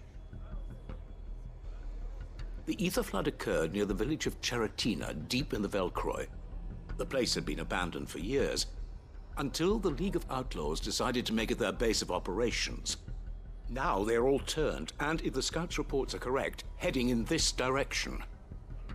They are mindless monsters, driven only by hate and rage, and they are utterly unpredictable. With the bandits, we at least knew how and where they were likely to attack. When these creatures come, Dalamil will have the bitterest fight it has ever faced on its hands. The town guard will muster at the north gate. The rest of us will take the south. Both forces will provide men to serve as scouts and messengers, ready to spread word of the size and nature of the Akashic Force as soon as it is spotted. And as soon as it has been, we will converge on its position and see that it is driven back from Dalamil at all costs. Conrad, can I count on the support of the town guard? Always. I leave the selection and coordination of the messengers in your hands, Victor. And the command of our men in yours, Ferda. If you would both be so kind. Consider it done. As you wish. Natalie, I would ask that you and your people have the townsfolk barricade themselves inside the bathhouse. And tell the merchant not to waste time securing anything beside the essentials. Preserving life is our one and only concern. As long as we survive, it doesn't matter what trinkets we might lose. Our riches can be regained. And if anyone doubts that, let it be known that the Briar's Kiss stands ready to cover any losses. Very well. I shall tell them. Where do I fit into this plan? Where else but the most perilous place of all? I would like you to travel to the home of our erstwhile League of Outlaws, Cheratina itself. The main host is most likely still there, and Dalamil will not be safe until it is eradicated, root and branch. A little gardening. How pleasant. I doubt it. I have a feeling these weeds will be particularly stubborn. Luckily, so am I. So you are. All right then, we all know what we have to do. Now it's simply a matter of doing it. For Dalamil.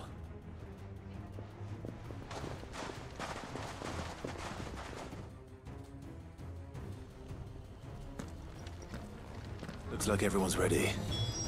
I better not keep them waiting.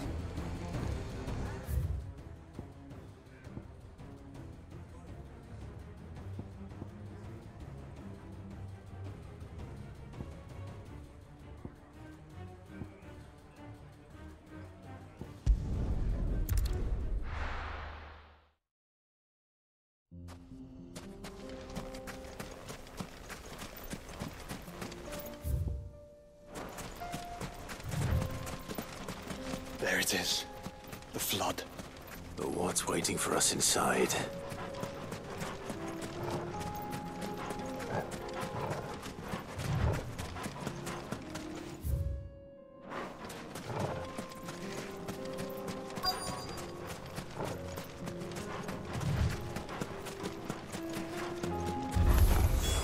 We can't leave a single one alive.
Farewell.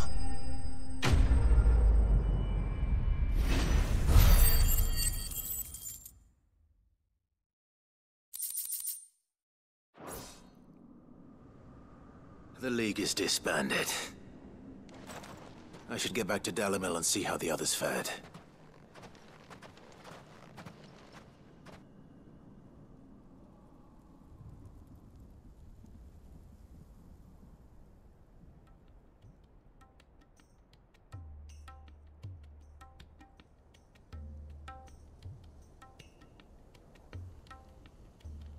All the Akashic we were able to find have been dealt with. Seems that might be the last of them. Last of them here, perhaps. Lubo, Sir Clive has returned. Clive! What news from Charatina? It's done. Root and branch. I knew you wouldn't let me down.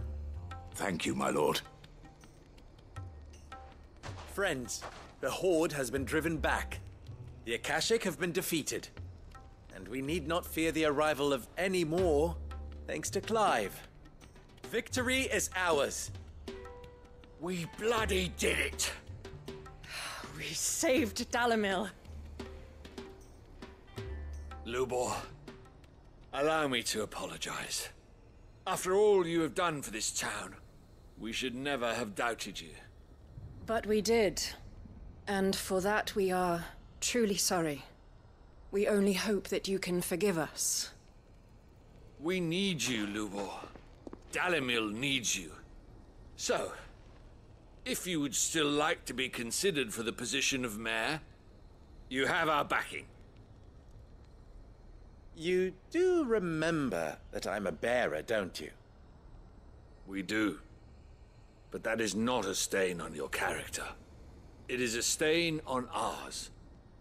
We thought only of what we perceived bearers to be, not what you truly are.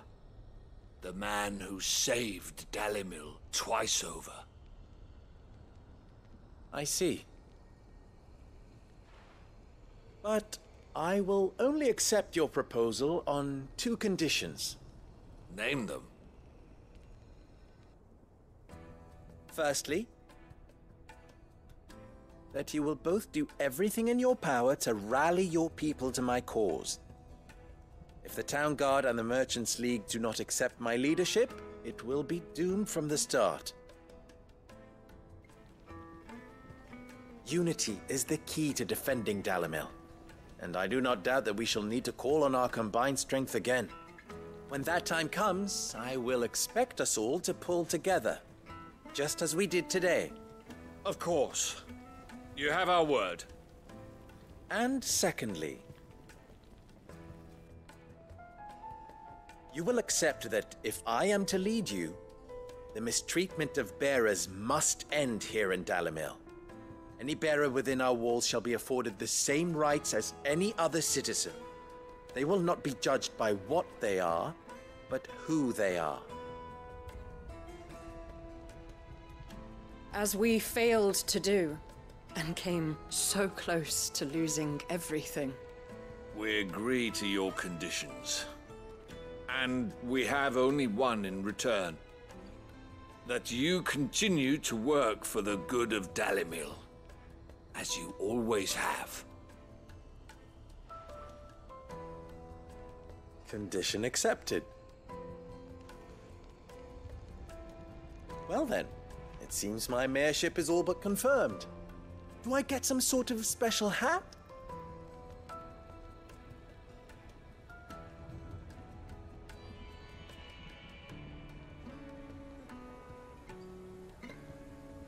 How fickle fate can be. Not so long ago, I had resigned myself to leaving Dalimil in disgrace. And now, I find myself her leader. Here. For everything.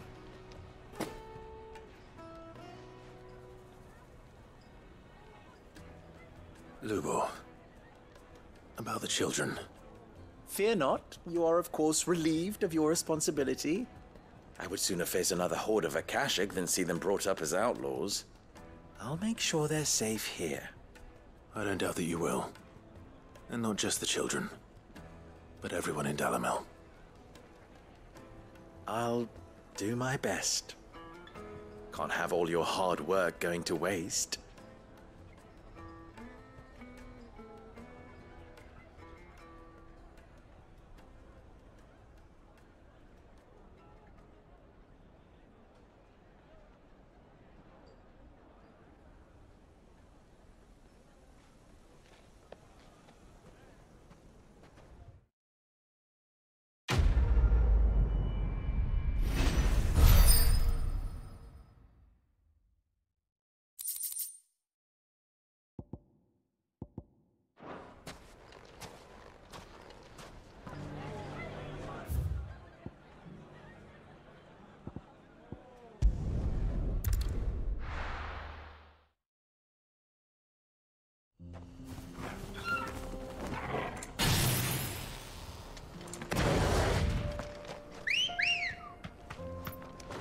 Good girl.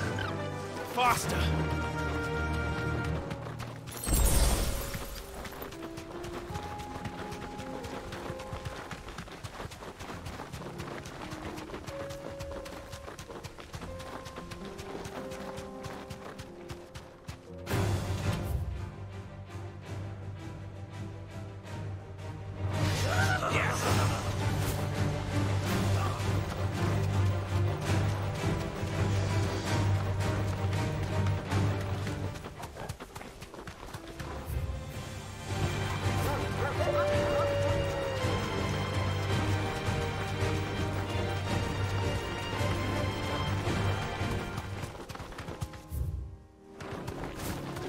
Here we are again.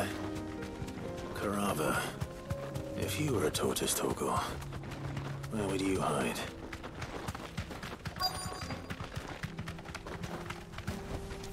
Thanks, Gal.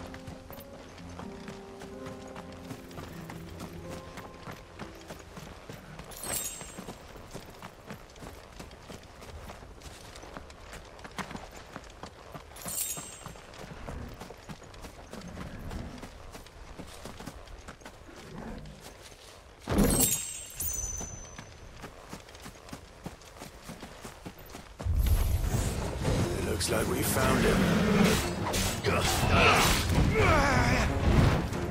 Let darkness fall!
get these materials to Mid so she can finish her prototype.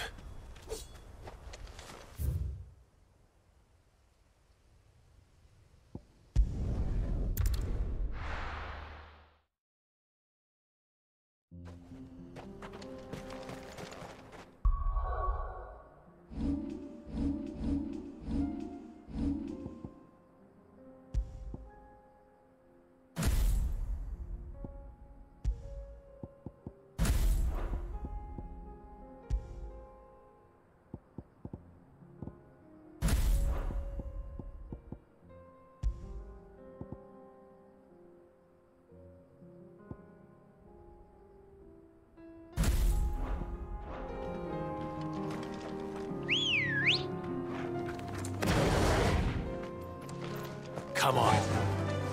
Run like the wind.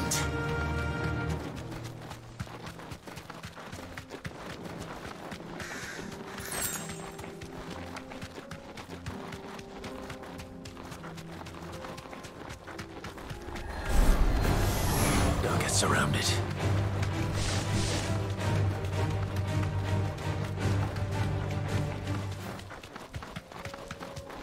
Eyes peeled, Joshua. You deserve a rest.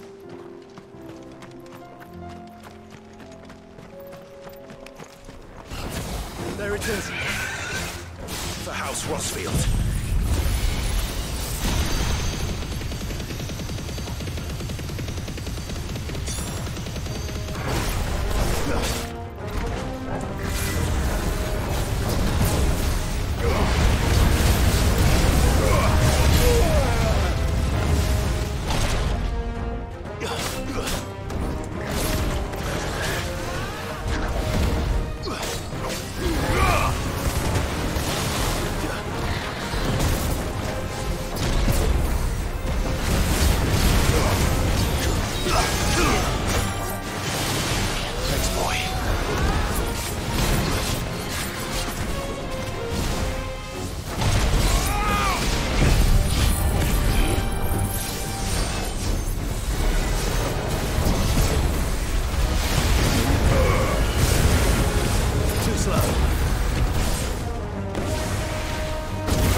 Is this the Heartstone?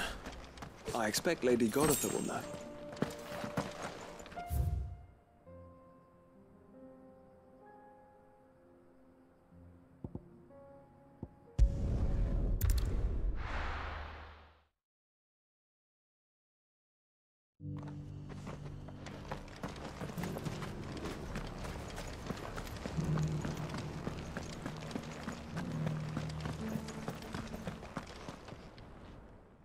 Thank the Founder you were safe.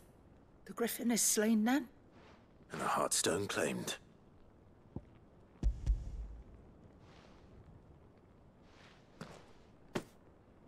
Yes, this radiant luster like frozen flame. It is just as your father described it.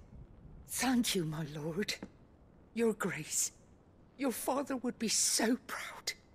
Lady Goditha, the lapidary is ready. Thank you, Cyril. I will be with him shortly. If you would excuse me, I shall have the stone cut and set forthwith.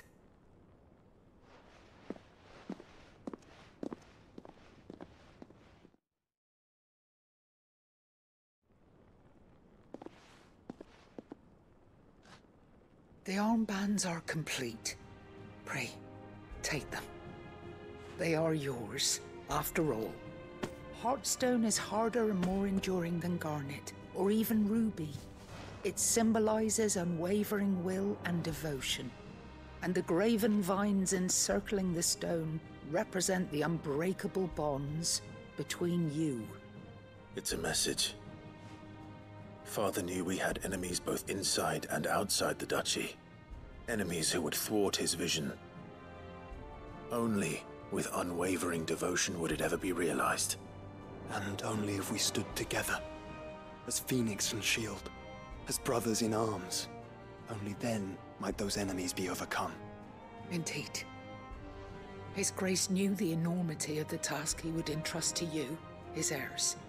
But this was more than just a message. It was a promise. That he would always be with you. Thank you, Lady Goditha, for remaining the steadfast custodian of our father's will. Forgive me, my lady, but there is something I don't quite understand.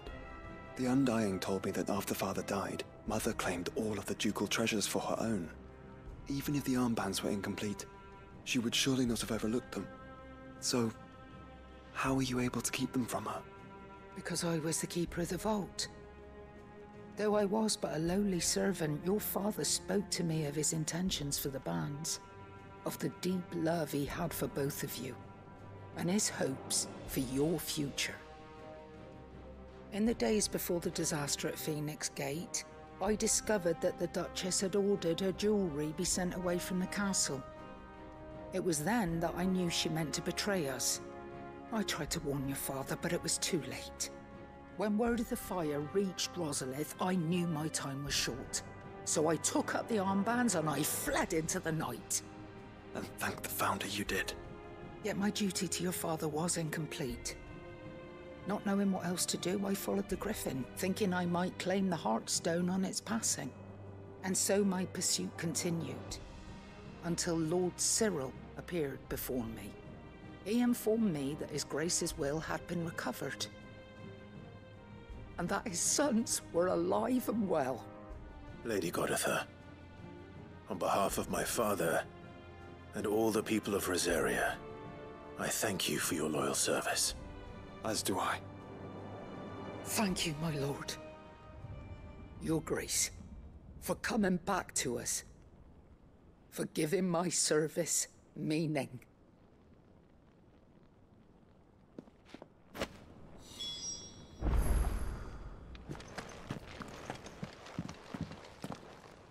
The bands suit you well. It must be gratifying to finally receive the inheritance that was denied you for so long. It is. And we thank you for the part you played, Cyril. If you would permit me to play my part a little longer, might I suggest that you make your way to your father's memorial atop Hawk's Cry Cliff? Let him see that you have received his blessing, and that his vision lives on in you. I suppose it would be churlish not to. What do you say, Clive? Should we pay Father a visit? I think we should. I was hoping to be able to offer him my thanks before we left for Origin. Your father's helm is enshrined there. It has been since the day we recovered it from Phoenix Gate.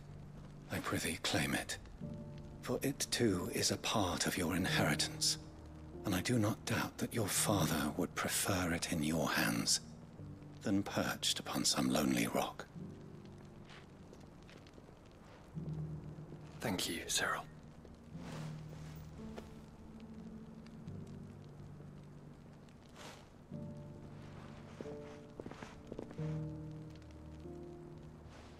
Come on, Clive. He's waiting.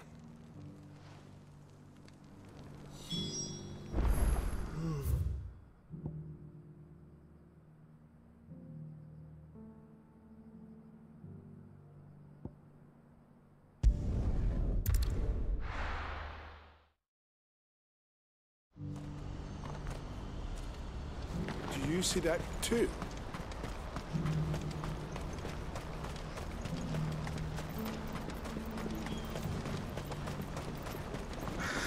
What is it?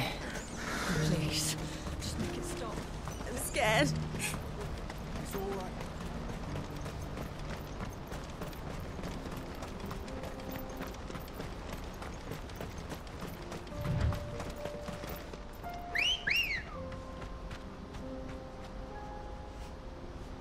Let's go.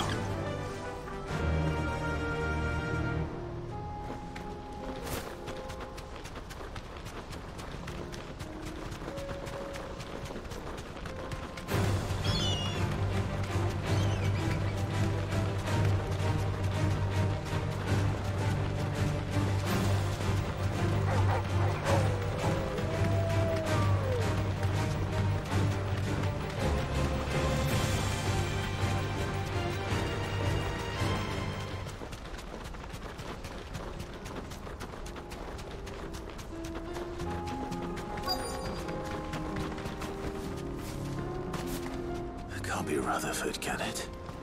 I needed that.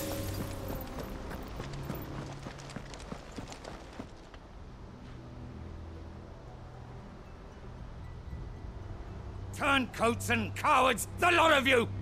If it's a fight you want, it's a fight you shall have! Allow me.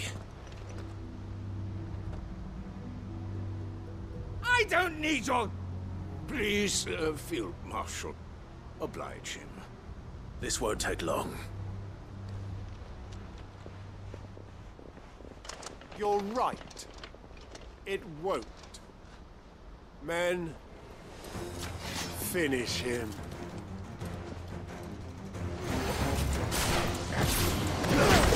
Too slow.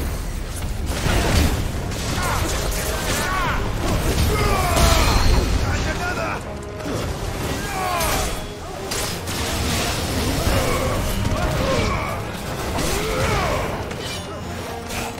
Awaken wind!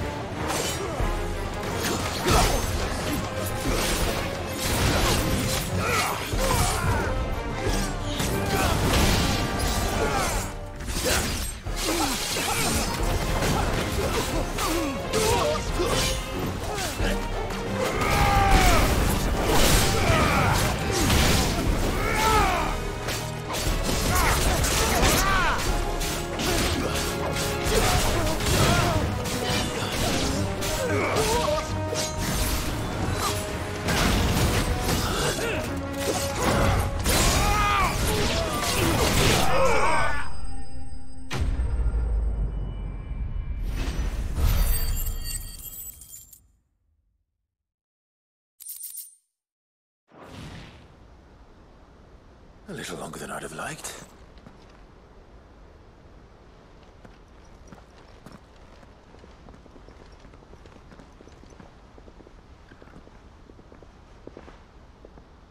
Field Marshal Havel, I presume. Are either of you injured? No, my lord. You arrived just as our escort turned on us. Fucking traitors. I'd heard reports of soldiers in the outlying regions abandoning the oaths they swore. But I hadn't thought the corruption had reached so close to the heart of the Republic. It's a fucking disgrace. Your interfering old bastard of an uncle tried to warn me, of course. My lord Marquis. Or is Sid the Outlaw more to your liking? Call me what you want. It doesn't change who I am. Or the urgency of the message I bring. My uncle has a plan to right the realm, and he needs your help to see it through.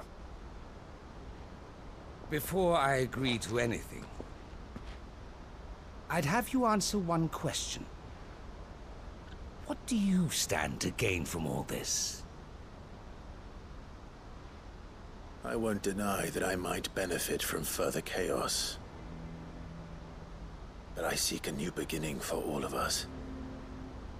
And while the choices I've made may not always have been the right ones, I know I made them for the right reasons.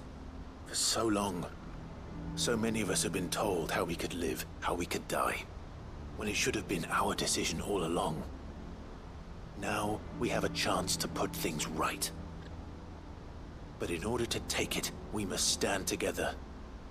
Even if it be beside those with whom we don't see eye to eye.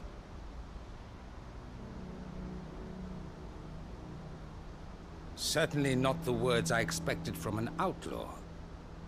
But perhaps your uncle was right. You are no ordinary outlaw. I'll never hear the end of this. All right. I'll start by ordering my most trusted guard to bring the Dhalmekian fringes under control. Next, I'll make contact with my counterparts in the Imperial Army and see if I can't convince them to try and restore order in their own territory. Thank you, Field Marshal. But they are not the only ones we will need to convince. What do you mean? I don't doubt that I can bully some sense into a few generals. But those they answer to require a different kind of persuasion. And when it comes to honeyed words, well, we will need an envoy. One who can court even the most stubborn of statesmen. You, perhaps. I'm flattered. But I'm no diplomat either. And I have other problems to attend to. What we need is a skilled arbitrator. And I may know just the person. Is that so? And would he happen to be an outlaw too? Of a different kind, perhaps. Well, beggars can't be choosers. I suppose we'll all have to find a little of the outlaw in ourselves if we're to make it through this. Very well. Send your man to me right away. I shall.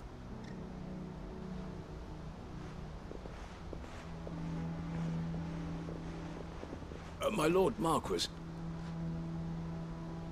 Your Lord Uncle bade me escort the Field Marshal to his manor in Port Isolde. And I will see that my associate joins you there. Very good, my lord.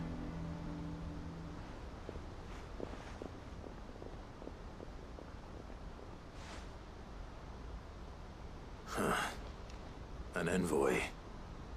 I'm not sure I'm the man to talk anyone round. I can barely convince my brother to take his medicine. No. This is a job for someone with experience. Someone like Quentin. I hope I can convince him at least.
Quentin, I have a proposal for you.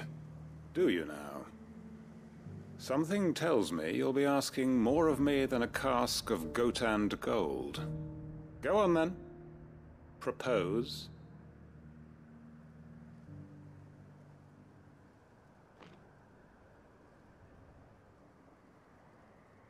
You'd have me convince the chiefs and chamberlains of the realm that they should simply swallow their pride and do the one thing that has proved impossible for thousands of years.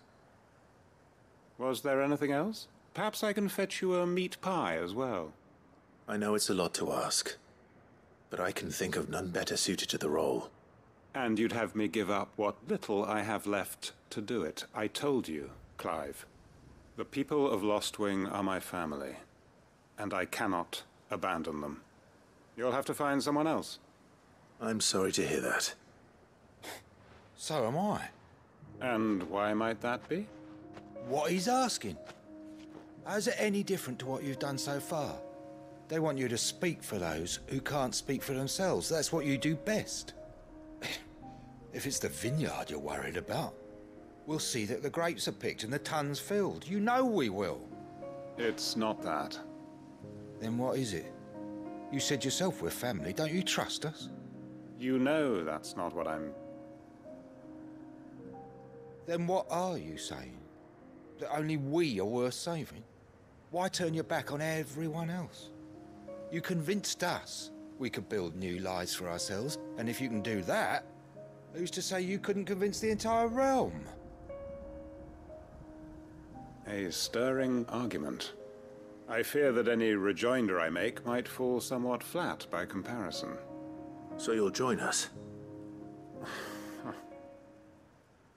Where do you need me? Field Marshal Havel will want to speak with you in person. He's currently in Port Isolde. I can arrange for a party of Cursebreakers to accompany you there. That would be very much appreciated. I hear the roads are far from safe these days. Hopefully not for long. My uncle will want to know that his plan is taking shape.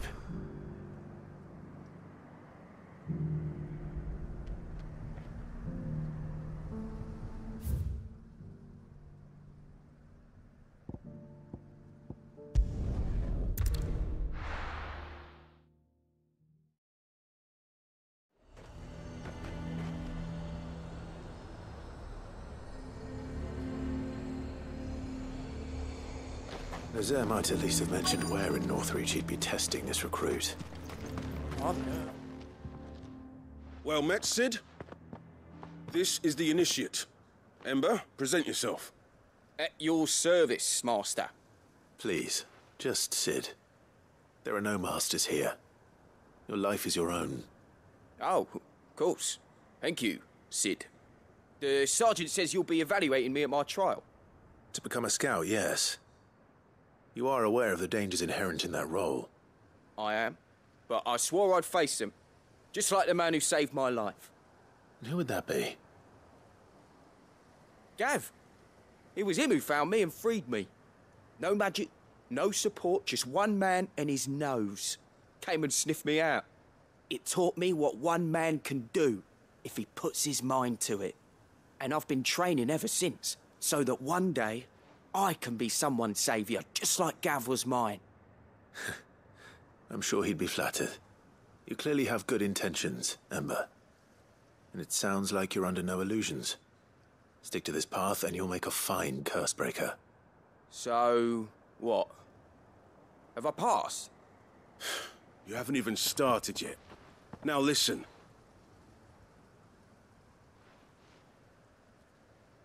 Not far from here is an Imperial lookout, Eastwatch. The guards there record all their sightings in a logbook. You are to find it and bring it here. And bring it here, right. Anything else? No. Sneaking into a heavily guarded Imperial outpost and stealing the logbook would be quite sufficient.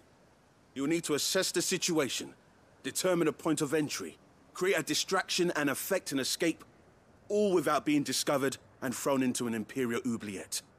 Ember, Gav isn't our best scout because he can do everything. It's essential that you know your limits. Know my limits, right. I won't let you down.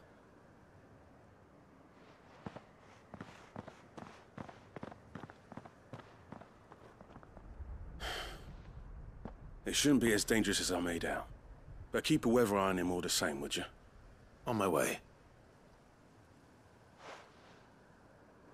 All right, Ember. Impress me.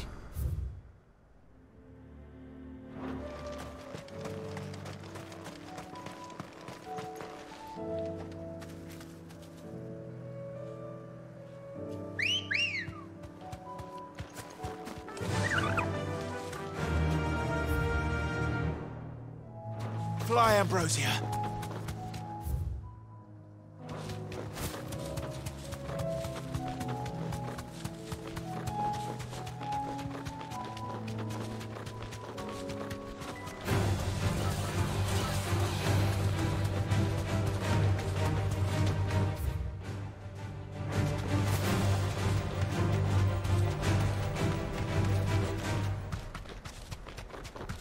These are clean kills.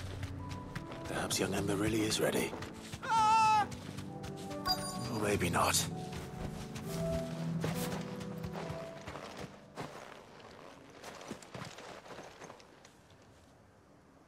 Damn it. Ember, draw your sword! I can't! Then run! If you want him, you'll have to go through me.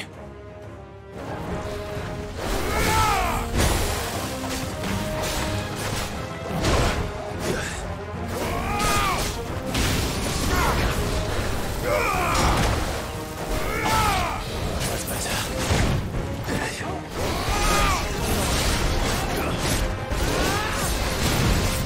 Slow.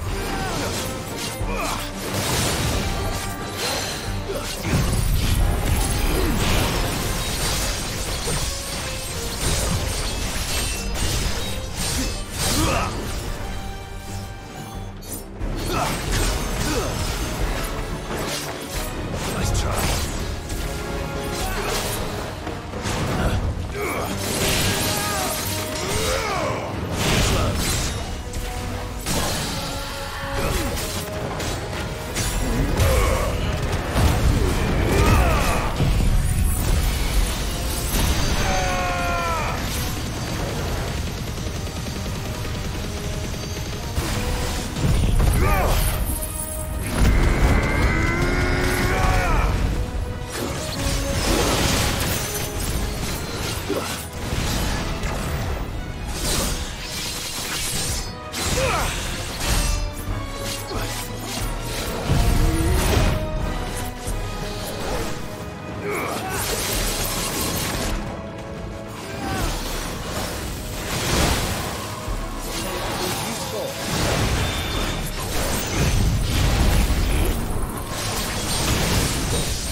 Ember, are you...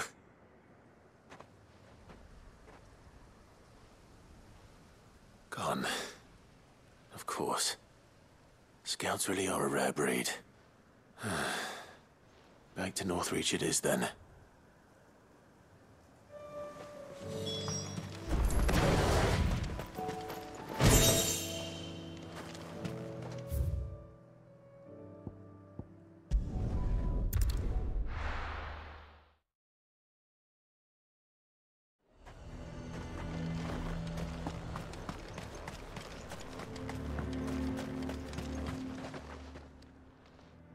I didn't expect you back so soon. Where is Ember? How did he fare? I thought I'd find him with you. He must have fled. I followed him to Eastwatch, where I found him being set upon by a wild Avis. He was just standing there. Didn't even draw his sword. I had to step in and take care of things. But by the time I had, he was nowhere to be seen. I assumed he'd set off in your direction, but apparently not. I'm sorry, Sid. I knew the boy had a nervous streak, but he seemed like... The right man for the job? I believe this is the logbook you tasked me with retrieving. Eh? How did you... Don't you tell me you breached the tower while Sid was busy saving your skin. What? Wasn't that what you asked me to do? To bring the thing back without getting caught? He has you there, Nazaire. And he did it all on his own. But Sid, he did what he thought was best. And now I have to decide whether I agree. Of course. We'll await your evaluation back at the hideaway. Don't you leave my sight. Yes, Sergeant.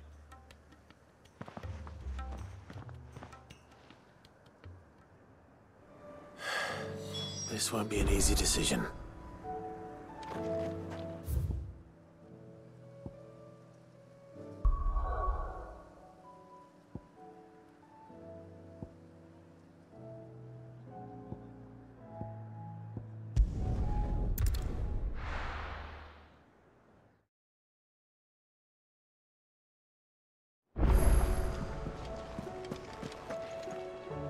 Uncle, I bring good news. The Field Marshal has agreed to your plan. Ha! Of course he has. I didn't doubt you for a moment, dear boy. Rutherford is accompanying him back to your manor in Porter's Alder as we speak. They will await your return there. As will one other. One other? Who, exactly? Lord Havel was concerned that even if he could get the realm's armies to agree to an accord, he might not be as successful in convincing those with political power. He asked if I might have a solution, and I suggested a certain Imperial Lord Magistrate turned Liberator. One of your co-conspirators? Master Quinton would probably call me one of his, but yes. Another outlaw, then. Just the thing we need to put these rotten politicos in their places. Good thinking, Clive. I'm glad you approve. The more the merrier, eh? Uncle, assuming Havel and Quinton can solve our problem with the armies, you still haven't mentioned how we might manage the grain shortages. Oh, don't you worry, my boy. The 7 high houses will be seeing to that. They have all agreed to make the most generous of donations. Oh, of course, it did take a little persuasion. But luckily I had some unexpected help. From who? Why, you, my boy. Rumor has it that you rescued the Lady Ariane's head steward Rockford from a horde of bloodthirsty bandits. It was more of a handful. Well, the old battle-axe was so pleased. She had a shipload of talents delivered to my private docks by the next new moon. And when the other houses saw the parsimonious old crone's purse strings finally loosen, they as good as tripped over themselves in the rush to follow suit. I'm happy to hear it. Now, I must be getting back to the manor. Join us there at your earliest convenience, would you? Of course, Uncle.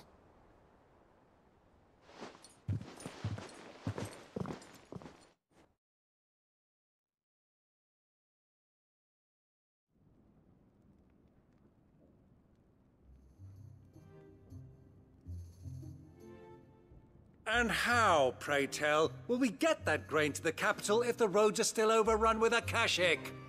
You'll find another bloody road. I only have so many men, and I'm not about to send them headlong into an ether flood. That is, unless you'd have them turn as well. Well, I'd certainly eat less. Says the man with a belly bigger than a band of curls. My soldiers actually need their rations. Without any food to keep them going, they'll be dead even before you've sent them on your fool's errand. If I may, gentlemen, perhaps I might suggest an alternative approach. Though supply routes are indeed disrupted, there is no shortage of ships. Indeed, they bob away in every bay from here to Randalar, awaiting a safe haven. Allow them to make port and fill their bellies full of grain. And once those who crowd the cities are fed, ferry the displaced back to the countryside to work the fallow fields. But I'm sure that you wish to continue your discussion. Forgive the interruption. 2 such firm friends as yourselves need no help from the likes of me. Rutherford spoke fondly of the great bond between you. Us? Friends? I can't stand the man. Clive, I'm beginning to question the quality of the company you keep. And what kind of company were you expecting him to keep? The man's a criminal. Criminal? How dare you? You are not fit to breathe the same air as this fine, upstanding young gentleman. Upstanding? He calls himself Sid the bloody outlaw. Once more onto the breach.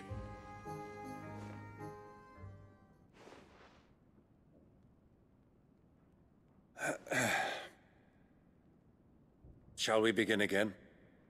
What we seek here is not to create a new nation, nor to claim the thrones of those that already exist. We wish simply to bring stability to the realm that mankind might weather the current storm.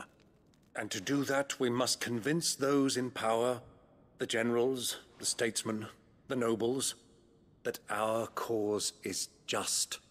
There will be disagreements, yes, and I imagine some resistance, much resistance.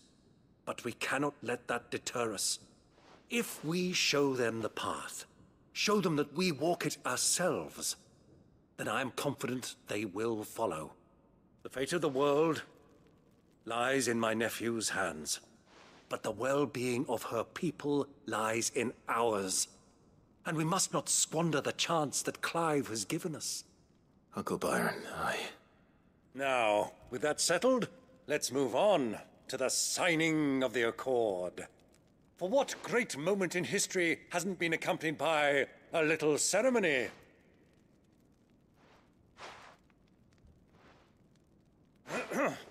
Citizens of Valisthea, I present to you the Tri-Unity. Rutherford, Mike Will.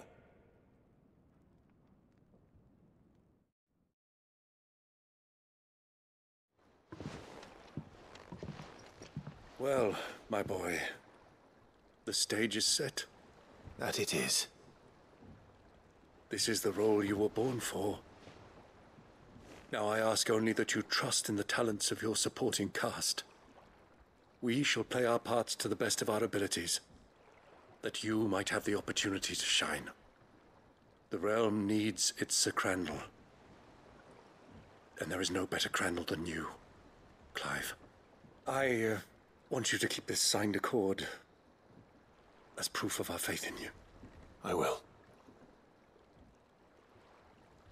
Thank you, Uncle.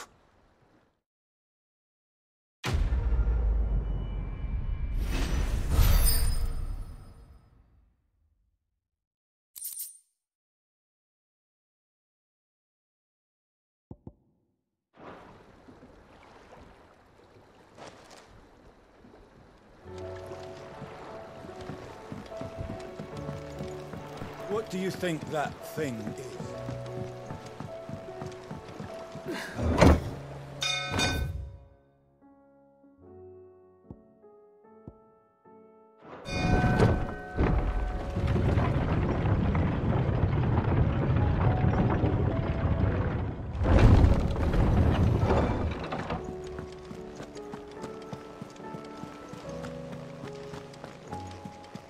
You should have... Welcome back, Sid. Welcome back, Sid. Yes. Welcome back. Trip wasn't too much of a pain in the arse, I hope. Truth be told, it was me who suggested roping you in to help with the trial. But from what I hear, things didn't go quite as planned. No, they most certainly did not.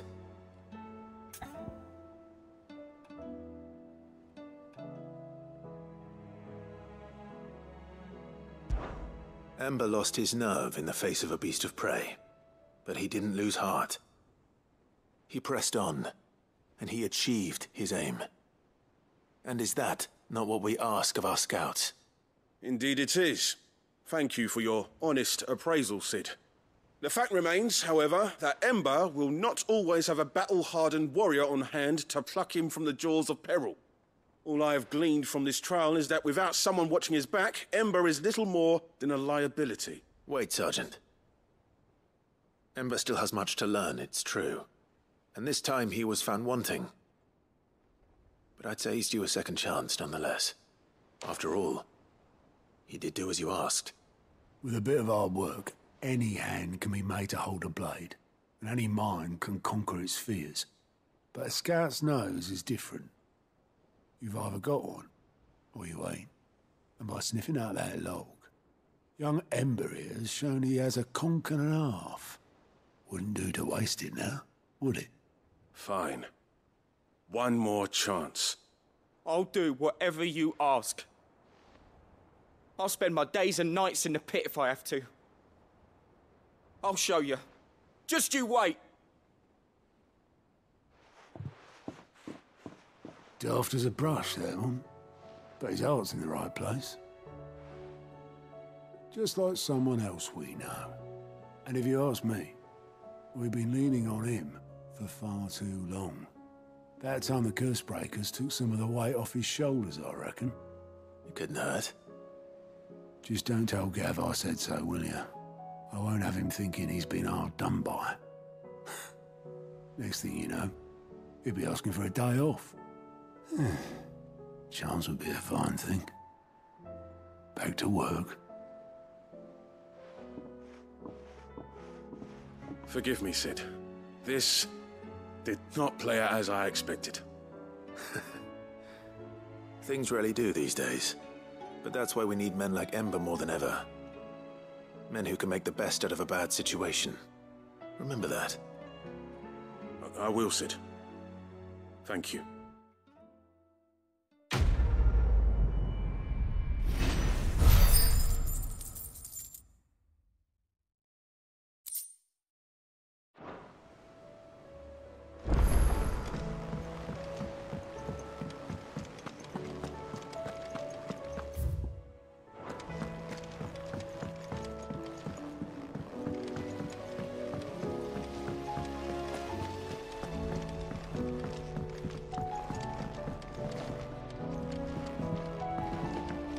Couldn't have been easy for her making the journey from Ash.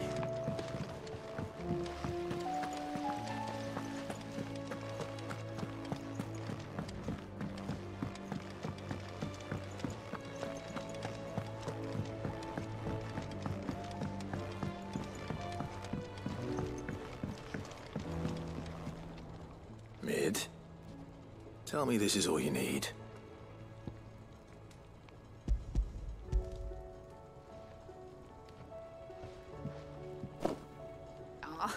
You make it sound like I asked you to save the world or something. Tell me this is all you need. It's most of what I need. After you left, I went over the figures again, and I realised I'd forgotten a 1 and a 0. And a cogwheel. Just a tiny one.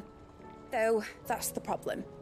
Gears that small are a bastard to make, and I may have lost the one Blackthorn spent a fortnight toiling over. Wait. The children. When they took apart your scales, there was a tiny brass gear.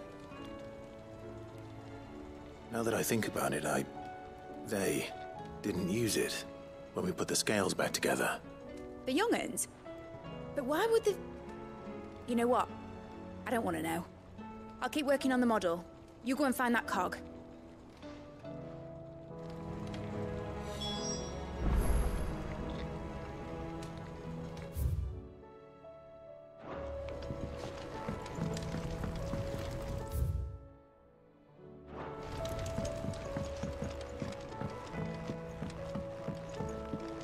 Has Midadol mentioned a new project yet?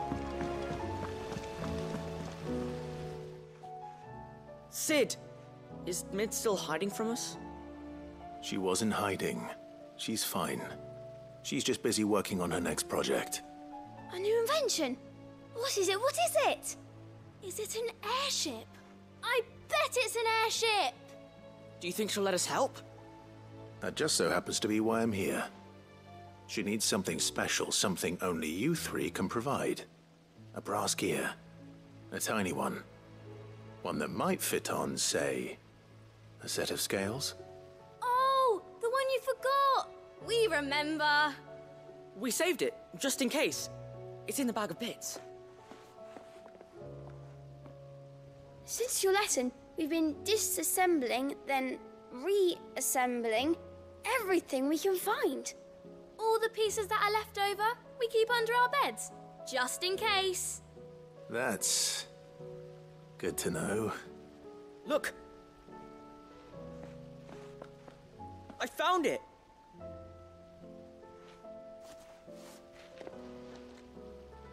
Is that all? Just the gear? We have more parts if Mid needs them. That's all for now. But I'll let Mid know about your hoard. Just in case. Thanks, Sid.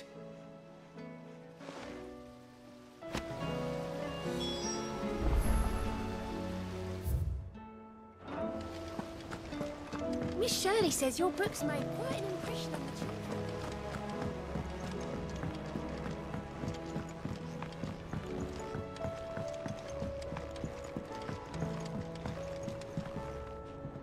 Well, did they have it?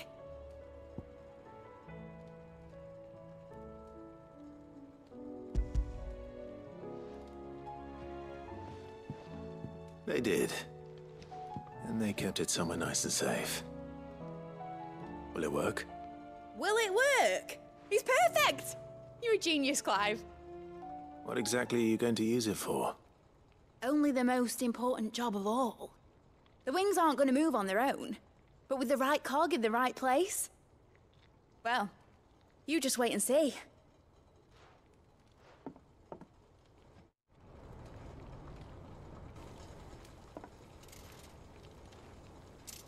That should do it.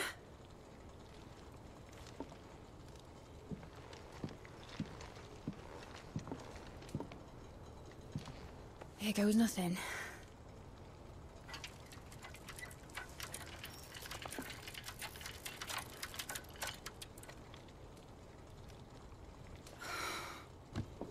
Titan's tits.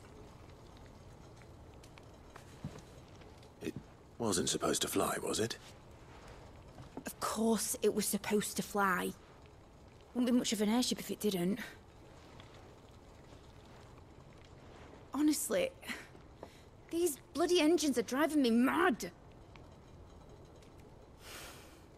I was so sure this would be the day she soared. The Mithril engine was made to make dreams come true. But maybe this is one dream the world's better off without. Show folk how to take flying. It won't be long till they're raining death down on each other. People will lose their homes. Children, their mums and their dads. Like I lost mine. I'm sorry. So am I, Clive. So am I. Sorry that I have to choose. Do I follow my head, or do I follow my heart?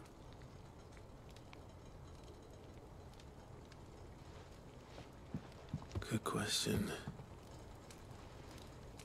The first time I stood on the deck of your ship, felt the wind in my hair.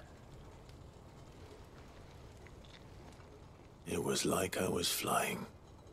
But imagine how it would feel to actually do it. My dad always said there were two ways of living life. Chasing a dream or shuffling to your grave.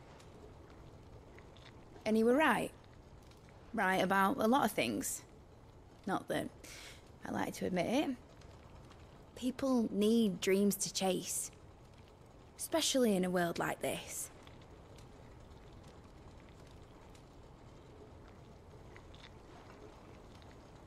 Right. When this is over, I'm gonna take all my Mithril engines to Zemeckis and sling them over the edge. I won't have my dream end up turning into someone else's nightmare. But all that hard work... All that hard work will not be used for war, Jamie. But it isn't like it'll be gone. Tell me, Clive, have you ever been on a treasure hunt? Not since Joshua and I were boys. Why do you ask? Because I'm gonna bury the engine schematics and leave behind a little riddle telling people where to find them. A really hard one, so that only the most dedicated dreamers will ever be able to work it out.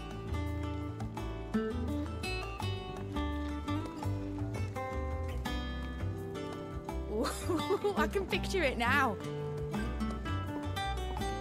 Some daft general squinting at the words with a gormless expression on his mug. Like that one, yeah. Right.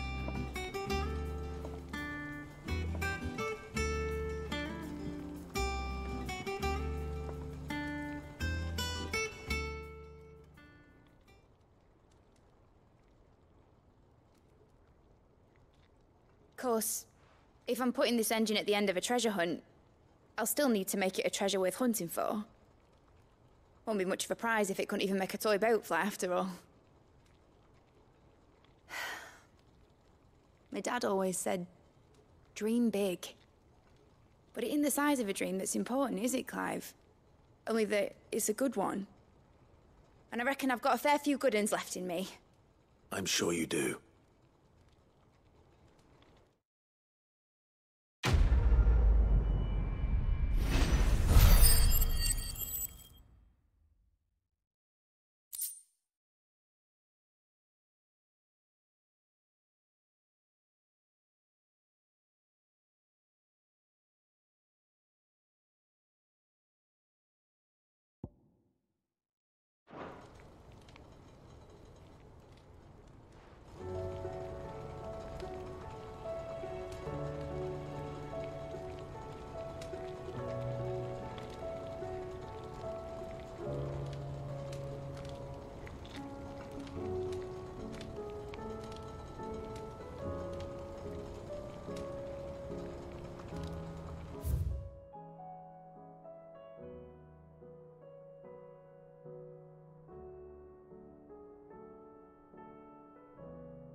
Has Mitadol mentioned a new project?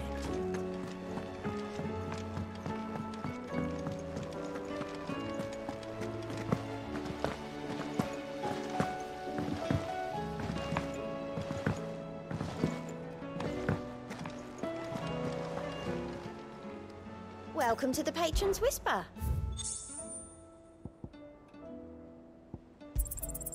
You earned this.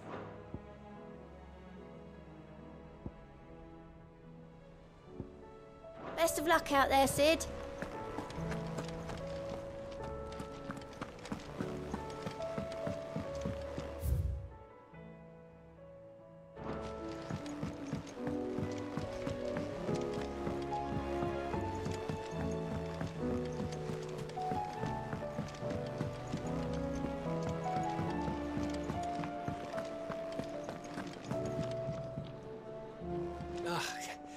You all right? Something troubling you? No more than usual. It's just... Eda's baby will be coming soon, and I wanted to make something for it. I'm sure she'd like that. Back in the north, families would always make gifts when a bairn was on the way. Yeah, let the little tykes know they were welcome in their new homes, like. So, what's the problem? Well, the problem is that Eda's due any day now, and I don't know if I'll be ready in time. Is there anything I can do to help? You know, there just might be. All right then. What exactly are we making? A good luck charm. But not just any good luck charm. Not just any. No. One made from the feather of a silver chocobo. There's nowt lucky in all the realm, or so we used to say back home anyway. Thing is, they're hard to come by. Had Otto and Karen check with their suppliers, but nothing. I'd try and track one down myself, only...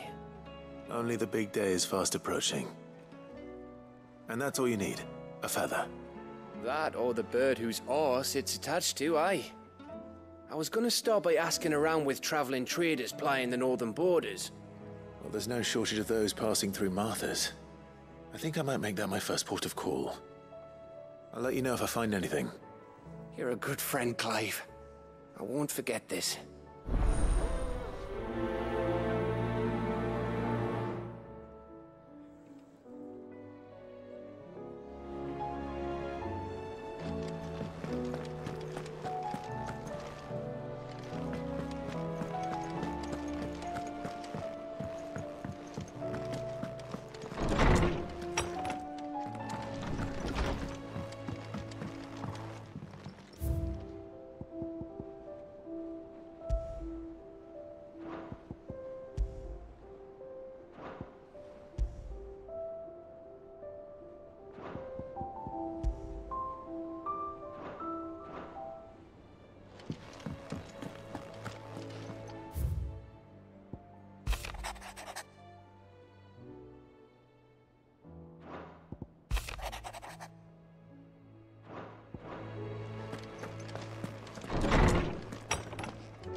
Clive. Go on, then. You're rubbing me blind, you know.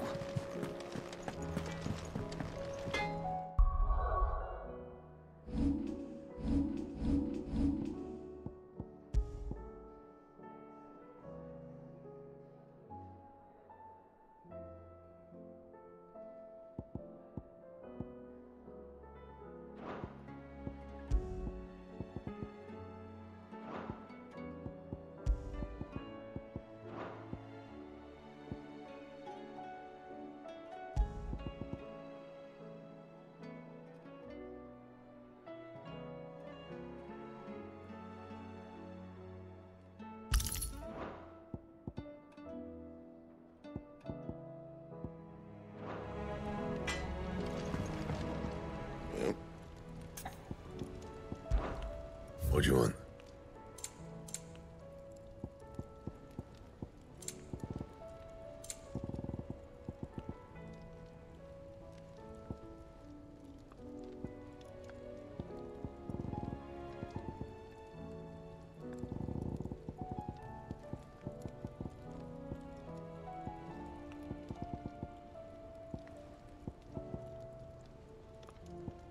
And?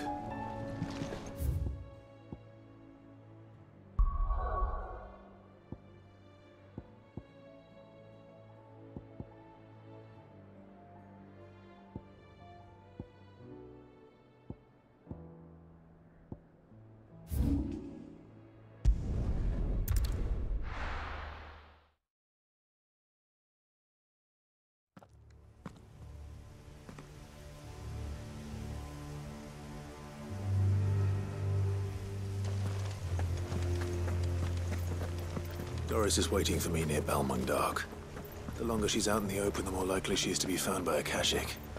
I need to hurry.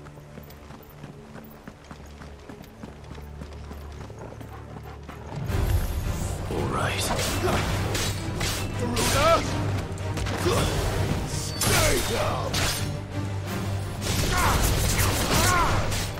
It's over!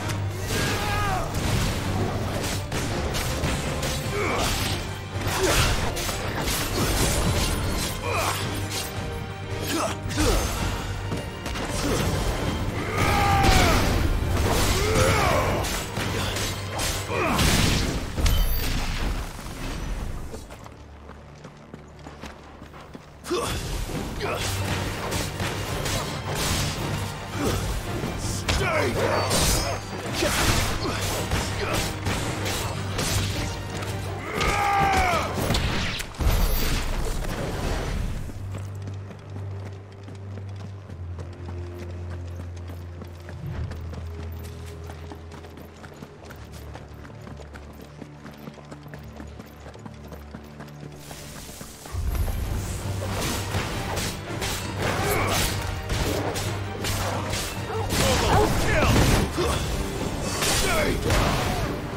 Get him!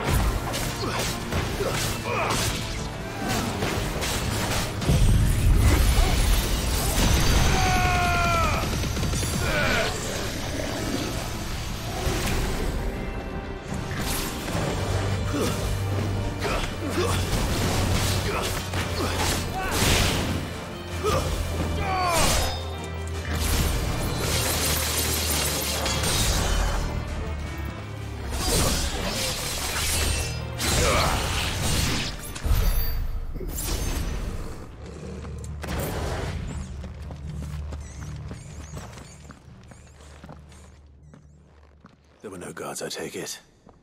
None manning the gates, no. It's a different story inside, though. The corridors are crawling with Akashic. Most likely guards left behind when the Wardens ran. If Chadwick was being held here, I worry that he may already be. Don't give up hope just yet, but let's move quickly. Let me check the ground floor. The ether stick is there. Then I'll search the upper level. Good luck, Sid. Stay safe.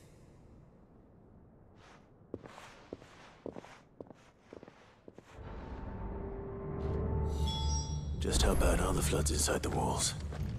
Bad enough to turn a bearer.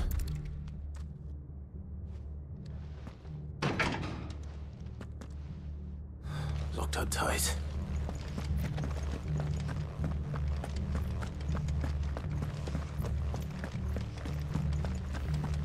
Have care.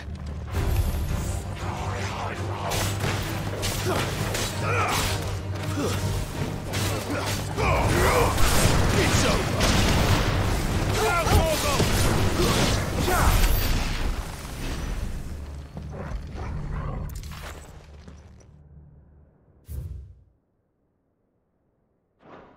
So this place was no ordinary prison. And I doubt they'll have taken the creature with them when they fled.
No sign of any bearers yet. I hope you have better luck.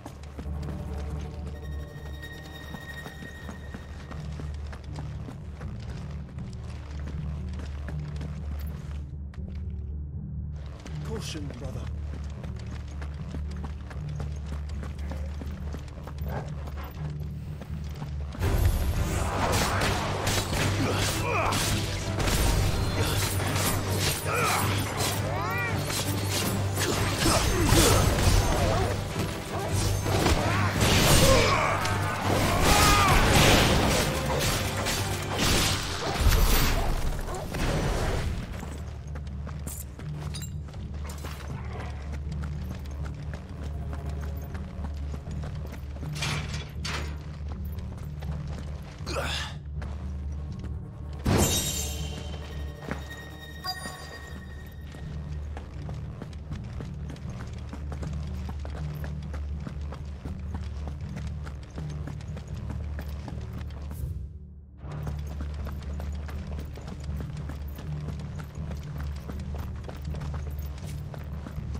Minimal loss of Waluda lives. And what happens when they run out of bearers? Even the Imperials take better care of their branded than that.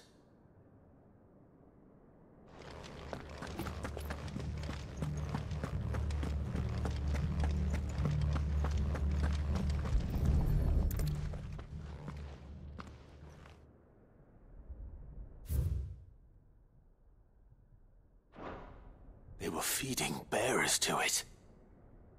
This is even worse than I'd feared. Nothing but a caching down here. Hopefully things are looking better upstairs. I should go and see how Doris is getting on.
No lock downstairs. But I did find out that this place was more than just a prison. Something far more sinister was happening here. I know. I've been reading some of these documents, and it can't be true, can it? Bearers die every day in service of their masters, but this is so much worse. Pitting bearers against a wild beast armed with nothing but their wits? And all in order to bring about more death. And not just those who could fight, but the elderly, children even. And those who wouldn't or couldn't were disposed of. Whatever that means. I'm afraid it means they were fed to the monstrosity they kept here. Then we're too late. And I was a fool to bring you here. Don't say that. Did you find anything else?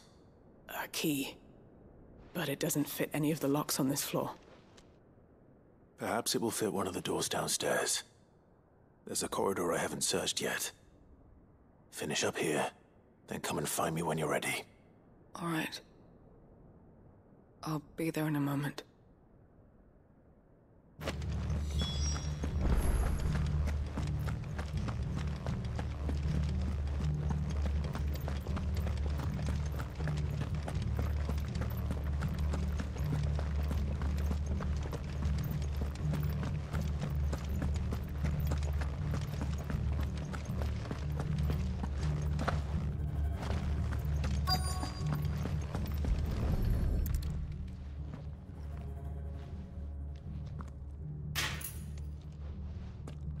Let's see what we can find down here.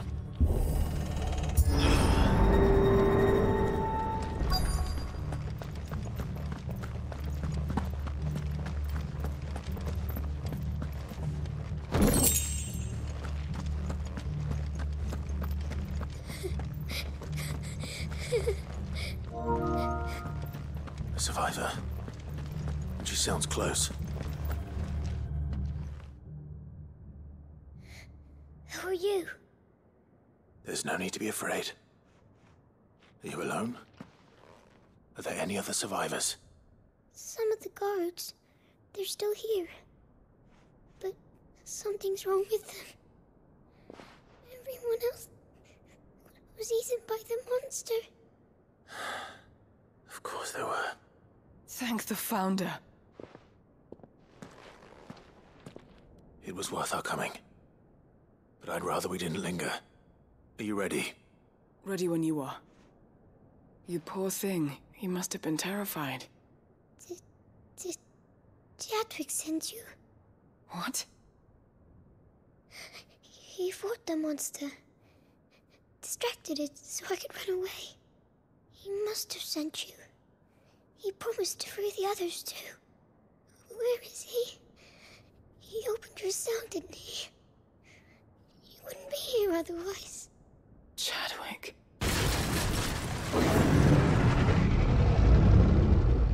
Was that? Monster's back! Chadwick, help! We have to get out of here. Doris, keep the girl safe. All right. You put that bearer-eating bastard in the ground.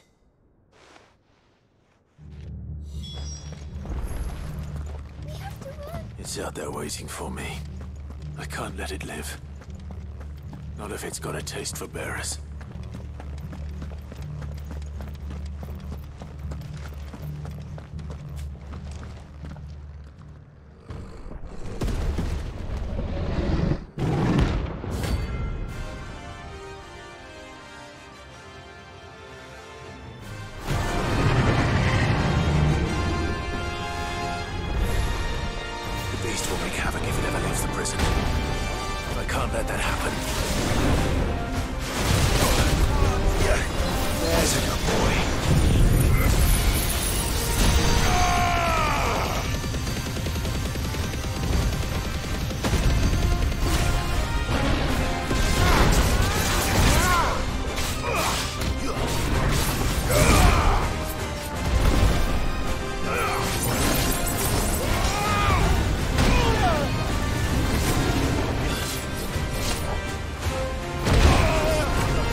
Finally. Sid, are you hurt? I'm fine. I think.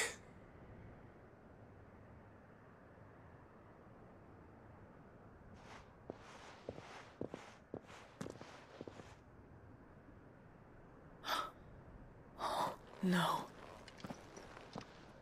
What is it? A diary.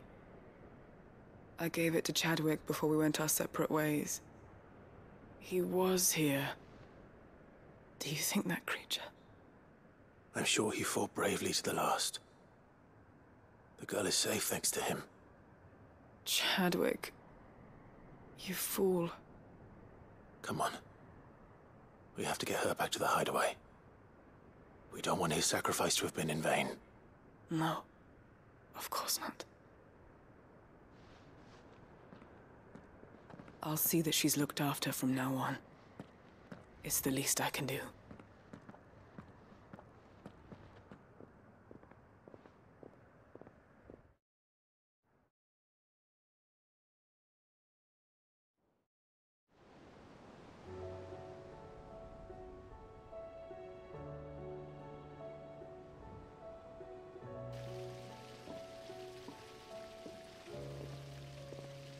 From what I hear, you've barely left the girl's side in days. I hope she's recovering from her ordeal. She is. Slowly but surely. She's far tougher than she looks. I thank the flames we found her. If we hadn't... I know. But we did. I'm sorry we weren't able to save Chadwick. There's no need to apologize. Without your help, I would never have found out what happened to him. How he fought to the bitter end to save her. To save Haida Marie. That's the man I remember. The man I thought of as a brother. I wish I could have met him. I'd like to hear more about your past. If you don't mind, that is. Of course. You already met my former master. She trained Chadwick and I to do two things. Kill and obey. We were supposed to be sold to the highest bidder when the time came. But no bid was ever high enough to convince her to part with us. For years, we were her daggers in the shadows. But we could never quite shake our doubts about the things she made us do. And then, one day, we just couldn't do them anymore. So we escaped. But staying together was out of the question. They would have found us too easily. After so many years of training, the pull to serve was always strong. It scared me to think he might have taken another master, become a dagger in someone else's hand. But even in captivity, the battles he fought were his own. And he died not as someone's tool, but as a hero. Haida Marie is proof of that. Bearers can cast off their shackles. And the Cursebreakers will show them how. I'll fight until my dying breath to see it done. For Chadwick, and for all of us. Thank you, Doris. We'll be counting on you.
Twinside's hundreds of leagues away.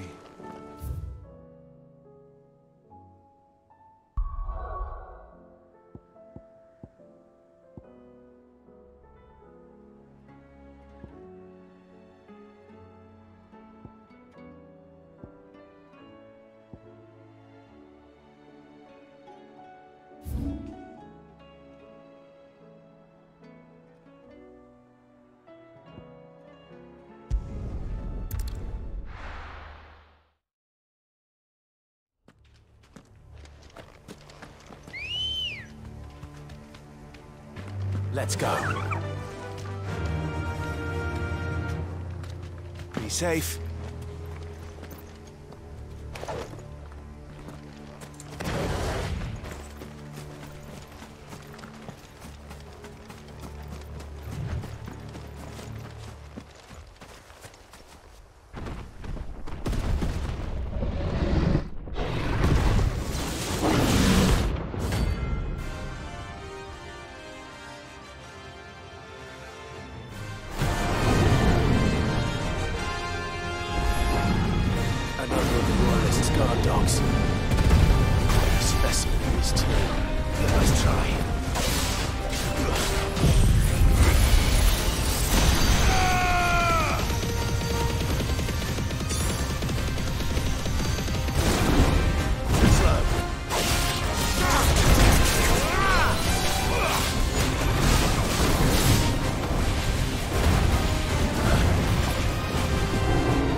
No match for you, eh, Torgal?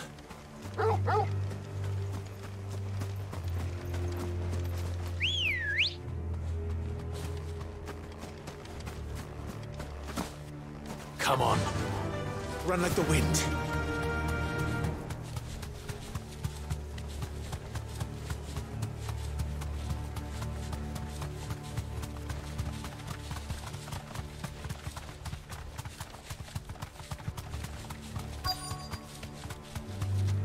The entire village looks abandoned.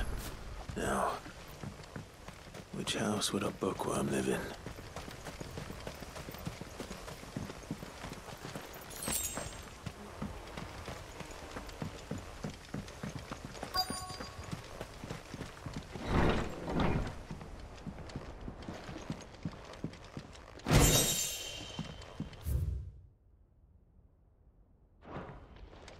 This is a...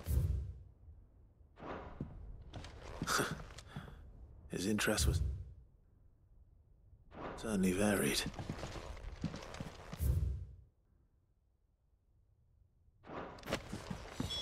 This is it. But if what it says is true, I need to get this back to the hideaway.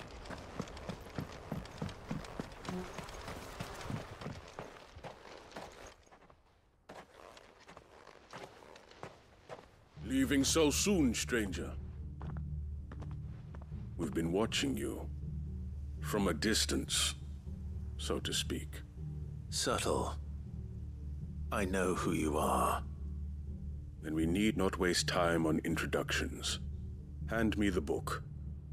Leave it in our care and return to your life. Your care? Do you mean to burn it or bury it? That is not my decision to make. But by one means or another, its contents shall be removed from the common record. Then I'll have to politely refuse. I won't let you erase our history. Then we find ourselves at an impasse. Very well. The book can just as easily be pried from your dead hand.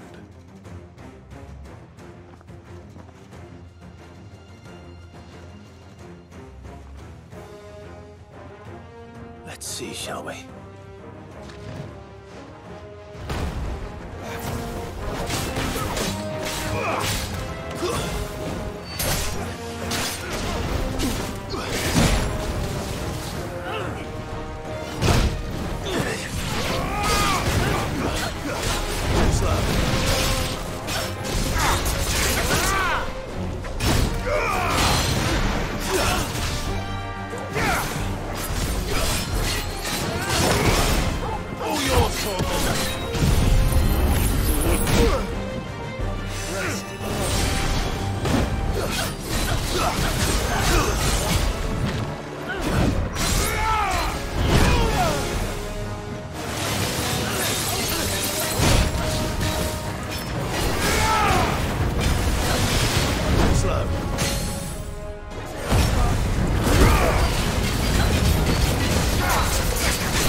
Impressive. But we have other means. We shall claim the book yet. Why do you want it so badly anyway? It lays out in no uncertain terms the vanity and avarice of mankind. It tells the shameful history of the persecution and oppression of a gifted few by a giftless many. Would you say that this interpretation was correct? I don't know. You don't know. Your sword may be sharp, but your wits are dull. So let me answer for you. There is no correct interpretation of history. That a series of events took place may be proved beyond a doubt. But there can be no single, immutable explanation as to why they came to pass. It is a question of numbers and of belief. If enough people believe that a set of events occurred for a reason, that belief becomes the truth. So you're trying to control the truth? We are trying to protect people from themselves, from knowledge that would bring them naught but pain. That is all. You may keep the book, for now. The world is small. We shall meet again. Until then. Wait! Damn it. Let's get this back to Vivian. Perhaps she can explain what that was all about.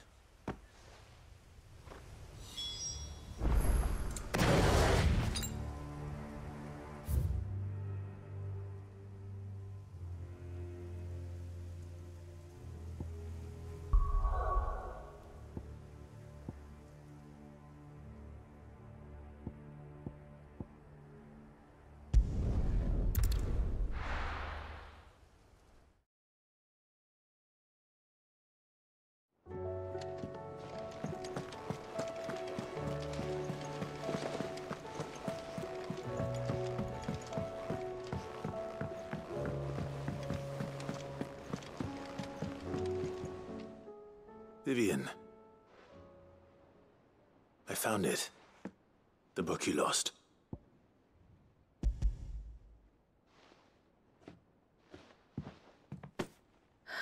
You found it. Thank you, Clive. Even though I asked this of you, I was not entirely sure it would be possible. I feared the executors had seized every copy. I met with one of these executors, and I convinced him to let me keep it. He told me something. That the truth is just a matter of collective belief. And that if enough people believe a lie, that lie becomes the truth. It does. But it also means that the truth is not immutable. That it can be changed. Provided that those who wish to change it can convince enough people that their perspective is the correct one. As the sad history of the bearers proves. You said that the book inspired you to become a scholar. It did. Or its author, rather. She was a heretic, you see. A firebrand and a dissenter. A gallows stood ready for her in every corner of the realm.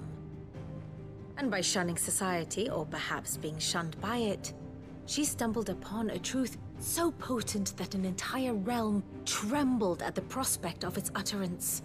I, too, have always felt somehow set apart from the world of men. A stranger to my own species. She taught me that my solitude was not a curse, but a gift. And that, though my journey to the truth might be a lonely one, what I found at my destination would be more than worth the cost. Do you still feel that way? That you're not one of us? Honestly, I'm not entirely sure anymore. Since coming to the hideaway, I find my thinking somewhat clouded. Perhaps the result of studying mankind from a rather closer perspective than I had intended. But the more I study, the more I find value in this perspective. In looking not from the outside, but from within. So if you'll permit me, I'd like to continue my work here. Remember, Clive, when enough people believe, belief begets truth. Give the men and women of this benighted world the gift of truth. Make them believe in you, as I do. I'll try, Vivian. I'll try.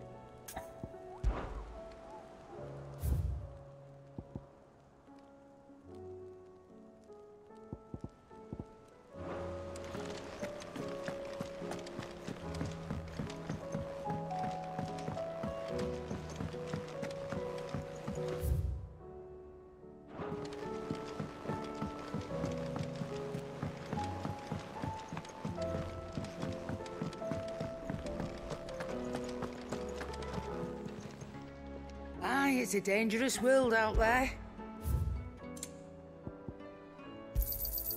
You're rubbing me blind, you know. You'll not find a better price than that.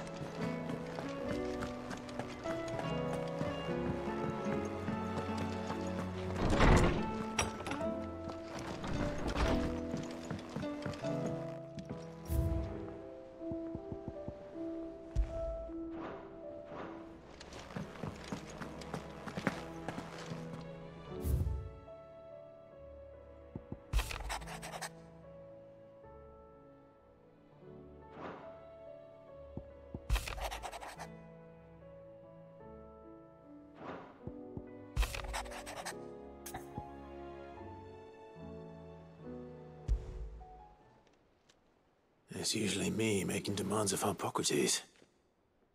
I wonder what this is about.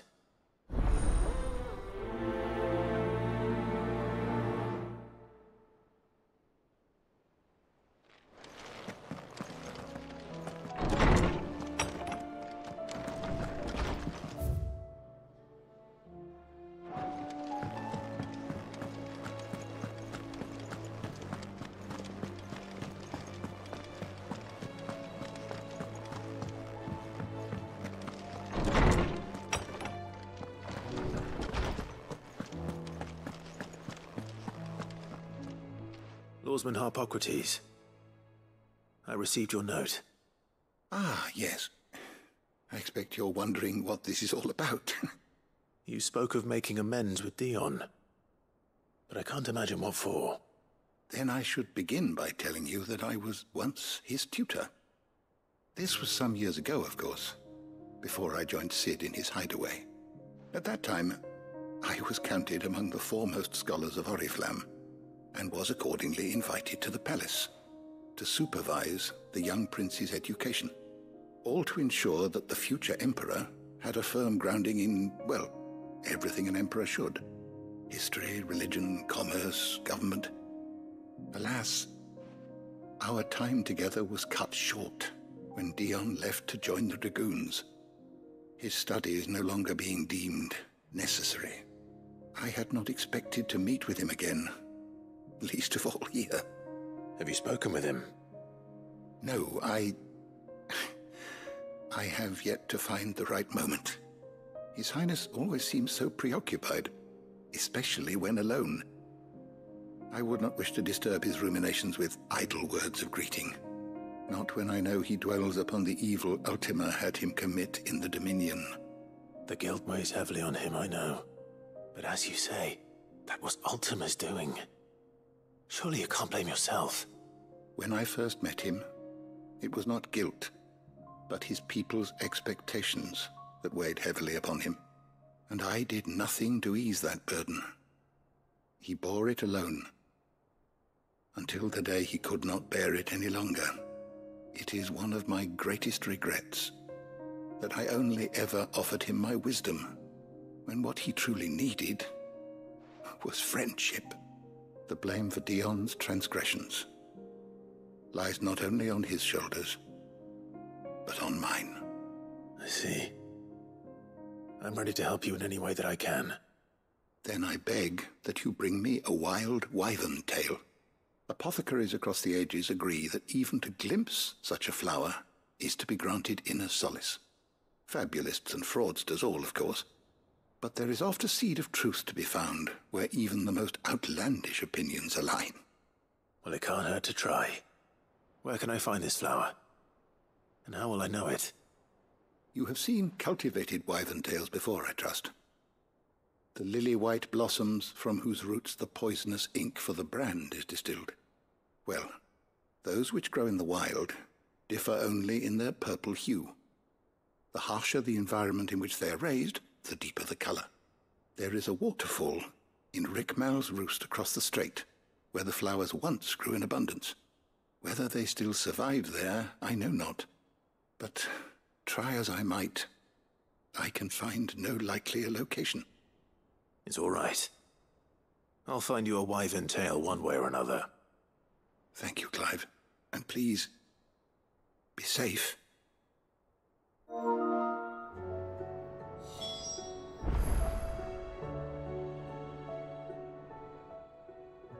I was wondering when next you'd visit. I don't believe you've read this particular chapter before. You wish to study the tomes? The door to the shelves shall ever be open.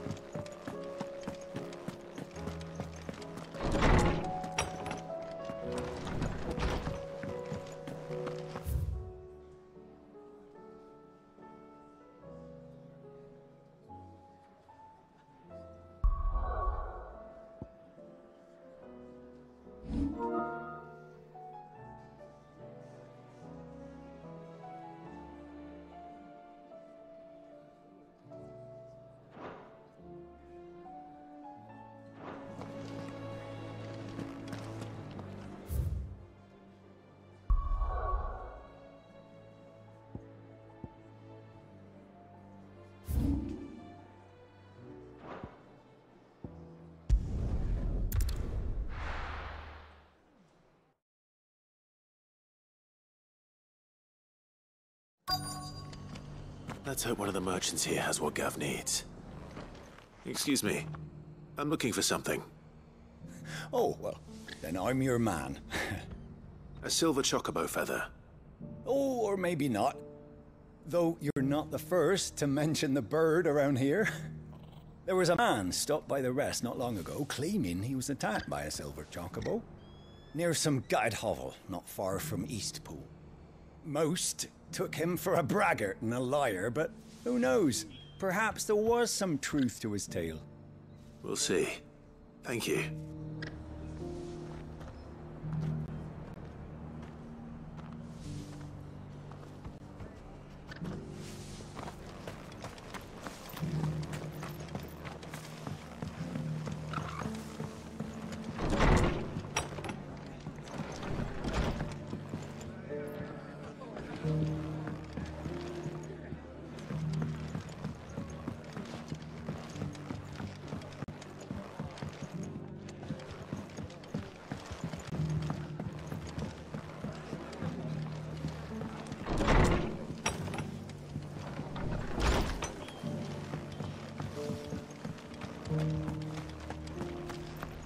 Got a few rooms going spare now. Look, Daddy. Shiny's so bright. Whoever's idea it was to take those bearers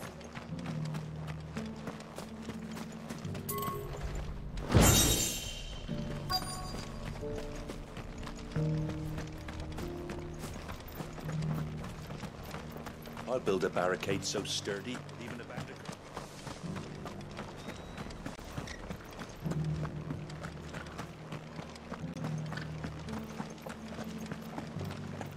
Just because the heavens have gone to wreck and ruin, it don't mean we have to. How do, traveller? You've the look of a man who could do with a new whetstone. Or perhaps a bawdy etching of the Vicerine. Maybe another time. I'm looking for a silver chocobo feather. If that's the case, rumours are all you're likely to find. No one has seen a silver chocobo for years. Word is they were all hunted for their feathers. Some northern nonsense about bringing good luck. Didn't bring them much, nor their bows. If any are still out there, I reckon they'll be doing their damnedest not to be discovered. You're probably right. Thank you anyway.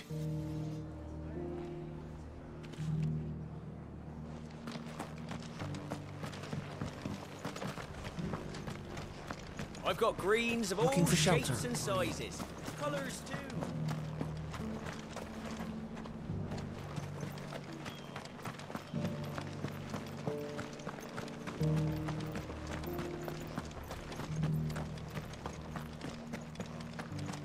Oh, this guy can fuck right off.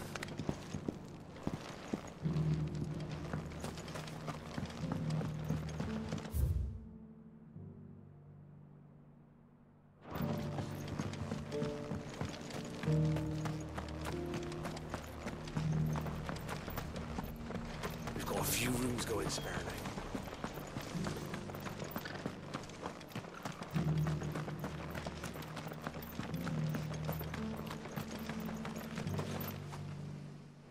Can I help you with summit? You wouldn't happen to sell silver chocobo feathers, would you? I deal in fruit, not fancies. But if it's fancies you're after, I suggest you try Rhiannon's ride. Was a silver chocobo seen there? Oh, yes. If you believe the ravings of a madman. It wouldn't be the first time. A silver chocobo sighted in the hills near Rhiannon's ride. It sounds almost too good to be true. But since I'm already here...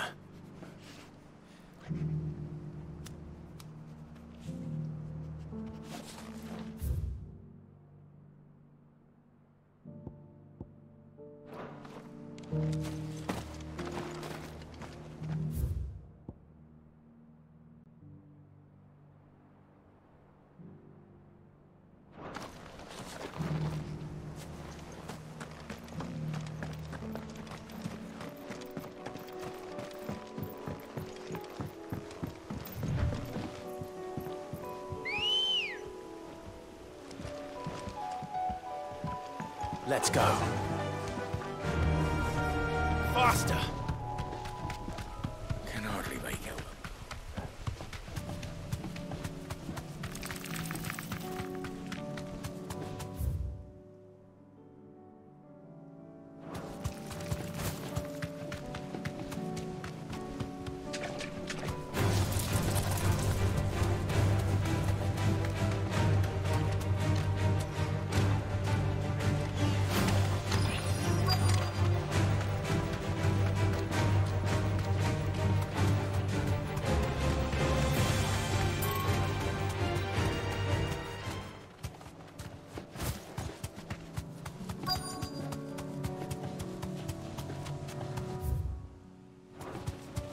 Tracks. They're not left by bandits for a change.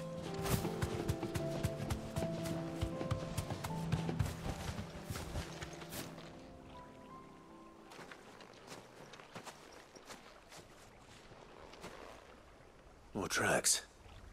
And these look fresh. The Chocobo was here. And recently. Perhaps it still is.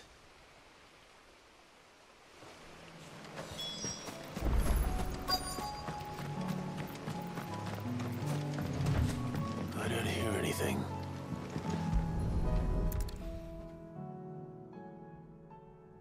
Well, I'll be damned.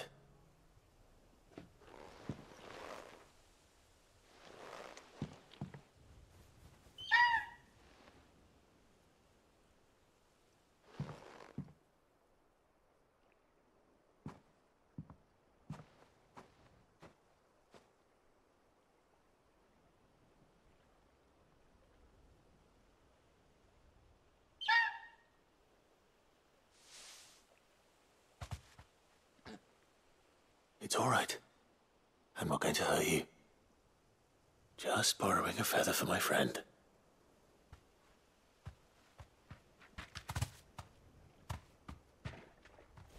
Thank you. Let's get this back to Gav before they change their minds.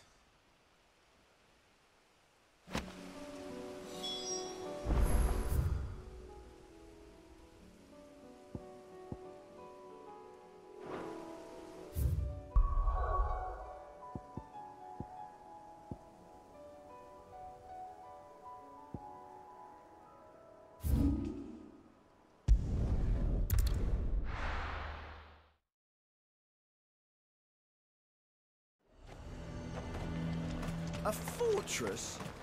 The garrison is threatening to pull their sentries from the market. I would speak with this Duke. Saw the captain just now. Your town needs you.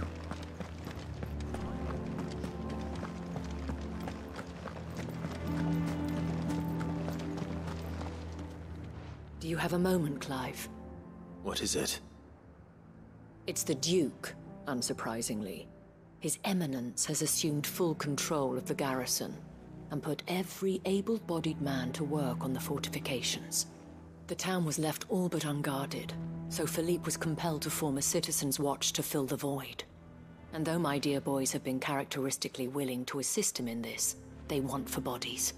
So I was wondering if you would lend them your strength, that the people of Northreach might sleep easier, if only for a few nights.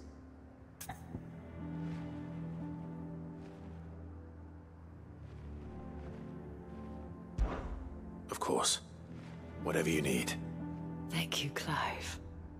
What would I do without you? Philippe told me he had men stationed at... Where can I find the mistress of this establishment? Here, my lady. To whom do I have the pleasure of speaking? My name is Sabine, and it is my displeasure to be the daughter of the Duke of Oriflamme, who I understand is causing you and your town no small amount of trouble. I wish to speak to you about what might be done. Very well. Let us speak. I trust you'll forgive me, Clive. Absolutely.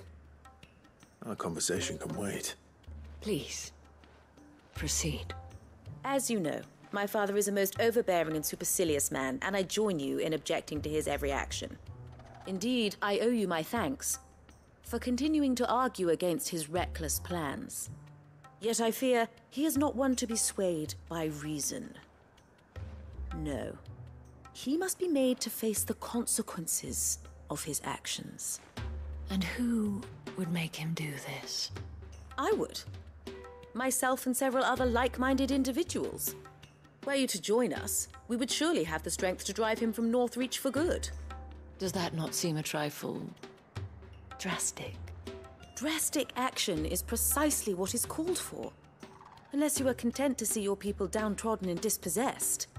My father would have it that citizens exist only to serve the Empire. That they should be forced to make every sacrifice to ensure her revival. But he is wrong. It is not the people who must serve the Empire, but the Empire who must serve her people. He's always been like this. Scornful of the opinions of anyone he judged beneath him. But he cannot be allowed to ride roughshod over the common folk any longer. We must fight him. By all possible means. Fight him? No. My purpose is to quell the tension in Northreach, not to stoke it. Respectfully, my lady. Our only chance of saving this town depends upon every one of us uniting against our common enemy. Your father and his followers included. While I understand your frustrations, I cling to the hope that he may yet be won round. False hope, I assure you. But I see that your mind is made up. I shall bother you no longer. If you will extend me the same courtesy, I bid you good day. She certainly has spirit. Indeed. But unfortunately for us, that spirit is only likely to harden the Duke's resolve, which may be enough to seal the fate of this town. Not that she cares. This is all about her and her father. Families. I'm sorry, where were we? Ah, yes. I was about to tell you of Philippe's plans for the town watch, but perhaps it's better that you heard them from him. I believe he's in the market, if you'd be so kind as to seek him out. Right away. It's just a pity I cannot join you. I'd like to see the two of you in action together.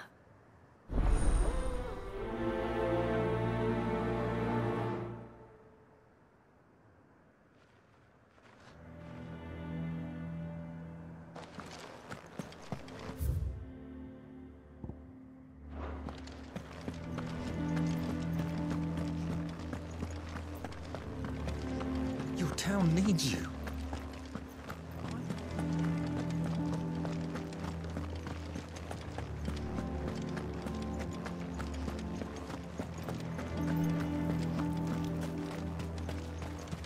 The garrison is threatening to pull their sentries from the market. He'd have our coin, our stock enough. So you are content to abandon... Please, I beseech you. If you are a true son of Northreach, you must fight to defend your home. That's exactly what I am doing, milady. Or trying to, at least. The land is crawling with fiends, and someone has to keep watch. Even when our true enemy is hiding in the garrison? Fine. You're not the only able-bodied man in Northreach. Thank you so much for your help.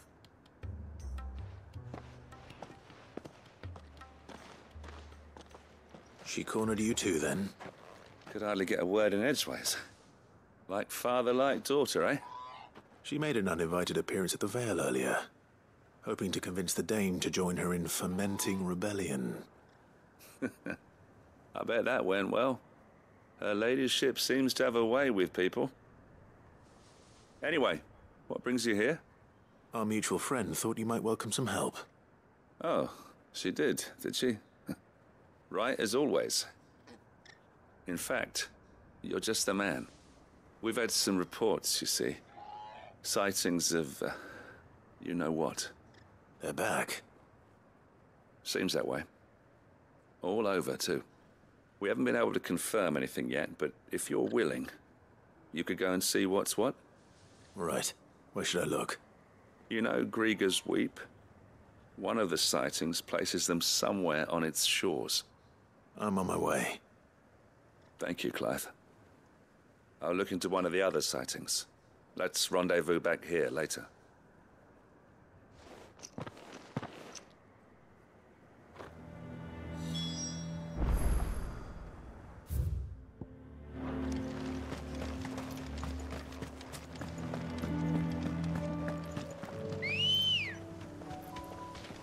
Come on.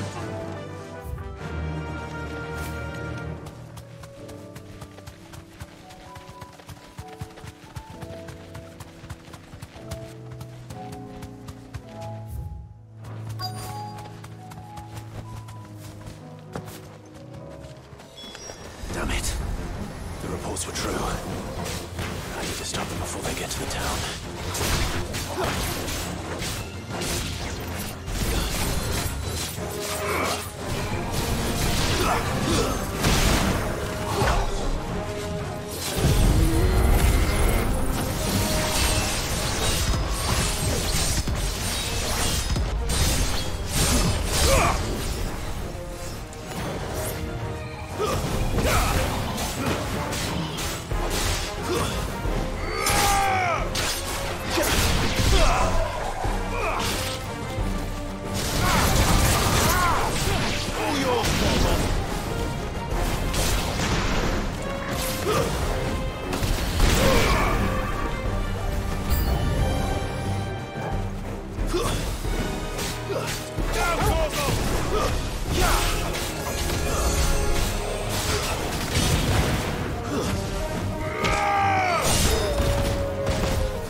Call that a test, Ultima?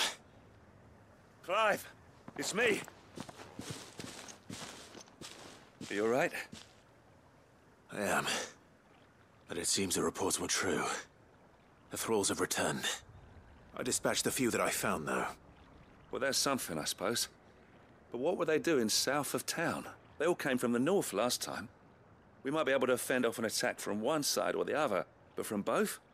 Do you have eyes in the north? Some. I should probably go and have a look, though, just to be sure. Now, you head back to Northreach. I want you there just in case war breaks out while I'm away. What do you mean? Her ladyship's been busy working her magic on the townspeople, stirring up ill feeling towards her father.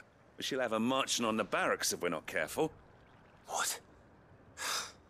This is exactly what the Dane was afraid of. I'll do what I can to calm things down.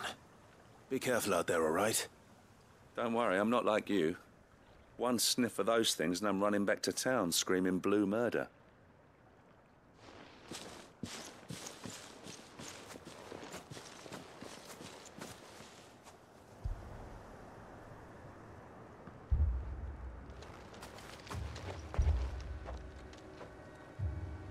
Do you not see, Father? The people of Northreach have given enough, and only a fool would ask for more. Listen to me, Sabine. Where would our people be without their country, hmm?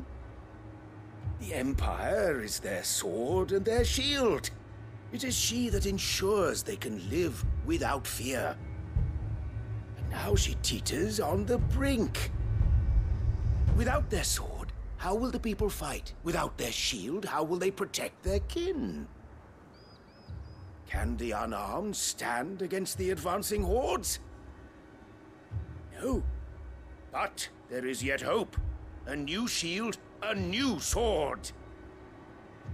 A new empire. We can rebuild Sandbreck, just as Great Griga wills it. Perhaps we could, Father. But we don't want to. Not if it is built on the broken backs of the people. Please, let us not quarrel in the street. You must see that no good will come of this. Our fight is not with each other, but with the threat that draws ever closer to our gates. A threat that your sword has yet to rid us of, Your Eminence. You will hold your tongue, whore!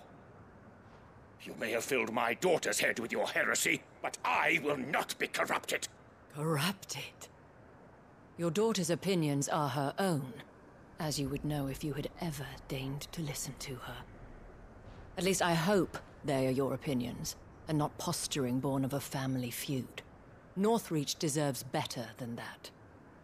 Northreach deserves better than you, Carla. Yes, I know who you are. The slut of Twinside who bedded a Branded. Jealous, are you? That a woman might choose a bearer over a pious man of Griga. Clive!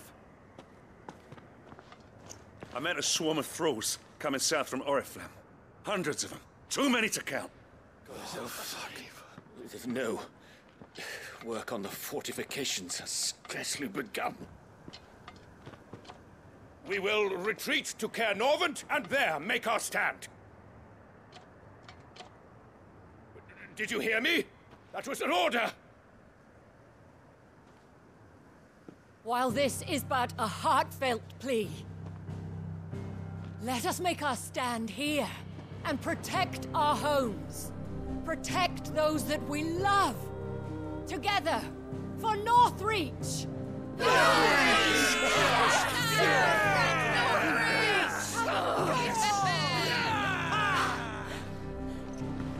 You heard the dame. What are we waiting for? Pikemen to the gates. Archers to the roofs. Quickly, come on!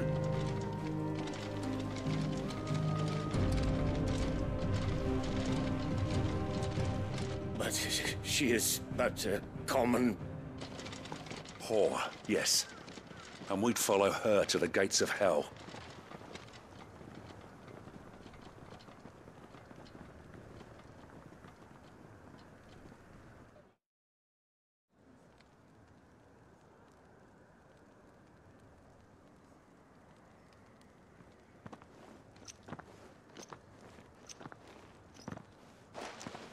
The men have their orders, and they look like following them. I got them spaced out at regular intervals. Whichever direction the thralls strike from, there'll be someone there to meet them. Thank you, Philippe. Rest assured, the people will play their part. The herbalist has donated her stock of medicines to me. Should any of your men be injured, take them to the Vale. We'll see to them there. Thank you, milady. I will. I'll play my part too. You still want for numbers. Unlike the enemy. I only hope I can go some way to evening the odds. Philippe, can I leave the south in your hands? I doubt the thralls by the lake were the last of their number. Of course. I'll lead a party down that way so we don't get taken by surprise. What about you? I'll make my way up the road to Oriflamme. I've fought a few of these things. And while I can't promise to hold them all back, I should be able to thin the herd. All right. But take care. Thank you. Both of you. You can thank us when it's over. Till then, madame.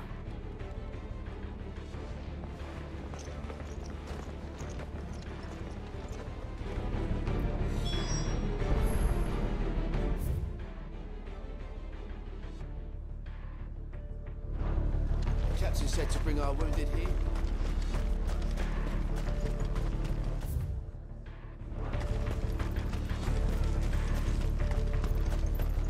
I want steel in the hands of every man.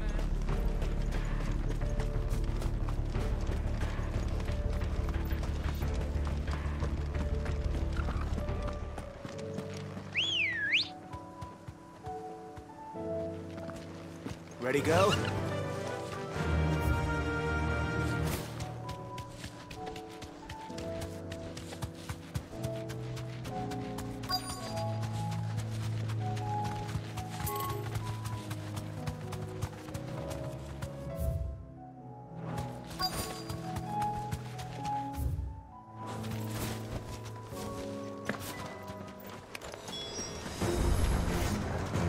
There are so many of them. Not for long.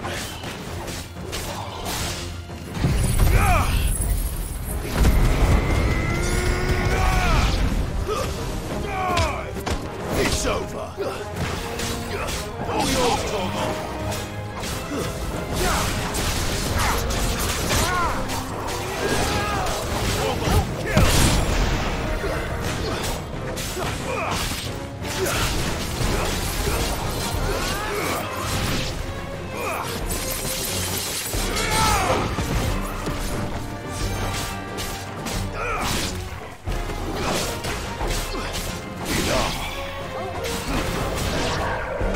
Is it over?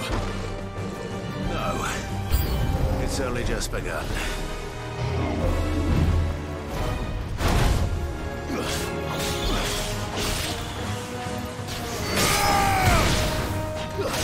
All yours, Torgal.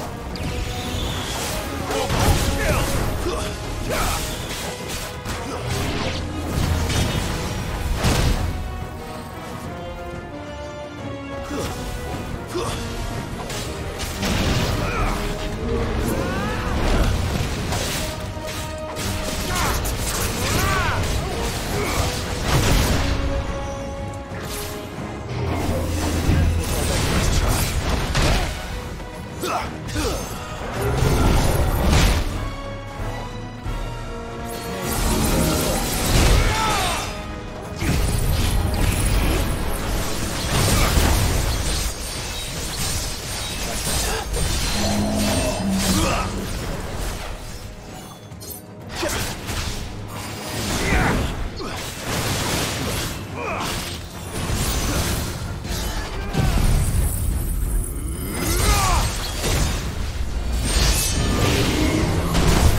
That looks to be the last of them.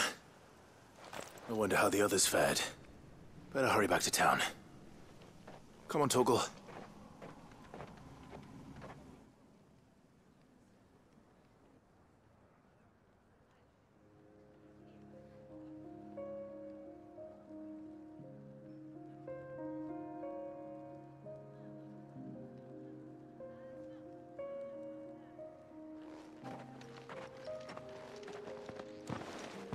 Clive, it's good to see you.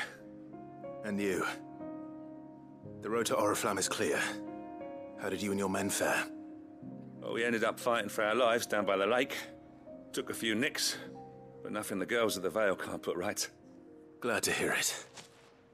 Well, it seems we've survived. For the time being, at least. I thank you both for answering the call. You were right.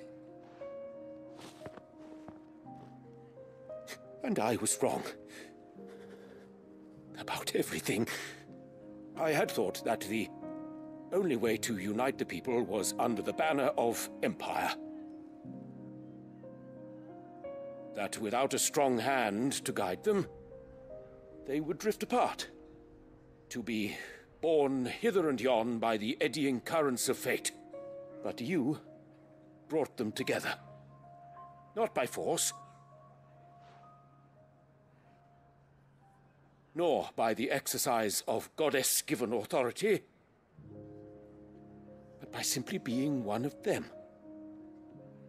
By knowing what they feel, because you feel it yourself. Our purpose was ever the same, Your Eminence. You were merely distracted by a loftier vision of empire and glory, while our eyes beheld matters closer to home. You have the right of it again. As did you, Sabine. His radiance said it himself. Sanbreque is naught without her citizens. I forgot that, and I am sorry. I'm sorry too, Father. I should never have taken things so far.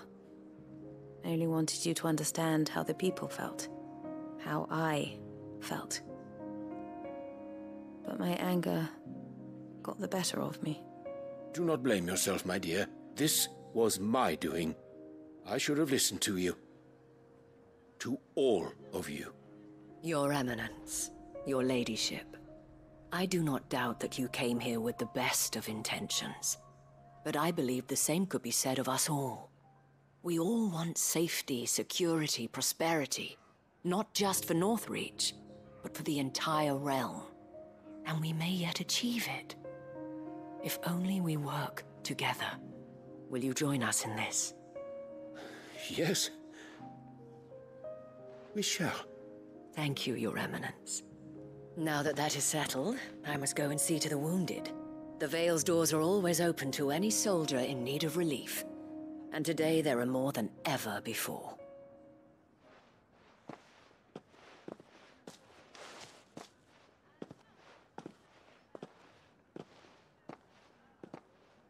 Madame Isabel is a rare soul indeed. In these dark times, I see that it is not men like me who should lead the realm, but women like her. You're right.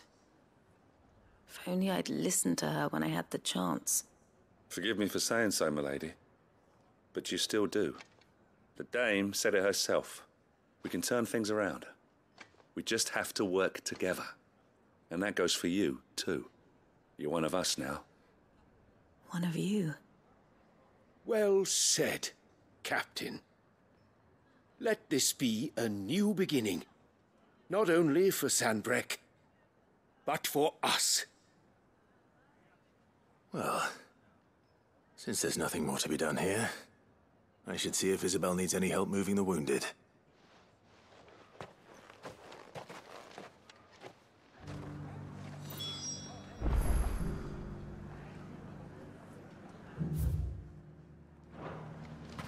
Can we get you anything?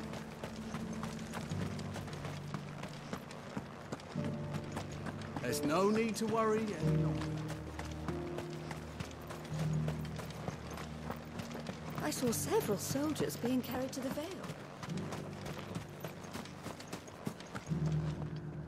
How goes the treatment of the wounded? I'd be happy to man one end of a stretcher if it would help. You've helped quite enough for one day, Clive. Thank you. Don't mention it. Oh, but I must. After all you've done for this town, it is the very least you deserve. Tell me, if Northreach had fallen, what would you have done? A woman of your means could find a home anywhere in the realm, but I sense you would rather have died here. It's a long story. For you, madame, I have all the time in the world.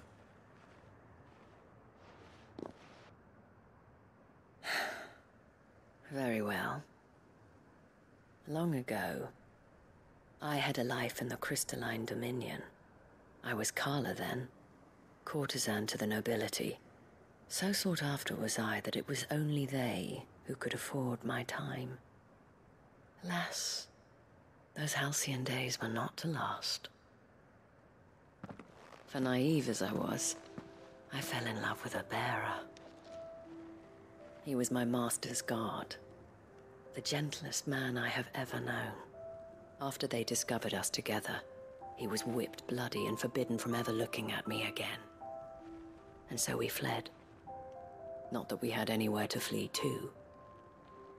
We wandered, aimless and starving, half dreading, half praying that the next day would be our last. Until we found ourselves here, in Northreach.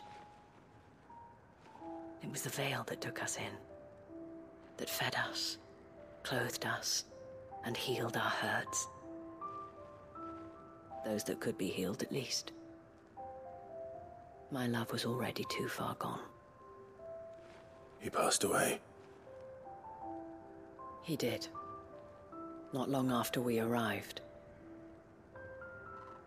But at least we were able to share a few moments of peace before the end. It was the greatest gift I have ever received. But the generosity of this town and her people did not end there. The men and women of the Vale supported me through my grief, shared in it, though I was still a stranger to them. They treated me like a sister. And so I swore that I would always do the same. That I would return the kindness that Northreach showed me. That I would repay my debt to the Vale.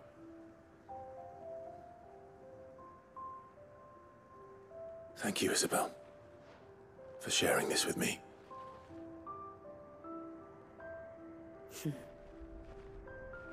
You're a lot like him, you know. Perhaps that is why I have such a soft spot for you. Never stop fighting, Clive. And I shan't either. I know that it will not be easy to keep Northreach together. But our efforts will be rewarded. Just look at us now. The people, the soldiers, even the Duke of Oriflamme and his daughter, all united in defense of this town that we have come to call our home. And what of you? Can we count on your support too? Always.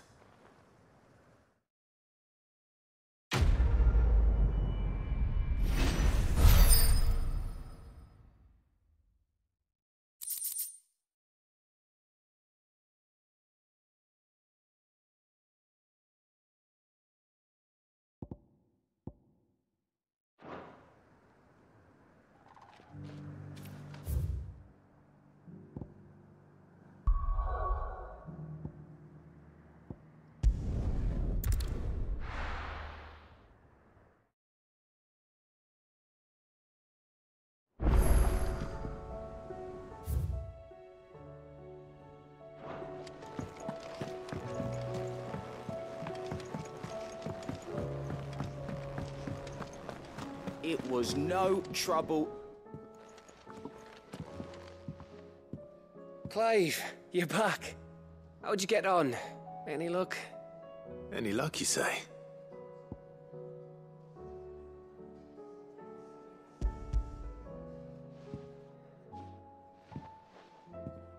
Crystal's crack. Is this what I think it is? Where in the hell did you find it? It's a long story.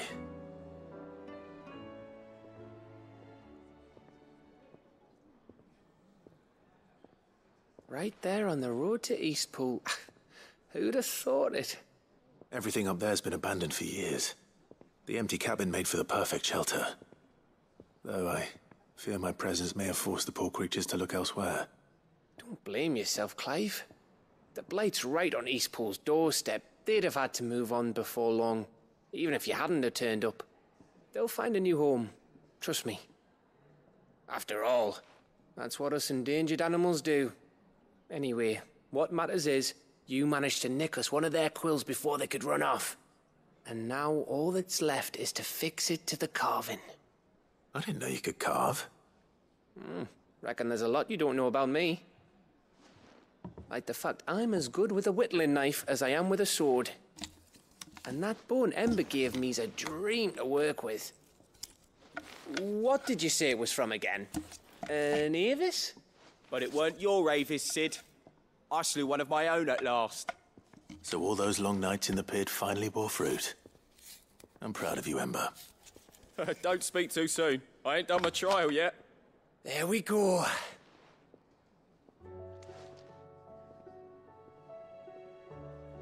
What do you think? I think if you ever hang up your scouting cap, you'll be able to make an honest living. Oh, will I?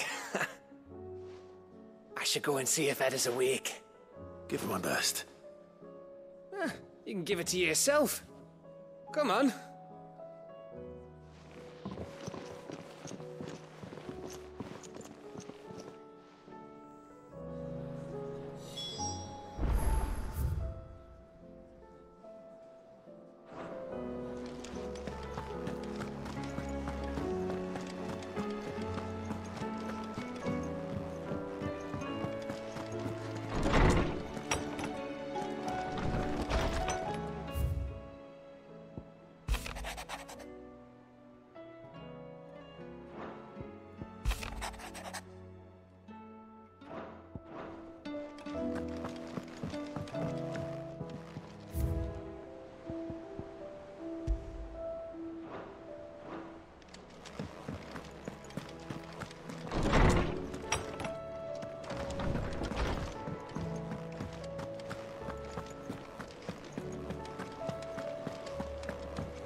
You be careful up there. If you happen to sacrifice...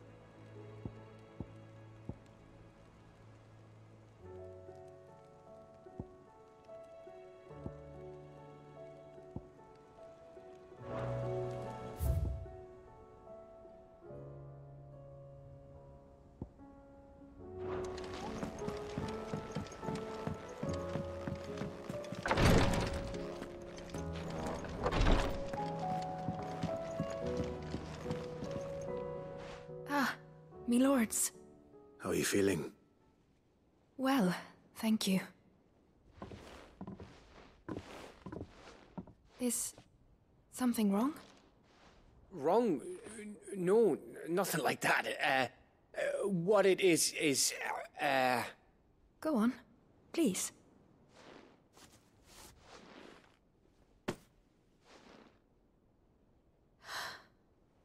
It's beautiful. Did you make it? We did. Aye. It's from all of us here at the Hideaway. Your new family, like. It's a good luck charm. We may come up north when a band's on the way. I mean a baby. To let him know that they're part of the family too. Oh, I hope you like it. I don't know what to say. I thank you, my lords, for everything. If there's anything you need, just let us know. I will. Ah, Clive. Fancy a swift off? I'm thirsty. I could be convinced.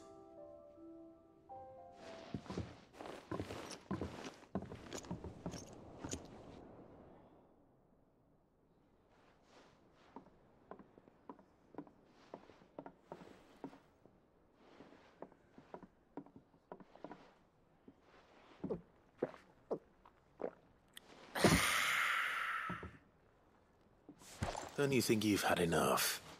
No, we're celebrating. I'm gonna be a father. I think Edda might have something to say about that. Ah, you know what I mean. Bit of light in these dark times.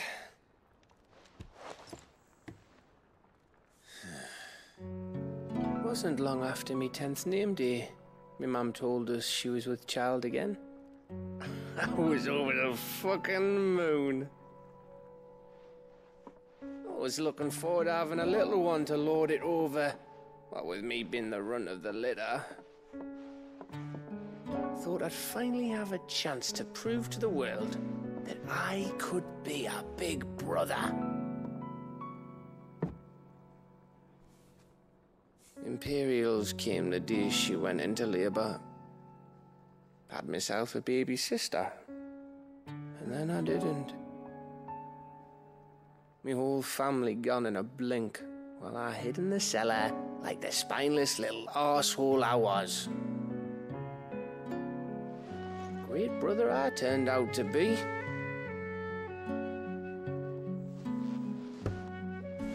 I'll never be a leader. And I'll never be a hero. I'm just a daft little dog who comes running when his master calls. I'll never be like you, or Sid, or Jill, or even Torgal. Have you finished? Maybe.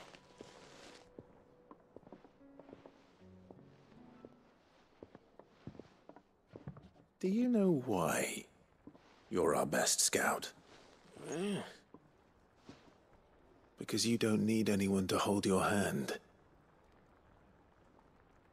Without your resourcefulness, your courage, your determination, I don't know where we'd be.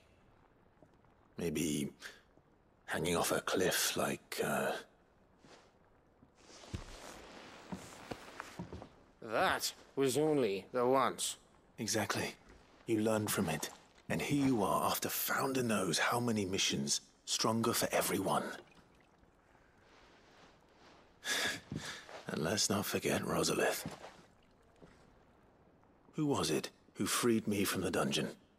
Who was it who ran to Jill's rescue? That would be me. Because you're our brother, Gav. My brother.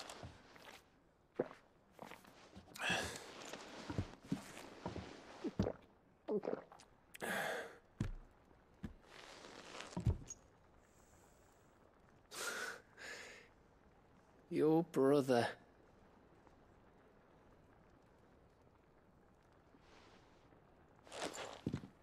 Which means that when the time comes, I get your room. And your sword.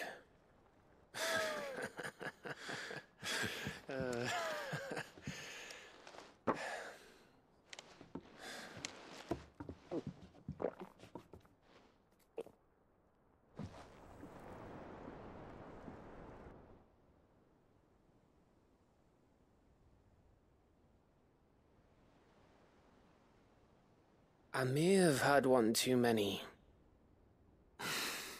You may have had 10 too many. I said I was thirsty. Better get back to work anyway, after I walk this off. Clive? What is it? Thanks for, you know. I know.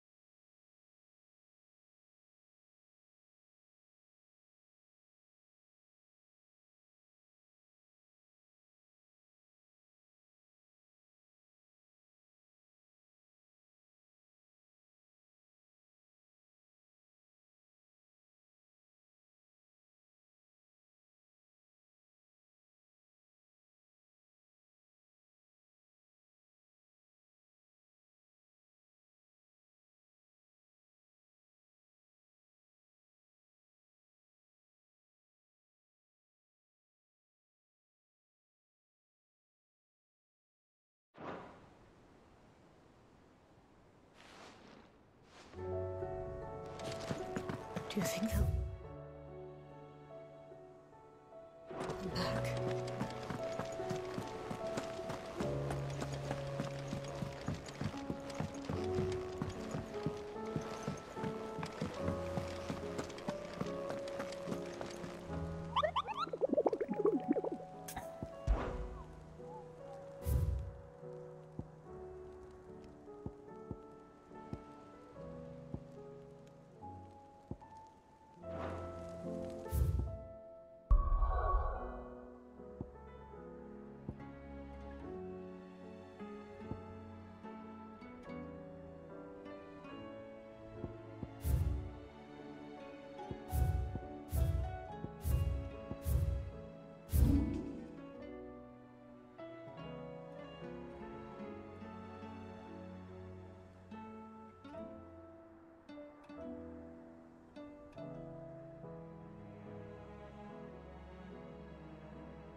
And how might I help the garrison today?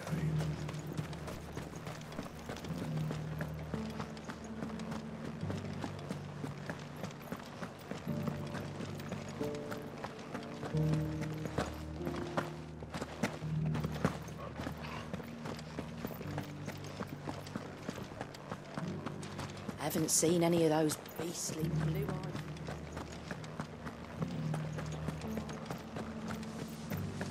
Do be careful. I will.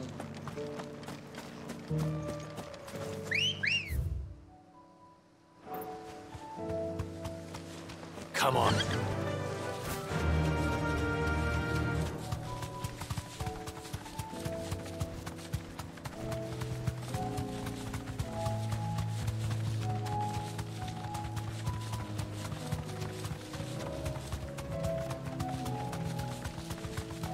Caution, brother.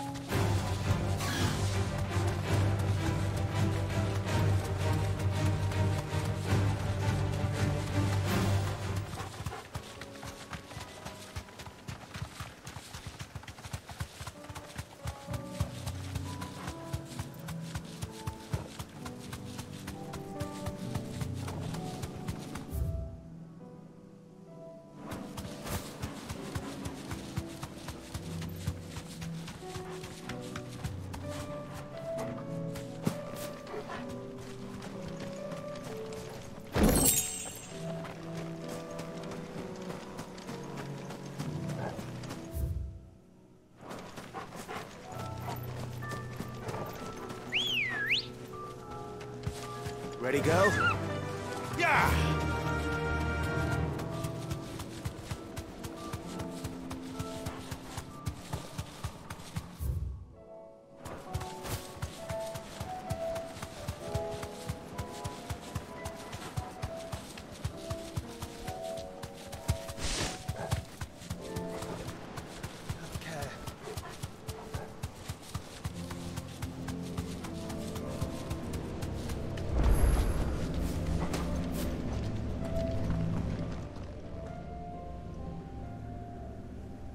This one's awake.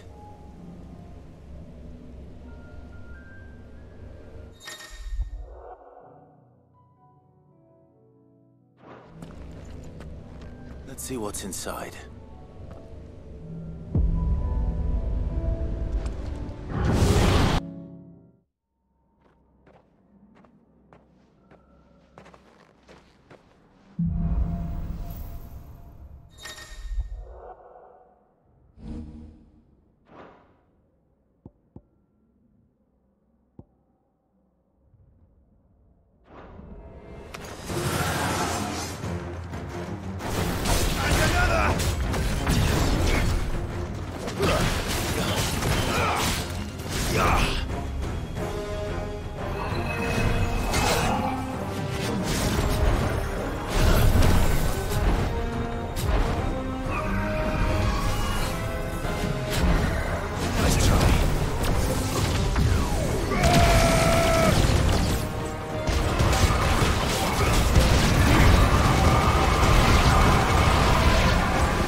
Thanks, Gal.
It's over.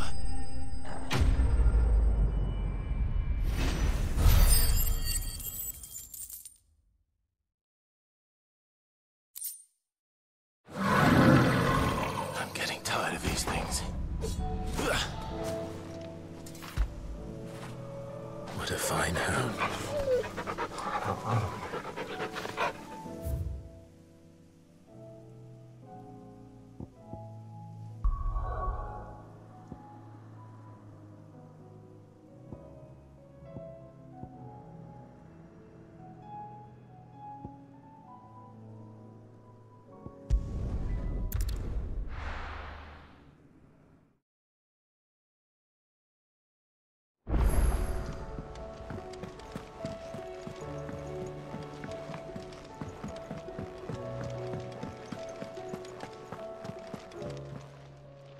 Aye, it's a dangerous world out.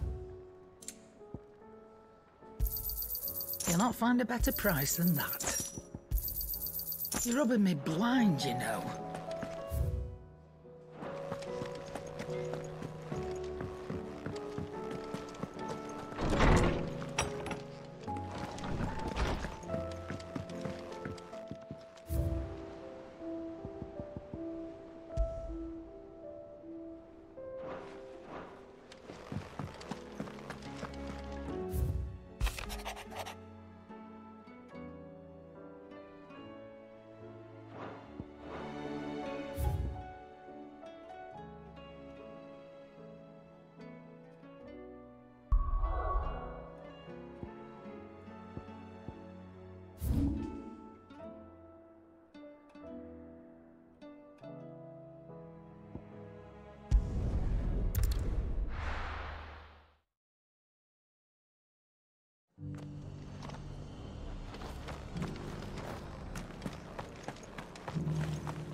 Anything catch your eye?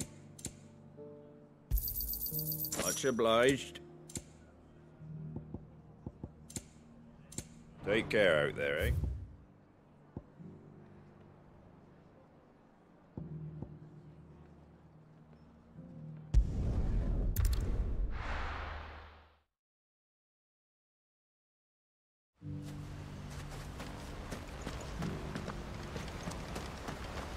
Ambrosia won't help me here.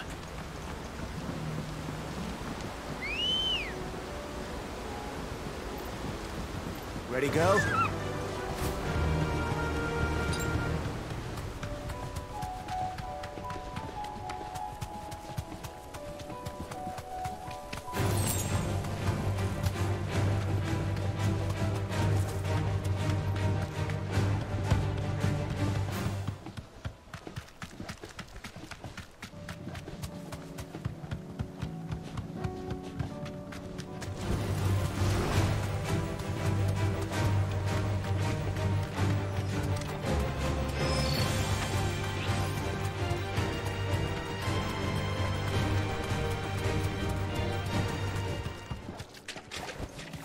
Safe.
Not good.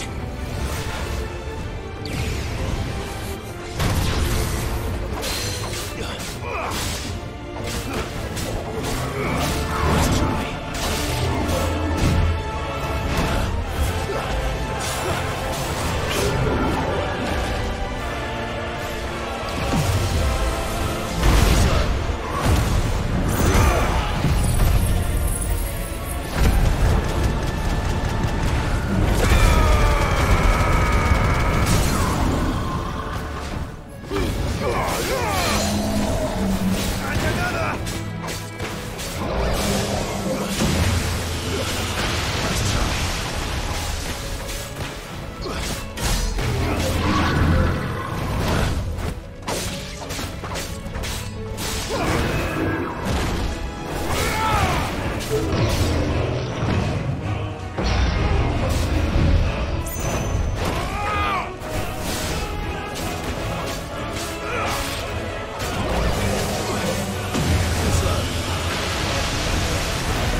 It's over.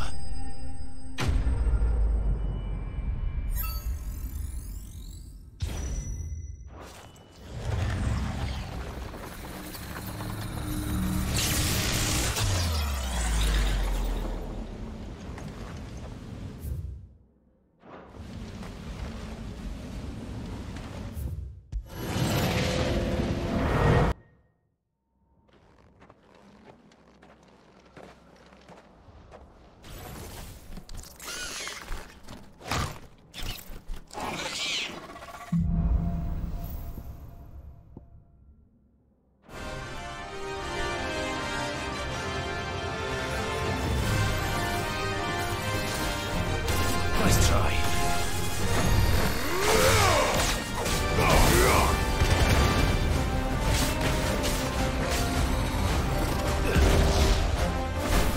And another!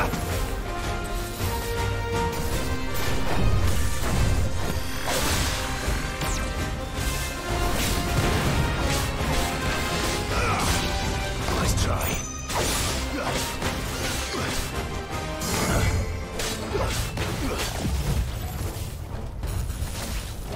Too slow.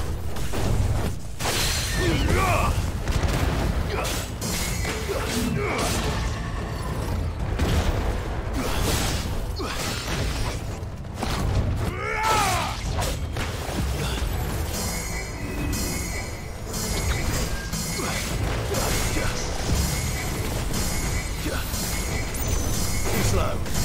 Nice try.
It's over.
go.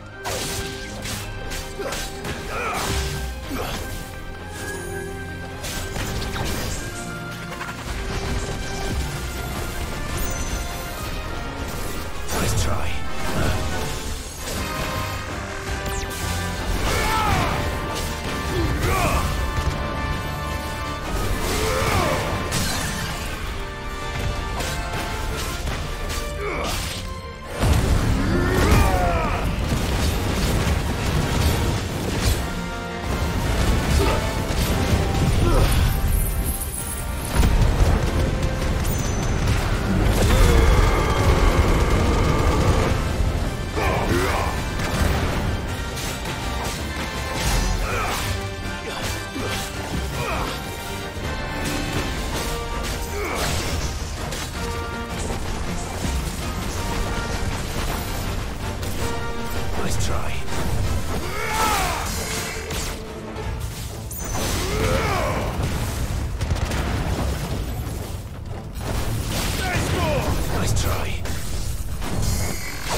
We thought we'd be finding The Imperials promptly quit their posts once word of the Dominion's fall came.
Come on. Yeah!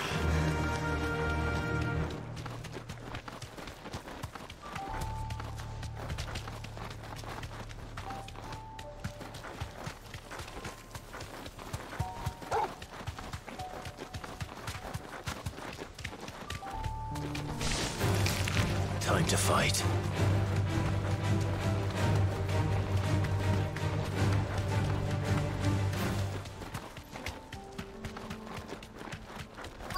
Might this be Nickelberg? Straight home now.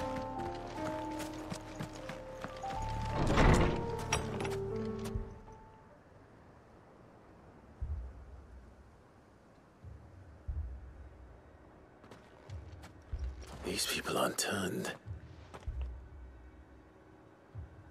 And the village seems safe enough at least.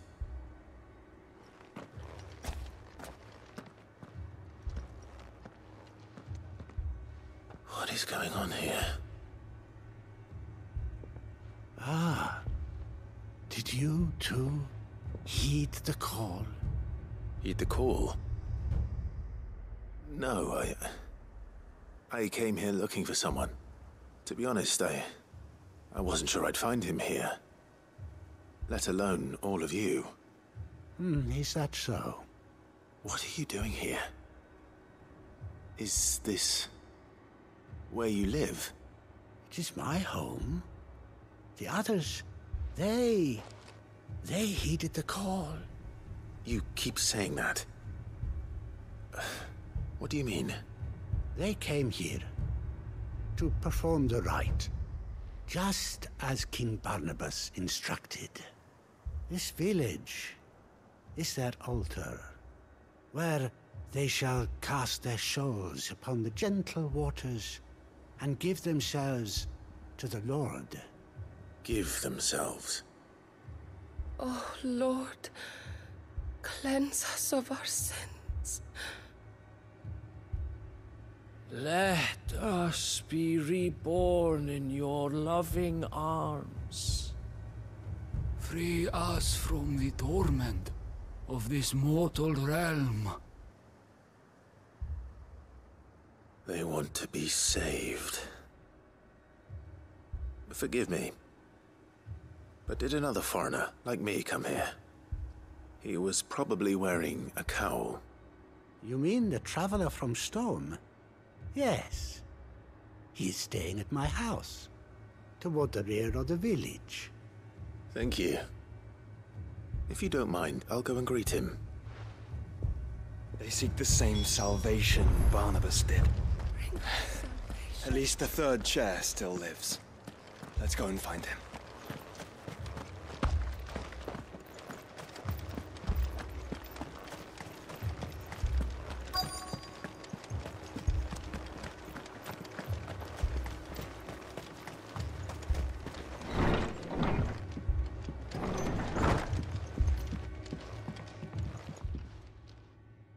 Excuse me. Are you with the Undying? I am. And so it would appear, are you?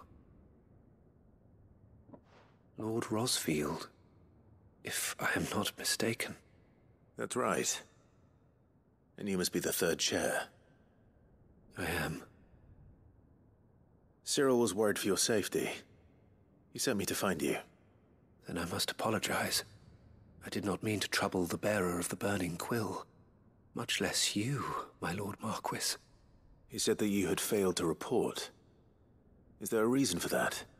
I came here to study the followers of this new faith. But the more I learned of them, the more my own faith began to falter. You have seen them at their prayers, have you not? They devote themselves to the veneration of their Lord with a fervor I have never seen before. Praying night and day that they might be rid of their wicked wills and reborn in their Saviour's light.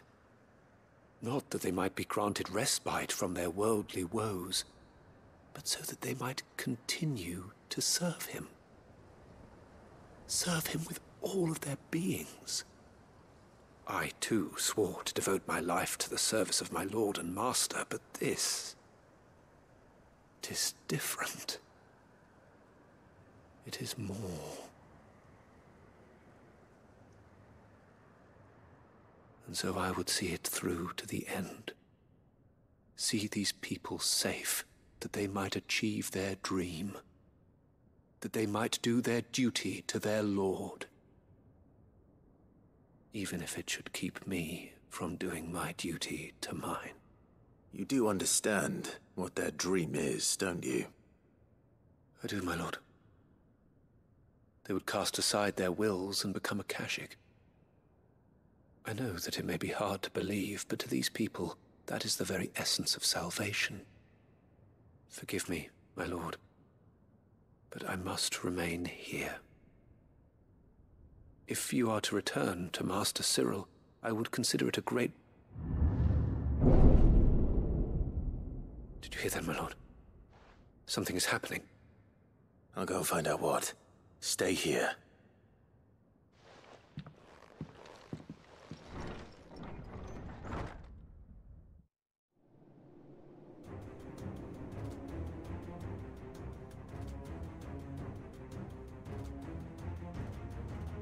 Beneath the flood.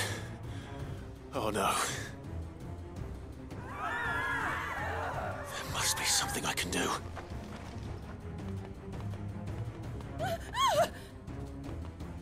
Echoes as well. Found her. Ready, brother? Ready.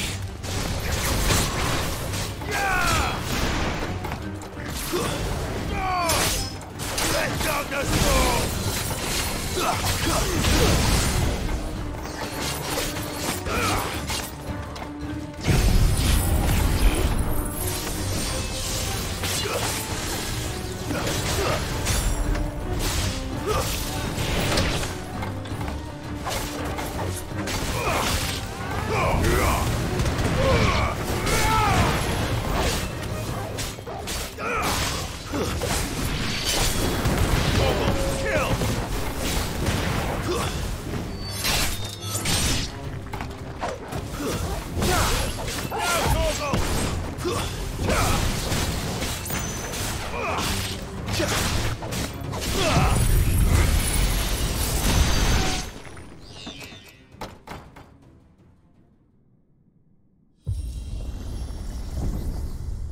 What now?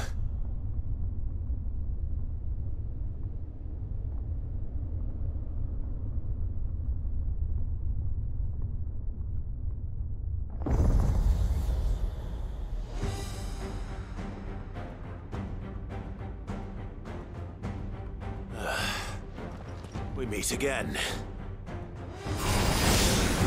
I've killed your kind before.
Damn it!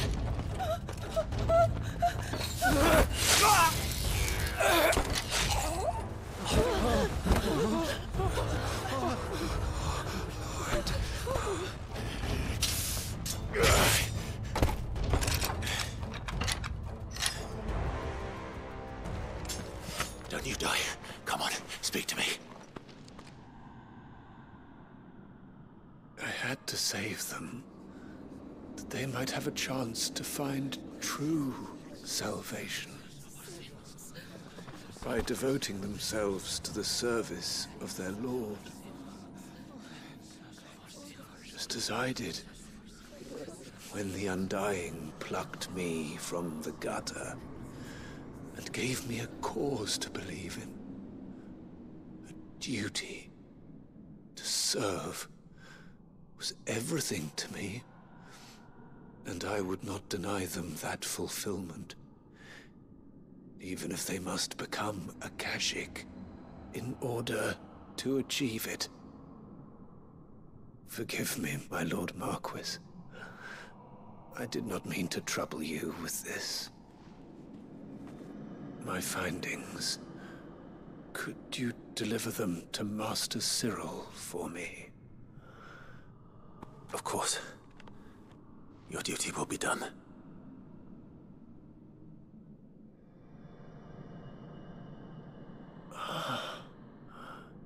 Look, my lord. They are saved.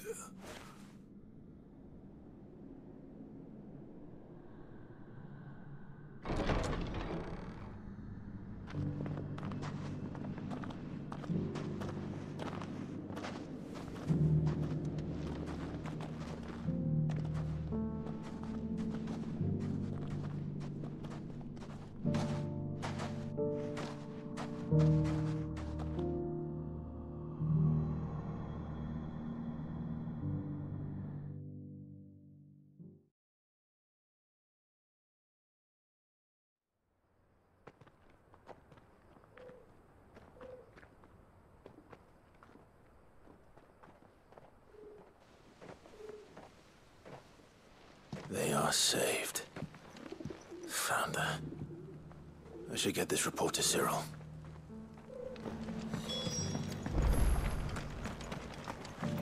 Are you buying or selling? Of course. Anything else? Come again.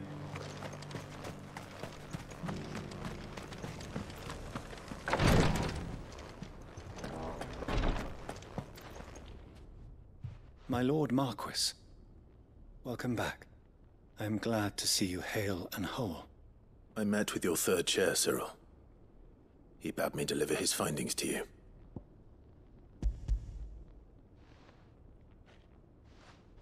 Thank you, my lord. He remained in Ash? He died protecting the villagers from an echo. I buried him in Mickelberg. I'm sorry that I couldn't save him. If you could not save him, no one could.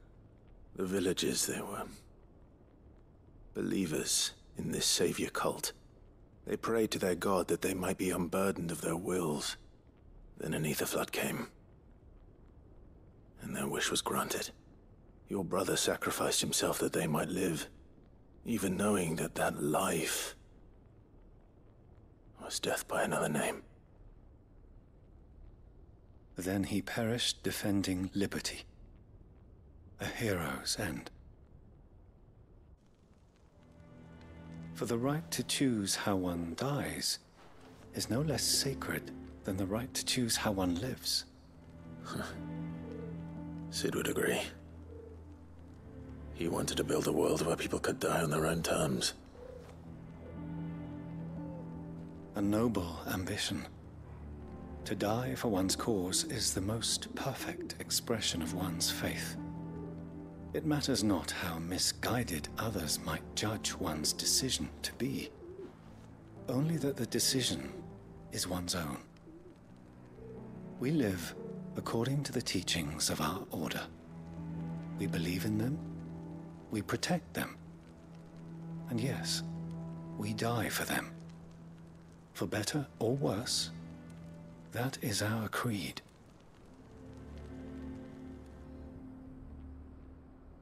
But he didn't die for your creed. He died to save them. And you still believe that what he did was right? I believe that he believed it was. We of the Undying are not slaves, but willing servants. And this was his will, the ultimate expression of it. All right. I'd like to know this man's name, Cyril. To know the names of all the Undying who've fallen in the line of duty. They died serving my house. It's only right that I remember them. That is my duty. Of course. I shall fetch the Book of Martyrs at once. My lord, it has been, and shall ever be, the greatest honor of my life to serve House Rosfield. Though our duties may differ, yours is no less important. I pray with all my heart for your success. And were they here, I have no doubt but that every one of my fallen brothers and sisters would feel the same.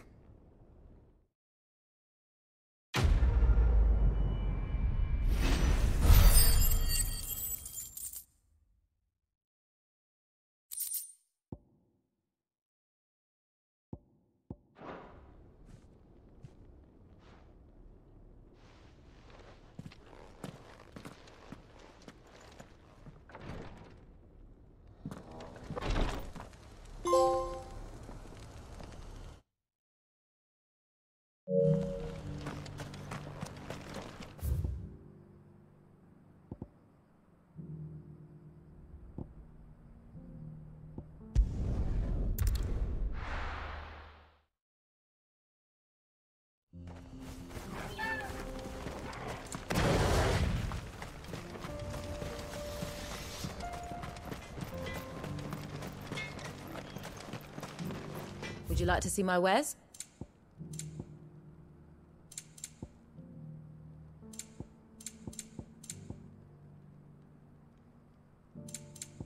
Go safely now.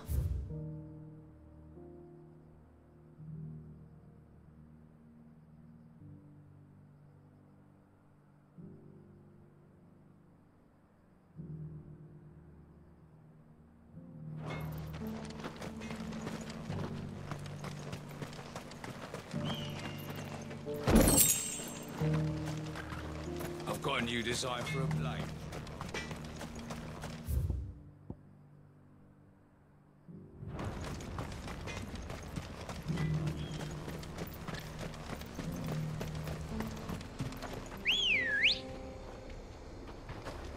Ready, go?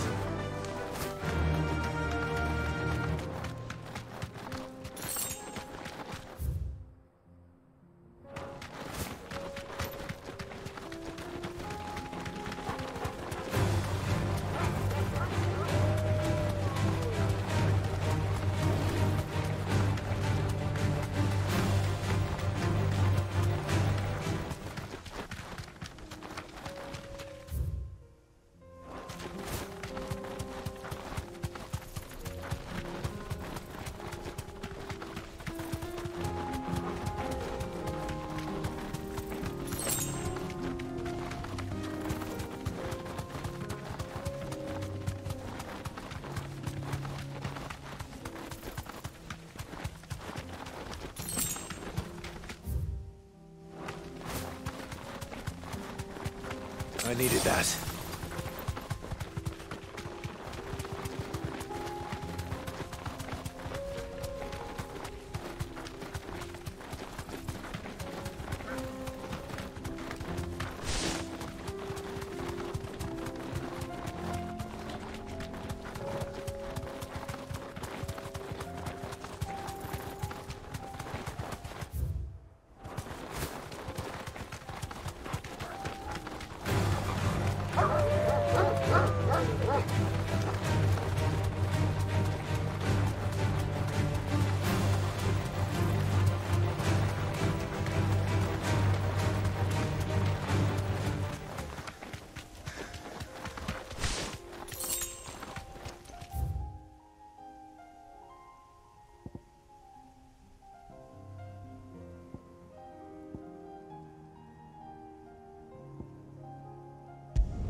I knew I was right not to give up on you. Ginger and ginseng. How about a few spicy sausages to put? So, you're going to join the watch, are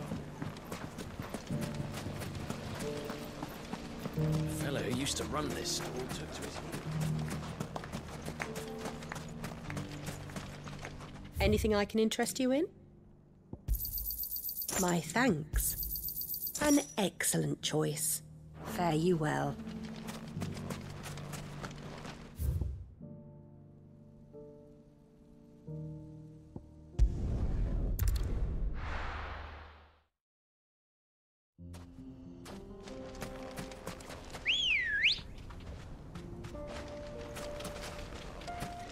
Come on. Faster!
What are you looking for?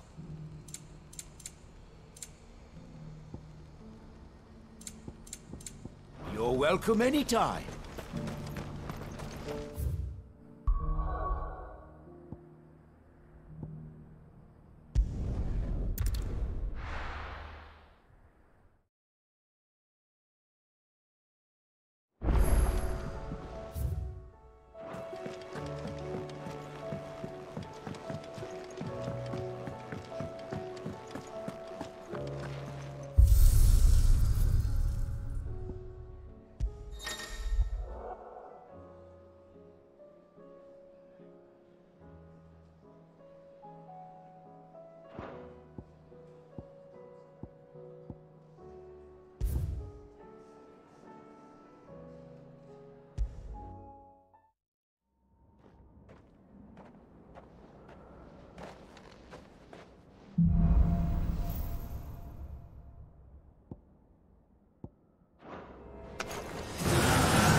First the skies, then the crystal. Trouble with your gear, or what do you want?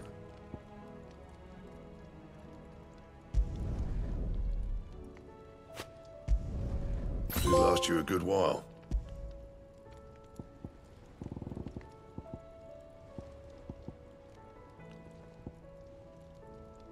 Anything else?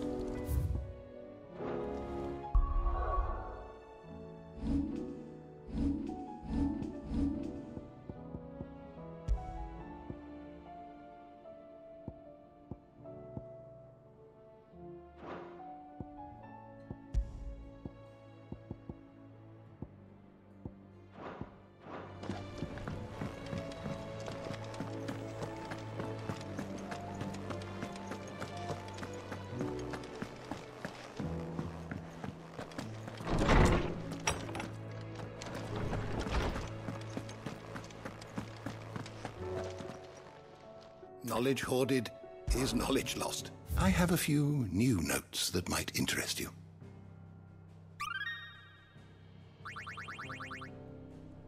What subject shall we consider today?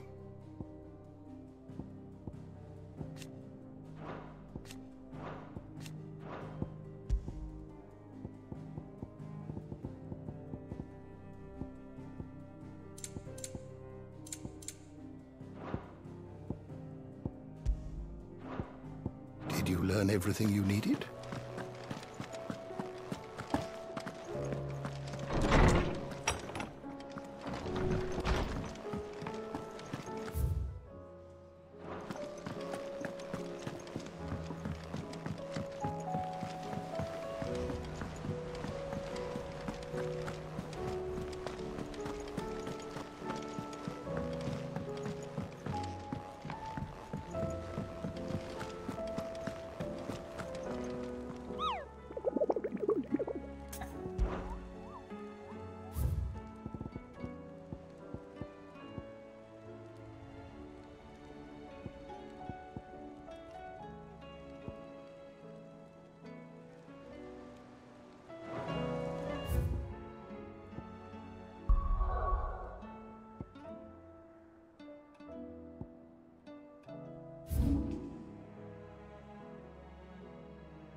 Seems this place has been flooded twice over. Purple flowers blooming next to a waterfall. Shouldn't be too hard to find.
Here they are.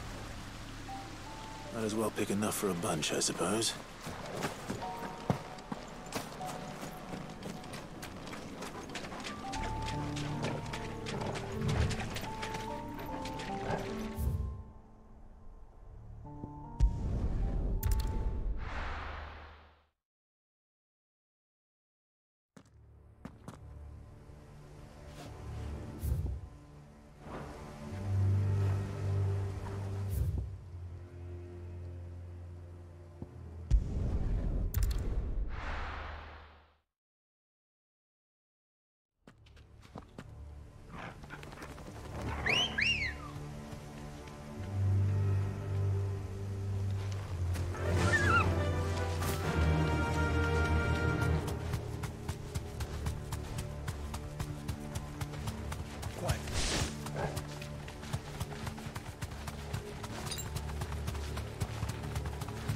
Caution, brother.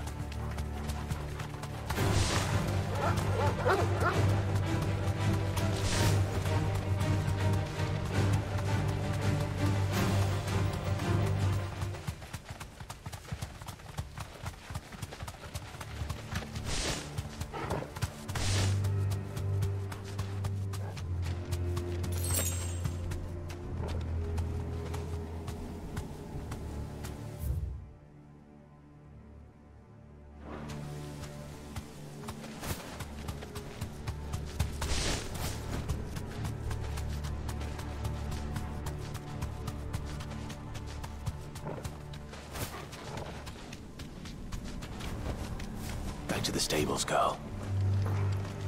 This must be the orphanage. Hopefully the registry is still here.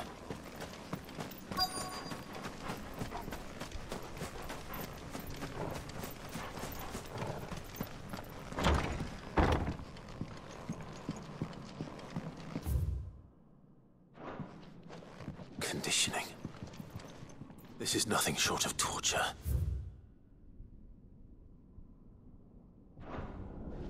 Disposed of. I wasn't exaggerating. It's a...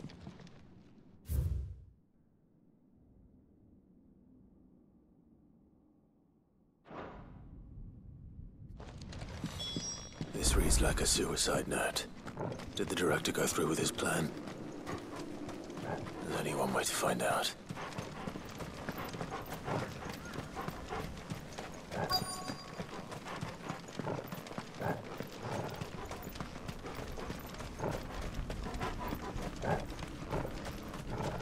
Forked white tree. This must be the place.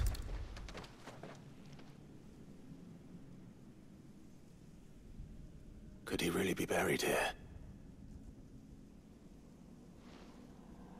There's something hidden among the roots. Let's see.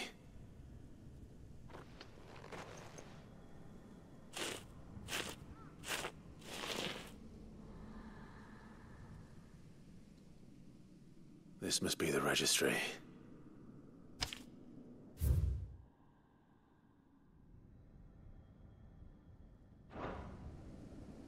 So many names. This place was a slaughterhouse. But where is the architect of all this misery?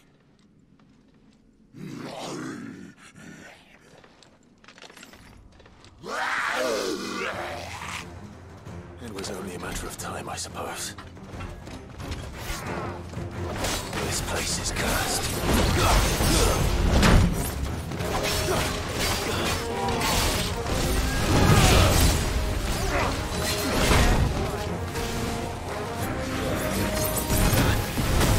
Nice try.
I'm done here. Let's get the registry back to Herman.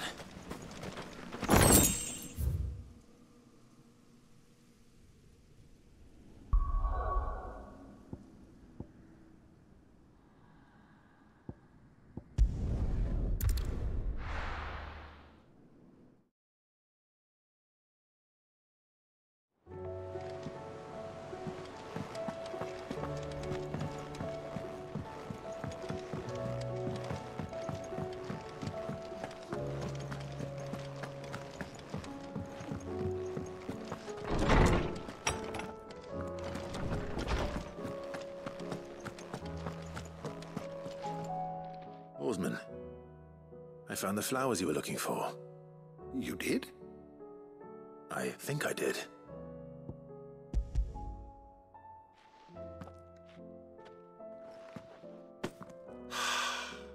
You did indeed.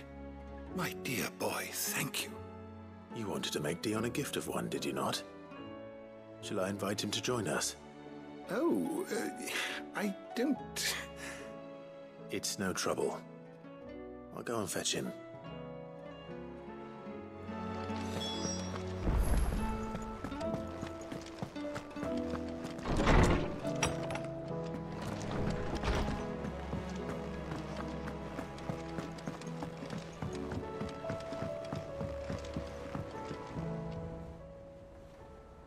Your Highness, would you do me the honor of accompanying me? No.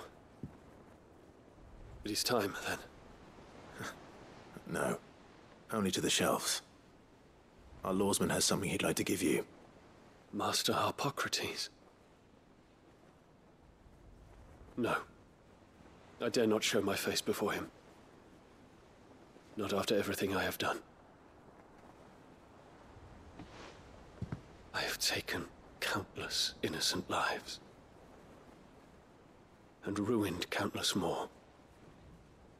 All because I was weak. I have sworn to atone for my crimes or die in the attempt. But were I to meet with him again, and see in his eyes what I have become, I fear that my resolve might falter. Then that is all the more reason to do it.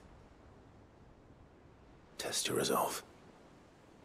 Prove to yourself, and to him, how strong it truly is.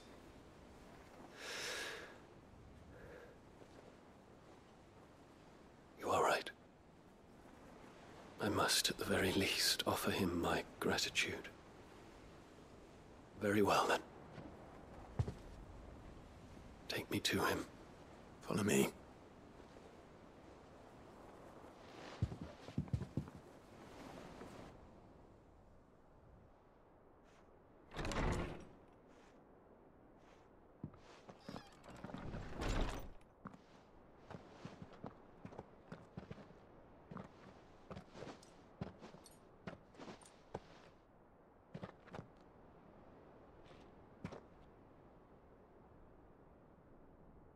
Even now, I hesitate to approach him. What must he think of me? You'd be surprised.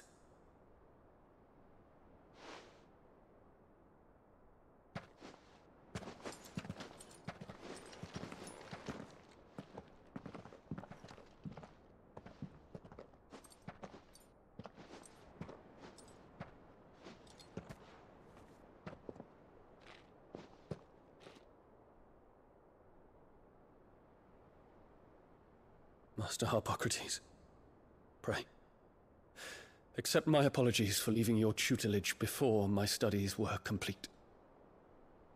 Your lessons opened my mind to a world quite unlike the one I had imagined from within the gilded confines of the palace.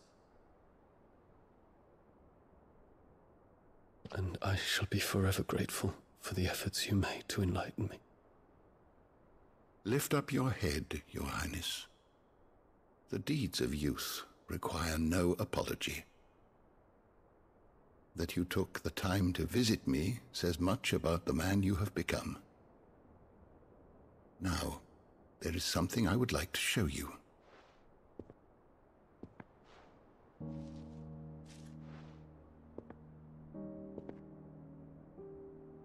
Is that a wyvern tail?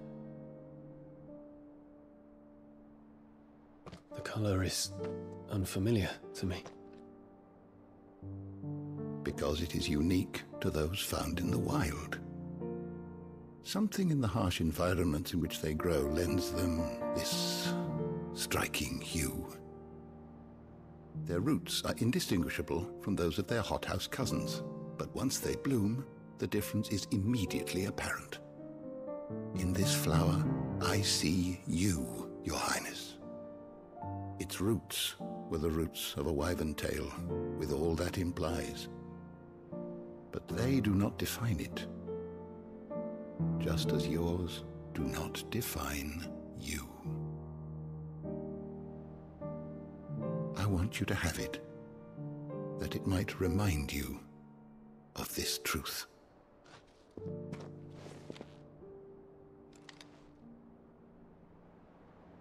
Master Harpocrates, I would ask of you a service. Keep your gift until I have fulfilled my duty to the realm, for only then shall I be deserving of it.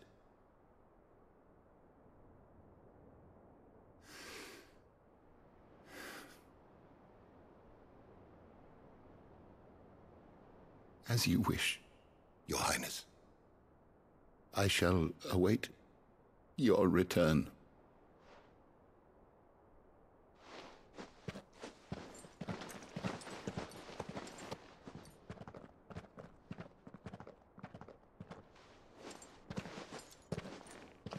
Our roots do not define us. No wonder my stepmother didn't like him. For reuniting me with memories I had thought long lost.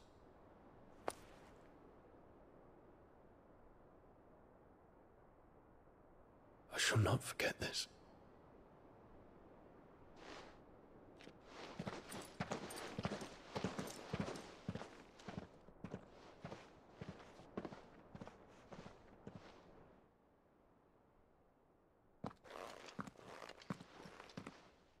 Thank you, Clive. Were it not for you, I fear I might never have found the right moment to speak with him. Not to mention the wyvern tales.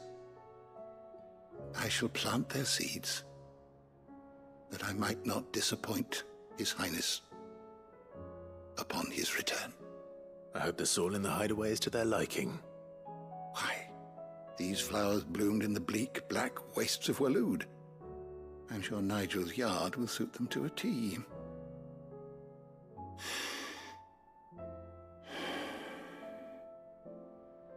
When it comes to expressing one's gratitude, I find that words are seldom sufficient. Here. What's this? A stolas quill.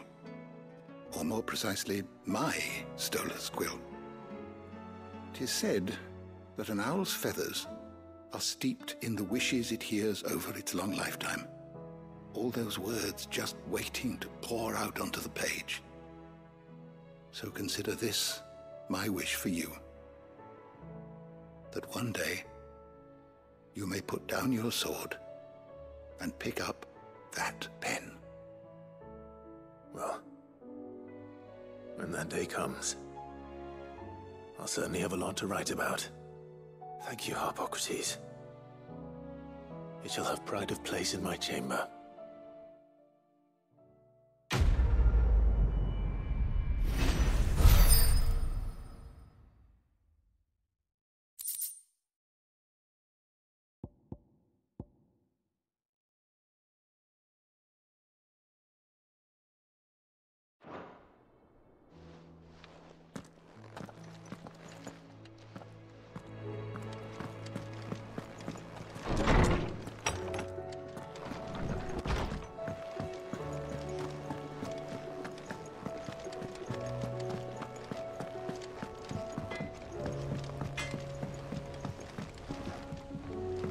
Say what you will, Lady Karen has seen herself.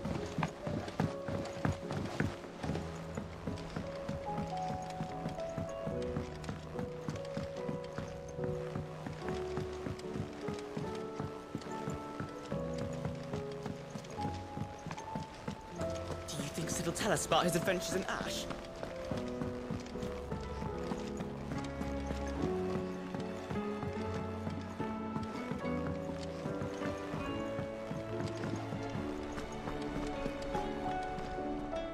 I hear that you traveled to Ash, Sid. Did you by any chance recover the names of my fallen friends? I did. Yes.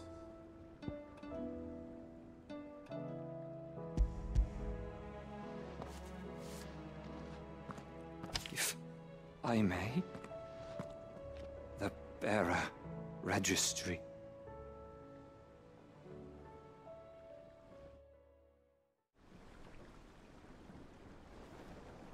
The director was a brutal man. He got no worse than he deserved. The registry was all I found beneath the tree. There was no sign of a body, or any record of what happened to the children after the orphanage closed. I pray that at least some of them survived. All their names are here. The ones we lost. My friends. My light in those dark times. I can still remember their faces, like it was yesterday. Children who were taken from their bunks in the morning, never to return. No explanation ever offered. They'd be happy to know that you survived, Herman. But why did I make it out alive, when so many others died in that awful place? It's not your fault. And blaming yourself won't bring them back. Honor their memory. See that their names live on. That way, at least. They're never truly gone. Thank you. Sid, I'm going to write a book.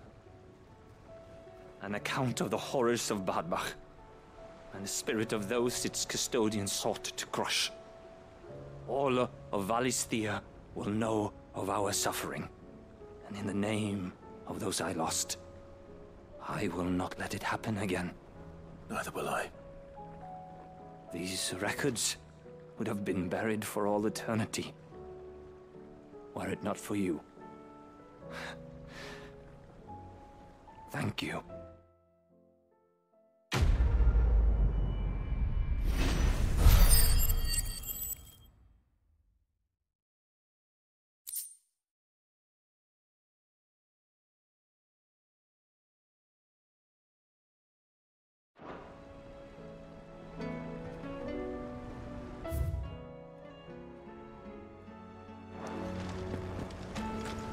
Suppose it's magic keeping the thing afloat. What else could it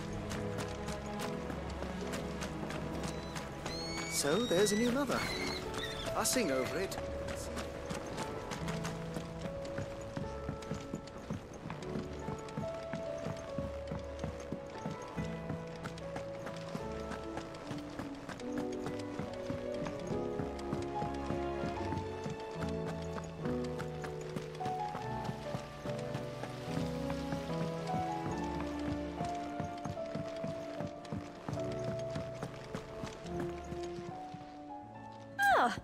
Expecting you back. All yours.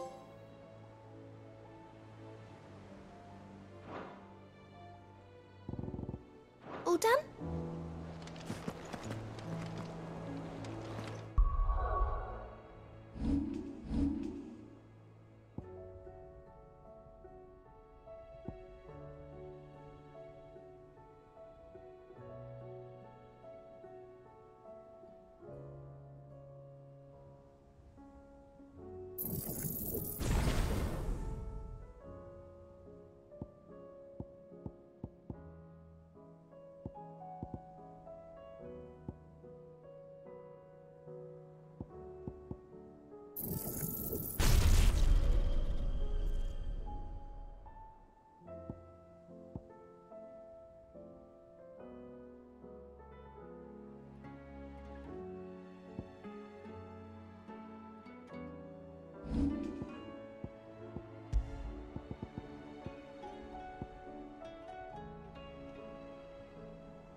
Good girl.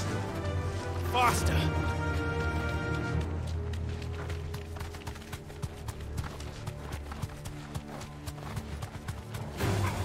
Don't get surrounded.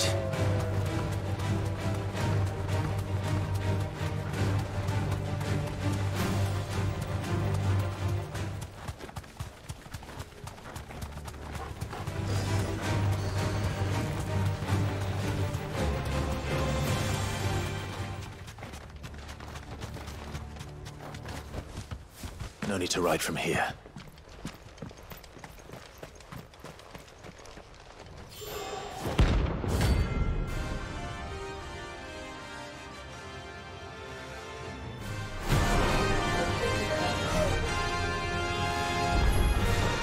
Harmon's madness lives on.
Rest in peace.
That's better.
You deserve a rest.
Clive.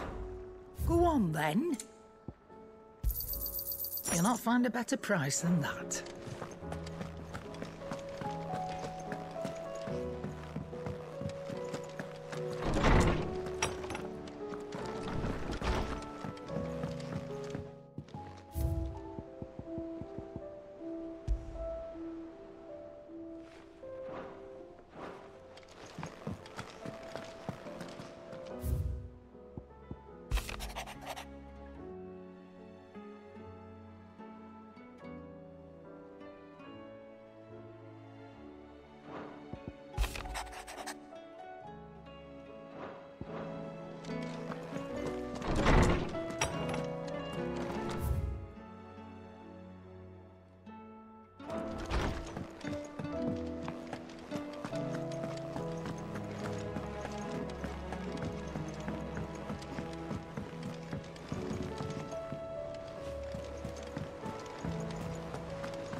Run like the wind.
And how might I help the garrison today?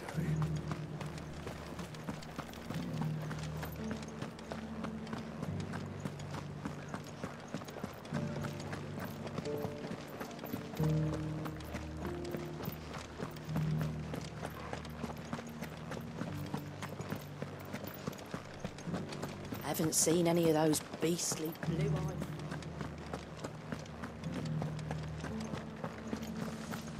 Do be careful. I will. Come on.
Ready, go? Yeah!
Good girl. Fly, Ambrosia.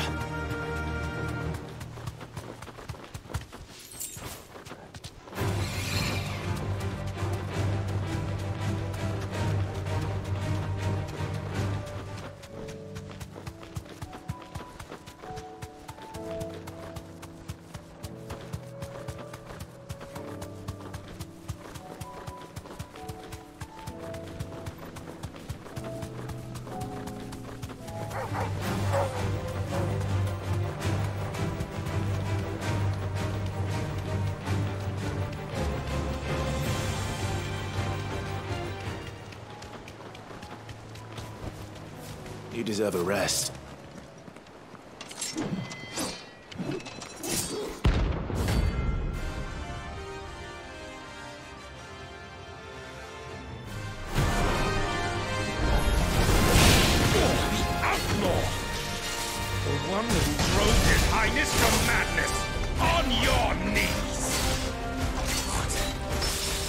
He hasn't heard.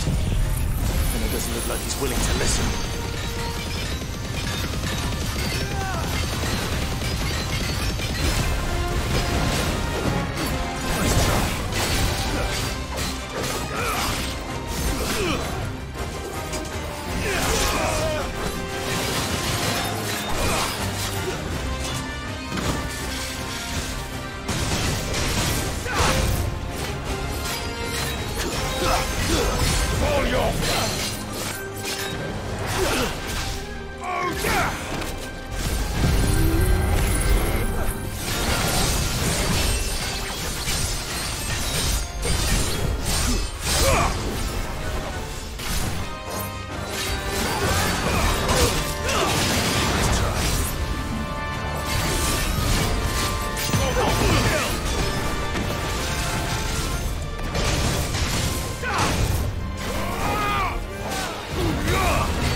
Long live.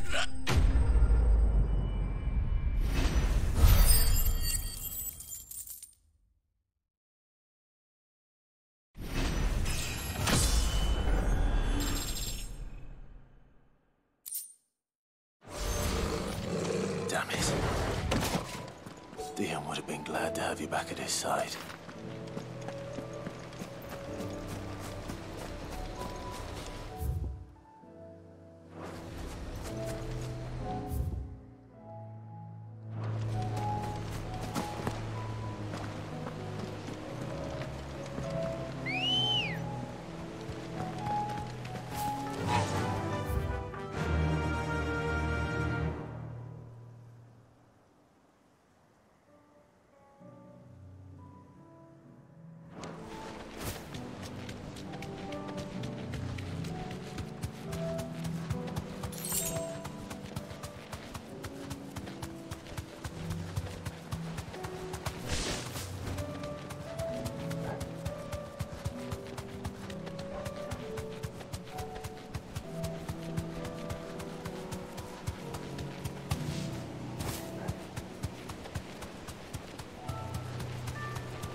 Come on.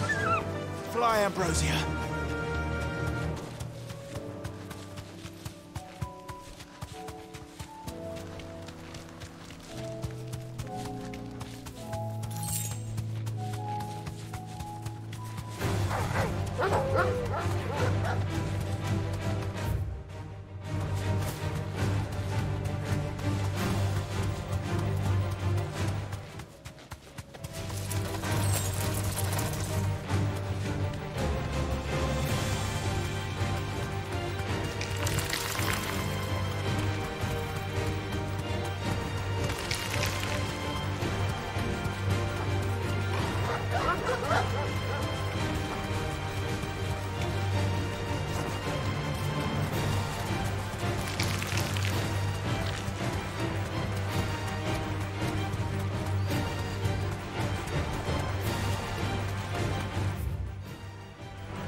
Be safe.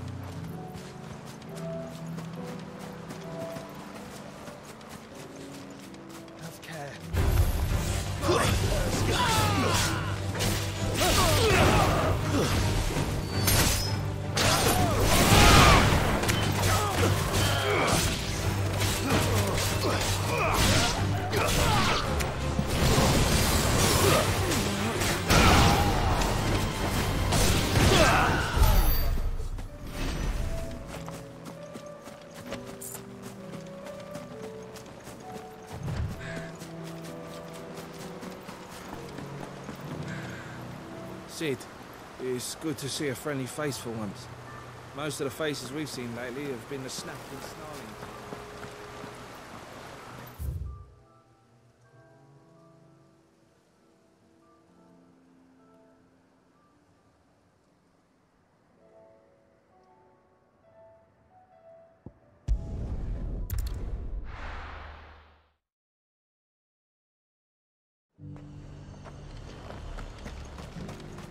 Got any more of those special elixirs?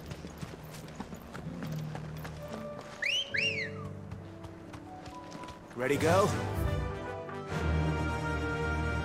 Run like the wind.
Time to fight.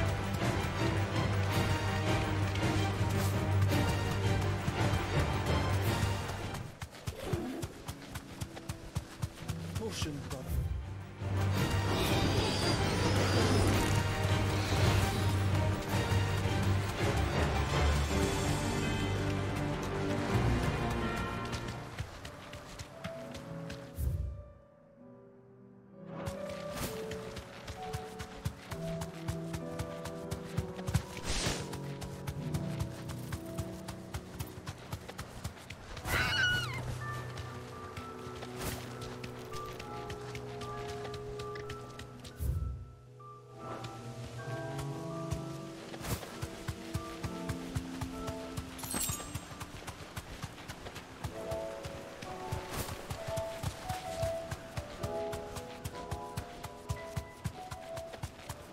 We have nothing to...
Let's go.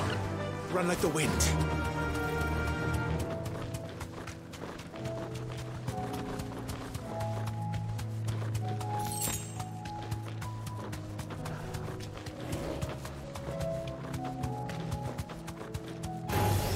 Don't get surrounded.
Good girl. Fly, Ambrosia.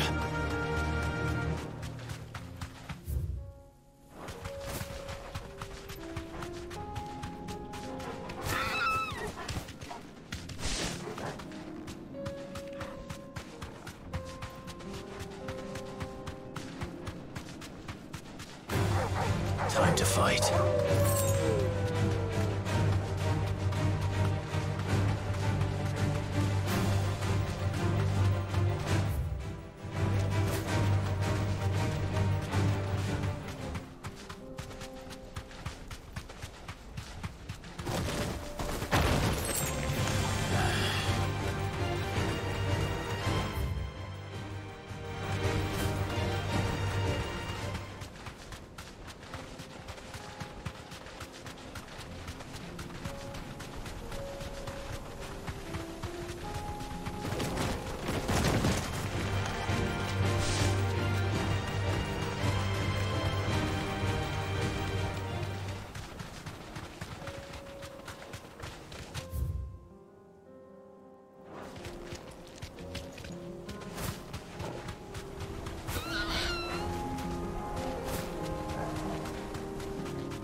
Straight home now.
It's over.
Straight home now.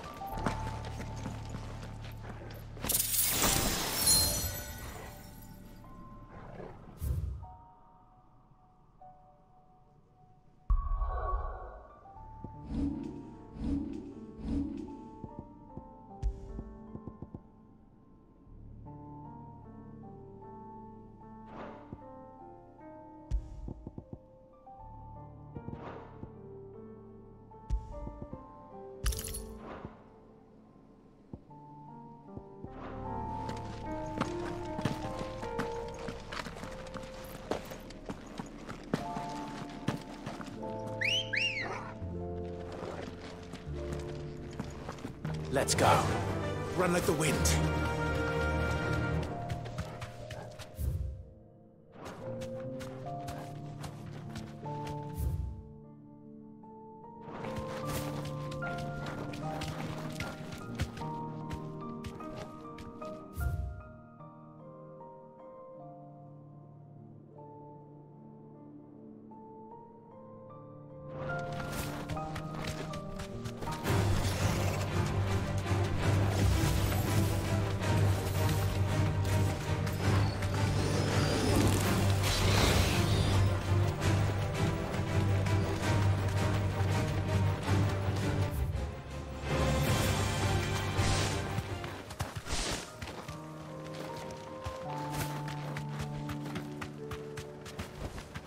You deserve a rest.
Come on.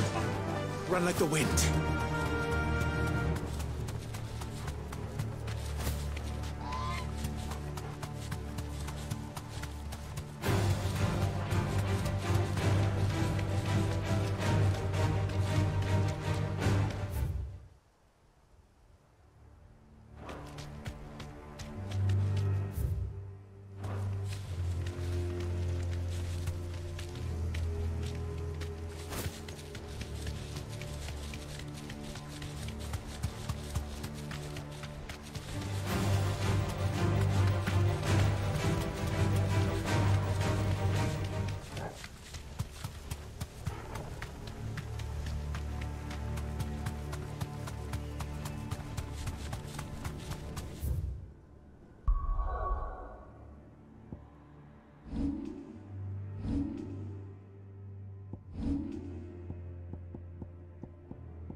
Aye, it's a dangerous world out there. You You'll not find a better price than that.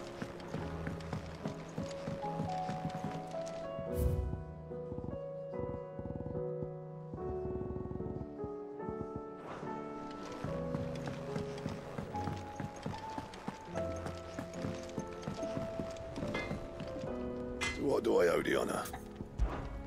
Not saying fortune, do you? And?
Good girl.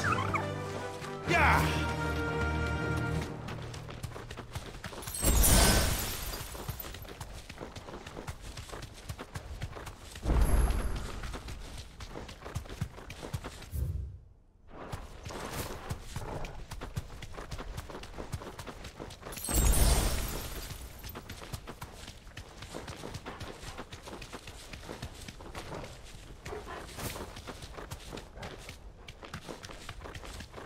Looks like part of an old fallen airship.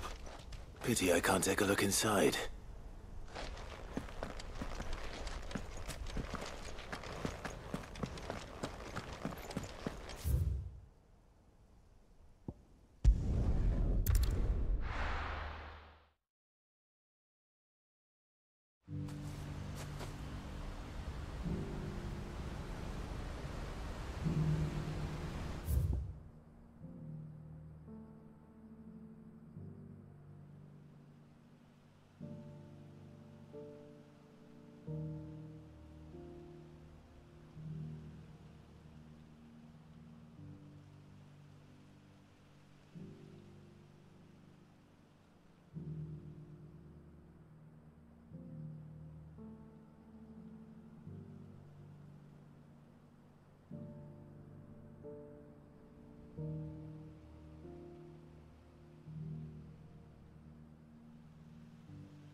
Run like the wind.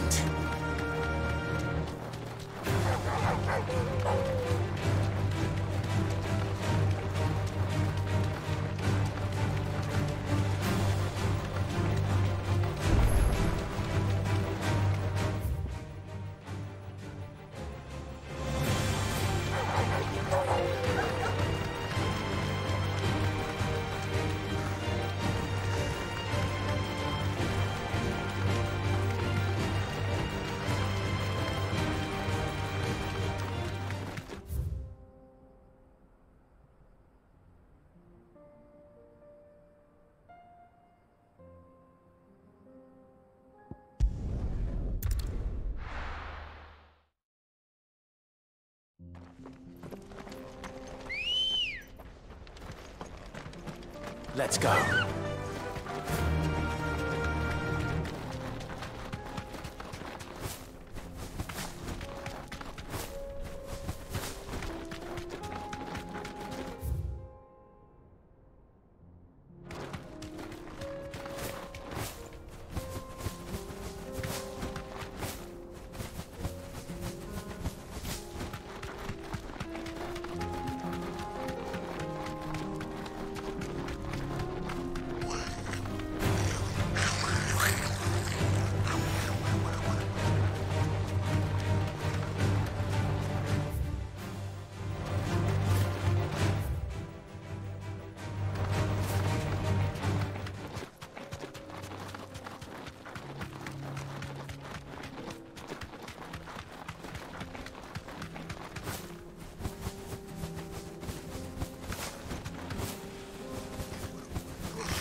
try.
Good girl.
Run like the wind.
No need to ride from here.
It's over!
This beast isn't to be trifled with.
Well done, Tom.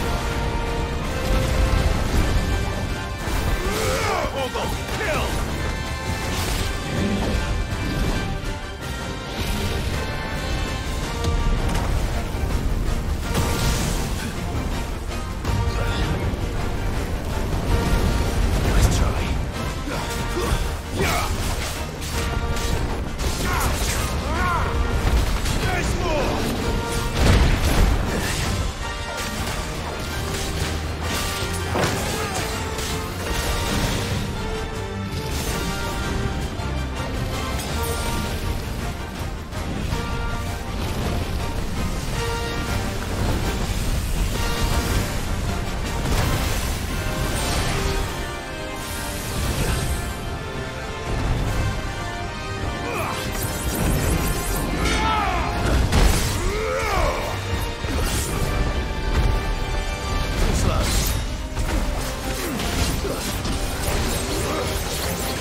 not to be trifled with.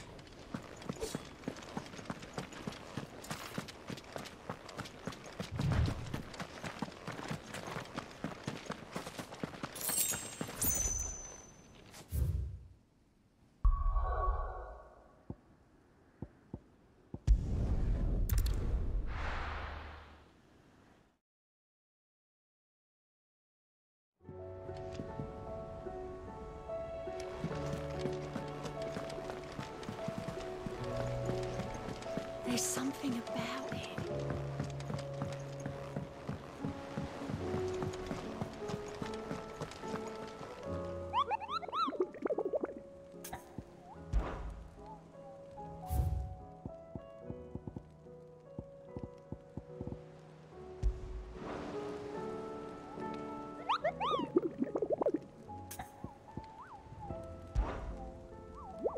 You're not from the forest.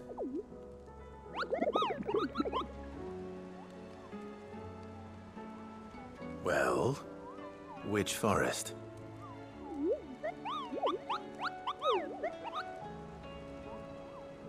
Then what were you going to tell me?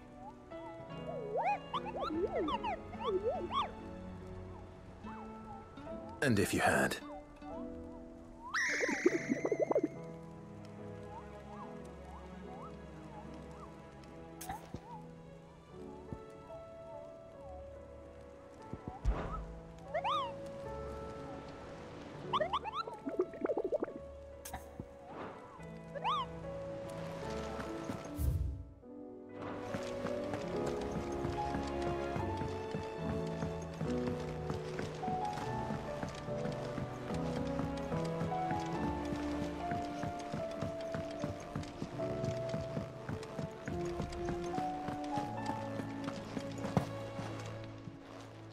Still alive, are you?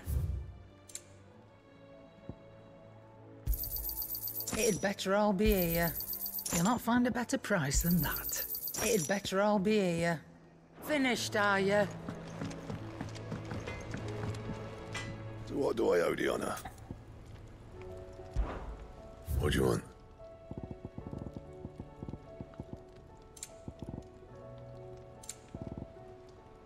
That it? Fine. First the skies, then...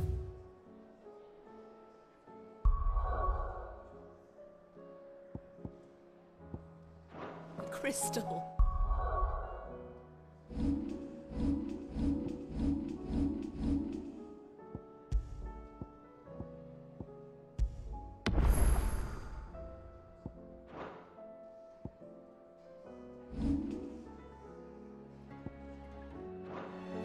What next? The advent of...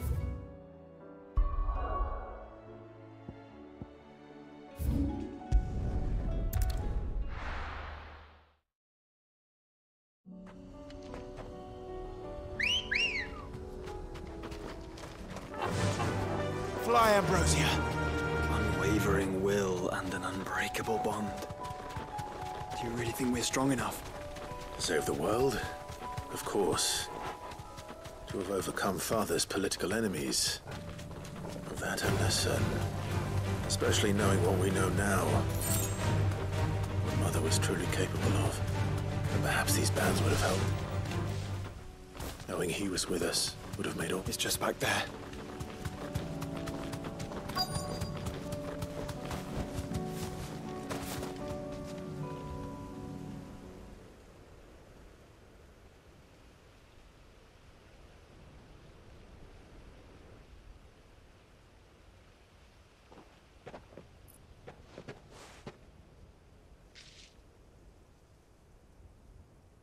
Father always fought for what he believed was right. It wasn't until that night at Phoenix Gate that I realized I had never fought for anything. I always had someone else to do the fighting for me.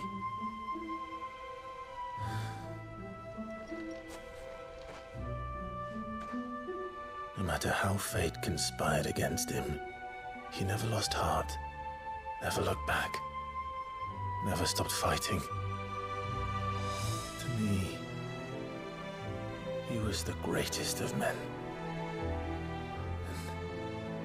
And I've been trying to live up to his ideals ever since.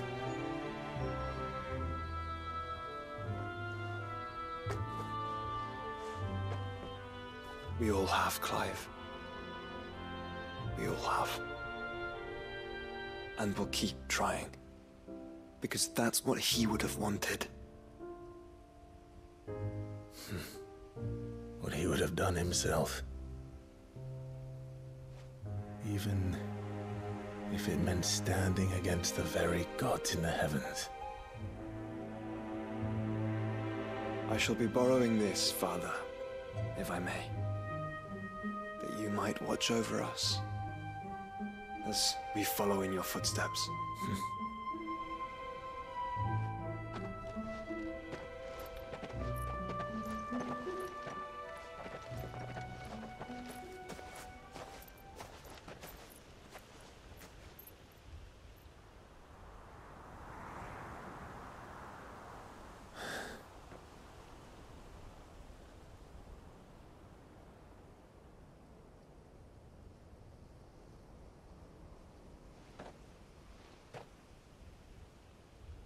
We won't lay you down.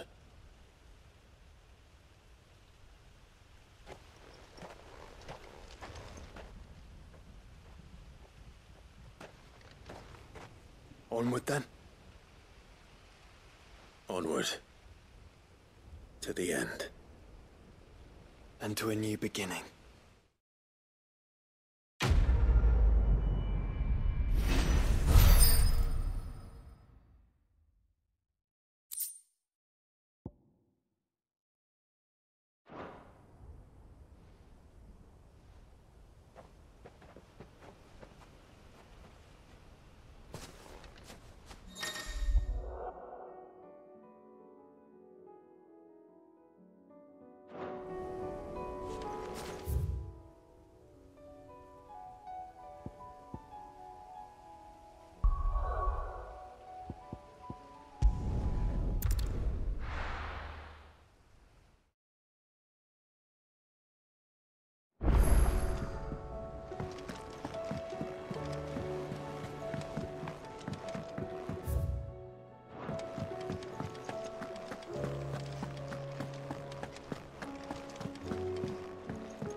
If Joshua's worried about Jill, I should go and speak with him.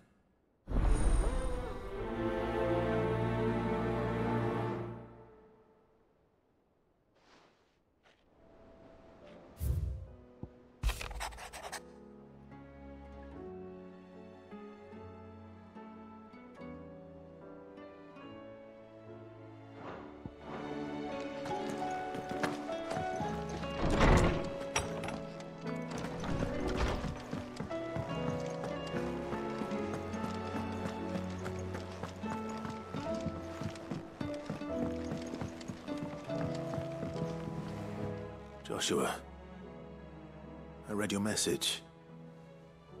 You're right. Jill is different. I don't think I'd realized how different, but since we returned from Drake's spine, I felt it more and more. I suppose it's not hard to imagine why. She doesn't think she belongs anymore. And that's why we need to remind her she is still one of us. To let her know that we still need her. Now more than ever. That you still need her. But how to do that? When last we were truly close, we were but children. Of course. Do you remember the time we accompanied Father on his annual tour of the Duchy? And Jill and I broke from the procession to ride up Man's Hill. To see the snow daisies, I remember. It was the first time Father had allowed us to join him. And when he realized you were missing, he had the entire retinue down to the pot boys combing the countryside. In the rain. A thunderstorm forced us to take refuge in a grove of oaks before we'd even made it halfway there. It was the Lord Commander who finally found us, and needless to say, he was none too pleased. Then it seems you and Jill have unfinished business. What do you say? Man's Hill. It's not that far. Oh, true. Though I suspect it is also much changed. Little in southern Rosaria remains as it was when we were children. You're saying I should go and scout the area for bandits? I'm saying we should first go and see if there are actually still any snow daisies left. What would you do without me, Clive?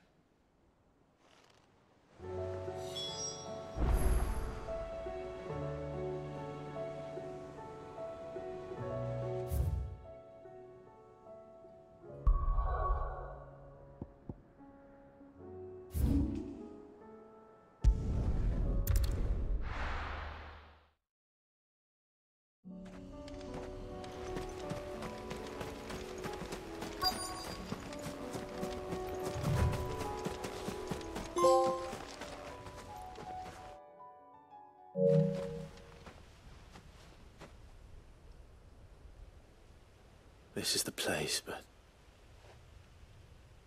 I'm sorry, Clive.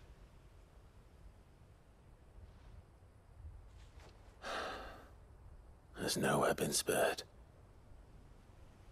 What do we do now?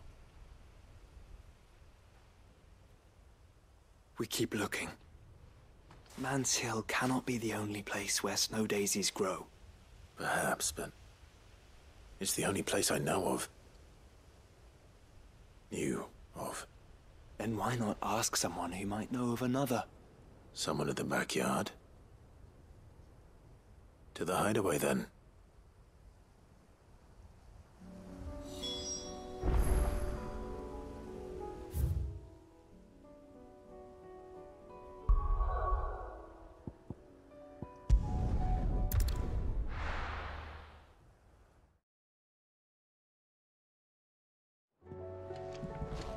Let's hope one of the gardeners knows where to find snow daisies.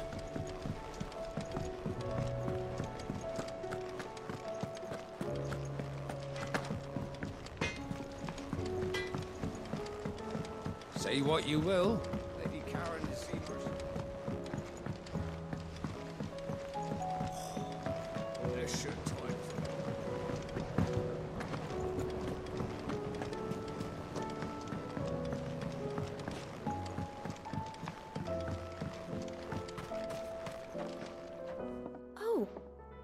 What brings you down from the heavens, Sid? I need your advice. Joshua and I are looking for a place where snow daisies grow. Preferably in abundance. Snow daisies. Then you'll want somewhere not too hot and not too cold. And where the winds are strong enough to carry the seeds. I reckon Man's Hill would be a good place to start. There in the Royal Meadows, perhaps? Both have similar climbs and the right elevation. If the Blight hasn't claimed them yet. Right. Thank you. Did you learn where we might find our flowers? The gardener here mentioned the Royal Meadows in Sambrek. Ah, the fields beyond Northreach. Well, if that's the case, then Yote was right. I recalled that she kept a record of our travels, you see. So I asked her if she'd perhaps noted anywhere that snow daisies grew, and she mentioned Oilefeist Bay. Whose shores border the meadows. Off we go, then.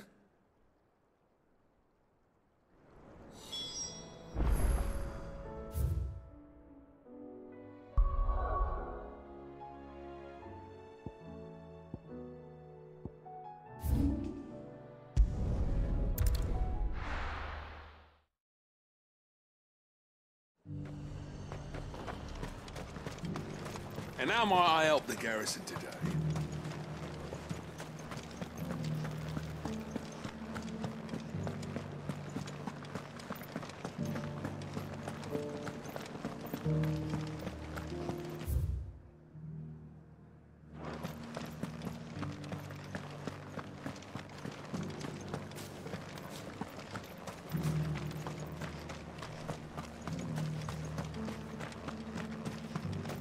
Those things didn't fight like men.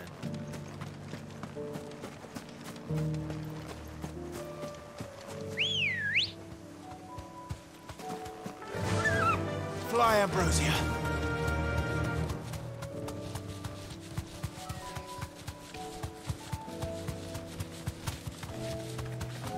The meadows are vast. Where do we even start? Yote mentioned the coastline. We can start there.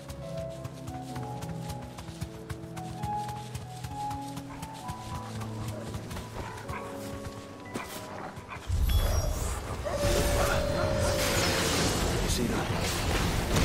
I do. The flowers and our friends.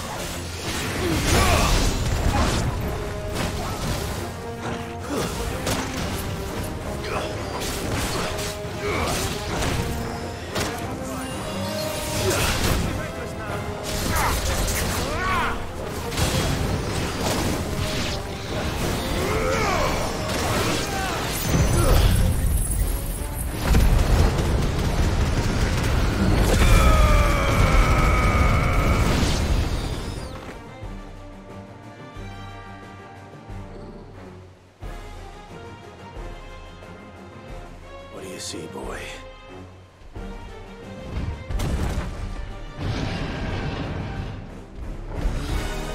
Let's hope this is the last one. Only one way to find out.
That was harder than I expected.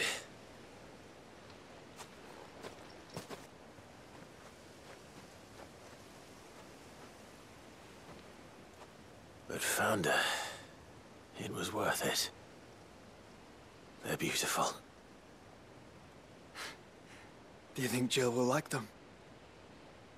She'll love them. Come on. Let's go.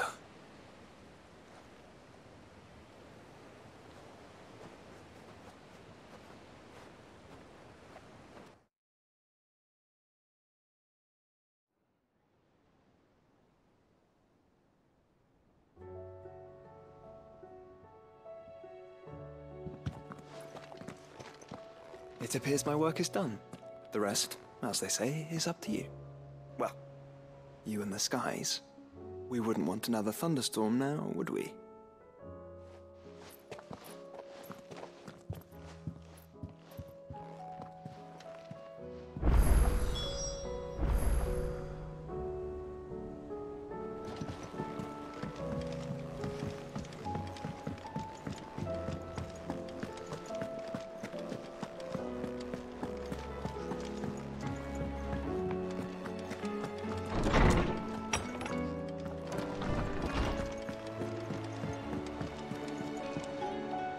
chill.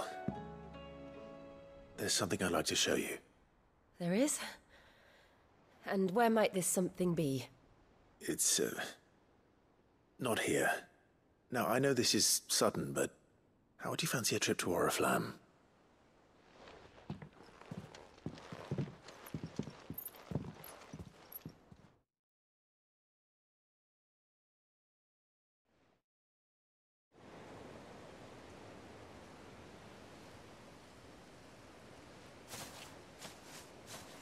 There are so many. This is what you wanted to show me.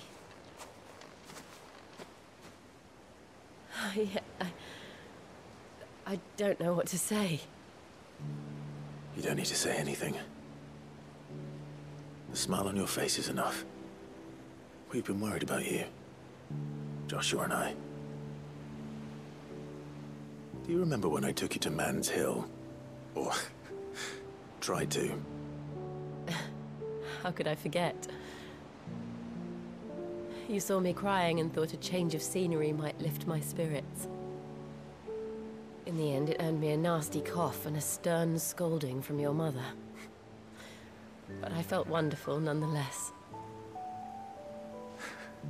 I'm sorry. I had no idea what I was getting us both into. But I couldn't bear to see you like that.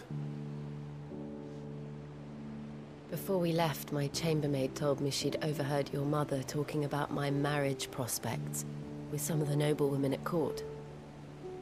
They were debating whether it would be more profitable to marry me off to one of the high houses instead of saving me for the ducal line. No one thought to ask me what I wanted. I was nothing to them. A pawn at best. I felt so trapped. So lonely. I didn't know. But I wasn't alone. You were there. Your hand in mine as we ran for those oaks. And I knew then, no matter what happened, I would be all right. I'll never forget that feeling.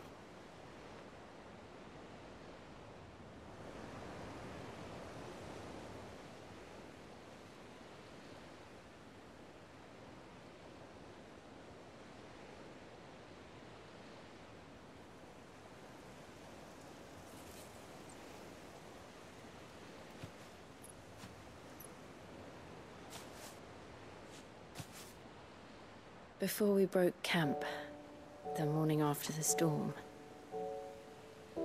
do you know what I did? No? What? I slipped away from my governess to climb the tor. And from there I saw a sea of petals, all reaching for the sun. And I realized no matter how terrible the night, dawn would always come.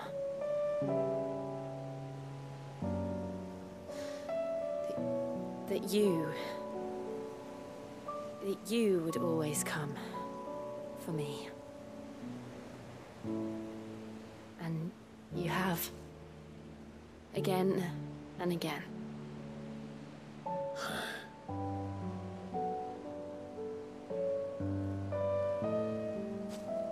Where do you see us? When all this is over?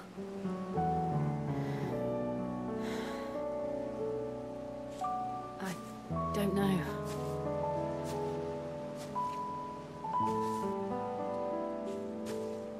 Not here, though. I think I've outgrown the twins. After everything we've been through, the realm just seems so small. I'll need some space to spread my wings. Then that's what you'll have. And I'll stop at nothing to see that you do.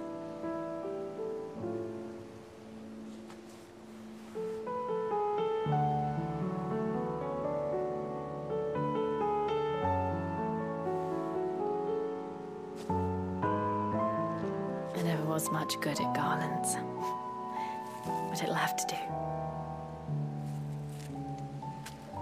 I'll treasure it forever. Thank you, Clive. For this, the flowers, for everything. It's exactly what I needed. You are my treasure.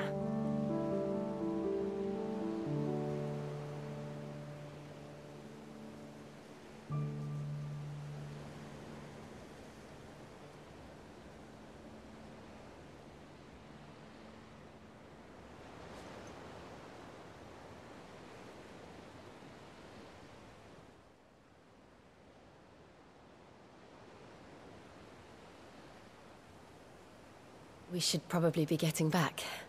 I expect the others are wondering where we are. You're right. There's still much to do. And we'll do it together.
First the skies, then the crystal.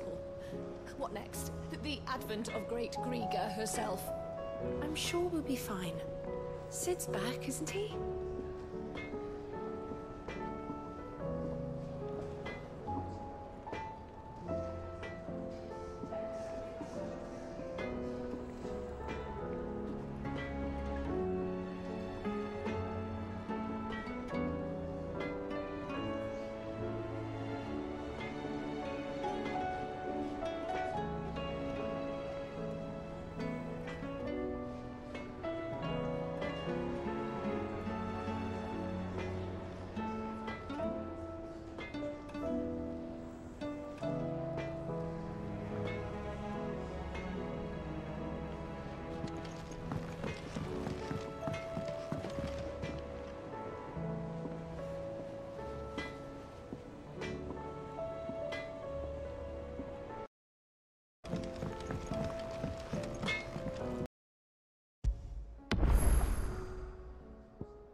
you.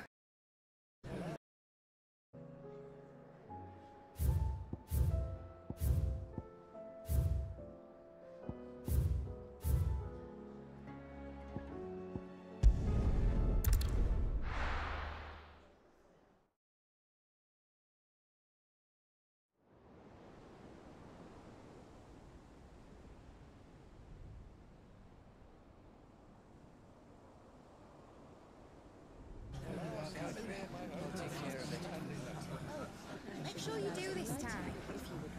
Oh, and while you're at it...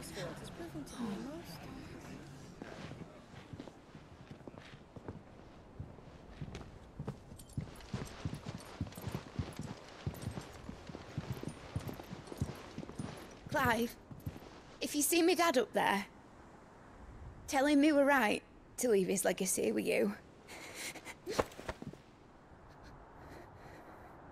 Tell him he'll be in the front row. There's no way he'd miss this. Well, behave yourself, Mid. We'll see.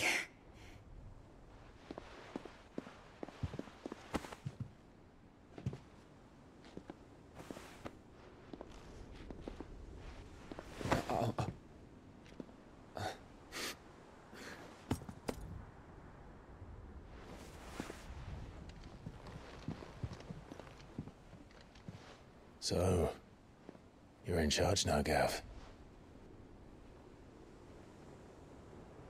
And what does Taya have to say about that? Come back before she finds out, eh?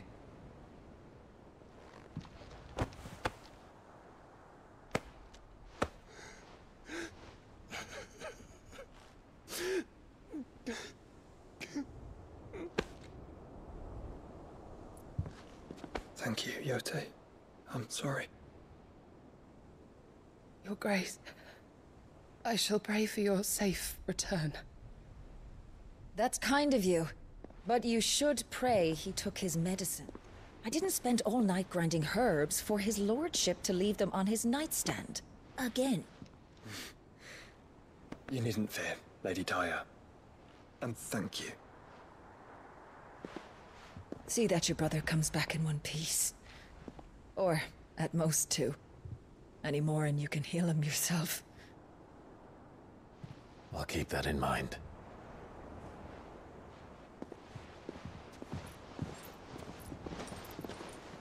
Well, there's nothing to say that hasn't already been said.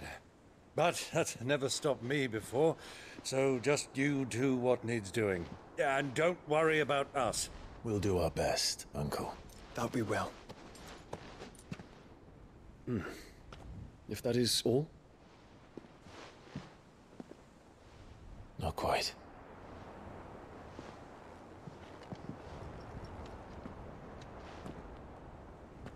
Jill. It's time, isn't it? It is. Take care of him. And you. You take care of her too, boy.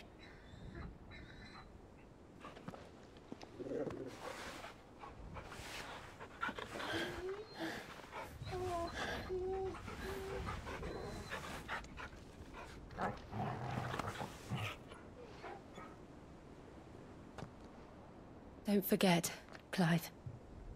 We all choose our own path.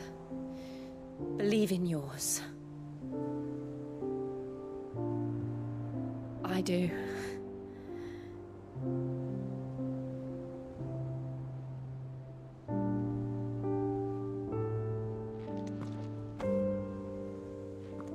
I'll be back. I promise.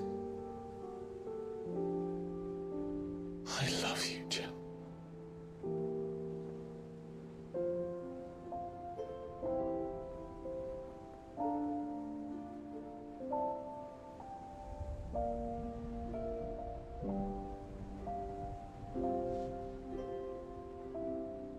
I know. I love you too.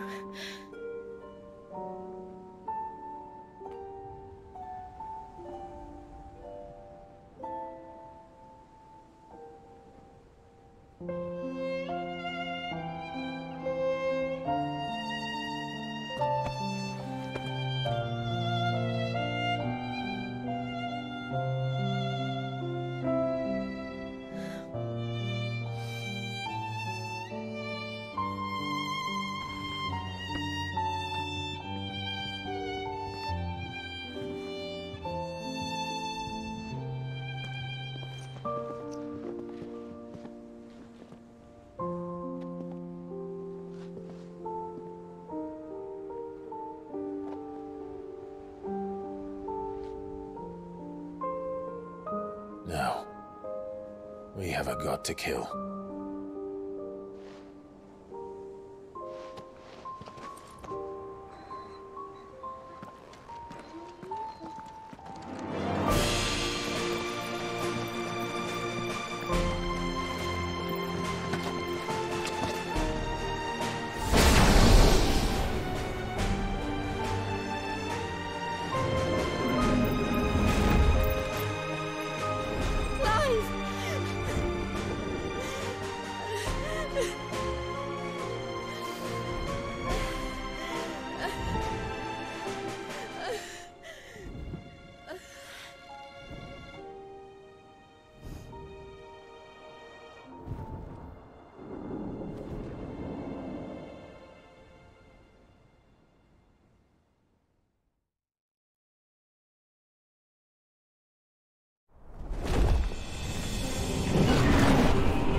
Here they come! Hold on, Joshua! Already am!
So, this is Origin. A far cry from heaven.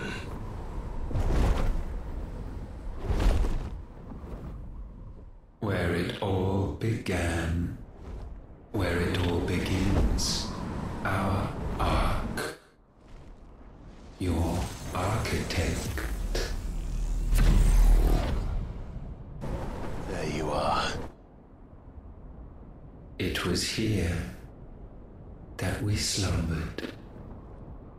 Here that we waited for centuries, clinging to our decrepit shell, for fear that we might have need of it once again.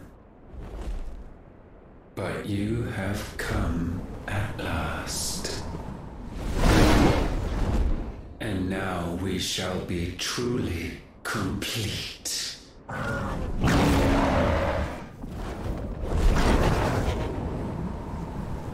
Well? There's 3 of us, and 1 of him. Let's make it count.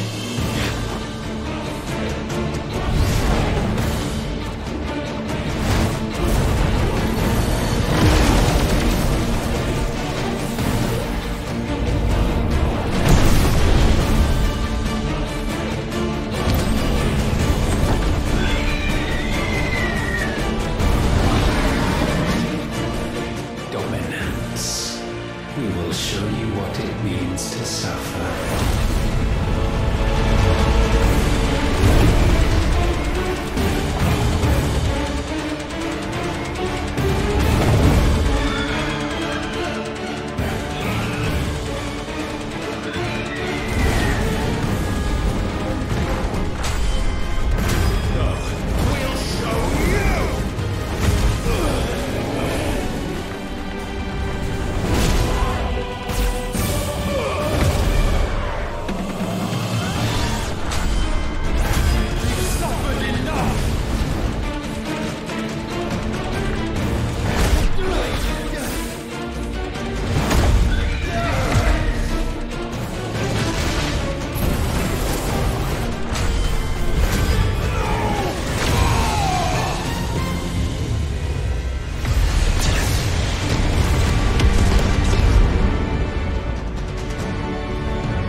Had you only surrendered, this unpleasantness could have been avoided.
Clive!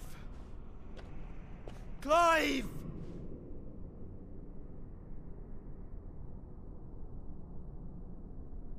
No.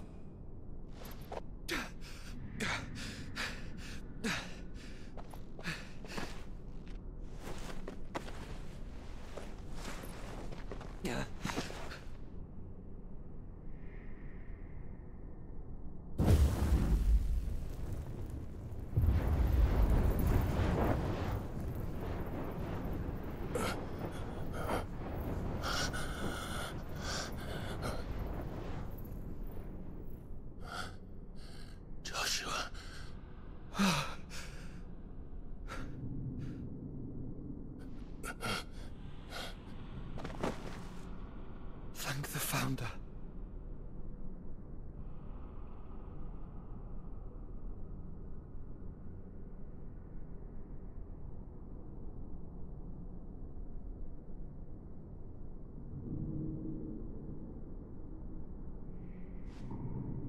Did I mention you look terrible? That makes two of us. Oh, I'll be alright. And Dion?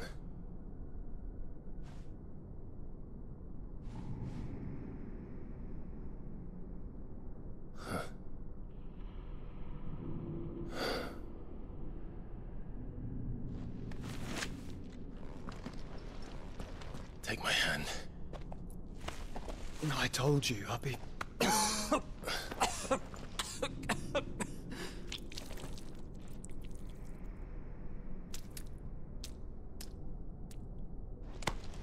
Come on. Thank you.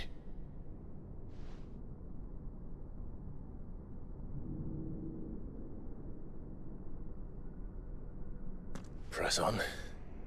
Always.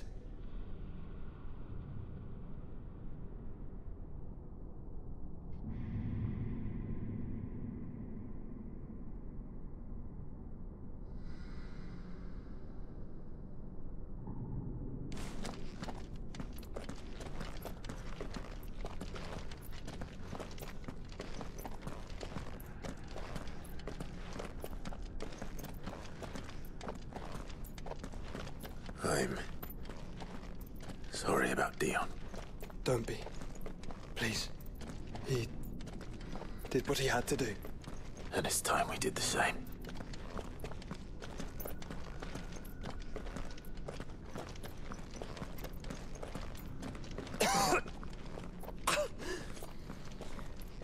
Should we stop? Yeah, because of the cough. No, I think we're past that, Clive. I suppose we are.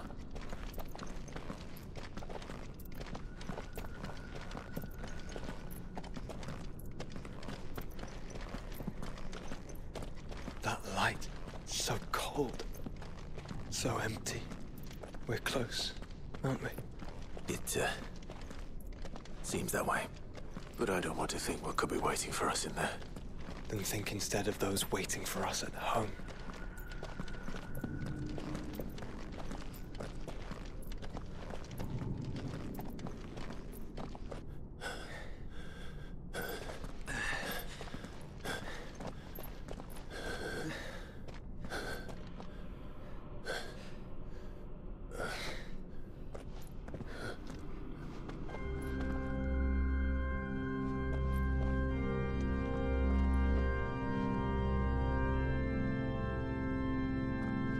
Clive.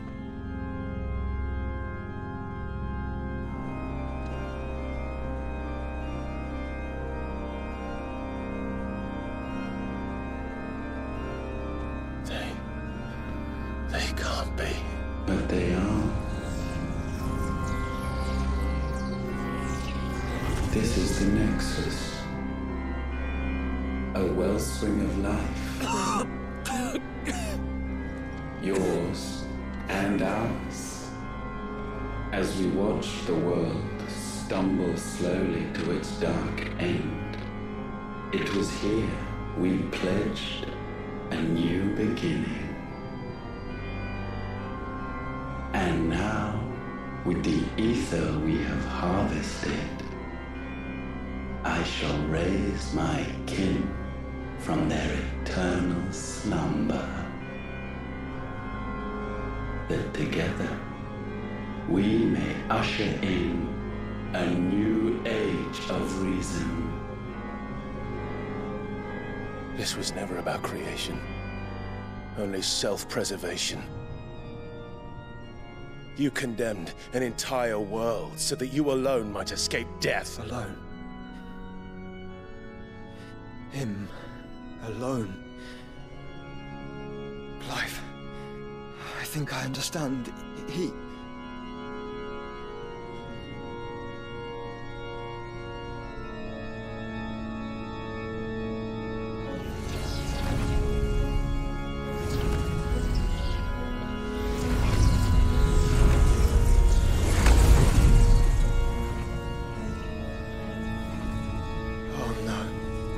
They sacrificed their flesh to become beating hearts of crystal that pumped the land's lifeblood from the depths of the earth unto this very chamber.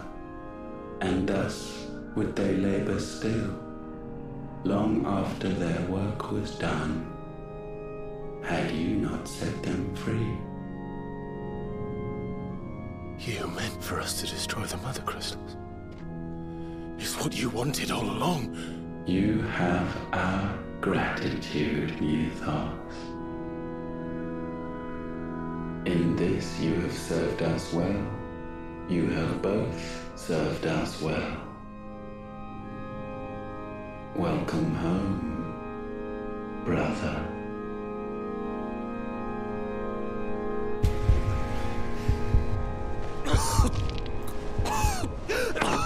Joshua.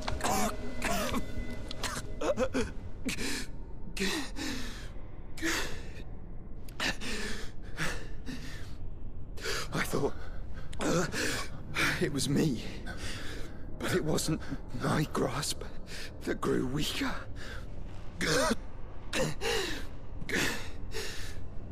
It was theirs that grew stronger.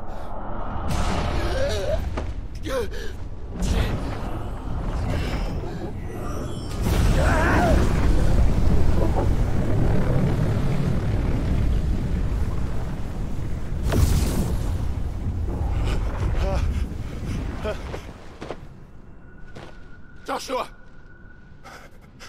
No!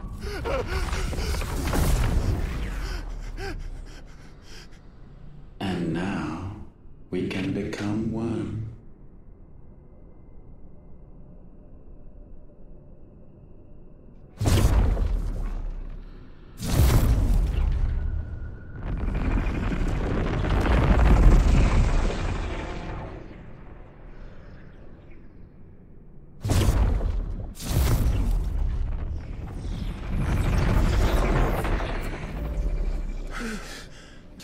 Clive. Don't speak. The one possessed of the destructive flames of Ifrit and the healing flames of the Phoenix. This, I once believed, would be Ultima's true form. But I was wrong. I see it now. Why you will never become Ultima's vessel. I don't care. Just hold on. Listen to me, Clive. You remember the murals? People once knew that Ultima was their god. That he created them. And they worshipped him, prayed to him, looked to him for guidance. In vain.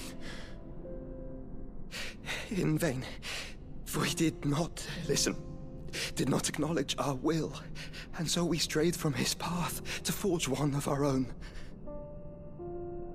So absorbed was he in his own desires, so driven by his own will alone, that he shunned the one thing that could have made him truly powerful. Faith. The same faith people now place in you. Faith that you will fulfill their dream, Sid's dream, of creating a better world for us. Faith that you will follow in Father's footsteps and save those who need saving most. Faith that you will answer Jill's plea to save yourself. The difference is, Clive, that you chose to listen, and that is what has steeled our bonds. Bonds that helped you stand firm when Ultima's pull was at its strongest. His power may be absolute, but so is ours. And so will yours be. With my light in your heart, not even a god might stop us. Joshua!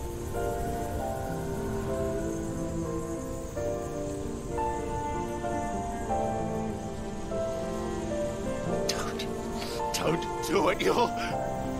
Enough, Clive. My body is too far gone. If the wound does not take me, the curse will.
Look at me, Joshua.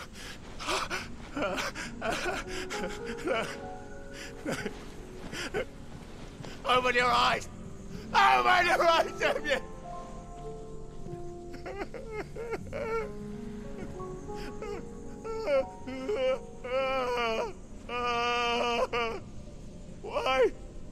Why did you do this? Joshua!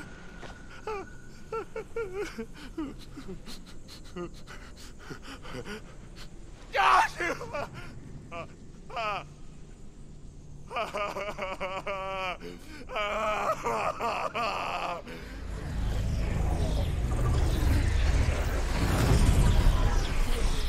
And thus does the final piece fall into place. The incantation primed, but one task remains.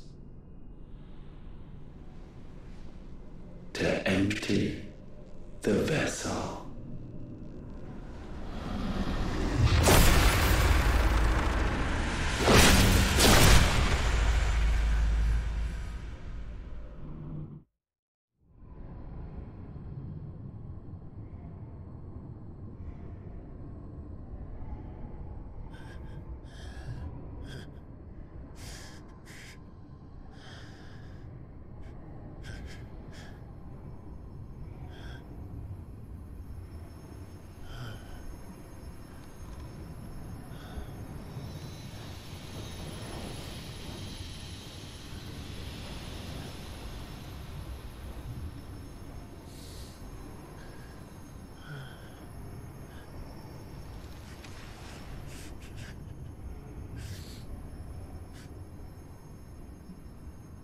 Still here. With me to the end. Even now, you would deny the inevitable.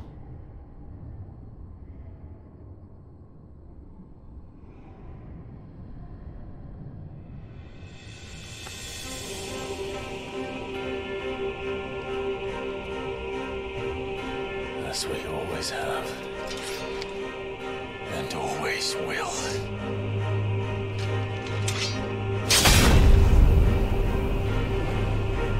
On this, my sword, I swear, to shield the Firebird's flame forevermore.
Centuries have I waited for this moment.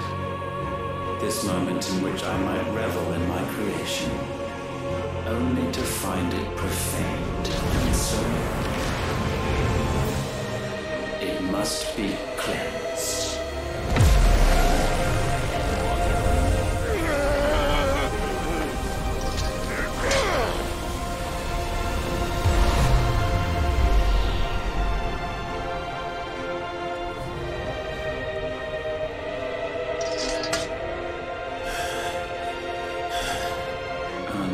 Unexpected. How is it that your will yet endures?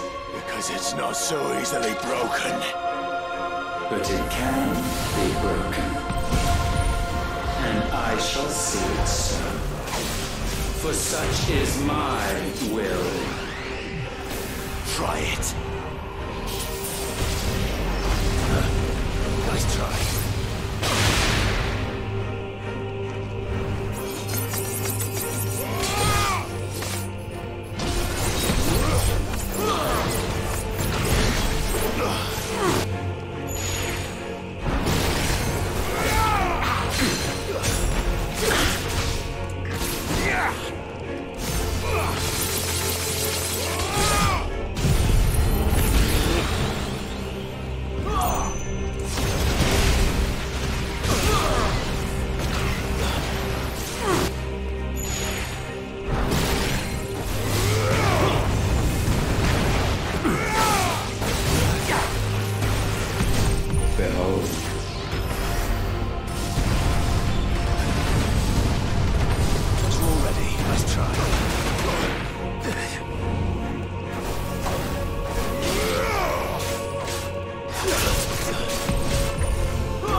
force feeds these flames.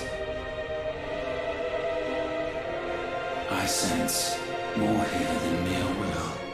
Is this Logos? Have you truly become free? No, I forbid it. You are not a god. You are but flesh and bone. You are not one of us.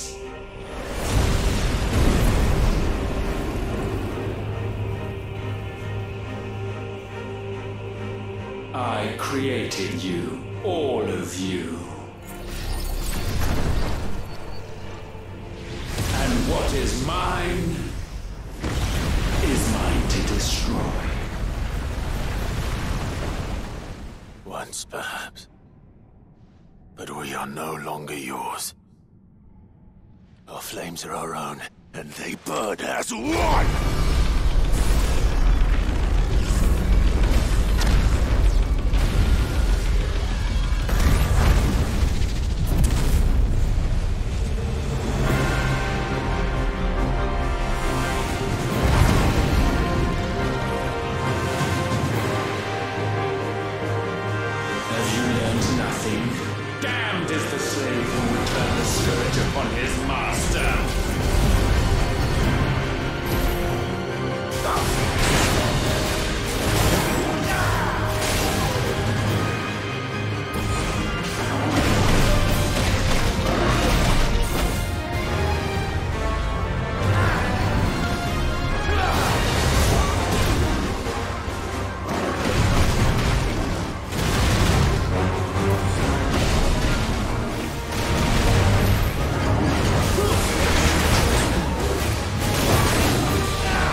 fire be repaid.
No. No. My will is inviolable. Something is wrong. You're afraid. You always have been. From the moment the Blight exposed what you were, weak, you conceived us to prove otherwise. But the results shook you to the core. For in us you saw yourself, and realized we had the potential to be more than you could ever be, and so you turned your back on your creation. Your back on the world, like the coward you are. You think you know me? You know nothing, Logos. Nothing!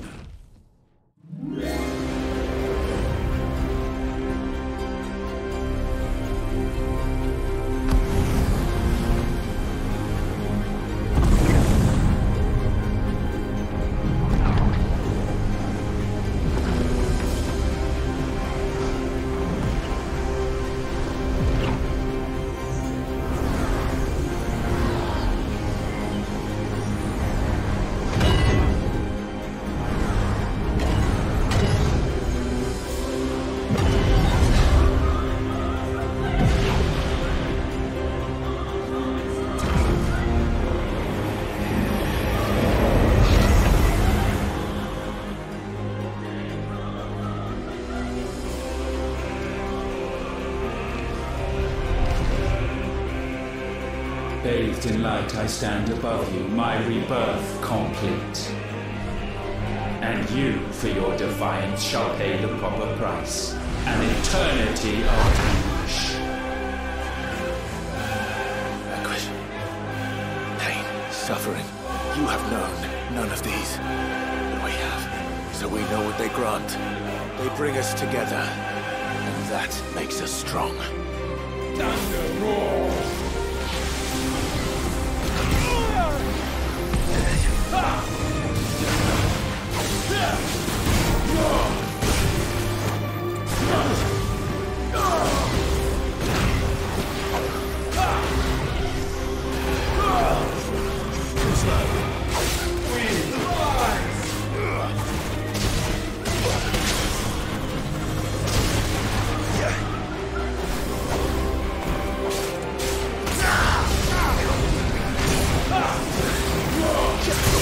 My will be done.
My turn!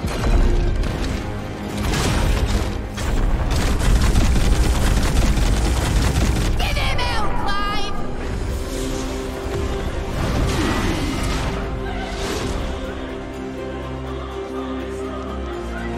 You cannot have this power. It is not yours to take. Press forward. Darkness reigns.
The altar at which you pray.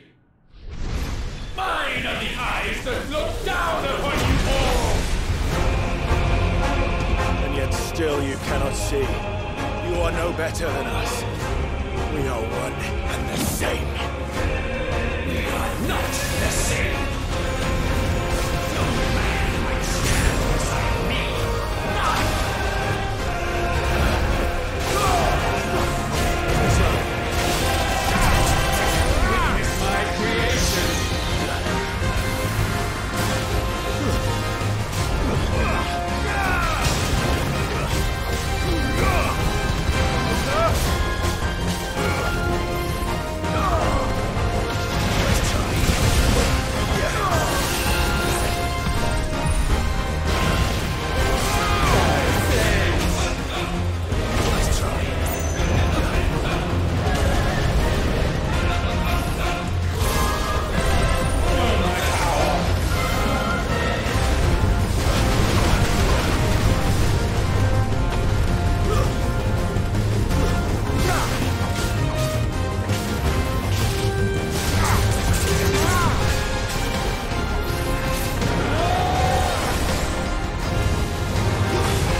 so sure of your place atop the world, you refuse to acknowledge those below.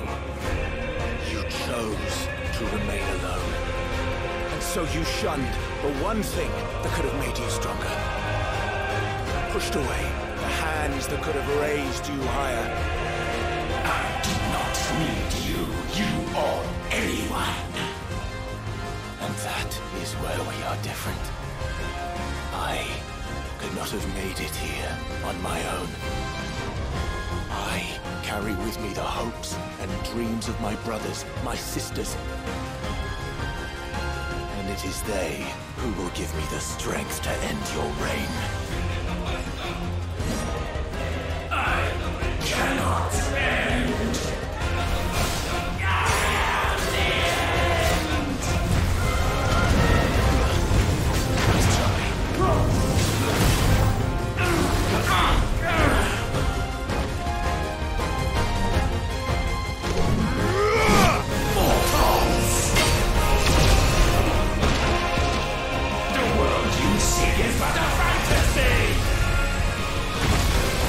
The only fantasy here is yours.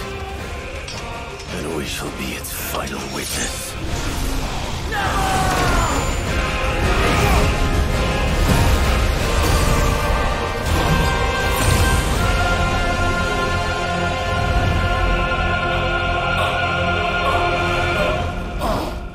I said, it's over!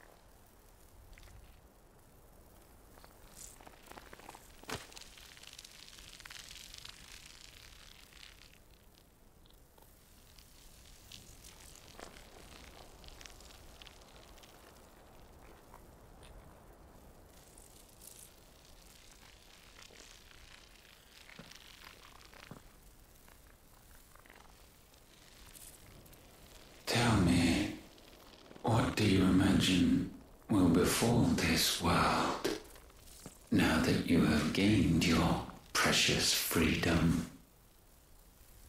I honestly don't know. But I doubt it will be pretty. A sorry tale of sin and suffering, hardship and pain.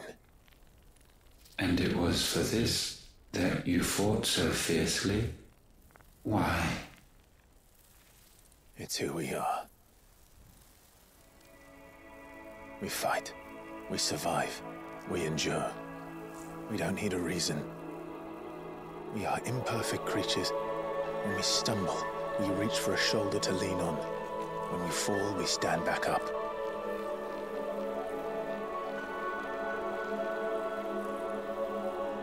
We see the horizon, ever out of reach, and still we march on.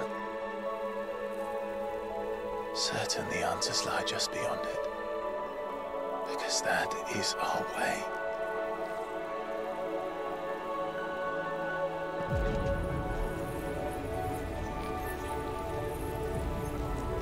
My congratulations. Relish this victory, knowing that you have but delayed the inevitable. Your world is already dead. May you enjoy an eternity on its blackened husk.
It seems Ultima's power was too great for this vessel all along.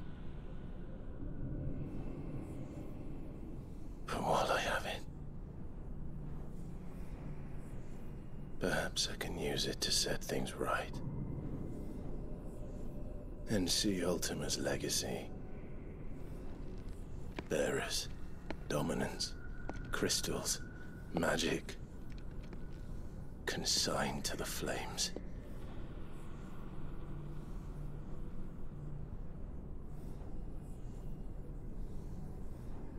Even if it means the end of me.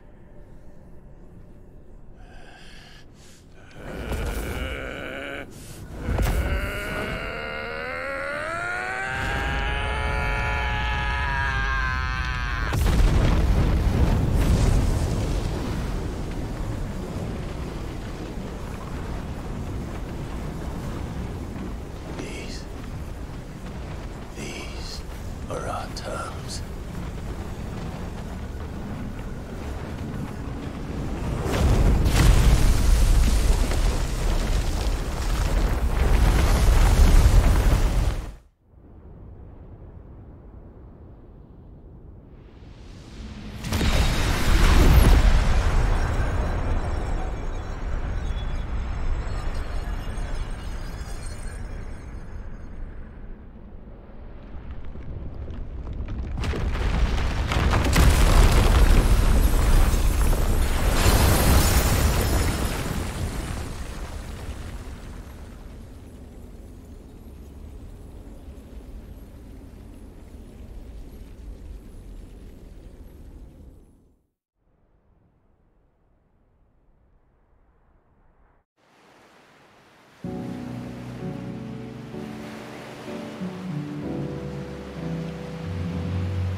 You the most beautiful thing.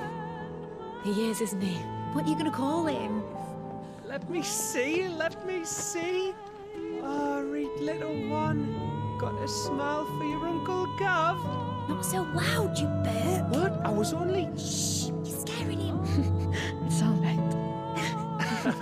Oh.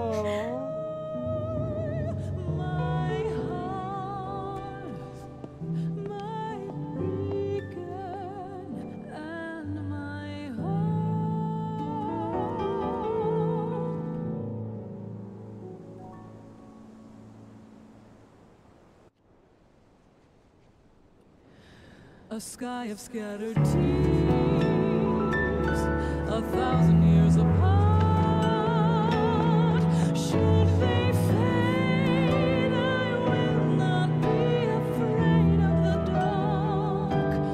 For If you need a rest, I can take him. I'll hold you to that.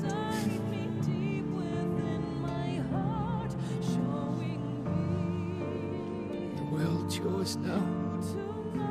Yours to do with as you please. That's what Sid wanted. That's what they both wanted.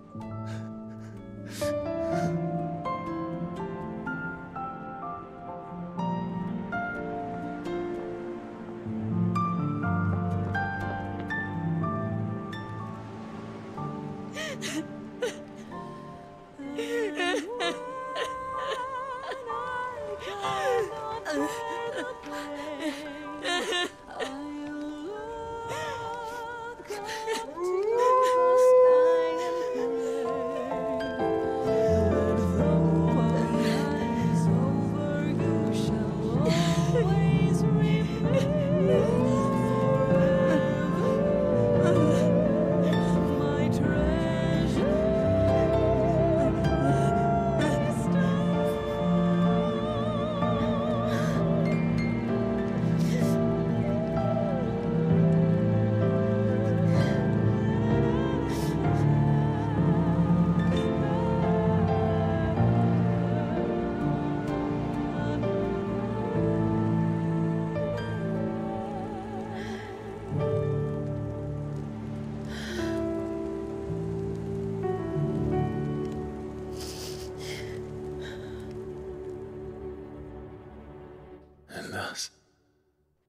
did our journey end?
Every time.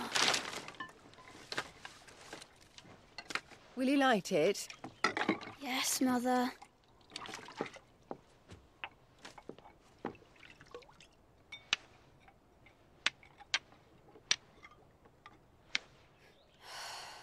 Come on. If only I had the flames for an Eikon. Eikon? Have you been reading that silly story again? Magic belongs in fairy tales, and fairy tales don't boil kettles. You see?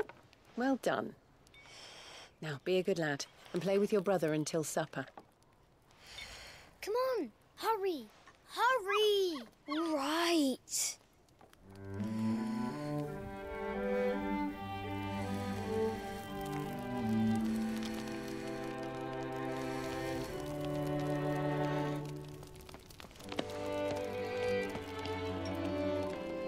Right, let's play the Saint in the Secretary.